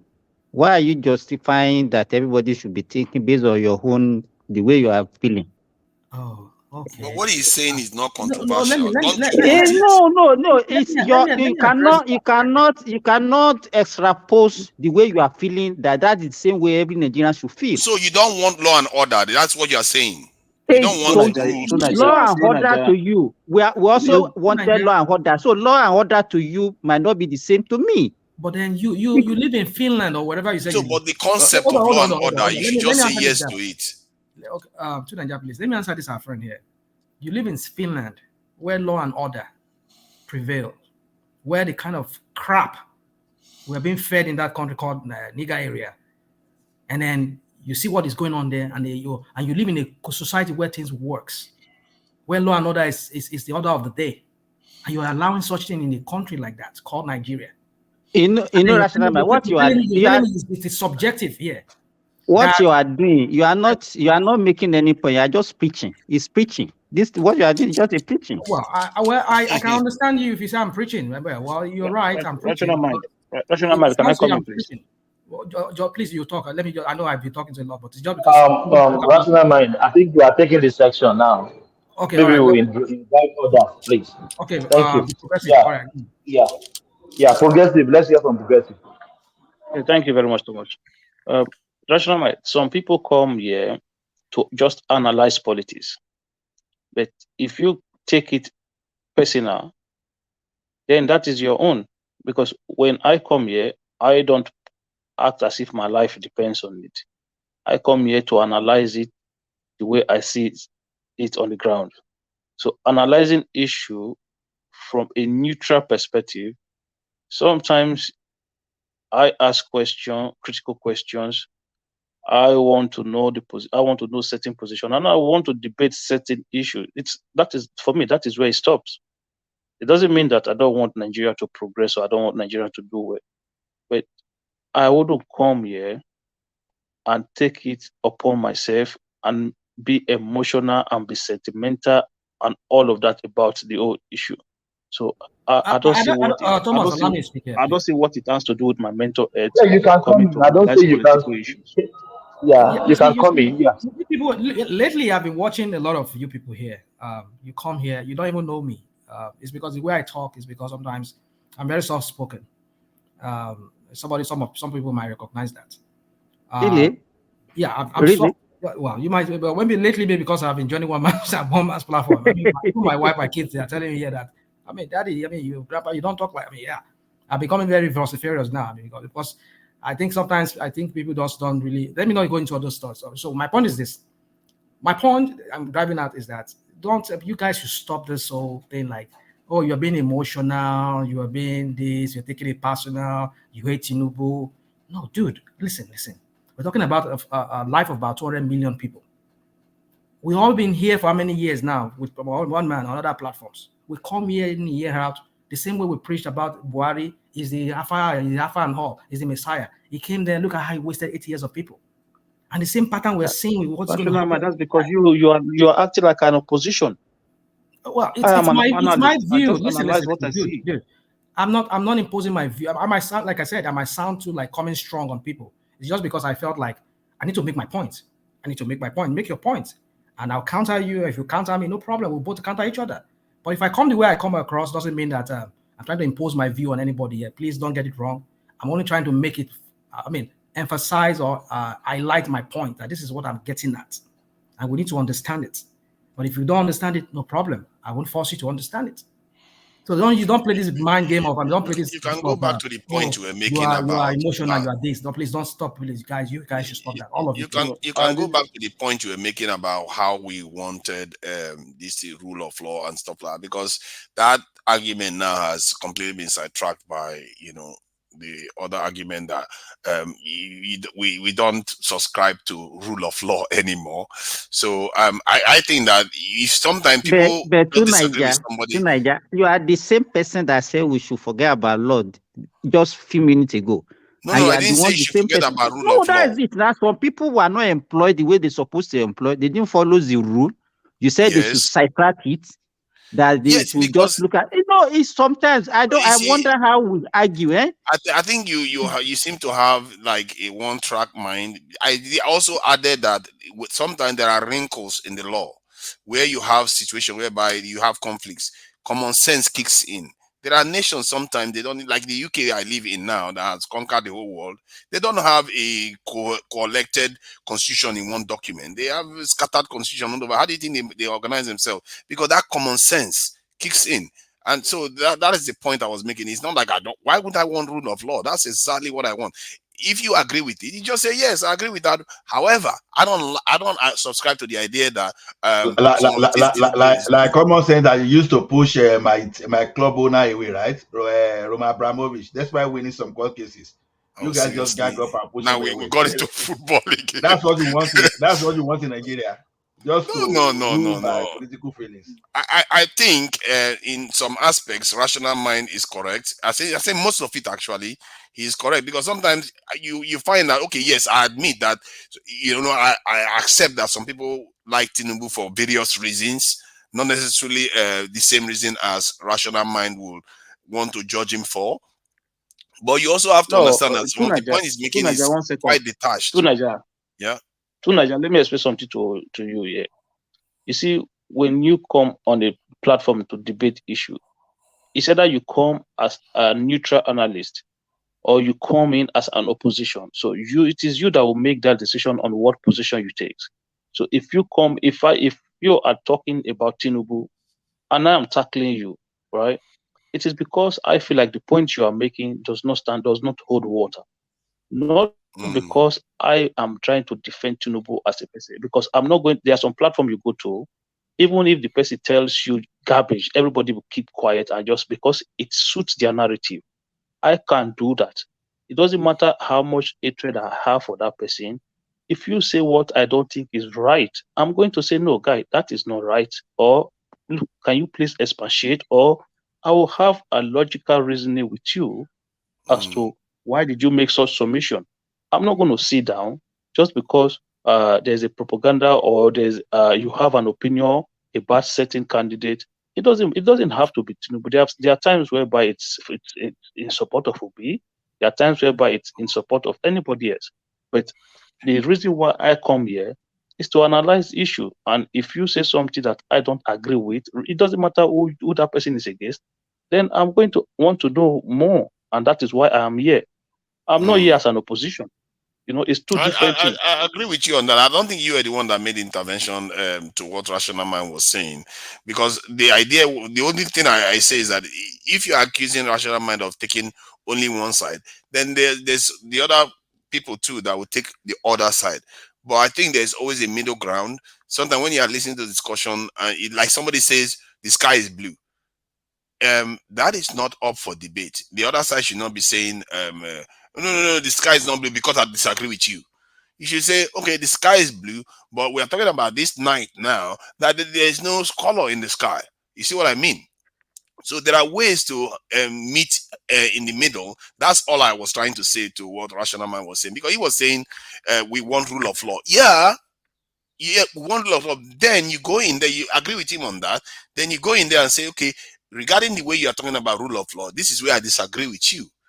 You see what I mean? Like I said, I want rule of law, but I also said if there are confusions in the law, which always occurs, then you should, leap over it. Because if you have a pothole on the road, you don't say, oh, because there's a pothole, I stop my car, I don't move anymore. You sidestep it with common sense. You don't run into houses in the process of sidestepping a pothole. You see what I mean? So these type of things happen in law. So you just sidestep it and move on. And that is what I'm just trying to say. We have to try to meet each other halfway. That way you'll be surprised the kind of discussion you guys will be having here. You'll be coming up with all kinds of ideas. That's the way I look at it. Because whenever I talk to people, we talk openly about things. Both of us come up with better opinions. After I change my opinion for the better, and they change their opinion for the better after the discussion, because we've had a honest conversation with each other. Thank you. Can I interject quickly, please? Yeah, go ahead. Yeah, go ahead. I've been listening to you guys for the last 2 or 3 hours now before I decided to, because it was midnight here. And first, I want to address bitter mind. I'm sorry I call you bitter mind, rational mind. This is a global platform. Any topic being discussed here, most times you always, at the end of the day, put it on Tinubu or wherever. I think you have I told you before that you have a personal fixation on Tinubu, and that hatred will consume you. And I can see it has been consuming you, and you will never stop. Oh, come on, man. That's not going to help, is it? Can I? Hey, everyone Thomas. is expressing their mind. He has been talking anyhow he likes. Thomas And there. he has been vilifying this man. Remy, do you know that Rational Mind is eyeing Remy too? He's eyeing Remy. So he has vilified this man for a long time. Every available opportunity, he will pour venom on him. He has become your president. He's a president-elect now, and hopefully will become your president, whether you like him or not, in May 29. Well, there's a Yoruba adage that says, Thomas, play that thing, play him so that he can. No, don't play anything. There's a Yoruba adage that says, I hope you help me translate this one. So Tinubu will be my president, right?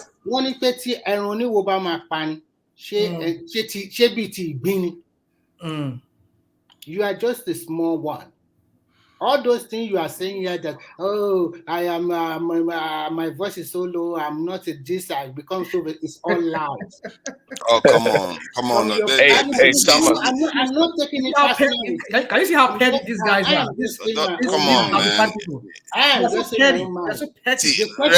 Remy Kuka, let's not pretend that the River State election was not mangled. And I heard somebody trying to excuse Tinubu that the River State election could have been the act of Wiki. How about the other states then? So if any state that Tinubu wins, it's because the governor decided to throw it because they don't want the president.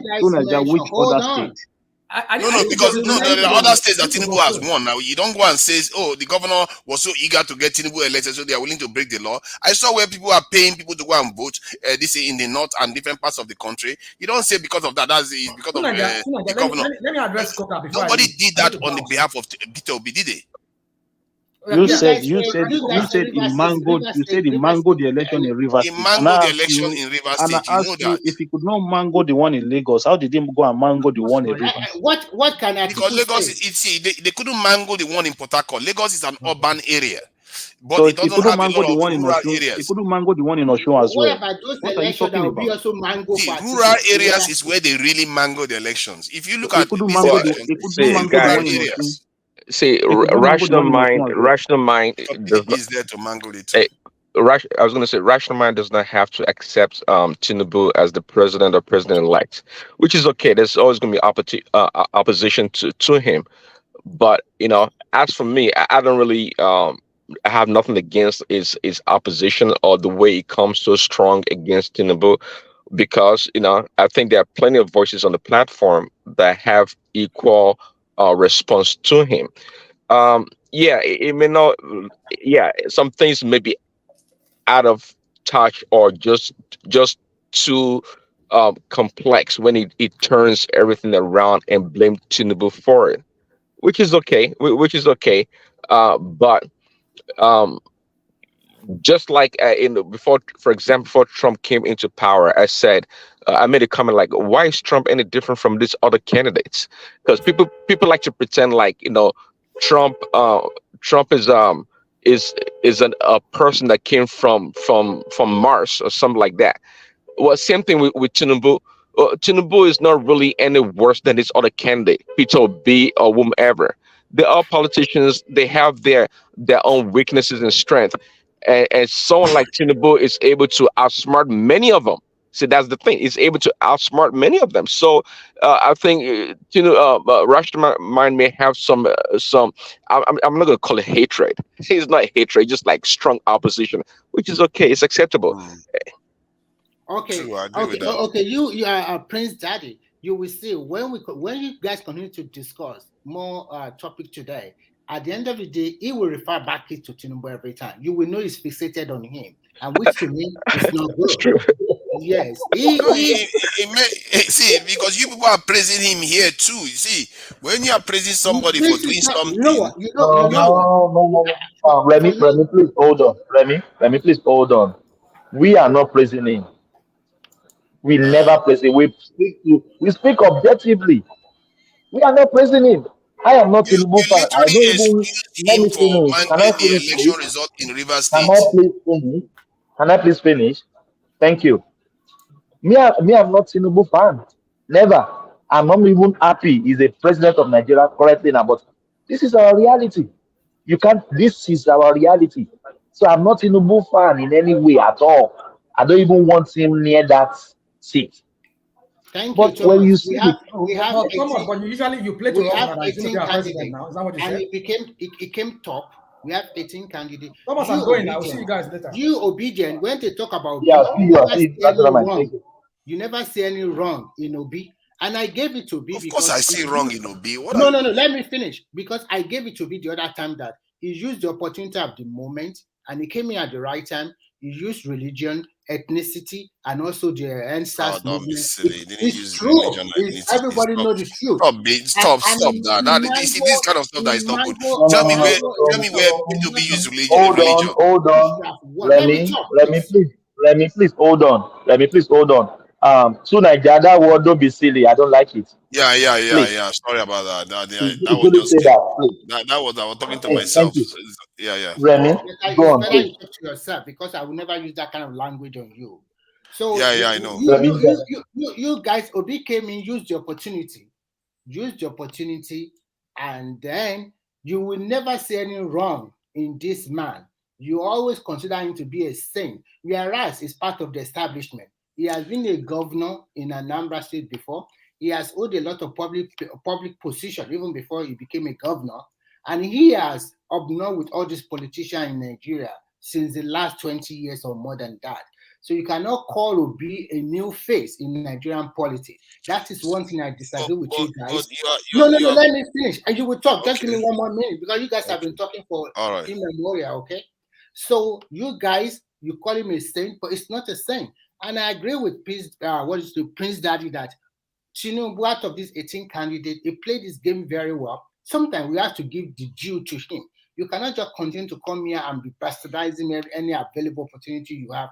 No matter what you like, when you look at the result of the election, the closest person to him was Atiku. And the difference between him and Atiku is more than 1 million votes. Talk less of Obi, which is about 2.6 or 2.7 million votes. Anywhere you take the court in the tribunal, you know the truth. Everybody knows the truth. it's not easy for you to it's not easy to obtain the election. What I'm just trying to say here is this: we are all human beings, and if you like your Obi, I also like my Tinubu. If you like your Showore, I give it to you. If you like your Mogalu, I give it to you. If you like any of the presidential candidates, I give it to you. But being you fixated every time and talking and talking bad about the other person, if you are in the same position, what will you do? This is the man that's made a lot of men in Nigeria. Tell me any Nigerian that have contributed to the growth of other politicians in Nigeria in the last 20 years. Tell me, who is that Nigerian?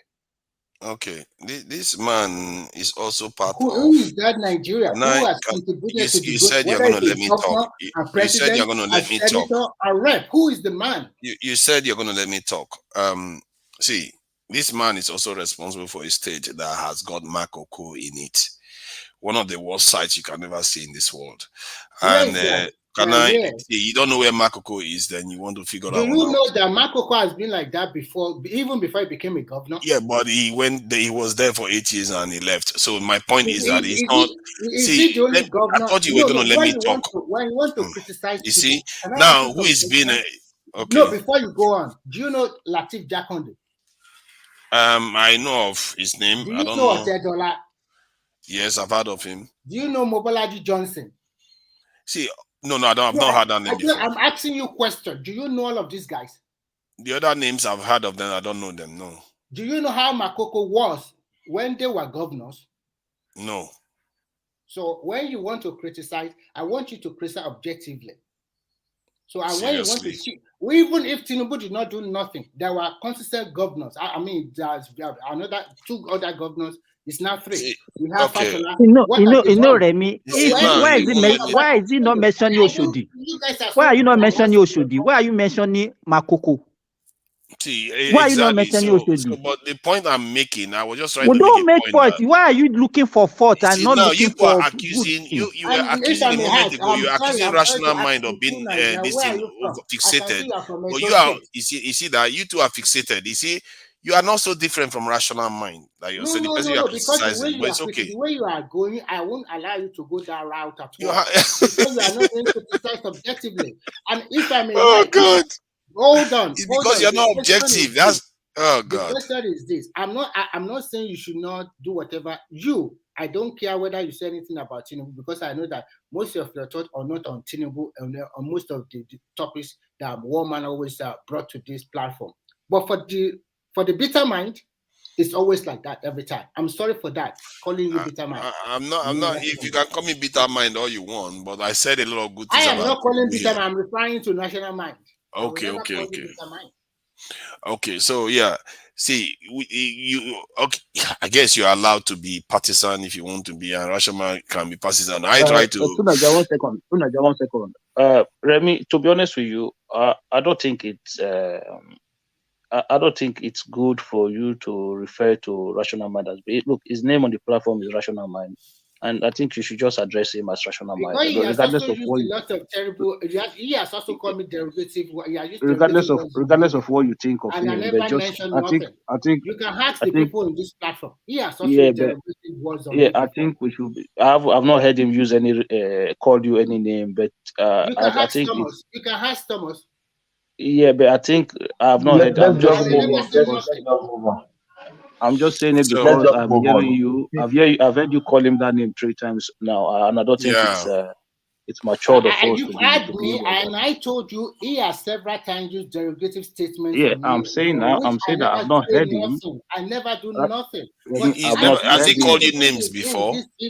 Listen to him. I've not heard him. What's wrong with him every time? I thought just calling you silly was bad, but you are calling somebody names. I don't understand it. Maybe you shouldn't be calling people names. I've not heard him call you name, and I'm hearing you calling him names. So you should ask other people. You should ask other people.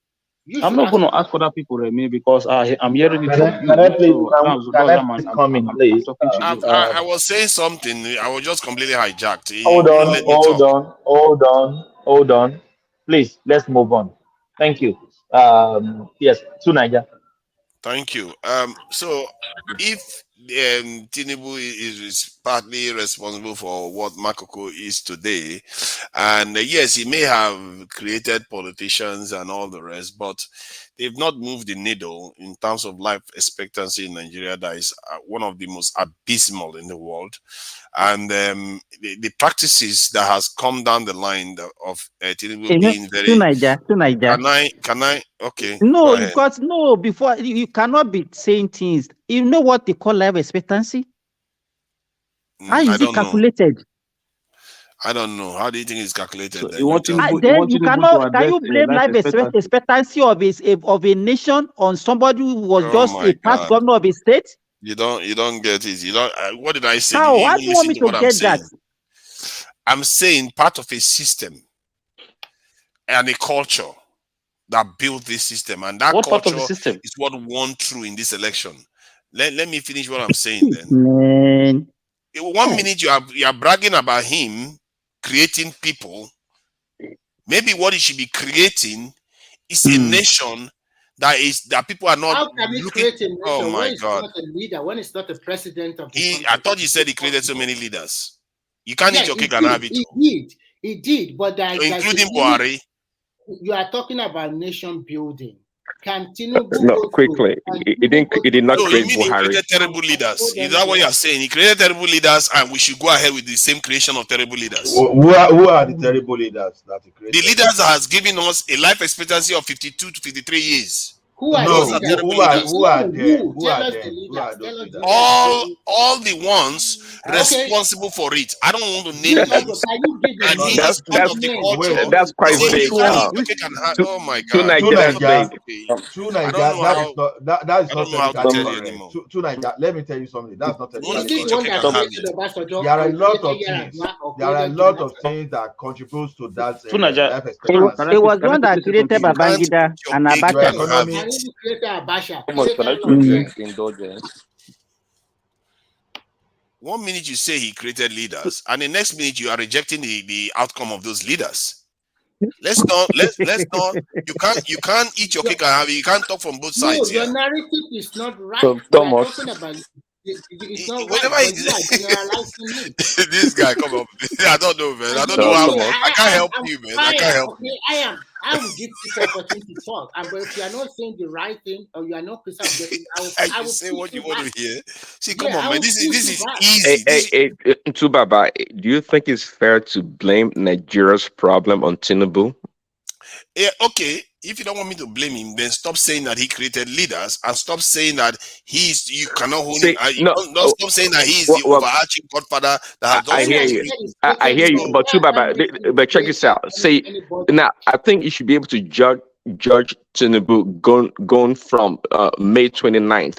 When he chooses his cabinet and the people he puts in ministerial positions, I think that's the beginning of when he should be judging him. Because in Lagos, we're quite pleased in Lagos. We're pleased with Fashola, we are pleased with Sanwo-Olu, even Ambode and the rest. Okay, so in Lagos, we're quite pleased. So on a national stage, May 29th, going forward, start judging him based on the leaders that comes to power. It's funny because a lot of states, people are pleased, but they still hate the country and they are jackpotting like crazy. And the functioning of the state and the nation is not doing any better. But yet, individually in each state, people still say they like their governor. Like people like Wike now. That also means Tinubu that is making them to jackpot. So come on, it's a culture. It's a culture that is the head of. Why do you think they rejected him in those states? You won't let me talk. Can you finish my? Can you let me finish my point? This guy is so reactive that he doesn't let you talk. Jesus Christ! I really feel bad for Rational Mind. How is Tinubu the head of jackpot? Just a minute. Let us just be orderly. So we want to go next, and let the person go next. And Thomas, can I interject? Let's finish. That's fine. Can everybody hold on, please? Everybody hold on, please. I was somebody sent me a message that Remy called Rational Mind the bitter mind. That Remy now we can't do that. No, we can't call names. We can't call names. Okay, okay, for that, I apologize. for me Yeah. calling him bitter mind. But anytime he comes to this platform, please, you should also remember him. All the derogatory statement he made on me, he should also apologize. That is a fair game. I've never seen one time he did that. If maybe I don't remember. Okay, no Maybe I don't problem. remember. Let's move on. For me calling him a Yeah, bitter okay. mind, Oh, Mr. Rational that's Mind, fine. Yes, yes. I'm sorry for calling you a bitter mind. I hope that's what Yeah, that's all right. settled. Yeah, what I want. Just so yeah. Thank you. Yeah. I think it's getting too rowdy. Please, Thomas, if you are not, can I crave hold on, your please. Oh, I indulgence? said hold on, please. Please. If you are not speaking, please mute yourself, please. Yes. Let's hear from Uptown. Uptown, how are you? Welcome. I'm fine, Thomas. Uptown. They Yeah, didn't yeah, even let yeah. me You finish my can go. comment. You just allowed them to say I'm something. I speaking. say hold on. No, I will come back to you. Please. Thank you. Tim, Yeah. I'm Uptown. very sorry for interjecting, my brother. Yes, can you hear me, Thomas? Can Go you hear on, me? please. Go on. I said, yes, I can hear you Okay, loud and clear. Go on. Yeah. okay. Please, I'm sorry. I just dropped by shortly just to ask Kuka something. I will just drop right now after that. So I'm sorry. I'm really sorry too. Don't worry. Go on, please. You don't need to apologize. Please go on. Okay. All right. Okay. So Coca, you said something, which is why I wanted to ask you. Talked about how somebody that is taking third, that took third, or was announced to have come third, will be challenging the election, um, and not the person that took second. But I don't know if I wanted to ask if you have actually read through their petitions, whether Can I the one answer filed you? by LP or the responses. Um, my brother, you should be chilling a little bit. Maybe after the question you answer, your body will not be too Remy, hot. let him land. He has even land. Let him land. Yeah. Okay. All right. So I wanted to ask if you have read through their petitions. I'm not talking about the sensational parts, which everybody likes talking about. Everybody wants to talk about the drug case. Everybody wants to talk about the 25% and this, blah, blah, blah, blah. I call those the sensational parts. I'm very interested in those parts of the petition. But if you've read the petitions of where Obi seeked to prove that he won the election, that is what I'm interested about. That's what I've been up to a couple of days now. So I want to know if you have, and are you aware that LP is seeking to prove that in 1,888 polling units, that they're going to prove that INEC switched Obi's votes from LP to APC in 1,888 polling units, 18,088, sorry, not 1,000, 18,088 polling units across the country. Votes switched directly from LP to APC. And none of those polling units, not one, has less than 100 votes that's underwent the switching. Now, if we're operating with less than 100 votes, we are talking about 1.8 million votes. Now, what you don't know about Beavers is the Beavers technology is if anybody's going to win this court case, the reason would be Buhari, the reason would be the electoral act, and the reason would be Beavers. And this is the reason. Uptown. Hold on, please. Yeah. Where are you? Hold on. No. I will forget. Where are you getting all this information from? I said it clearly. Go and read the petition in full, not the sensational parts. In full. But yeah, go on. The thing about the Beavers that you don't know is Yeah, I can prior to confirm that. election,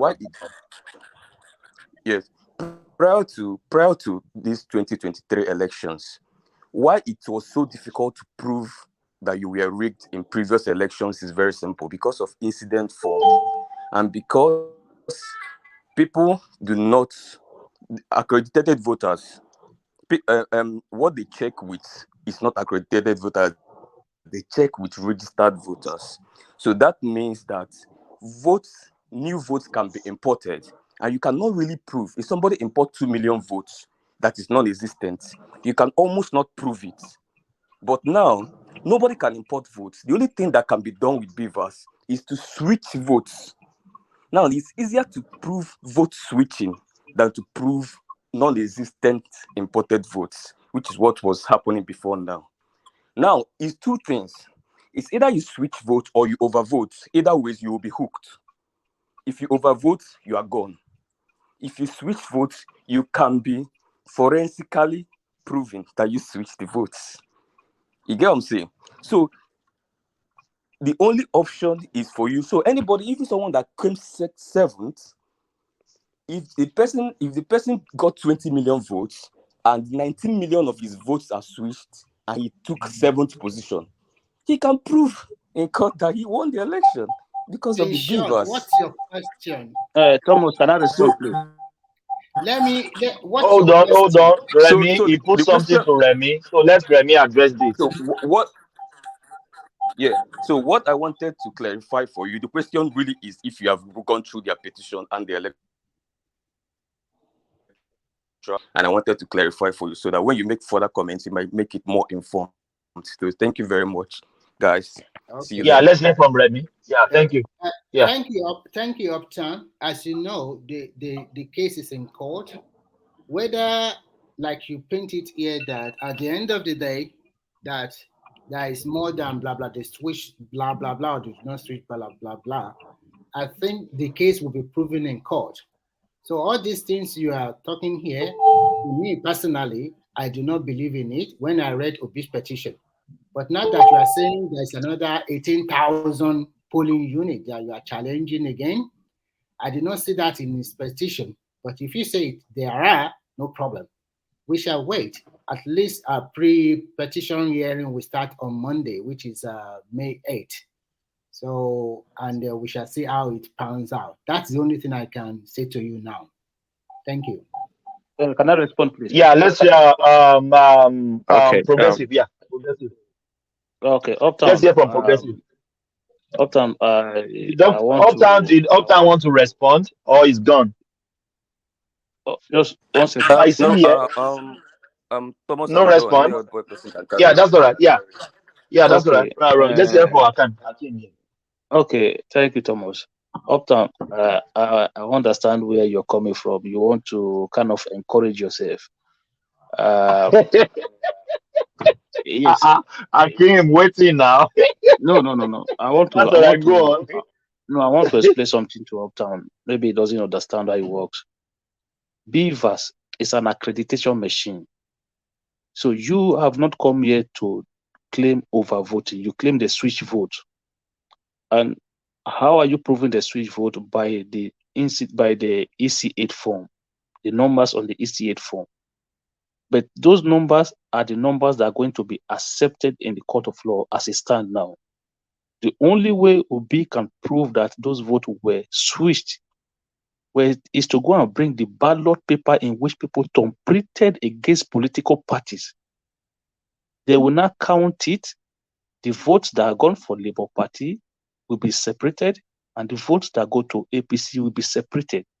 The election was a manual voting election. It was not an electronically voting election.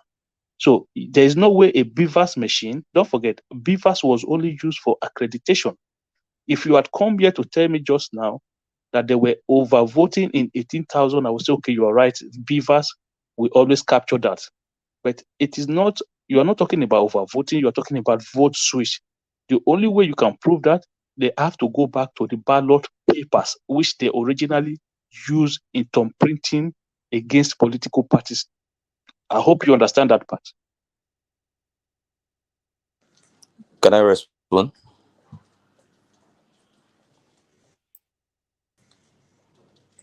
Hello. Go on, Uptown. Oh, go on. Okay. Okay. All right, my brother. I heard what you said. If I'm to address what you said, what I just pointed out one of the things on the petition, which is the instance of uh vote switch.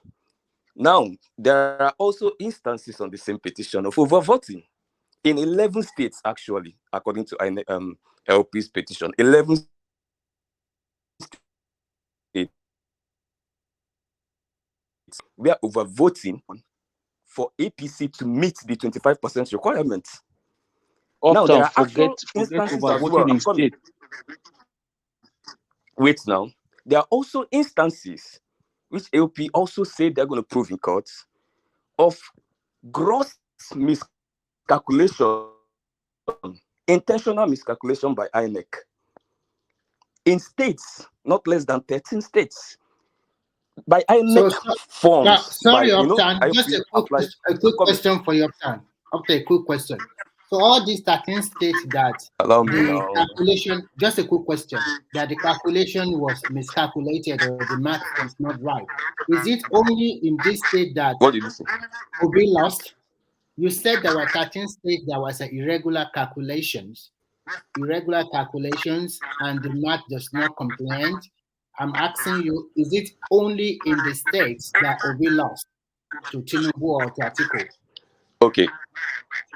All right. Thank you very much for the question. Let me just quickly chip in your question.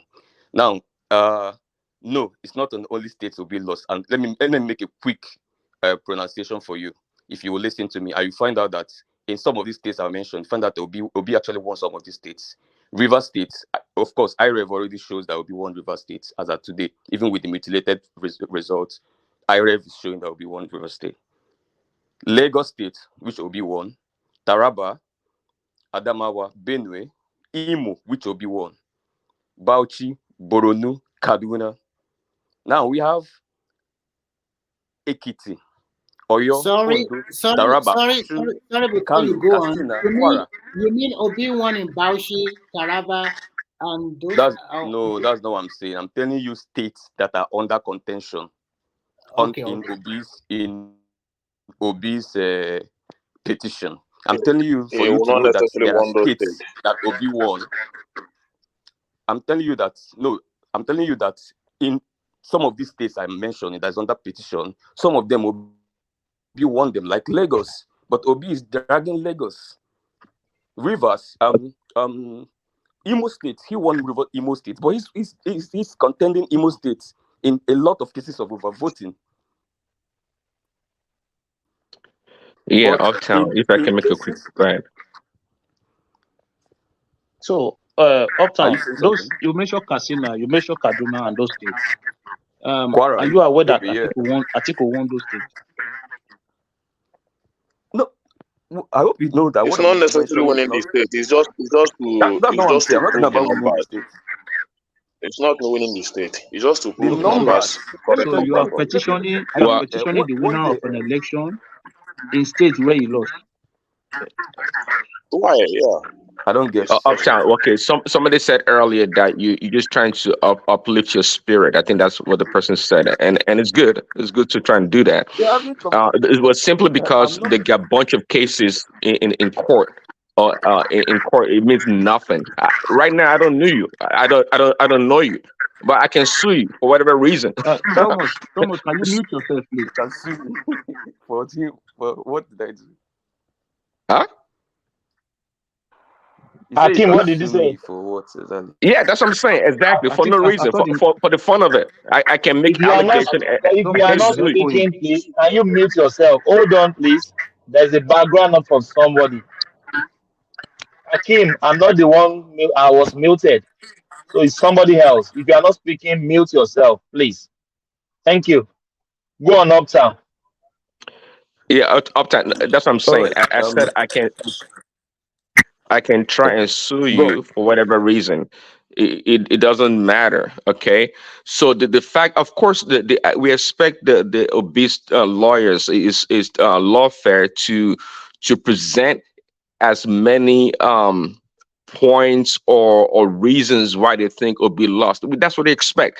And at this point in time, they're just trying to throw all the spaghetti on the wall and see what sticks. That's just what they're doing. See, apart from, listen, at this point in time, the zeitgeist, meaning the spirit of the country right now, it's beyond that. There's no court in the land in Nigeria that's going to overturn the election. We're past that stage. No, but no court is going to do that, regardless. There's no court that's going to do that. So it's even better for us to move on from here than try to pretend that. See, the best thing you guys can get is that maybe be in court for the next 4 years to the next election. But the delusionment that the election will be overturned, it's non-existent. It's a fantasy. It's a figment of your imagination, and to many for that matter. My Well, you know, brother, do you know that the electoral case is not up to, it's not more than 6 months now. You cannot stay more than 6 months in electoral case now. I know. Well, well, that's what I'm saying. The best they can do with the cross counter claims from Tinubu's side and perhaps from PDP side and back and forth, we might go 4 years and we have fun. See, the issue is this. We are trying to. The only thing I will say is this: the case is already caught. I have made my position known. But the issue is this: I know that if Obi don't have any case, there is nothing will make him go to court. And for people to say that he doesn't have case, that is where I will My be brother, objective. you know, You cannot say that he for don't you have to any make that, case. for you to make So that statement, you know him. yeah, You so know Nah. him very we well. just He won't we go to just court if keep he doesn't calm. have a case. You just say Now, you now, cannot go now, to the court point if I you wanted don't to have tell any my case. brother is, Right. You can still So want to the only make thing them is the happy. only thing is don't say that going to court is a waste. We must continue trying. It's not a waste. We must continue to try. It's just to Oh, prove our system to and be that right. is So and fine. it's not bad for someone to go to court and say, let's prove this. At least it makes our system more better. I It's agree even with you. better. Yeah, I agree with you. you cannot just say that this took place. Then let's just put it aside and move forward. If somebody I can, agree with if you, somebody can, and that's if somebody why. can, if somebody I can think upon it, I think Prince it Daddy wants to strengthens. convince himself of this other than actually face the facts. The truth is, going to court is a very good thing Exactly, because otherwise people could be on the streets tearing the whole place up, and following the process is the right thing to do. To Niger, And I totally agree with you. I totally agree with you.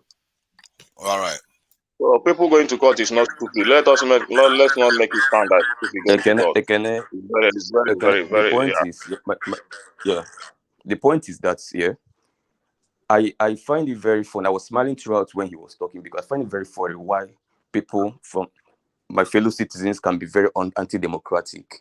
Because when I came here, I didn't say Tinubu will be booted out of the court. I didn't say Obi will win. I didn't say anything will happen. What I spoke to was to the petitions before the learned justices. I spoke to it But you are because I found out that a lot fantasizing of people about it. does You not are know. fantasizing about it. You are fantasizing I'm about speaking it. to it. I'm not fantasizing. You are It might hurt what you Prince more. Daddy said is No, it right. might hurt you, but that You does are not change the giving fact that yourself that's what is a before the court. positive hope.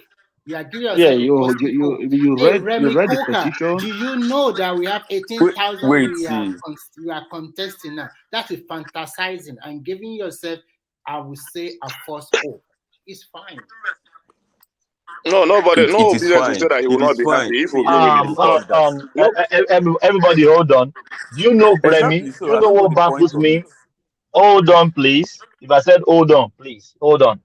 Do you know what baffles me about obedience and the Labour Party? Every time they have to bring something just to make themselves good. Look at what what Uptown just said now. I I can't even wrap my head around it. It's just like somebody speaking from another planet. I don't understand. I'm very sorry. he's I burning don't your head. understand. He's whining you. Nah. Nah. It's not worrying me. I don't care. If they want to kick Tinubu out, they can kick him out. But it doesn't rhyme with reason or logic. I'm very sorry. How is that Uh, even confusing? If that stuff compounds you, God help us.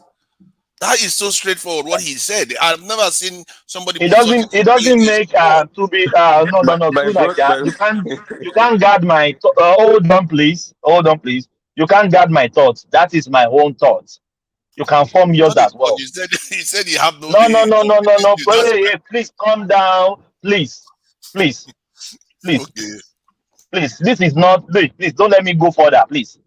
That is my own opinion. So you can guide. You can have your own too.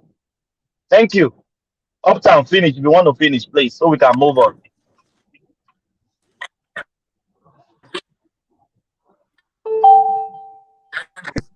I love this job so much because it just cracks me up most of the time when you are speaking to documents that are existing and people that are speaking through emotions are attacking you instead of speaking with a counter document. If I ask Oh, somebody now, we are speaking to emotion, Abby. if I We are speaking to emotion. if I Is that if I Uptown? Wait, if I is ask that your Uptown, new term Uptown, from your? Can I come Oh, in, please? hold on. No, hold on, please. Progressive. Is that your new term from your WhatsApp group? We are speaking emotional. Come on, just go on. all right, Uptown, Let's Uptown, hear from Uptown, Hakim. 1 second, please. Hold on. Let's hear from Hakim. okay, Hakeem, sure. Hakim, yeah. Uptown, hold on. Uptown, you see, Hold when on, you Hakim. Hakim, hold on. Somebody is feeding back. If you are not talking, please mute yourself. I will not repeat that, please. I'm hearing some feedback. Hakim, I don't know, maybe you are hearing that as well. Yeah, I'm hearing. That's why I thought it was you No, it initially. wasn't me.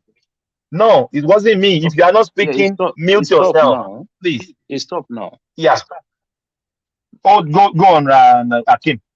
So, Uptown, what I'm trying to say is that when you were reading that OB petition that they submitted to the tribunal, you read it from an obedient view, but without even making any form of references to previous election petition and how these cases are judged.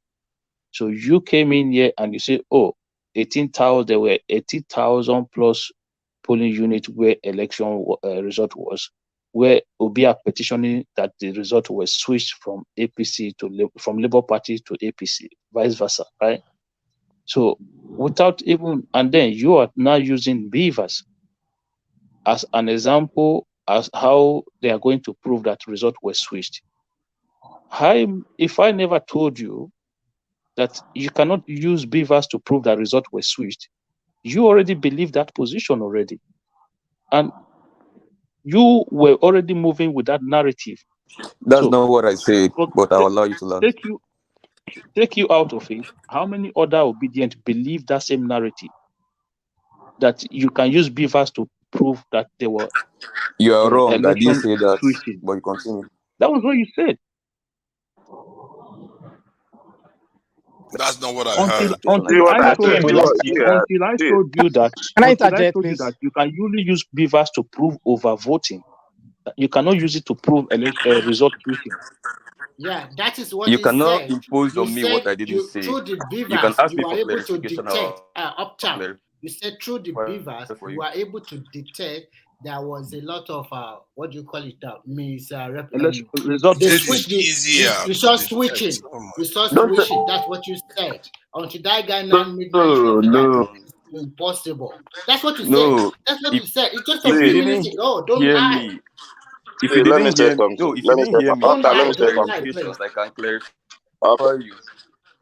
let me say something. You see, all the what Uptown If said, you I've didn't, read it okay, in the can I go paper. on? But me, I'm not a lawyer, and I cannot speak in that space. But I know that there is a case to prove. That's for me. So it's not up to me to begin to go and read their law, identify this and that and that. But I've seen that 18,000 something polling unit that they will. But it's not up to me to do. It's left for the judges to do their job. Understand? So for me, the case has been in the court, and there is no argument. No matter what we argue here, we cannot give judgment to that. It's the court that will give judgment to anything. But I know that the only thing I will always say is that if Obi don't have any case, he will not go to court. That is what I have to say. And Can I interject, please? No, let me Yes, land. come in. Yeah, land it quick, please, so we can move on. And the going to court is not a bad thing. We should not making it stop. We should not be making it as if going to court and he have committed a great crime. No, it strengthens our system. Nobody said that. Ekene, nobody said that. Going to court there was a previous speaker that said that. There was a previous speaker that said that it's better we move on. So it's not for me. It's not good. It's better we move on. Going to court is still. What do you mean it's not good to move? What do you mean? No, saying that. What do you mean? No, saying that we just move on. You don't understand the guy. The guy is trying to say you are building your premise on false hope, and then you are making yourself happy, which everybody have a right to speak their mind. That's what piece that is trying to tell you. No matter what happened, what I would just tell you now is that it's okay, you are in court. That's why I answer your uptown that it's already in court. But you should also prepare your mind that if Obi lose again.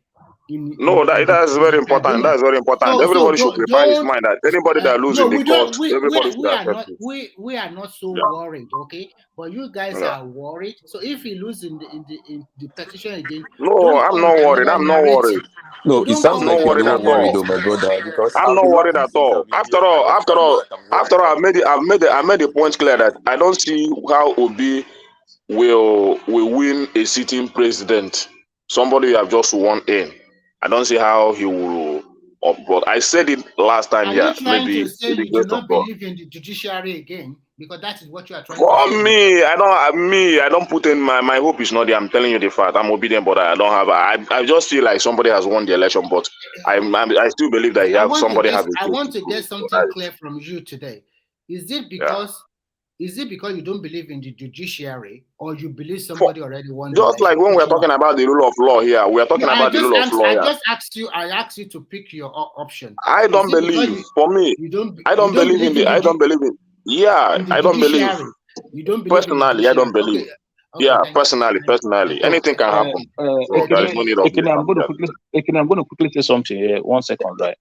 So can I suggest? You know when no, just 1 second, please. I won't take just 1 second. You know when if you say you don't believe in the judiciary and the way maybe a lot of obedient are saying it, that the courts are so corrupt, the judges are so corrupt, right? So my question is, when the same judges gave judgment to Obi in his governorship problem at the time, did Obi went to go and bribe them? Went to go and bribe them? No, I did not bribe them. For me, I will not say. Odili. Hold on, Ikene, hold on. He paid Mary Odili so that I can win the court case, isn't it? Thomas, I want to hear from Ikene or Ikene. If you say the judges are corrupt, if you say the judges are corrupt, let me say what happened. Let me say favorable judgment to Obi. So it means that Obi bribed them, right? Because they are corrupt. I don't know if he bribed them, but I know that after the case, a lot of the judges in Anambra, their life were better. He did them well. He changed their cars, many things. He did them very well. So that's what I experienced. So he bought himself bribe judge. Is that what you're saying now? That was after the case, after he became the governor. That's what I saw. But if he bribed to get the judgment, I don't know. I cannot vow for him. You know why I'm asking this question? I've always heard a lot of people support Obi say, "Oh, the judges are corrupt." So, and these same judges have given a positive judgment to Obi before. So, if they are all corrupt, it means that Obi must have bribed them. Then he said that Obi bribed them. The only thing I'm saying, the only thing I know, if what he did in that time to get that judgment, if he can still do it, no problem. I will still accept it. I'm obedient. Okay, you still accept him to bribe judges. Yeah. I don't know if he bribed, but I say anything he did to get judgment, then if he can still do it. No, that means if he bribed the judiciary and he win, it's okay with you, right? I don't know if he bribed. That's what I said. No. I don't know what if he wins at the basics of these petition, conversations that you have. Anyhow, he wins. You are fine with it, right? For me, I know he will not do anything to harm anybody. No. That's my Answer own the thing. question. Don't dodge it. If he wins at the petition, anyhow, it's okay with you, right? How can he win anyhow? I said he know what he did when he won as a governor. Then if he can still do, if he can still do it, if he can still do it this time around, it's okay with you. But if he lost, my question is, if you win, for what I know is that if you win the, you are talking with what I know is that if you win the case, I'm okay. If you lose, I'm okay. That's my own. You are lying. You understand? You don't trust the judges. You don't trust the judiciary. Huh? You don't trust the judiciary. Yes, you I don't trust the judiciary. I have already told you I don't trust the judiciary. What else do you want me to say? So you are biased a little bit because if he wins, it's okay with you. If he wins, it's okay with you. But if he doesn't win, you do not trust the judiciary. That is your position. No, it's not that. I said the system is already there. That anything can happen. That is what I said. So there is no need of me putting my mind that. There is no need of me putting my. I don't understand what you guys are saying. I don't know what you are writing. I don't know what. But I'm trying to tell you that. Wrong. Wait, Emeka, I'm trying to. Emeka, calm down. Yeah. No, what we are trying You are to the say one is that very is wrong. simple. The You guy said clearly in said. Anambra. Wait, in Anambra. allow me now, bro. The guy clearly But said. can someone else also interject? Allow me. The guy clearly said that he does not trust. He does not trust the judiciary. Means he's indifferent of whatever that is going to come out from there, whether positive or negative. That for him, he does not trust whatever you're going to do. So what you are trying to impose on him now is he's clearly telling you that if you win, I don't have problem. If he does not win, I don't have problem. I do not trust them. Means me personally now, I trust them. Why do I trust them? Because my leader said that he trusts them. So I am a mirror image of what he feels. And that is why I am having time to assess what is before the learned justices. What is substantial, what's not substantial. I cannot be the only going reason into you just like trust going them is into a because of contest. you trust them.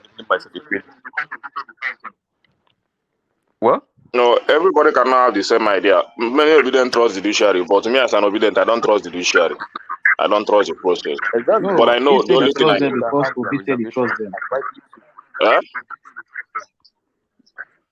What did you say? You say you trust them because your leader Obi said he It's trusts them. Uptown. You know, your Uptown It's is not not what I taking it. said. I didn't It's say Uptown that. that said that. Yes, I didn't say that I trust them because Obi will win. Uptown, When did I say it's that? Uptown. It's Uptown. Let me tell you. I didn't say that at all. Let me make it very clear to you. No, Uptown said that. Uptown said that. Let me make it clear for you. Yes, I said it. Let me make it clear for you. If I'm going to a war battle with a leader, a warlord, and the leader says, Uptown, please. You know Uptown. what? We conquer these people when we get Uptown. Can you hear me? My stand. Yeah. Uptown. Can you hear me? Please hold on. I'm getting some feedback. Yeah, hold on. I'm getting some feedback. Who is it coming from? It doesn't sound good. You please hold on. I want anybody to speak. I want to know who is the one so I can kick him out.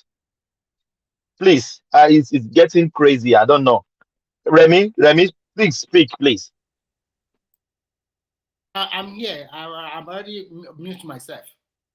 No. It's not about muting. I want to know the person. You are speaking. We are not getting the feedback. That's good. Can we hear from Akim, please? Yeah, are you getting it from? Do we have Akim? Akim, no, we don't get it from you. Tunaja is muted already. Uptown, can you please speak? I'm here. Yeah, I'm not getting it from you. Ekene, can you please speak? Yeah, I'm here. Is Ekene, you are the one, please. Maybe you go out and come back, please. Please. Yeah. Yeah. Uptown. Continue. I think it has been going on for a bit. No, it's Ekene. Yeah. Hold on, please. Uptown is speaking. I cut him. So no who is echoing. So Uptown, continue, please.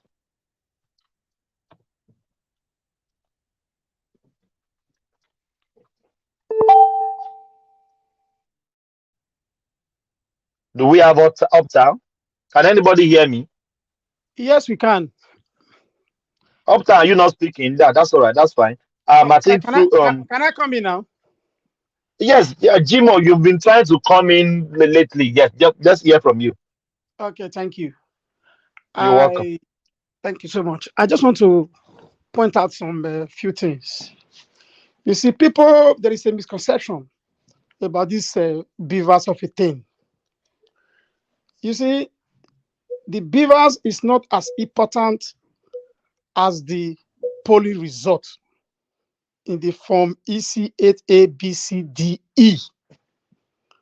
The result of the judgment is going to be based on the polling result of the form EC8D, not the beavers. You see, there's a reason why Obi's petition is centered on the process and not the result. Because the polling result will show that Tinubu won in all. He is saying that the process that led to those results is what is challenging. And that is very intelligent. If he's going to succeed, it's another thing entirely. You see, if you continue to center on the beavers, you are going the wrong way.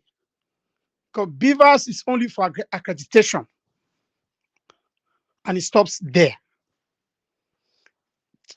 They are talking about Jimo, we have been preaching this on this platform. Okay. It's just for accreditation. That is it. Yes. Go on. Now, if you give all the votes from the South to Obi, all, without winning a single state from the core north, he still won't be declared winner. And that is what he knows. I'm a member of the PCC, APC, PCC. Every political party has a collation center where all the results were submitted. We had our own, PDP has, Labour has. You will not find any of the political party talking about the polling results that we have. This is our score. The only thing they tell you is we won because the process was wrong. They refused to transfer. They said they are going to transfer it in real time. Even my brother Kenneth Okonkwo, when he's speaking, you listen to him. They are talking about INEC have faith in their guidelines. INEC guideline is not more important than the electoral law. You see, they don't talk about, yes, we won based on the polling unit results we got from our agents. We scored 7 million. We scored 10 million. They don't say that. Have you read their petition, my brother? Of course. Of course. If you Are you just talking about the TV correctly, interviews? Can you please let him land? Can you please let him land uptown? Please, I don't like this. Please. Can you tell us on this platform what Obi said he scored totally in his petition? Can you tell us on this platform? You can't tell us because he's not putting it there. All the results are with him. He's only fighting the processes. I just want to make this clear, because we are not judges, but we should not misinform our listeners. That's my concern. Most of the people arguing, in most cases, you will see that about 80% of obedience are first timers. They are very new to the political scene. So emotions and sentiments are so much outside the facts, which is not supposed to be. Although I can't hold that against anyone because I think we all have our right to different opinion. But then, if he is fighting for the total result, that would have been different. If you look at the petition, it's a petition that he wants to cast doubt. But don't forget, you have to show proof, a substantial proof of misconduct. Look, it is an Herculean task for anyone, because we have over 136,000 polling units, and you have a particular, I think we have about 6 months. For you to be able to win in any of the units, you need to have what do you call it? You need to have witnesses. Before you take on those witnesses, agents. Yes, party agents. Yes, before you are able to present your witnesses, the times has already elapsed. Don't forget that the other side is not waiting for you. You will get adjournments. You will get. I'm just saying this, for those who have followed election petitions in the tribunal, you will know what I'm talking about. There will be so many things for you to even get some of the documents that you need. It takes like 3 weeks. The time is going. It's running. It's fast up. You see, my brother, the truth of the matter is, even if they give Obi all the votes from the South, he still won't win. He still won't win. So let me just end it there for now. I just want to clear this part. Thank you, guys. Yeah, quickly. Thank you. Thank you, Jimo. Yeah. Quickly, Thomas. Uptown. Yeah, coming. Oh, Prince. Okay. Oh, Prince. Prince, you've been silent. What happened? Oh yeah, I left the studio. I got knocked off. But anyways, Thomas, am I allowed to talk in this session now? Yeah, you talk. Oh, you talk. Yeah, you've been talking. What do you mean by are you allowed to I've talk? hardly spoken since you came in. No. To Niger, you've been talking. Don't tell me are you allowed to talk? What? No, don't do that now. It looks like that too. No, hold on, please. Hold on, please. When you are saying that, you mean I'm trying to stop you. No, you've been talking. What do you mean? Actually, I don't know where you are hearing my voice in your head because I'm not. No. Please. Thank you. Let's hear from Prince. Actually, if anyone should be complaining, I probably should be the one, because right before Thomas came in, one man said I had the floor, but somebody else took over. But anyways, have you been hearing Tunaja's voice? Did you? Yeah. Have you been? Yeah, I've been hearing his voice. Come on now. But I just going to make a comment. See, unless Uptown was saying that the 1.8 million votes, they were switched. Are you saying that when they switched the votes, Tinubu had 0? Is that what he's saying? Because if they switched the votes and he got 1.8, that means we're going to add 1.8 to Obi's votes, and it's probably going to be way up there. Is that the case, Uptown? Okay, let me just answer that question directly. For the records, I did not say that will be proved from the beavers. The only thing I said about beavers is, in comparison with other election tribunals of other elections like 2019, 2015, and 2011, that there was no beavers, and it's very difficult to prove numbers of accredited voters. That's where I brought in beavers. I didn't say beavers would be used to prove. That is on the sideline. Now, I'm sorry. I was not even talking about the beavers. Yes. I'm just simply asking. No. Somebody raised that up. I just addressed that real quick. But on what you asked right now, it is very simple. I'm talking about when forensic evidence, forensic reports, where you move votes from a particular party to a particular party, does not mean that the party is called 0. Now there are places, example, case in study, polling units, where Obi probably got 800 and Tinubu probably got 200, and then Tinubu's 200 was pushed to LP and Obi's 800 was pushed to this. And so what happens is that you've stolen 600 from LP. So all that can happen is for that 600 to return. So it does not mean that Tinubu did 0 in that polling unit. It only means that votes were switched. Uptime, a quick question for you. So I hope you have answered the first person. No, Uptime, quick question. I have a follow-up. That's okay. Uptime, okay. Sorry, Prince Daddy. Uptime, quick question for you. So this switching of result from Tinubu to Obi, did all the polling agents of all the registered 18 political party also sign this form EC8 after switching? What did you say? Sorry, my question to you is very simple. You talk about switching of results from the polling unit from Tinubu to Obi or Obi to Tinubu or something like that. And we know that there are 18 political parties that took place in this election. So when all this switching of results are taking place, all the agents, all the political agents that are present also signed this form DC8, right? Right. Continue with your question. That's my question. I want you to answer that. That's the question. Okay. All right. Remy wanted to know at what stage was this switch. I heard him. I heard him clear. Very. And very clear. did all these political agents, so party agents of all the political parties also sign it after seeing this infraction? Thank you. Yes, I heard you. I heard you. When these things don't take place in the polling units, they take place at the collation center, and this is what happens. I worked closely with agents in Lagos, so I know what I'm talking about. These agents signed these things. Uptown, hold on, please. Uptown, can you hear me? Okay. If I said hold on, please hold on. Go on, Thomas. What Remy is saying is the later the one they switched. So do they go and call all the party 18 agents, then come and sign it later? I don't understand what you're saying.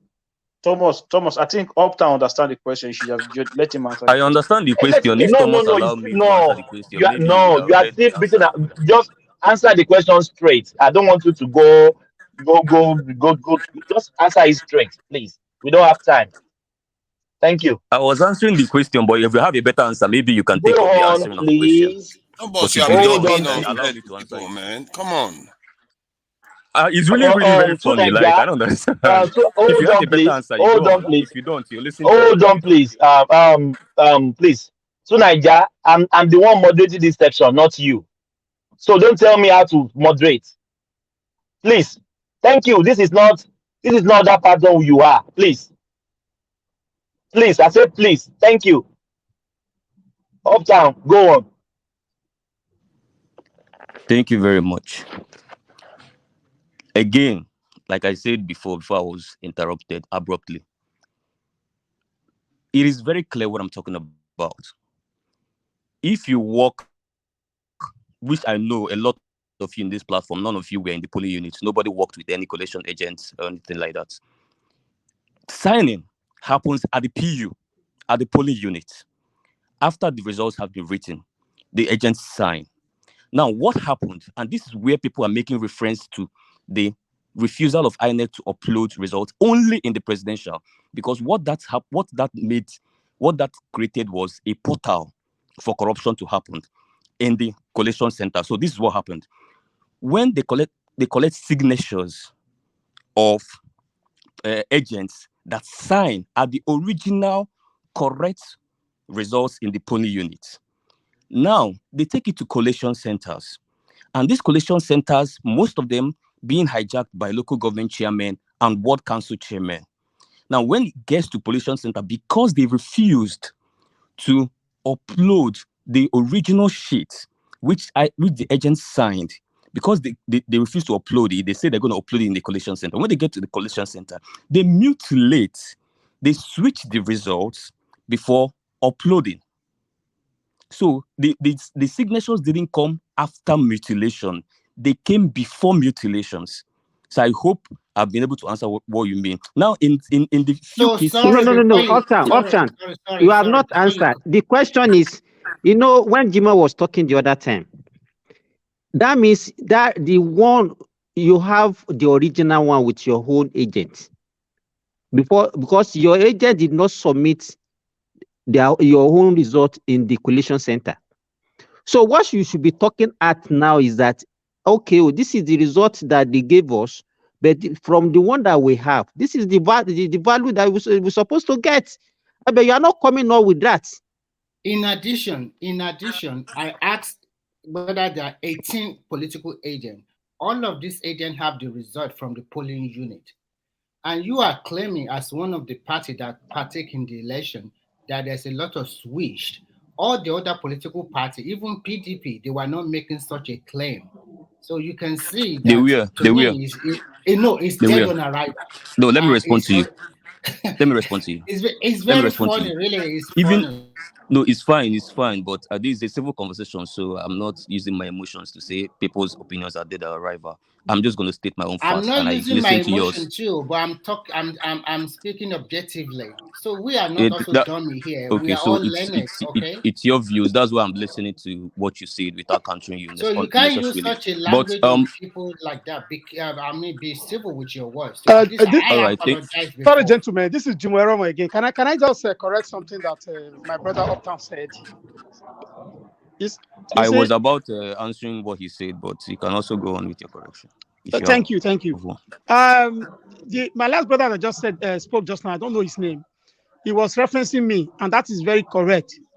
You see, the form EC8A is the most important of all the forms.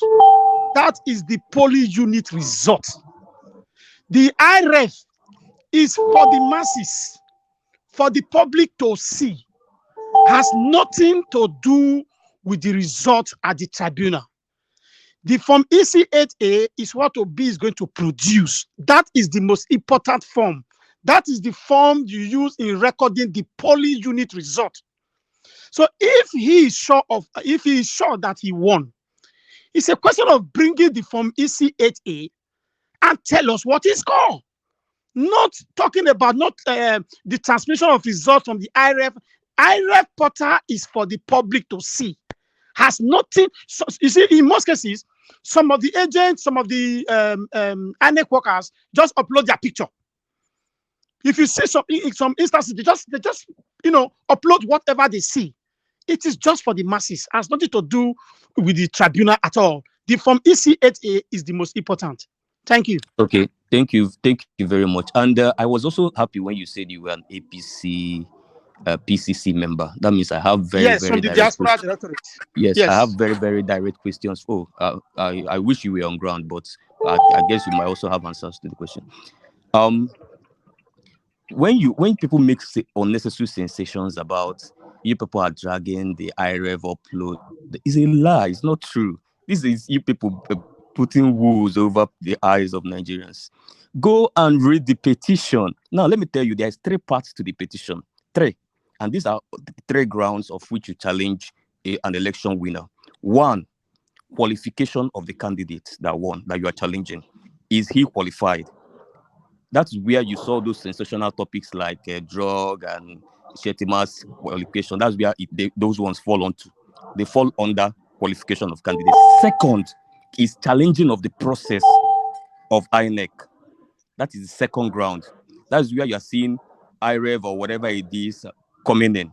3rd is proving that you won the election, that you got the popular votes and the person that you're challenging didn't get the popular votes. That's the 3rd ground.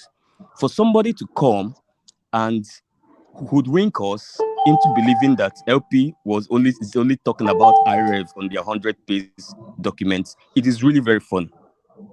That is how you want to deceive people that hey, no, they're not challenging you. Whereas that a question to me now? I'm coming, and whereas these guys were very specific, even in parts of the documents where they took states individually, they addressed River states individually, they addressed Benue state, they addressed a couple of states individually. Where they brought, I'm coming. Let me land. No. Before you go, this will No. I won't take it. I won't take it. I want to land. Let me lose my thought. I quickly want to chip in this question to you. Please. Sorry. How many polling units is Labour Party disputing in Lagos State? Can you tell? I will not respond to you. Allow me to learn. Do you know that? I will not respond to that. So that means you don't I'm know not taking the interjection. Sorry. Yeah, I'm not taking the interjection. So hold on,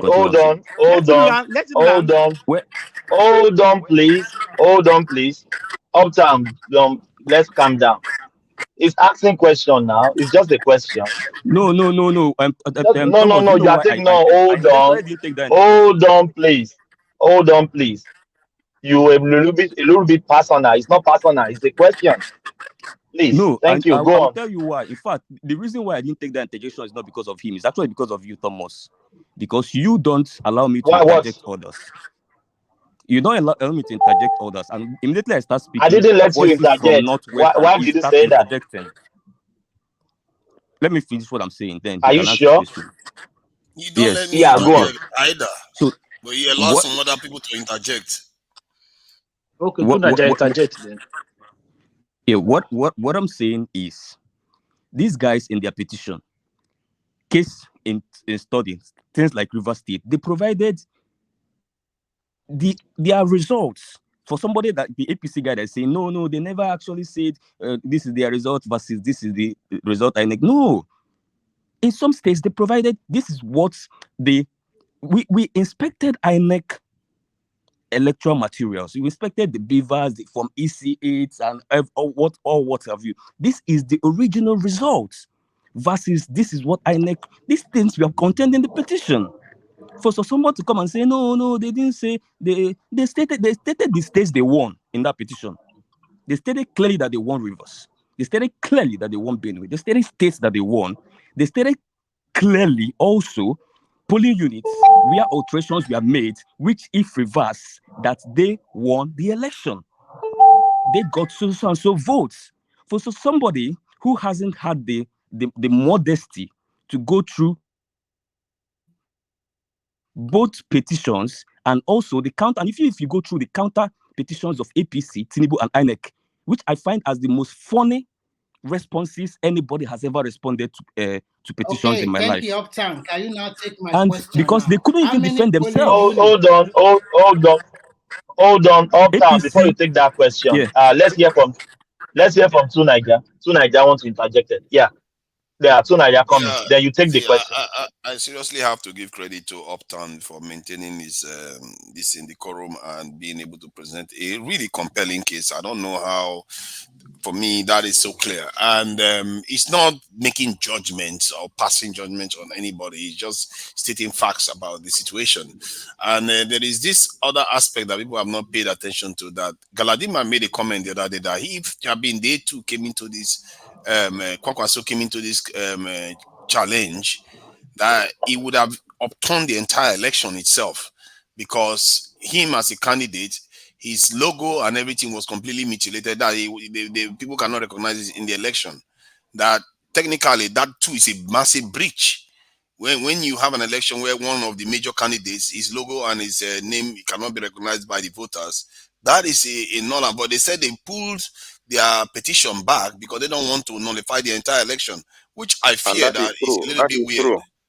That is true. You cannot recognize their logo in the election.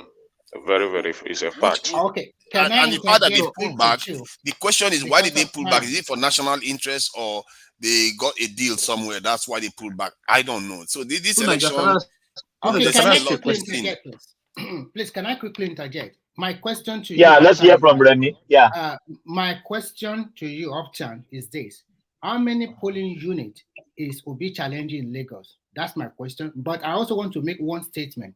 In Rivers, all these guys you are saying is just about one local government, which Premium Times really highlighted in their dailies one or maybe 2 weeks ago.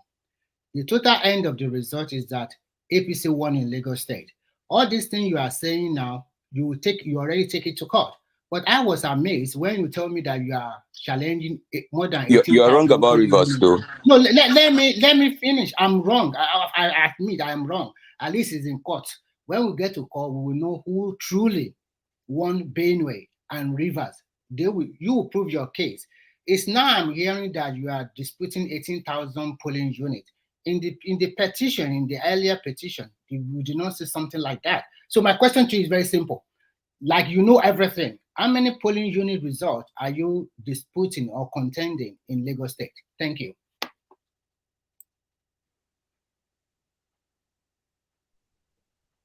Uptown. Uptown, answer the question. All right. I heard you. So what did you say? You said, what did you say exactly? He said, how many polling units are you disputing in Lagos? The election results that have been disputed in Lagos is basically on the computations of those results in the collation centers, which were wrongly computed.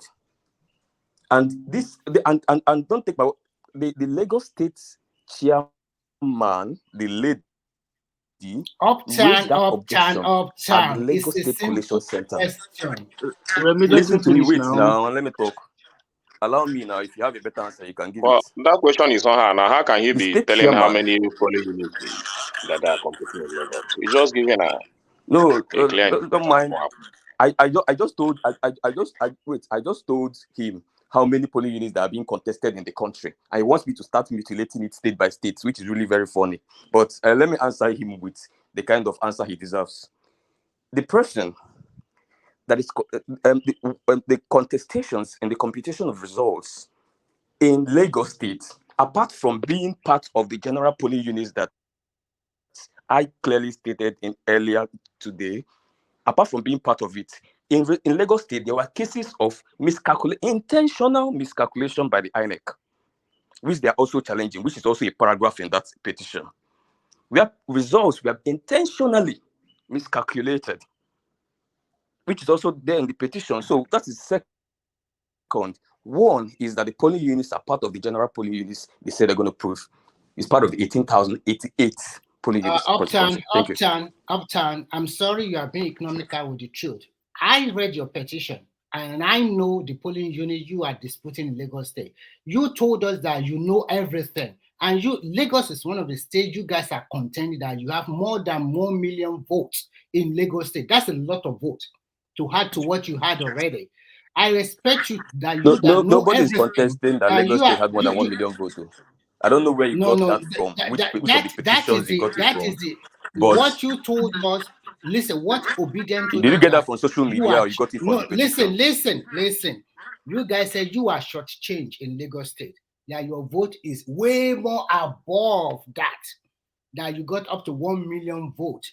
That Tinubu only got 200,000 votes there. That they cheated you a lot. And then when in the petition, no, not in the petition. In the petition, you are only contending 84 polling units. I'm telling you now. I'm trying to tell you that if you know everything, Lagos State should be this just a case that okay, how many polling units are you contending? You don't know, and you tell us to give us story here, and you are telling me you give me an answer I decide. You said you know everything. Just a single state, the most popular state in Nigeria. I don't know everything. Let me make that point. Oh my God! So if you don't know everything, then you cannot tell us you don't know everything, but you are giving us the impression that you know everything. But you said the ones you know now. You said the ones you know, then you tell him the ones you know. That's how argument works now. Okay, this is Jimo. Sorry, like it's my really brother very Upton, fun. But well, let me respond to you. Yes. Ekene, can you mute yourself, please? Okay, go ahead, please. Yes. When you were speaking, I like us to speak to each other in a very matured way so we can have a matured conversation. The words you were using, like somebody will come here to tell us this, look, my name is Jimo. You refer to me directly, or if you are talking to someone else. But let me tell you this. You are trying to intimidate people with, have you seen the petition? Have you read it? You have not read anything.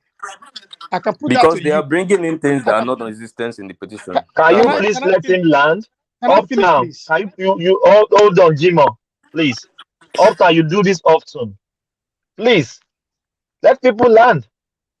Then you can counter them when they but finish. You just proved me right now, Thomas. No, please. I said please. Oh my God. Can you please help me? Are you here to stress me off? Somebody just came in. He haven't even made statements. Let him land, then you counter him later. Let's help ourselves here now, please. Jimo, go on. Thank you so much. Thank you.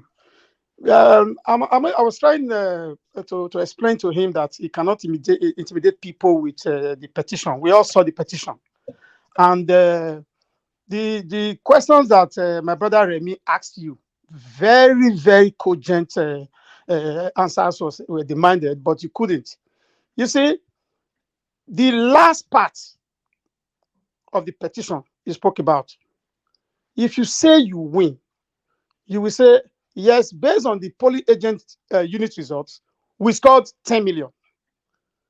You see, the reason why he's not doing that, at the end, he's fighting the process. If you have read the petition, you will know what I'm talking about. You can never even hear any of them Obi inclusively, saying we won because I scored so and so votes. Because if you look at the polling unit result that he has, he didn't win there. The idea of saying that the petition, we are trying to change it, we are not changing it. It's what they said. I mean, if you have read the petition, just tell us here that this is the votes that Obi said he scored, and not 6 million. He scored 10 or 7 or 8. Give us the figure from the petition. Thank you. That is a technical question he cannot possibly have the answer to. Why not?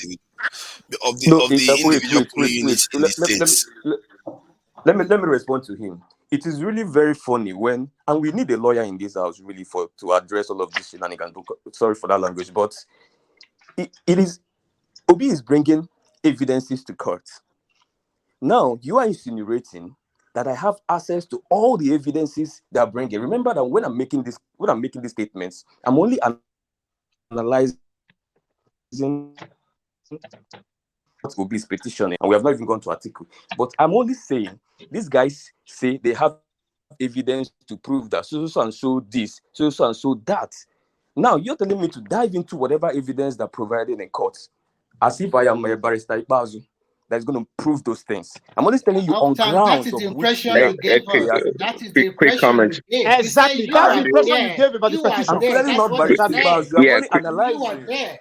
No. See, It's not Uptown. my fault They that you ask feel me. threatened by the analysis I'm making. No. I Uptown. didn't import Nobody's. anything. Uptown. Nobody's feeling for threatened. Hold on, please.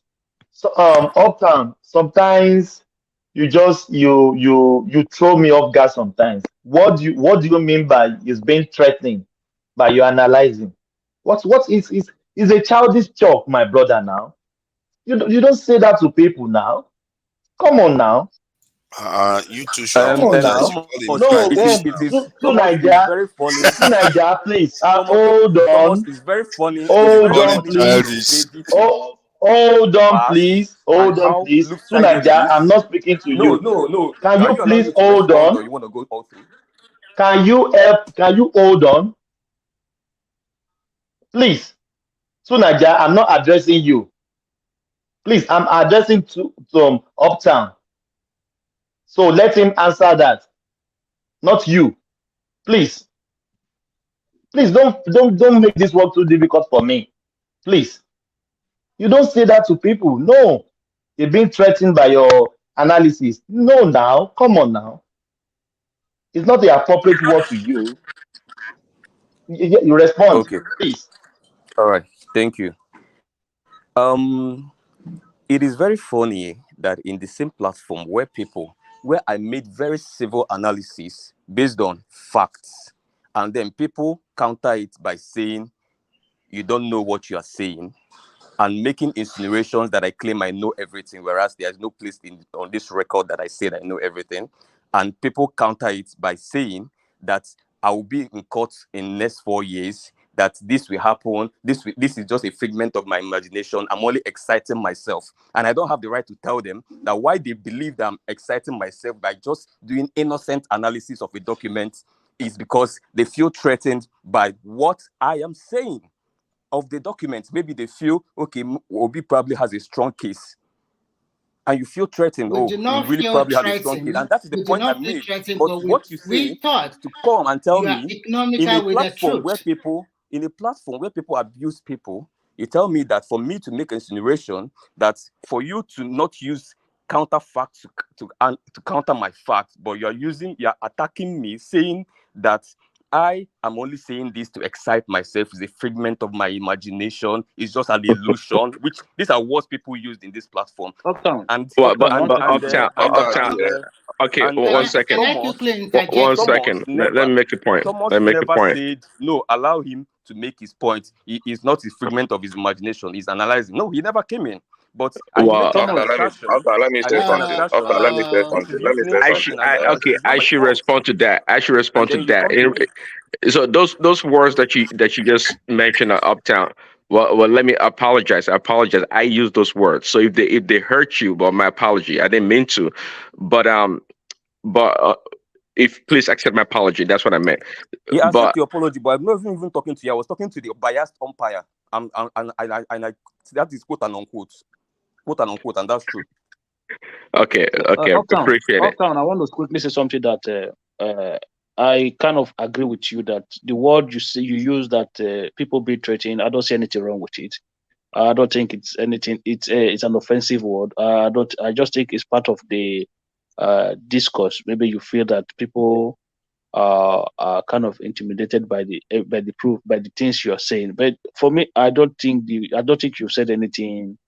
That's Exactly. I bad. didn't say anything. I just say that and in the point addition, I'm raising is threatening you as an APC supporter. You know, in APC supporters addition, don't want to I hear don't think that that is there a is this bad word to APC. use. It's very, very simple. And you start calm attacking me down, as an umpire. It's very calm wrong. down. In We know addition, moderating is not all easy, the but it's questions. not fair to be picking on one Sorry, side Ekene. constantly and calling Sorry, him Ekene. childish and stuff. I Sorry, know Ekene. this in moderating is not easy, but let's try to Everybody Thomas calm try down. to be even-handed here. Everybody calm down. Uptown, don't take it too personal. Everybody, because of whoever we support, we can be emotional about it. We can do because you want your candidate to win. Let me finish.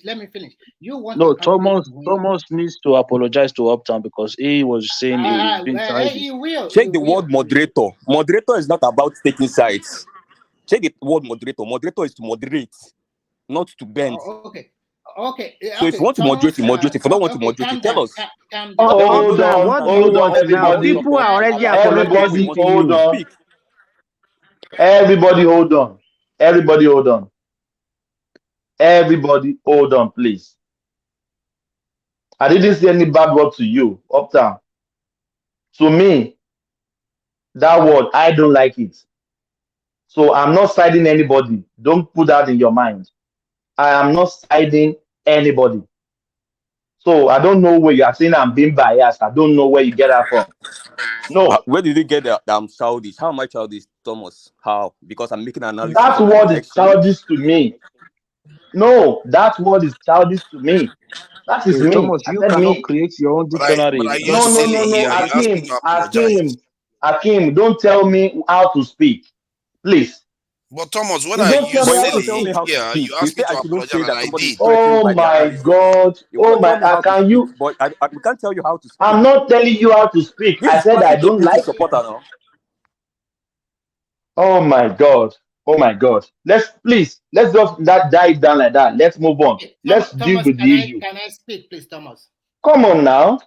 Thomas, can I speak, please? Yes, go on, Remy. Okay, everybody just calm down. Calm down. What's going on here? Okay, calm down, Thomas. Everybody calm down. Thomas, the reason when you make your analysis, I ask you several questions because of clarity. I want clarity of your thought. That is the reason why I'm asking you that question. Not Thomas, Uptown. Uptown, sorry. That's why I asked you all those questions. And secondly, because you said I also read Obi petition, and I guess everybody else read Obi petition. Even before you say anything, Ogbeni also analyzed the petition for us here. Even before Obi also put in his petition.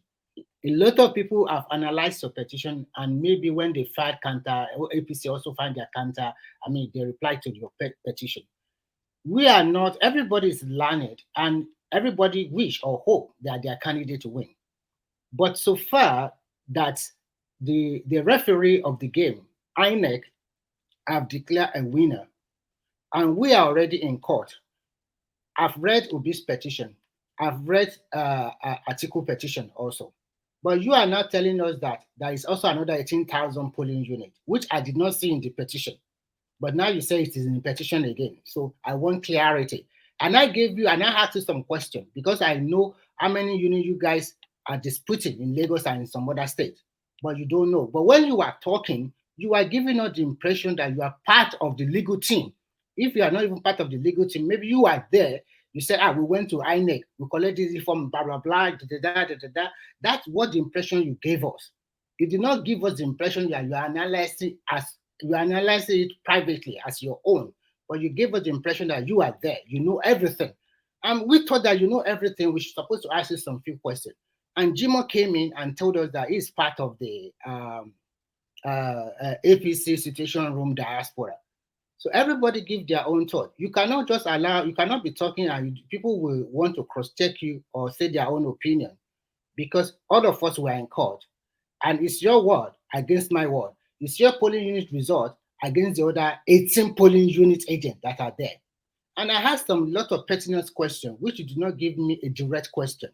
I asked, when was the research switch? Is it before all the polling agents signed the sheet or after? And you are talking it was mutilated, it's in the local government or something like that. So all of these things. Everybody in this platform heard me answer you very clearly on that question. I don't know how. But you did not The answer the question I asked you. I asked you. Very simple question. But the answer you gave me is not right. It's not right. You yourself, you know. And when you tell me you have I also asked you another question. Lagos State did I is the answer most your popular. question? You said no. Wait, my friend. Wait. It's a conversation now. It's not a monologue. When you asked a direct question, you said when WHEN was the results altered? Was it before the signing or after the signing? And I was clear. Ask you when. I did not ask you when. What did I ask? Where? What? The question I asked you is very simple. I said the form ECA blah blah blah that all the political agents signed, and I asked the question that is the result changed before or after they signed? That is the question. Wait. I don't understand. Wait. You need to be, my friend. You need to. Sometimes when you talk, you listen as well, because what you just told me you asked me was what I just actually claimed that you asked me. We just repeated the same thing. Maybe you did not get my question now, calm down right. Now, wait. See, there are people that are listening to us and they can judge who is right. You asked me, when was this alteration done? Before the signing or after the signing? No, I did not ask you that very question. Clear. It's not My what you question, I asked you two important questions. The first one is that you said the result was switched, and I asked you there were 18 polling agents there. Did all the polling agents sign that sheet before or after they switched the result? That was my question to you. The second question is that what is the difference between what you're saying and what I'm saying? It's different now. It's totally different. What is the difference between what you're saying and what I'm saying? It's different. It's different. Oh God! Nobody asked you when, where, or how, before or after. That is what I asked you. Before they signed the sheet. I'm interested. Wait, before and after. Wait, are we talking about English language here? If you're asking before and after question, it's not a when question. What I am after is this. When you said the result was shift from Tinubu to Obi or Obi to Tinubu, I want to know whether all the political polling agents, they all signed this result when they see that the result was shifted. I mean, to one party to another party. That's what I'm after. I answered you now. No, you do not answer. Uptown answered that question already. Jesus Christ, I can't believe my ears. No. Uptown. Hello, Remy. Let me. Uptown has answered the question, and let me give you what he so that if it come from me, maybe you will believe. He said it was at the collation center after they have signed. That it was at the point of collation that they switched the results. Exactly, that's what he said. Do you understand that one better? Maybe it didn't come from me directly. At the collation center, it is when they switch the result. It is when the figure were exchanged, right? Yes. Now, okay, I have one follow-up question. Okay, go ahead. When the results were announced at the polling unit, did LP political agent, do they have the result? Yes, they do. I'm talking to Uptown. You agree with me? Yes, they do. Continue. Yes. Did the result go to your situation room? Yes. Uptown, please. Yes. Thank you. And when this result go to your situation room, and when the IRF result or whatever result were being uploaded, you said you saw more than 18,000 infractions, right? Uptown. No, that was not what he said. He said the petition, they are No, I'm petitioning asking 18,000 Uptown, polling units.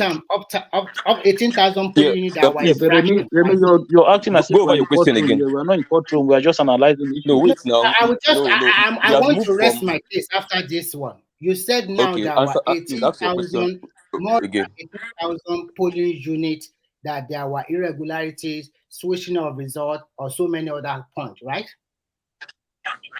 Yes. That's what you said, yes. Now, this 18,000 polling unit result, I did not see it in your petition. You did not write it there. It is on the petition. You can go back. Can you tell us which page and where? So far, you have the idea of everything. I can find the paragraph for you, though.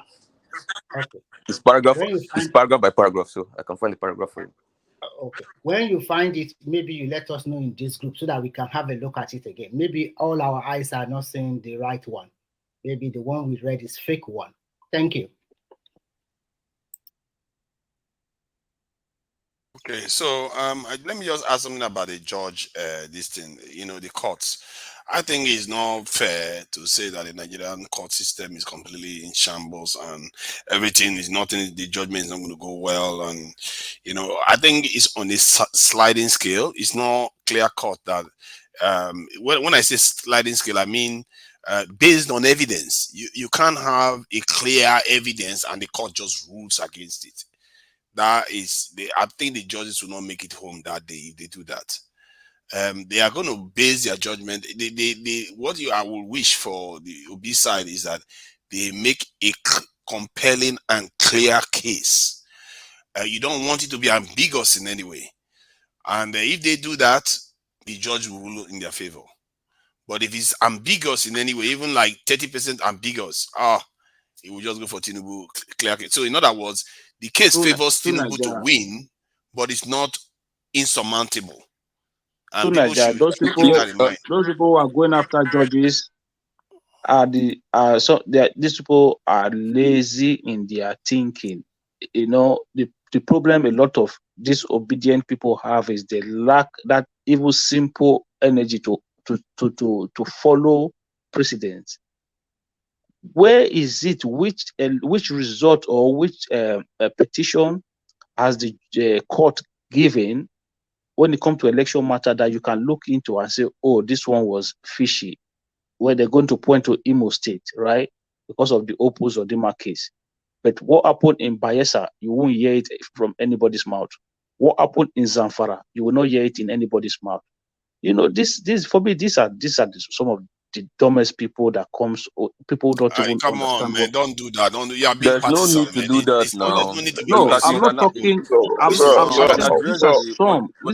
somebody not to believe in a process, does that mean that person is no? No, he has the right to question a process now, or to question whatever. No, it's not. The right. It's not questioning the process. It is trying to intimidate people who are doing their lawful job. Who is intimidating them? Am I in the capacity? Is anybody in the capacity to intimidate them? Nobody is in the capacity to intimidate them. This man we are talking about has gotten judgment. This man has gotten judgment. For me not to have hope in the system, I'm not biased because you know the country we are. Where is the rule of law working in this country? Where is the rule of law working in this country? So what are you telling me? Why don't you have hope in the system? For me not to have hope in this, the only thing I said here is that somebody should keep trying. If Obi can try and get it, it's good. If any other person, if Tinubu can try to restore the hope, no problem. But for you to say that the hope is there in this country, then you are the one lying to yourself. You know that the system is not working. We are waiting for you, gentlemen. Can I come in this way? I think that my brother to Niger and Akim, they are almost on the same page on this issue, and I have better align with them. You see, we can't begin to castigate the judiciary because the result didn't go our way. By the time we do that and we take away the judiciary, then the democracy that we think we sought won't come up at all. You see, we have had favorable decisions in the past. Once you have one that is not favorable to you, it doesn't mean that the judiciary is completely bad. You see, if you look at the argument online, in every media, they concentrate more on the judiciary. Oh, judiciary is on trial. You know, they don't do this, they don't do that. Look, if you look at the response of INEC, of APC, what is important in this in their response is telling the judges to strike out this case because of some, one, frivolous petition, and two, the fact that they are not even talking about the winning body process. You see, when you file a petition, and you, in this petition of Obi, he's number 1 and Labour is 2.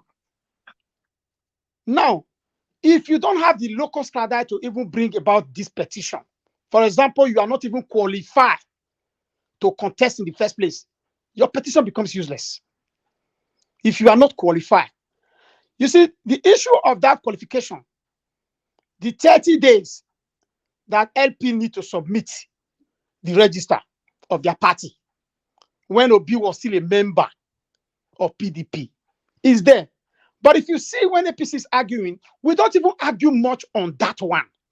And that is the very most important. Imagine if the judiciary strike out the case based on that you were not a member of LP when they submitted their register.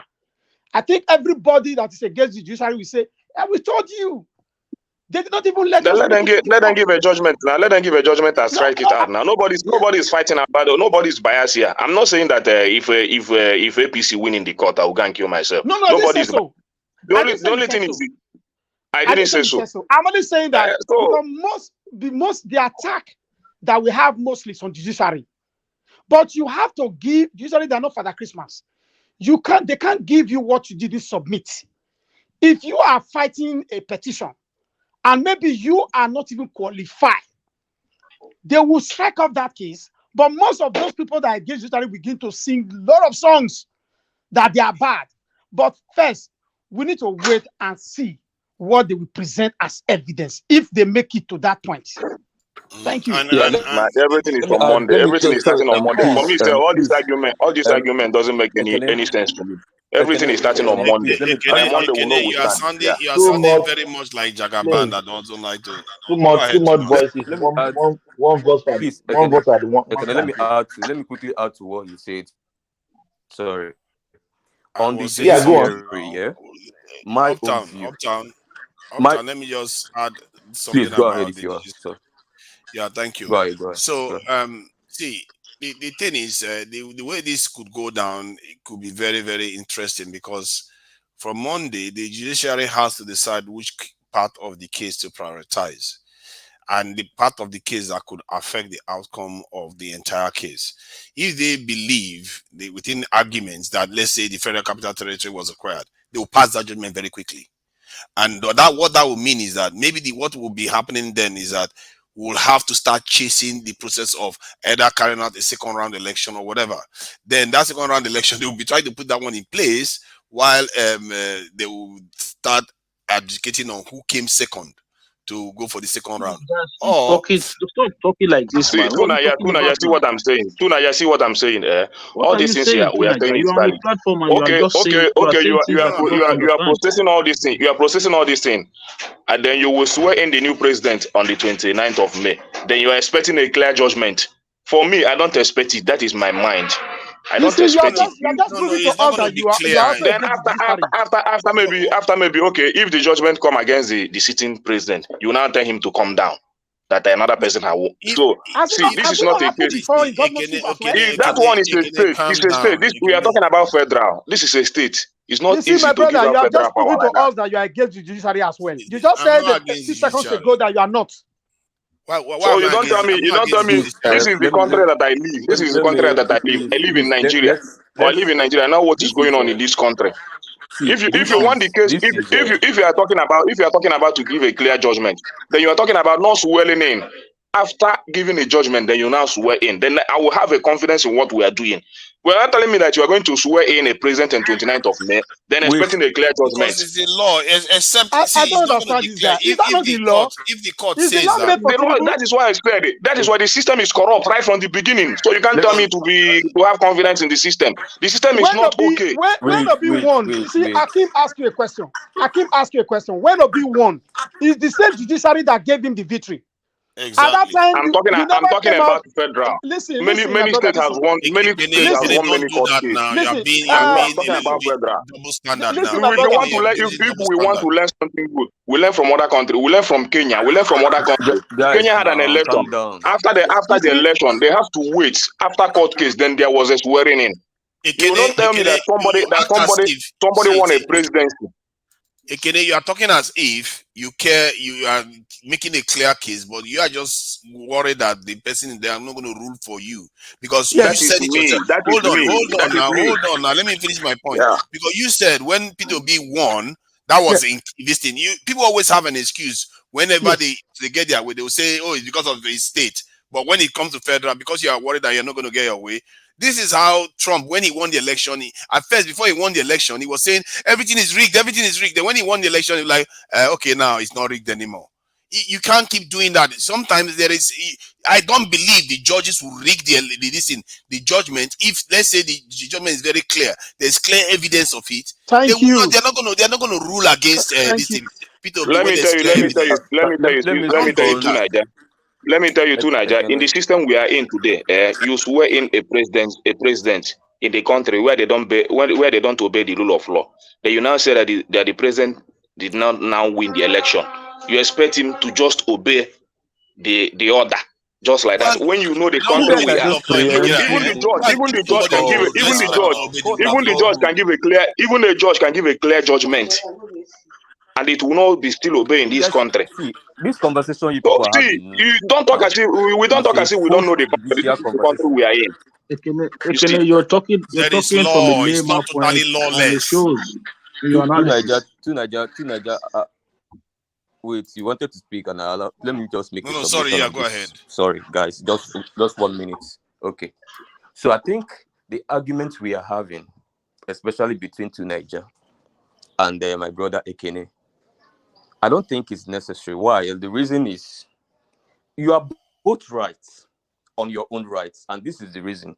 Me, as a person, as Uptown, I believe in the judicial system.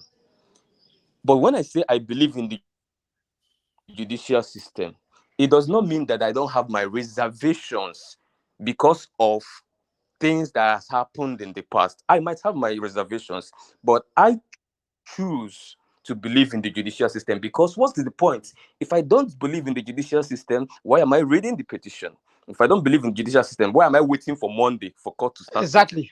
So that's the point. Now, if somebody, if it's just like when we were entering into the election and the people were raising concerns about INEC might be compromised and whatnot have you. It is their legitimate right because they've seen INEC compromised in the past. Now, it is the onus is on INEC to prove the doubting Thomas is wrong, not to tell them that why are you going to question us that maybe we might compromise? Allow us to go. No, they have the right to question you because in the past they can point to this and this that is making them to have double minds. Yeah. So, but then even people raised issues about close to the election. People said INEC is compromised. There's some people that even accuse them directly and say that they have at the agenda to block the presidential election from uploading real time. And it was published on premium on across the media. Our INEC chairman came out on TV and said that is a rumor, that they don't have any server, that people that is a rumor should know that is a rumor and INEC will upload on real time. But guess what? After the election, lo and behold, the rumor happened. It didn't upload on real time. You get what I'm saying? Now, people that peddled those rumors, people that made those reservations about INEC pre-election, they had the right because now, post-election, they've been proven right. So when people argue or doubt institutions, especially citizens of a country, it is not because of anything. It is their democratic right to have reservations and say, these guys have killed my trust in them as an institution, as a citizen. Now, the onus is now on the institution to, going forward, prove those citizens that their trust deficit has increased in the institution, to prove them wrong. And the more you keep proving them wrong, the more they keep trusting you over time. So it is not good for Uptown, a quick interjection. that have Uptown. Wait, let 3 me days, land, please, 3 please. days before the I don't want to election. break my chain of I just thought. want you to know this. 3 days before election, Yakubu came out in public, and he said that the election might not be transmitted to the IRF. He said it. Everybody knows about this one. I just want to let you know about that one. I didn't see the video. I didn't see the last time I saw him was in Japan House. I didn't see the video. The last time I saw him was in Japan House, where he gave us conviction. You on strict proof to prove what you just said. Go and look for it. So where we saw the last time I saw him was in Japan House before the election, where he gave us confidence. Prove it. You made the assertion, so you should prove it to the platform. I'm going to prove anything. So let me continue. You yourself, you cannot give me the paragraph why your 18,000 police units were being disputed. You are still looking for it. Look at you. What? I'm not talking about what about. You're saying what about. Let me continue what I'm saying. So I think at the end of the day, the point I'm making is that you me lose personally, you lose, and you guys don't want to accept. And I won't let what you. you keep interjecting now? You're always I doing will it, interject now you Thomas if is you not calling continue you to be out. economical with the truth, and you are being emotional. And you're just heckling me. You're not interjecting. I'm what? I'm killing you. You are heckling. You're in other words, you're not heckling my friend. You also heck people. You also heck. So why not? Remi Koka, see, you also did that to me. Sometimes you have to. If you have something to say, go ahead and say, but don't stop people from trying to share opinion. Viewers want to hear them too. No. I interject you just to correct some insinuation. You are stopping them from talking. Sorry, go ahead. Let me land. I was making a very. Then make it quick because time is not on our side. Okay, fine. Thank you. You should manage your time better. But what the point I'm making is, I am on the side of 2Niger and people that is siding with 2Niger, that they believe in the judiciary. I believe in the judiciary. The only problem we have with the institution is that there has been cases in the past where some judiciaries has been hijacked by state powers and some has been compromised. But that does not mean that there are not good men and women what are your examples? in the same what judiciary. Are your examples? And this is what? What are your examples of state hijacking? Those good men you are seeing in the judiciary, the system will consume them, and that is the country we are into. No. I'm telling you, nobody is doubting good men in the judiciary. No, but the system will consume them. No, the bad system will consume them. That is what I'm telling you. I've seen those judiciary make their case.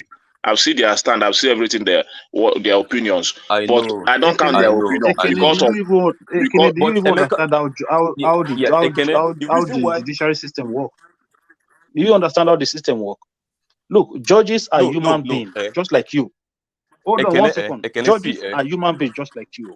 Exactly. When you present a case before them, it is subject to interpretations. That is why in some cases you have split decisions from judges.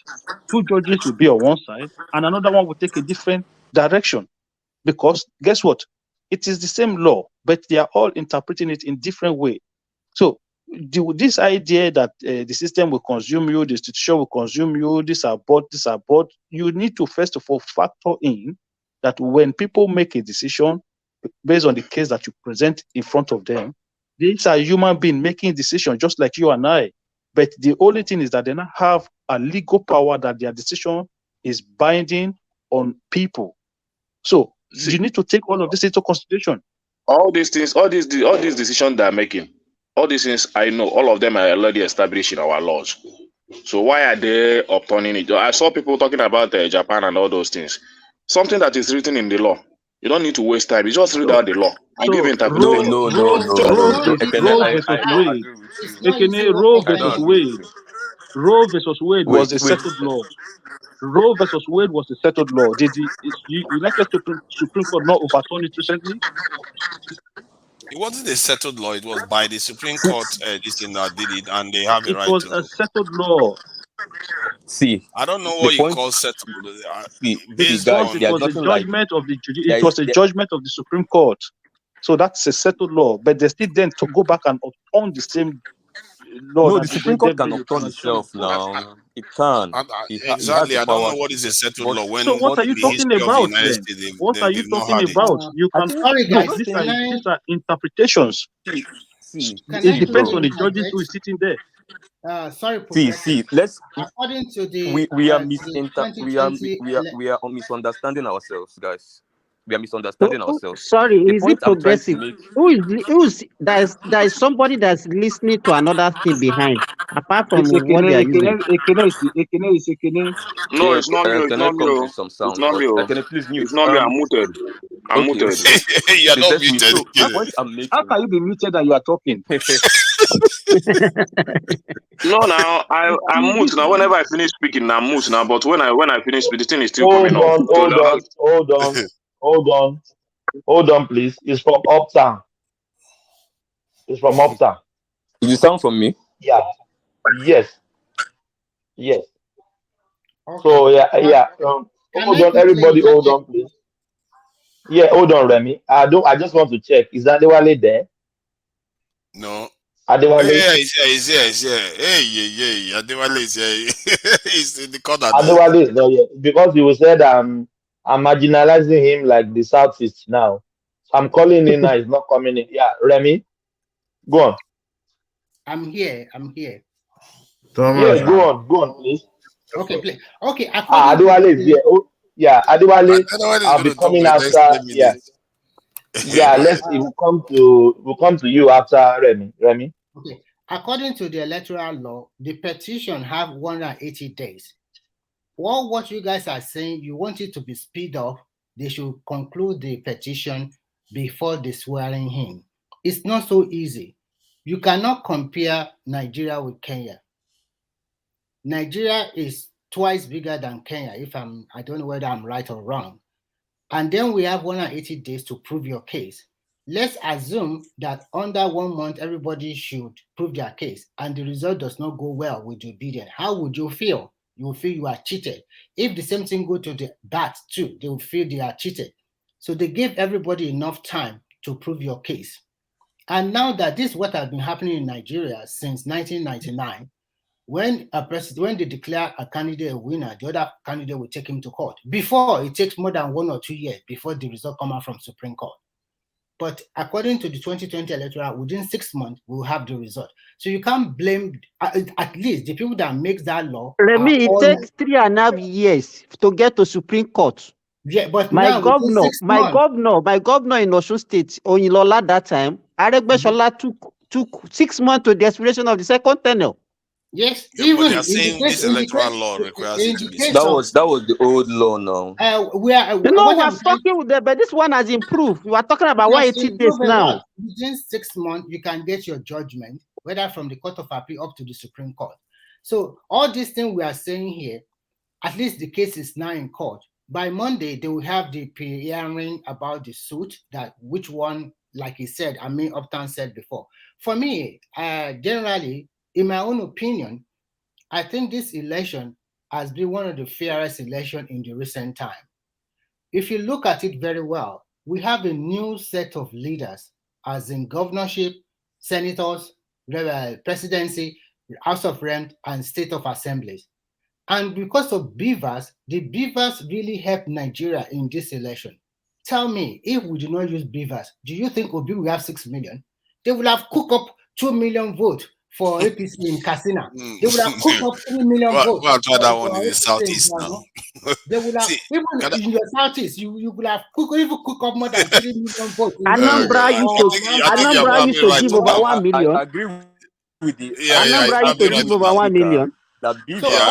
all this Look, would have let me been say it. I the agree with that reason why speaker that most of these beavers political was the parties game nowadays. changer. The game changer now is this: most of them are now proving results because that they know that the beavers will tell the actual accreditation in each polling unit. And if you Thank want you. to That's the change point or I made whatever, earlier. they will cancel the whole of the polling unit. That is it. So Yeah. that I is like why what you said. What you said. What you said is not bad. You gave a good summary. The beavers. I said the beavers need some work. Let me just ask two critical No, questions. what we I'm need to trying applaud to it. say, is that the beauty of this particular dispensation is that the right figures are really coming out. It's not as easy like you manipulate or you just come out with I think that point has been made. Can I just add something Uptown very and quickly? Can I just Yeah, add something quickly? I think if the court case is meant to last for 6 months, why don't we do it in such a way that the next election is done for like 6.5 months before the time the swearing in is going to happen? Because I don't see any reason stopping that from happening, because if you are it's really doing that, dangerous. that means you are Yeah, reducing that's based on amendments. Yeah, that years amendment can that happen. presidency. The Yeah. equivalent presidency will spend. Instead of spending 4 years, you are removing it to around 3 and No, because he's still going to be sworn in at No, the he's not right talking about time, from the but president. it's just the He's talking time about that from the the presidential campaign. election is held. I don't know. Luckily for us, all the regions of Nigeria, we all have senators and reps. We should lobby them to change the law again. The reason why I say that is because you want to disincentivize people from breaking the law to win the presidency. Because This is not about breaking the law. This is the precedent. This is what has no, been you don't happening. understand what I mean here. Let me I finish. understand you. No, You you don't cannot. understand. Remy, Can you let me Tunaja, finish? hold on, Tunaja. Remy, what Tunaja is saying is that we can start the electioneering process early. So that let's say this, excuse me, so that before this election was held in February, if we know that okay, it will take 6 months for if there's any legal case to finish it, so that whatever legal case we have, we'll finish it before the inauguration. That we can move it. That's like the first 6 to 7 months. It's not even good. It's not even good for a president to be on a seat and be attending a legal matter. It's not even good. Exactly, it's not good. And then also, It's not good for a president to be in a seat and be attending a legal matter. They need to settle all these things. There's something more dangerous. Everybody, hold on. Everybody, hold on. 5 people are talking at the same time. Let me finish. They didn't let me finish my thought. Come on now. I was making a 5 point people are about the court case. Let me just make the. But hold on. I haven't finished speaking. If you don't mind. 5 people are talking at the same time. We can't hear ourselves. We are just blabbing. Hold on, please. Remy speak. Tunaja speak. Then we go back to Adewale. Adewale hasn't spoken at all. And make it brief, please. Yeah. So we are 8 hours, 14 minutes. We have a precedent. Election has been taking place recently, and they take themselves to court or wherever. Now, because you lost this election, you want the rule to change immediately. If you transvert it back, if you change it back, if it's Obi that have won this election, I don't think people will be calling for let's change the time they will swear in or no swear in. Every country have their own peculiarities. You cannot compare Nigeria with America or with UK, Kenya, Ethiopia, Uganda. You cannot compare. The beauty of this democracy is that we have seen cases where the judges in Nigeria in the state level have upturned the election result and declare another person winner. Now, so many cases like that. So we have seen it. So if it's going to happen in the presidential election, nothing we can do. If the judges said we should rerun the election, nothing we can do. We just have to accept. Look, and if they say Obi, if they say Obi and Tinubu, you don't have Obi and Atiku, you don't have a case too. And they dismiss their case. Remy, I want to quickly interject, please. You know, I understand what True Nigeria is trying to say, but this is my problem with all this submission now. Why is it that it's when it hurts you or hurt us personally, then we feel like, oh, they will not say fault. This has been what has been the precedent. Governors have been sworn in and then kicked out of office by the judiciary. We never complained about it. We never seen it to be wrong. Hold on 1 second. We have not seen it to be wrong. We have not said, hang on, why did we allow a governor to be sworn in? They get kicked out. Why didn't we just conduct that election earlier so that all the petition will be done? We've kept quiet all this while. Why this has been happening?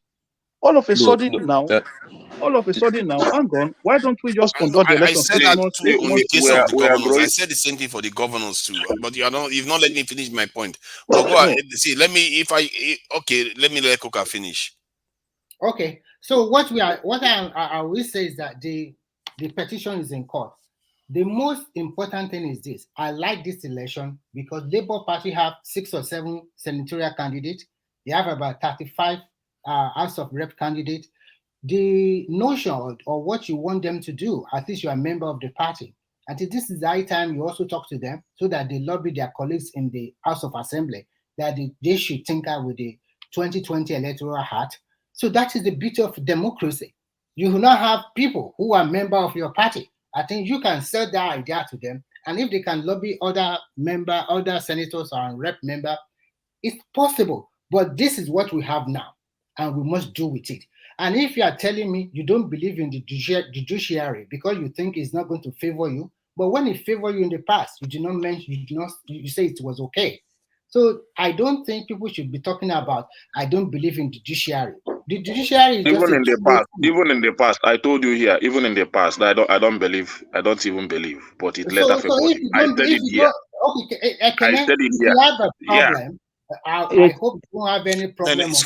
Coca, is your session. I don't have any problem with that. I said it here that when he was going for the court case in the first time, I said, what is this man going to do in the court? Even in the second time, somebody won election. So I also said it, but it's favored him, and I'm still saying the same thing today. So it doesn't mean that I don't know what I'm saying. A quick question for you. Please? My question is this: if you have an issue with somebody or with some company, how do you settle your dispute? If it requires legal something, how do you settle it?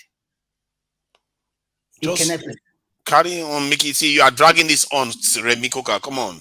No. I just asked a direct question to you. Like you have a dealing with a company and they are not treating you very well, that is going to involve the legal aspect or whatever. How do you settle your dispute? Because you don't believe. Okay, let me tell you something. Let me tell you something. I am somebody that lives in Nigeria that don't do anything to do with the lawyers or anything, police. I don't deal with them personally. For me, ever since I became somebody in life, I don't have a lawyer. I do my thing. So I don't know. I cannot assume because I don't live in that space. That is my personal life. I don't have anything to do with lawyer. When the law begins to work, I may have something to do with them. But for now, I don't have anything to do with anyone. See, Coca. Can I add let me just interject on what Ekene is saying. Wait, let me just answer Coca. Sorry for one. No, uptown, no. Please, wow, thank you. Sorry, please, I'm very sorry. No, wow. No. If you think like that, that's fine. Let's hear from others that have spoken. Yeah. Thank you. Hold on, please. Let's hear from Adewale. Is Adewale there? I thought I was supposed to say something after Remy Coca. Hold on, Nigeria. You've been spoken. Oh no. Adewale, Thomas, he said to Nigeria before now. He said to Nigeria before Adewale. Hold on now. Hold on. I'm just saying that I'll be shutting down in the next maybe 9 o'clock, 9 hours max. So everything we want to say, we have to carve it under 40 minutes. That's why I'm bringing Adewale in. So to Nigeria, come in without any interjection. Then we go to Adewale. Thank you. Yeah, we'll keep it very brief anyway, which is something that I wanted to say, but nobody will let me get through. The point I was making was that there is an incentive for somebody to do whatever it takes to get into office, because while they are in office, there's going to be a court case going on. Even if they are in office for 6 months, 2 years, they could make serious decisions that are completely irreversible. They could make enormous gains while in office, knowing that they have 2 years to be in office. And that is not advisable for a system to operate like that. You have to isolate being in office from the cases that arises from the election. That's why I think it makes sense. I didn't even know that I didn't think about it from the point of view that you can take the election backward. Well, let's say you take it back 3 months and a half, so that it allows for the court case to elapse before the president can be sworn in. If that can be done, that's easiest way to do it. Or they pass another law to make it so that it's mandatory for the case to complete before you swear the new president in. But I think the easiest one to do is to put it back, put the election back, and he also give the new president time to prepare. So that's not always a bad thing. And now the last point I will make is that the idea that the court case is going to go on, I would like to think that everybody is in agreement that whatever judgment that they pass has to be very, very clear. Because if it's not clear, that is recipe for anarchy for any side, really. Thank you. Yeah, Adewale, come in, please. I don't even know where to start now. What is the topic? Where is the middle? Where should I We don't come? you Adewale, you know my session. We don't talk about topic. Anything we just go. You know now. You see, we've gone to left, we've gone to right, we've gone to middle, we've gone to center. So just pick on Adewale, anything you we want were to pick on. Uptime was analyzing the result recently, and it came up with the idea that their LP they have 18,000 polling units they are disputing because of so many infractions and irregularities, and that is the base of what we have been discussing for the last few hours. And we asked some pertinent questions. So emotion were drawn. So that is the base. And then later they also talk about maybe we should let the election take place maybe 6 months ahead, 6 months before the petition starts, so that before the swearing day, so that the petition case will be done over before the eventual winner will be inaugurated. That is what we are. No, I was. I think that was the part where I joined the discussion. I think I'm not so sure. Did you mention 88,000 or 88? More than 18,000. 18,000. 18,000 out of over 100,000 units of polling Yes, they are units. from their situation room. And I was kind of wondering that if they combine those 18,000 units, will it give them the figure that will be able to upturn the result, or give them the number that will, create a leverage among the candidates for INEC to, conduct another by-election? I doubt that. I actually doubt that. What I think is going to happen is that the certified copy that is INEC is going to present during the tribunal proceeding is what the court is going to use most of the time or make reference to. I don't think what is being uploaded on IREF is going to be referred to. The reason why I said this is that most of the election result or election court proceedings always adjudged based on the technicality. And that is why it's always good to be the one defending than you to present evidence, because the burden is on you as a plaintiff, and that is where the trouble lies. Because whatever evidence you're presenting, the defendants also are going to have access to it, and they will also have premium time to be able to counter whatever you are bringing forward. So that's the reason why I asked that. Would those 18,000 polling units make a difference in terms of canceling the election in totality, or awarding numbers? Because I know court doesn't usually deduct number. They is either they cancel or they conduct a fresh election. So that's what I will speak about that. But Adewale, do you know from obedience quarters, some people are insinuating that they will remove some number from Tinubu and give it to Obi. No, court doesn't usually award figures. They don't, because the Is it not funny? The reason why is because they are now the umpire. Okay, their own case is just to look at it. Okay, if you say this particular polling unit is you are disputing this, but the result from this particular polling unit, they will look at it, and if there's any form of irregularity established during the proceeding, the court will only counsel. They will not award numbers. I've never seen where they award number. And if that is the case, INEC will be the one to award numbers.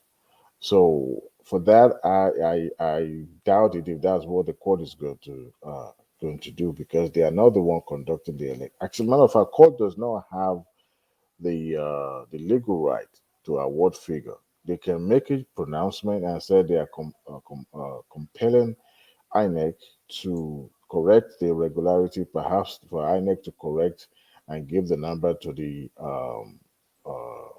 whoever is being adjudged to be the owner of the number. But I doubt it if that's because the defendant also, they are also bringing their own counter suit forward. So it's more or less like, okay, you challenge my victory from this area, and I'm also going to challenge you from this area. Now, if you talk the entire 18,000 polling votes, I want to believe that they are not from one state only. Probably they're scattered across the country. So that means some of those results will not be enough to cancel the total result of the entire state. So that is where the problem is. So, like I said earlier in the comment section, it's best and easier to be the defendant than to you be the, because the burden is on you, and you have to convince the court, and that is a huge task. It's more than what we are talking about in this platform. But you have to understand that Peter Obi has experience of doing this one, and the Peter Obi, it's number not Peter Obi that has experience of doing it to Nigeria. What experience does Peter Obi have? It's has lawyers. experience of turning elections because they did it to him in the states. You have to remember. Peter Obi is not a I lawyer. think that is But he instructs his lawyers. to Nigeria, you may have a good case, but To if you don't, Nigeria, you are making drama here. hold on, you may have a very Experience. compelling case. Now, when you take your case to court, I don't know if you've had case where you've been sued, whether civilly or criminally, and you have to defend yourself. I'm not a lawyer, but I have a little experience in a situation where I have to give, witness or testimony and all that. And I've seen some cases where you have a very good, solid case. You've practiced, you've checked across all the dots and all that, and you have a prosecutor trying to prove to you that what you're presenting is actually not accurate. And God help you if the judge is on your side. So that is why it's not always. I agree with you. I agree with you that to prove a case against somebody, you have to prove it beyond overwhelming doubt or something like that, as they say. So that hurdle has to be crossed. But that is the whole point. You want to try anybody that wants to overturn a president elect, you have to prove. It's only fair that you have to prove it, and that is what needs to happen. And I think Peter B will accept that too. I think that Peter Yeah, Obi but and lawyers know these things we are saying. They are not amateur now. They know that I have to prove beyond reasonable doubt. They are not expecting it to be a walk in the park. I doubt. Even though B says that it's not going to be a walk in the park. So I don't know where. in our country, or shall I say in Africa generally, justice is for the highest bidder.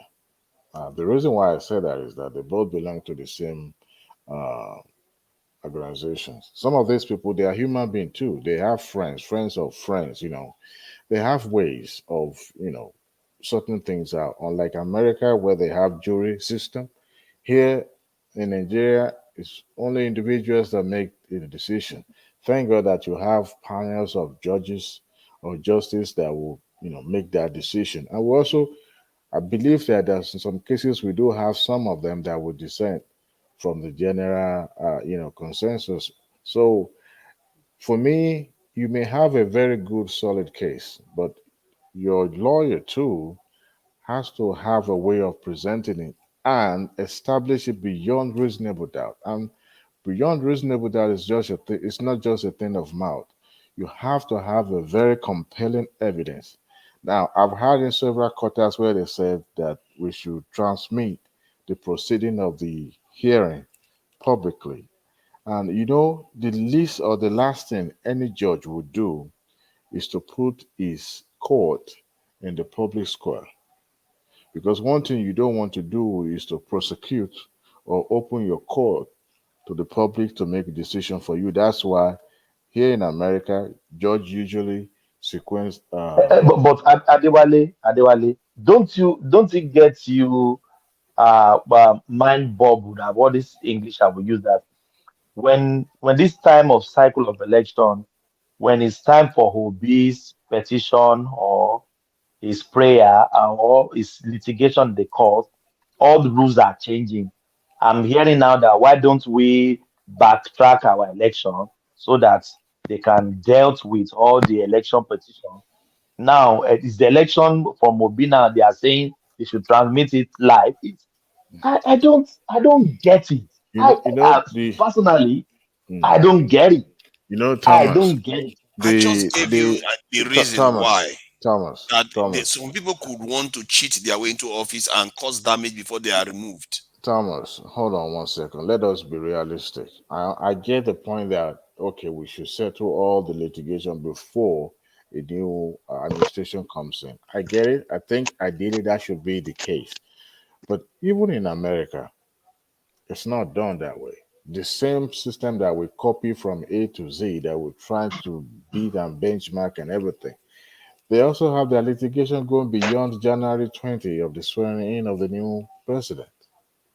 So, but in a sane environment, you will expect that all cases will be, but it is not possible because you cannot put a timeline. In some cases, we go beyond the timetable because now if you schedule the case and say this case must be adjudicated before so time, what if new evidence is surfaced before then? Then that means you are going to have a mistrial, or case going to be thrown out when the right person will be uh, uh, uh, not get the justice. So to me, it's good you can argue that, but we have established law, electoral law, that actually says that the electoral litigation has to be conducted between this so times. And in order to accommodate any new evidences or anything that will happen in between that, so that they'll be able to control. I mean, we have election in February now. But that's not controversial. The current one is putting the final stages of the election until after the president has been sworn in already. Yeah, but election, to me, that argument can't really hold water. The reason why I say that is because government has to continue. Okay. Now, yeah, but that's what I'm saying. That the next time the election should be put earlier. That's what I'm saying. If the election is done earlier, the case can be completed before swearing in. But this is what I look at. We already have electoral law that form as a guideline towards these things, right? Remember, election can also be postponed. We have some contingency issue that will happen, just like the gubernatorial election was postponed. Who would have thought that? But you don't understand what I'm saying. You don't understand. I get it. That it's not about postponement. It's about just forestalling all these problems where somebody that may be illegitimate is in office.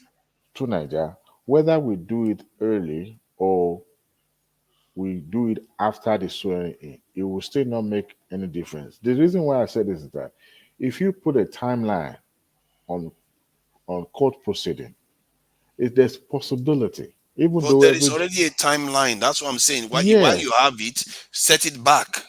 Okay, but it's not easy for just. A quick interjection. Sorry, Adewale. If you set it back, you do not think about the incumbent presidency. It will affect governance also.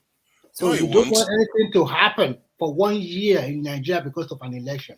No. The current president will carry on. Didn't you hear what Tinubu said it's not today? Easy. It's only not one easy. president at a time. It's not easy like that. They have to campaign. They have to do that. Do you think you are making this? You are making this submission based on the fact that no, it's not true. If it's going to affect the incumbent president, so how is it not going to affect the president you swear in? If you at every point in time, there's going to be a sitting president. If anything, there is a lot of benefit from it. According to your standard. They will campaign before they have to campaign. That means they have to move that one backward. It's not going to affect the presidency. I'm saying that even if it's going to affect the president, whether the outgoing or the incoming.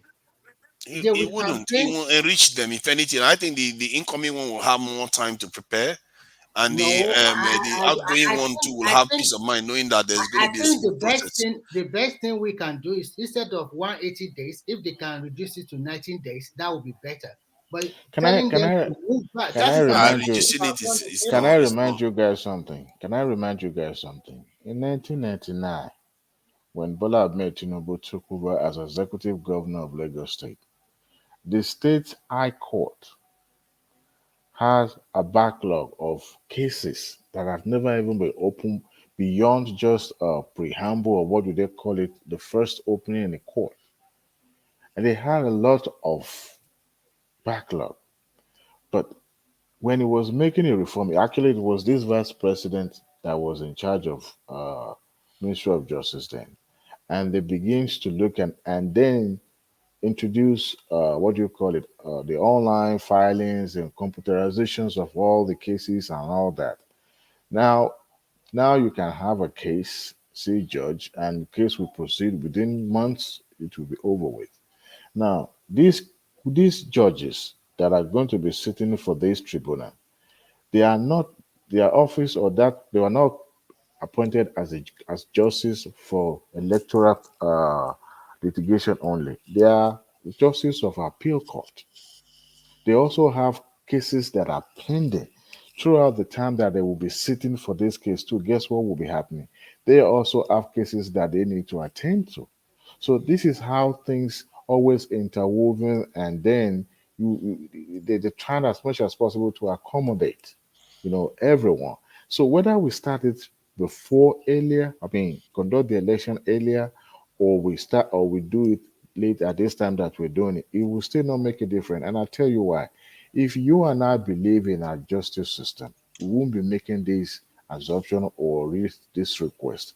We will believe that no matter how long, the justice will catch up and justice will be served. But because we never believe in it, that is the reason why but we that have is not this the point. What I just said, that what if somebody that was the court decides against later on has been in office for 6 months, and they've made decisions that is going to stay. Some of their decisions is irreversible, really, or without costing the nation significantly. So you are creating an incentive for people to do whatever it takes to get into office, even if for 6 months or a year before the court overturns their election. You see what I mean? So you want to close that incentive, and you want to block that potential issue. Yeah, but we've had it in Nigeria before. But I want to also let you know that no matter how you're trying to put it, you won't have any clear cut or perfect process. But that is something that is good to block. You agree? Yeah, but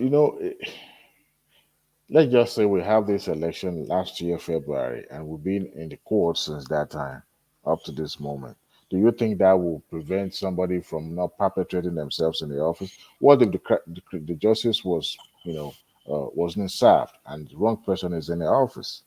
If they know they're not going to get into office with that judgment, how then would they're not going to bother. How would they know? How do you know that? How can you preempt the court pronouncement? Because let's say the idea is that if they think that they can cheat their way and just get minimum of 2 years or 1 year or 6 months in office, they can plan for that. Yeah, but your administration will be illegitimate even when you are out of the. Who cares? See, if I was a criminal, you have to think like the mind of a criminal. If they mean to do damage to the country or do something to make themselves rich or whatever, they can plan that. Okay, I'm going to do whatever. I'm going to spend so and billion, get into office, make all these changes within the next couple of months. Even if they remove me from office, which there's a chance that they will not remove me, but even if they did, I would have done whatever I needed to do. You see what I mean? That is dangerous. You can't leave your nation that vulnerable to such a possible exploitation. I believe this agitation was born out of the fact that Obi did not win the election. That's why we're saying this. When Atiku took Buhari to yes, that is a fact. When Atiku, what you said, if it's two parties, but it doesn't mean it's wrong. Sorry, to Niger. If this election has been between PDP and APC, we won't be having this outright insinuation, because we have an outright winner in the margin of 4 or 5 million votes. But this particular, listen, no, I'm being objective here. This particular election was between three major tribes in Nigeria. That's it, What? major truth. Yoruba, Hausa, and Igbo. And there is a rivalry between all the three of them. And because there is for obedient or for the Southeasterner, they believe this is the biggest shot at the presidency. For not winning this election, they want to throw everything at it.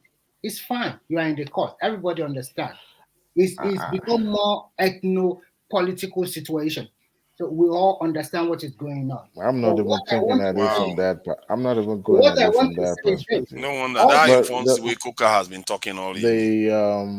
Exactly. that is the truth. That is I'm the actually truth. more Not afraid of. It's not the truth, it's just your truth. Hold on, That's not how guys. people Hold are on. looking at it. You're looking at it as a war between these people and No, that. It's hold very, on, very guys. important. That's why Hold on. you're not I talking never said about. any war. I said a rivalry. I never said any I war. still I have never the That's use the why floor. a word I rivalry is still not have a the floor.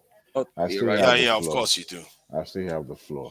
What I believe is that if the shoe is on the other legs or the other person, we will not be making this agitation. Is a fact because we are human and women tend to reason emotionally.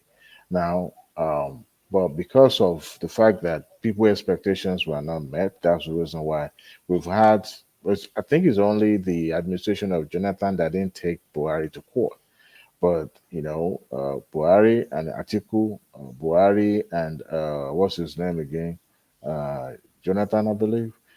So we've had that precedent continuously being said, and it's will continue. And nobody ever raised that election should be litigation should be concluded before the president-elect being sworn in. But nevertheless, there's nothing wrong in bringing it up. There's nothing wrong. Every time we have to perfect our electoral process, who know? Maybe this current National Assembly will look into that and decide, well, let's change this game because right now APC may have majority at the Senate. But what if the opposition ganked up together and say, let's just change this? But I doubt if PDP will be a signatory to that changes because even the electoral law that was being enacted wasn't perfect. You see the lapses in that law. So that's to tell you that in some occasions, uh, parties or legislative make law, for their own hidden agenda. So I don't think we are going to have a perfect electoral law, but nevertheless, that agitation is also valid. But I don't think the reason why. I think the reason why it's being brought up now is because people that felt Obi should win did not win are the one making that agitation, which is fine. Nothing wrong with that in the first place. Exactly. You There's know, nothing wrong with it but because I doubt if they're going to make that changes. I doubt it. it's like saying if there's an accident on a roadside corner and somebody advocates that there should be a sign there, and that accident may have prompted that action, but it doesn't mean it is wrong. It's to prevent another more serious Yeah, incident but that is occurring again. you know one thing, Wotu Naija, I've listened to the way we um, interrogate issues sometimes. We are talking from a layman perspective most of the time. See, if you're a politician, and I keep telling people that even including Governor Peter Obi and the rest of them, they are all the same. They speak from both sides of the mouth. There's no, like, what is this man said? Kashim Shettima said, a politician, good man like Oshimbajo should be selling popcorn and ice cream because politicians will never tell you the truth. If it does not favor them, they would not go into it. They won't dabble into it. The politicians have ego too. Now, majority of them, that says they're going to court, they know. If you read my comment in the comment section, and I said, look, we've had president in this country. Never have you seen a presidential election being upturned. There's always going to be disagreement. By the time this thing snowballs into months and maybe 1 year if possible, you started seeing, noticing that people will start losing interest and emotion will calm down. And also depends on the performance of the incumbent. So if they perform well, you started seeing changes in the society. Because I also knew that, of course, every person want to come in, put their foot on the ground and trying to start, trying to issue some executive orders and just to show that they are in charge, they know what they are doing, and that is going to calm the nerves, for that period of time. So that is how it always works. But Can let's I see. interject on what you say, sir? Yeah. Okay, thank you. So, what you said now is exactly the same conversations that was going on in 2003. Remember that before Obi challenged his rigging in 2003, no governor has ever done that, has ever gone to court. Obi was told in 2003 that it is impossible to go to court and upturn an election because there is no precedent. It has not been done before. And he said, there's nothing like not been done before. There's always a first guy that did it. That's what he responded in Anambra State. And people told him that, okay, for example, we all know how Obasanjo's administration was at that time. It is even worse than what we have now in terms of election rigging and what have you. So in that time, nobody would ever think in their widest imagination that it is possible. And you're not even challenging from a main party. You are challenging from a fringe party that cannot even boast of one ward councillor. You get what I'm saying? So the point I'm making is that if we see men that are willing to deepen our democratic process and our judiciary by always challenging, you understand what I'm saying? It strengthens the democracy because it is after Obi was successful. That is why Adams Oshomole and every other person now started getting courage to stand up when they get rigged out of election and start challenging and also start having their way. Imagine Obi didn't take that up that year and he listened to people that told him it's never possible. Maybe people will still be complacent. People will still be relaxing till now that if you read out of election, don't bother, it didn't work. But it took somebody to stand up and say, no, you can actually challenge it and fix it. And then people are now taking courage from that eventually. And that is how that governorship level died down. So somebody's talking about presidency as well.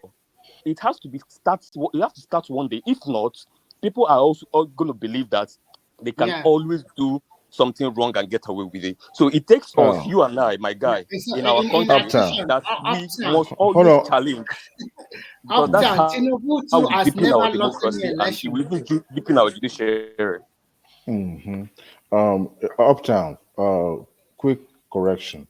Obi didn't take over until 2006 in Anambra. Remember, it was from Chris Ngige that took over from Chinwokumba Dineju. So now, who the judges that constitute the electoral panel at the state level? Do you remember how they are being selected? Do you remember? What did you say? Because Obi wants your Supreme Court. Hold on. Do you remember how the what do you call it? The Tribunal panel are being selected. Tribunal judges. Okay. No, I don't. Tell me. Okay. So, federal government select High Court judges to constitute the panel at the state level. Now, his case went to what do you call it? Appeal court, and he won at the Supreme Court. Now, there are so many factors that played out. There were some. Sorry, Adewale, the case doesn't get to Supreme Court. Governorship, this thing doesn't get to Supreme Court that time. It does get to Supreme Court. His case.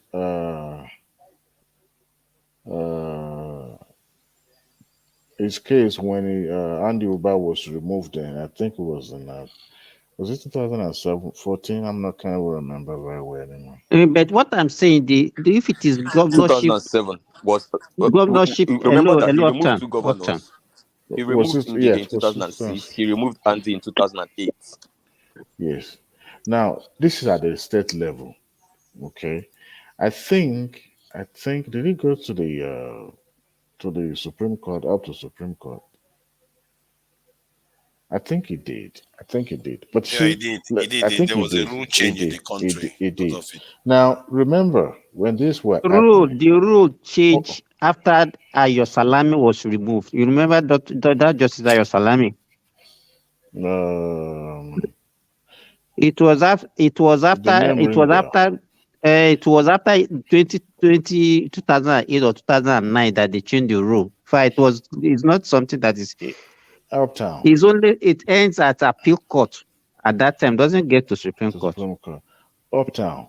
You know, even at that time, I would call that period a primitive time where anything goes, because this is a new democratic dispensation. Everybody's just trying to find their foot. That was when Ghana Must Go was reigning supreme, when it was changing hand left and right, and judges were being used. And it's not uncommon, okay? It is not uncommon to have at the state level, to have the election upturned at the state level. No, it was very uncommon at the time. It was a landmark judgment. Hold on. See, if you are trying to compare that era and this era now, people that are already grown up that know what was happening at that time will tell you the big difference. Do you know Chris Ngige of a governor was put in a trunk of a car? Ayo Fayoshi of Ekiti was also hiding in the trunk of the car, an executive governor of the state, because of the hands that dealt with them, Obasanjo. So at that period of time, it was so like a trial and hell. You know, I do like Obasanjo though. Look, he put his foot down because, of course, Andy Oba was his boy. And the way things were in the country, in fact, to a point, every time he comes to the governor's house, guess what also happens? Somebody's already put a sacrifice by the roadside or in front of the office. That's to tell you how primitive that era was. See, justice in Nigeria, to get justice in Nigeria means you have to be the biggest bidder or the money bag. If not, you won't get justice. You and I both know. See, Adewale, you insinuating that Obi was the highest bidder between the APDP and see, you will not know what transpired. Adewale, sum it up. No, tell us now. Maybe, no, if you know now, it's just a question. I won't stay here and tell you what transpired, but I can tell you during that time, if somebody gets Adewale, can you hear me? Yeah, I can hear you. Sum it up in 3 minutes, 4 minutes. I'm shutting down 9 hours sharp. Okay. So that we can go and rest. So what I'm trying to say is that if you were trying to compare that era and this era now, there's a lot of differences, a lot of things that have happened. But this is a national level. We're talking about national security, talking about government continuity, we're talking about stability of the country. So a lot of things are at stake. For Supreme Court or even appeal court now to upturn the elections, know that they're going to throw the country into a panic mode. And they will be very careful in trying to toe the line to be able to at least justify whatever their decision is going to be. I'm not saying nothing is impossible, but let us hope, for the best and expect the worst. That's what I'll say. Thank you. Oh, thank you, Adewale. Prince, do you have Prince Daddy? Prince Daddy? No. I think Simba. Do you have Simba? Yes, but I don't have anything to say. You can shut them. Oh, yes, I think I'm very sorry, guys. 9 hours. I need to go for a meeting. If you guys don't mind. Thank you so much. Tu Baba, Simba, only Tu Baba, Tu Nigeria, Uptown. Somebody called you Tu Baba earlier on. Maybe that is why. Yeah, they do that to me quite a bit. I don't know who is Tu Baba even. This Tu Baba person. Tu Baba. This musician now, you are forgotten. Two-Face, that Tu Baba. I see. I don't know him. Sorry. Okay. That's fine. Thomas, you're muted. To Niger. You don't know Two-Face and you are a Nigerian. It's not long I started paying close attention to what's happening in Nigeria. Come on. To Niger, you disappointed me. Oh my! I need to kick you out immediately. You don't know Two-Face. You are a Nigerian. Yeah, I don't know. I'm sorry. I really don't. I wish I did, but I don't. Uptown, are you hearing what I'm hearing? This Somebody is like the Nigerian. this is the strangest thing I've heard in the last Oh decade. my But I mean, God. To Nigeria, I'm supposed to be slapping you up and down if I'm with you. You don't know two things. I've been absent from Nigerian space for the last more than That 10 doesn't years. matter. Two Face is an international musician. He's not Nigerian musician.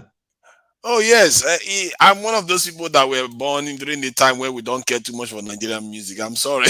Oh my God. Oh my God. This is the most ridiculous thing I've heard this word in this I'm in this sorry. I'm year. sorry. It's just one of those things. Two-Face will be depressed to hear this. I have all those baggages too. That I know that I'm not the best on that front. So, yeah, our generation, we used to listen to all this hip hop and all that stuff. In the late 90s when we were in Lagos, I can tell I was there when all these Nadeko, all of them were coming up. But I don't know too much about this modern stuff that's going on. Yeah, it's more recently I'm beginning to pay attention. Obviously, I will learn about Tu Baba now, since it looks like it's a sin not to know about him.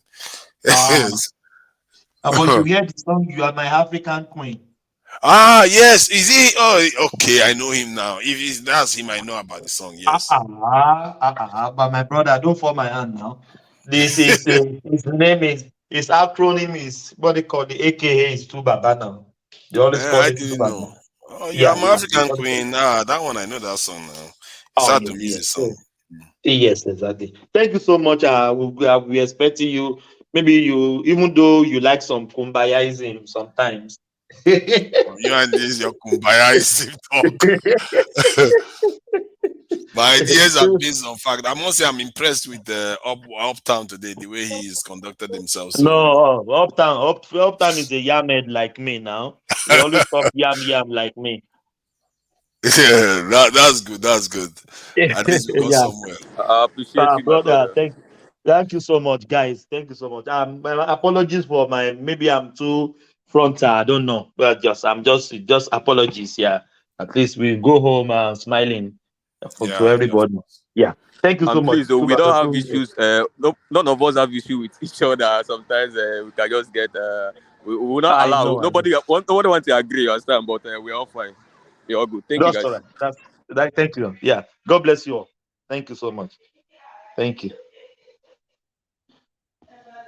Everyone. Yeah, we've come to the end of the section again. Yeah, it's been a nice session. Sova is back and front. Yeah, that is good. That is good for the section. We can't be echo chamber, all of us facing the same direction. No, everybody, we have different view. We have different objective. We have different narrative. This is the beauty of this platform. That's why I love coming every time, and you guys too. You love coming every time because we are not one in direction. We welcome diverse voices. We welcome different opinion, which is very right. I would say thank you to everybody. May God bless you. Happy Friday, TFG. Thank God it's Friday here. I don't know where you guys are in your country there. Thank God it's Friday. Thank you so much. God bless you all. Carry the conversation in the comment section. I will see you later tomorrow. You know where we are going. We have to sing that song. Yeah, we have to sing that song. Thank you so much. See you guys. Thank you.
I'm going to be president of this country. whether you like it or not. And I will preside over the affairs of this country, including presiding over you. I think you must start adjusting to that reality. The sooner you do that, the less chest pains you'll have when that reality comes.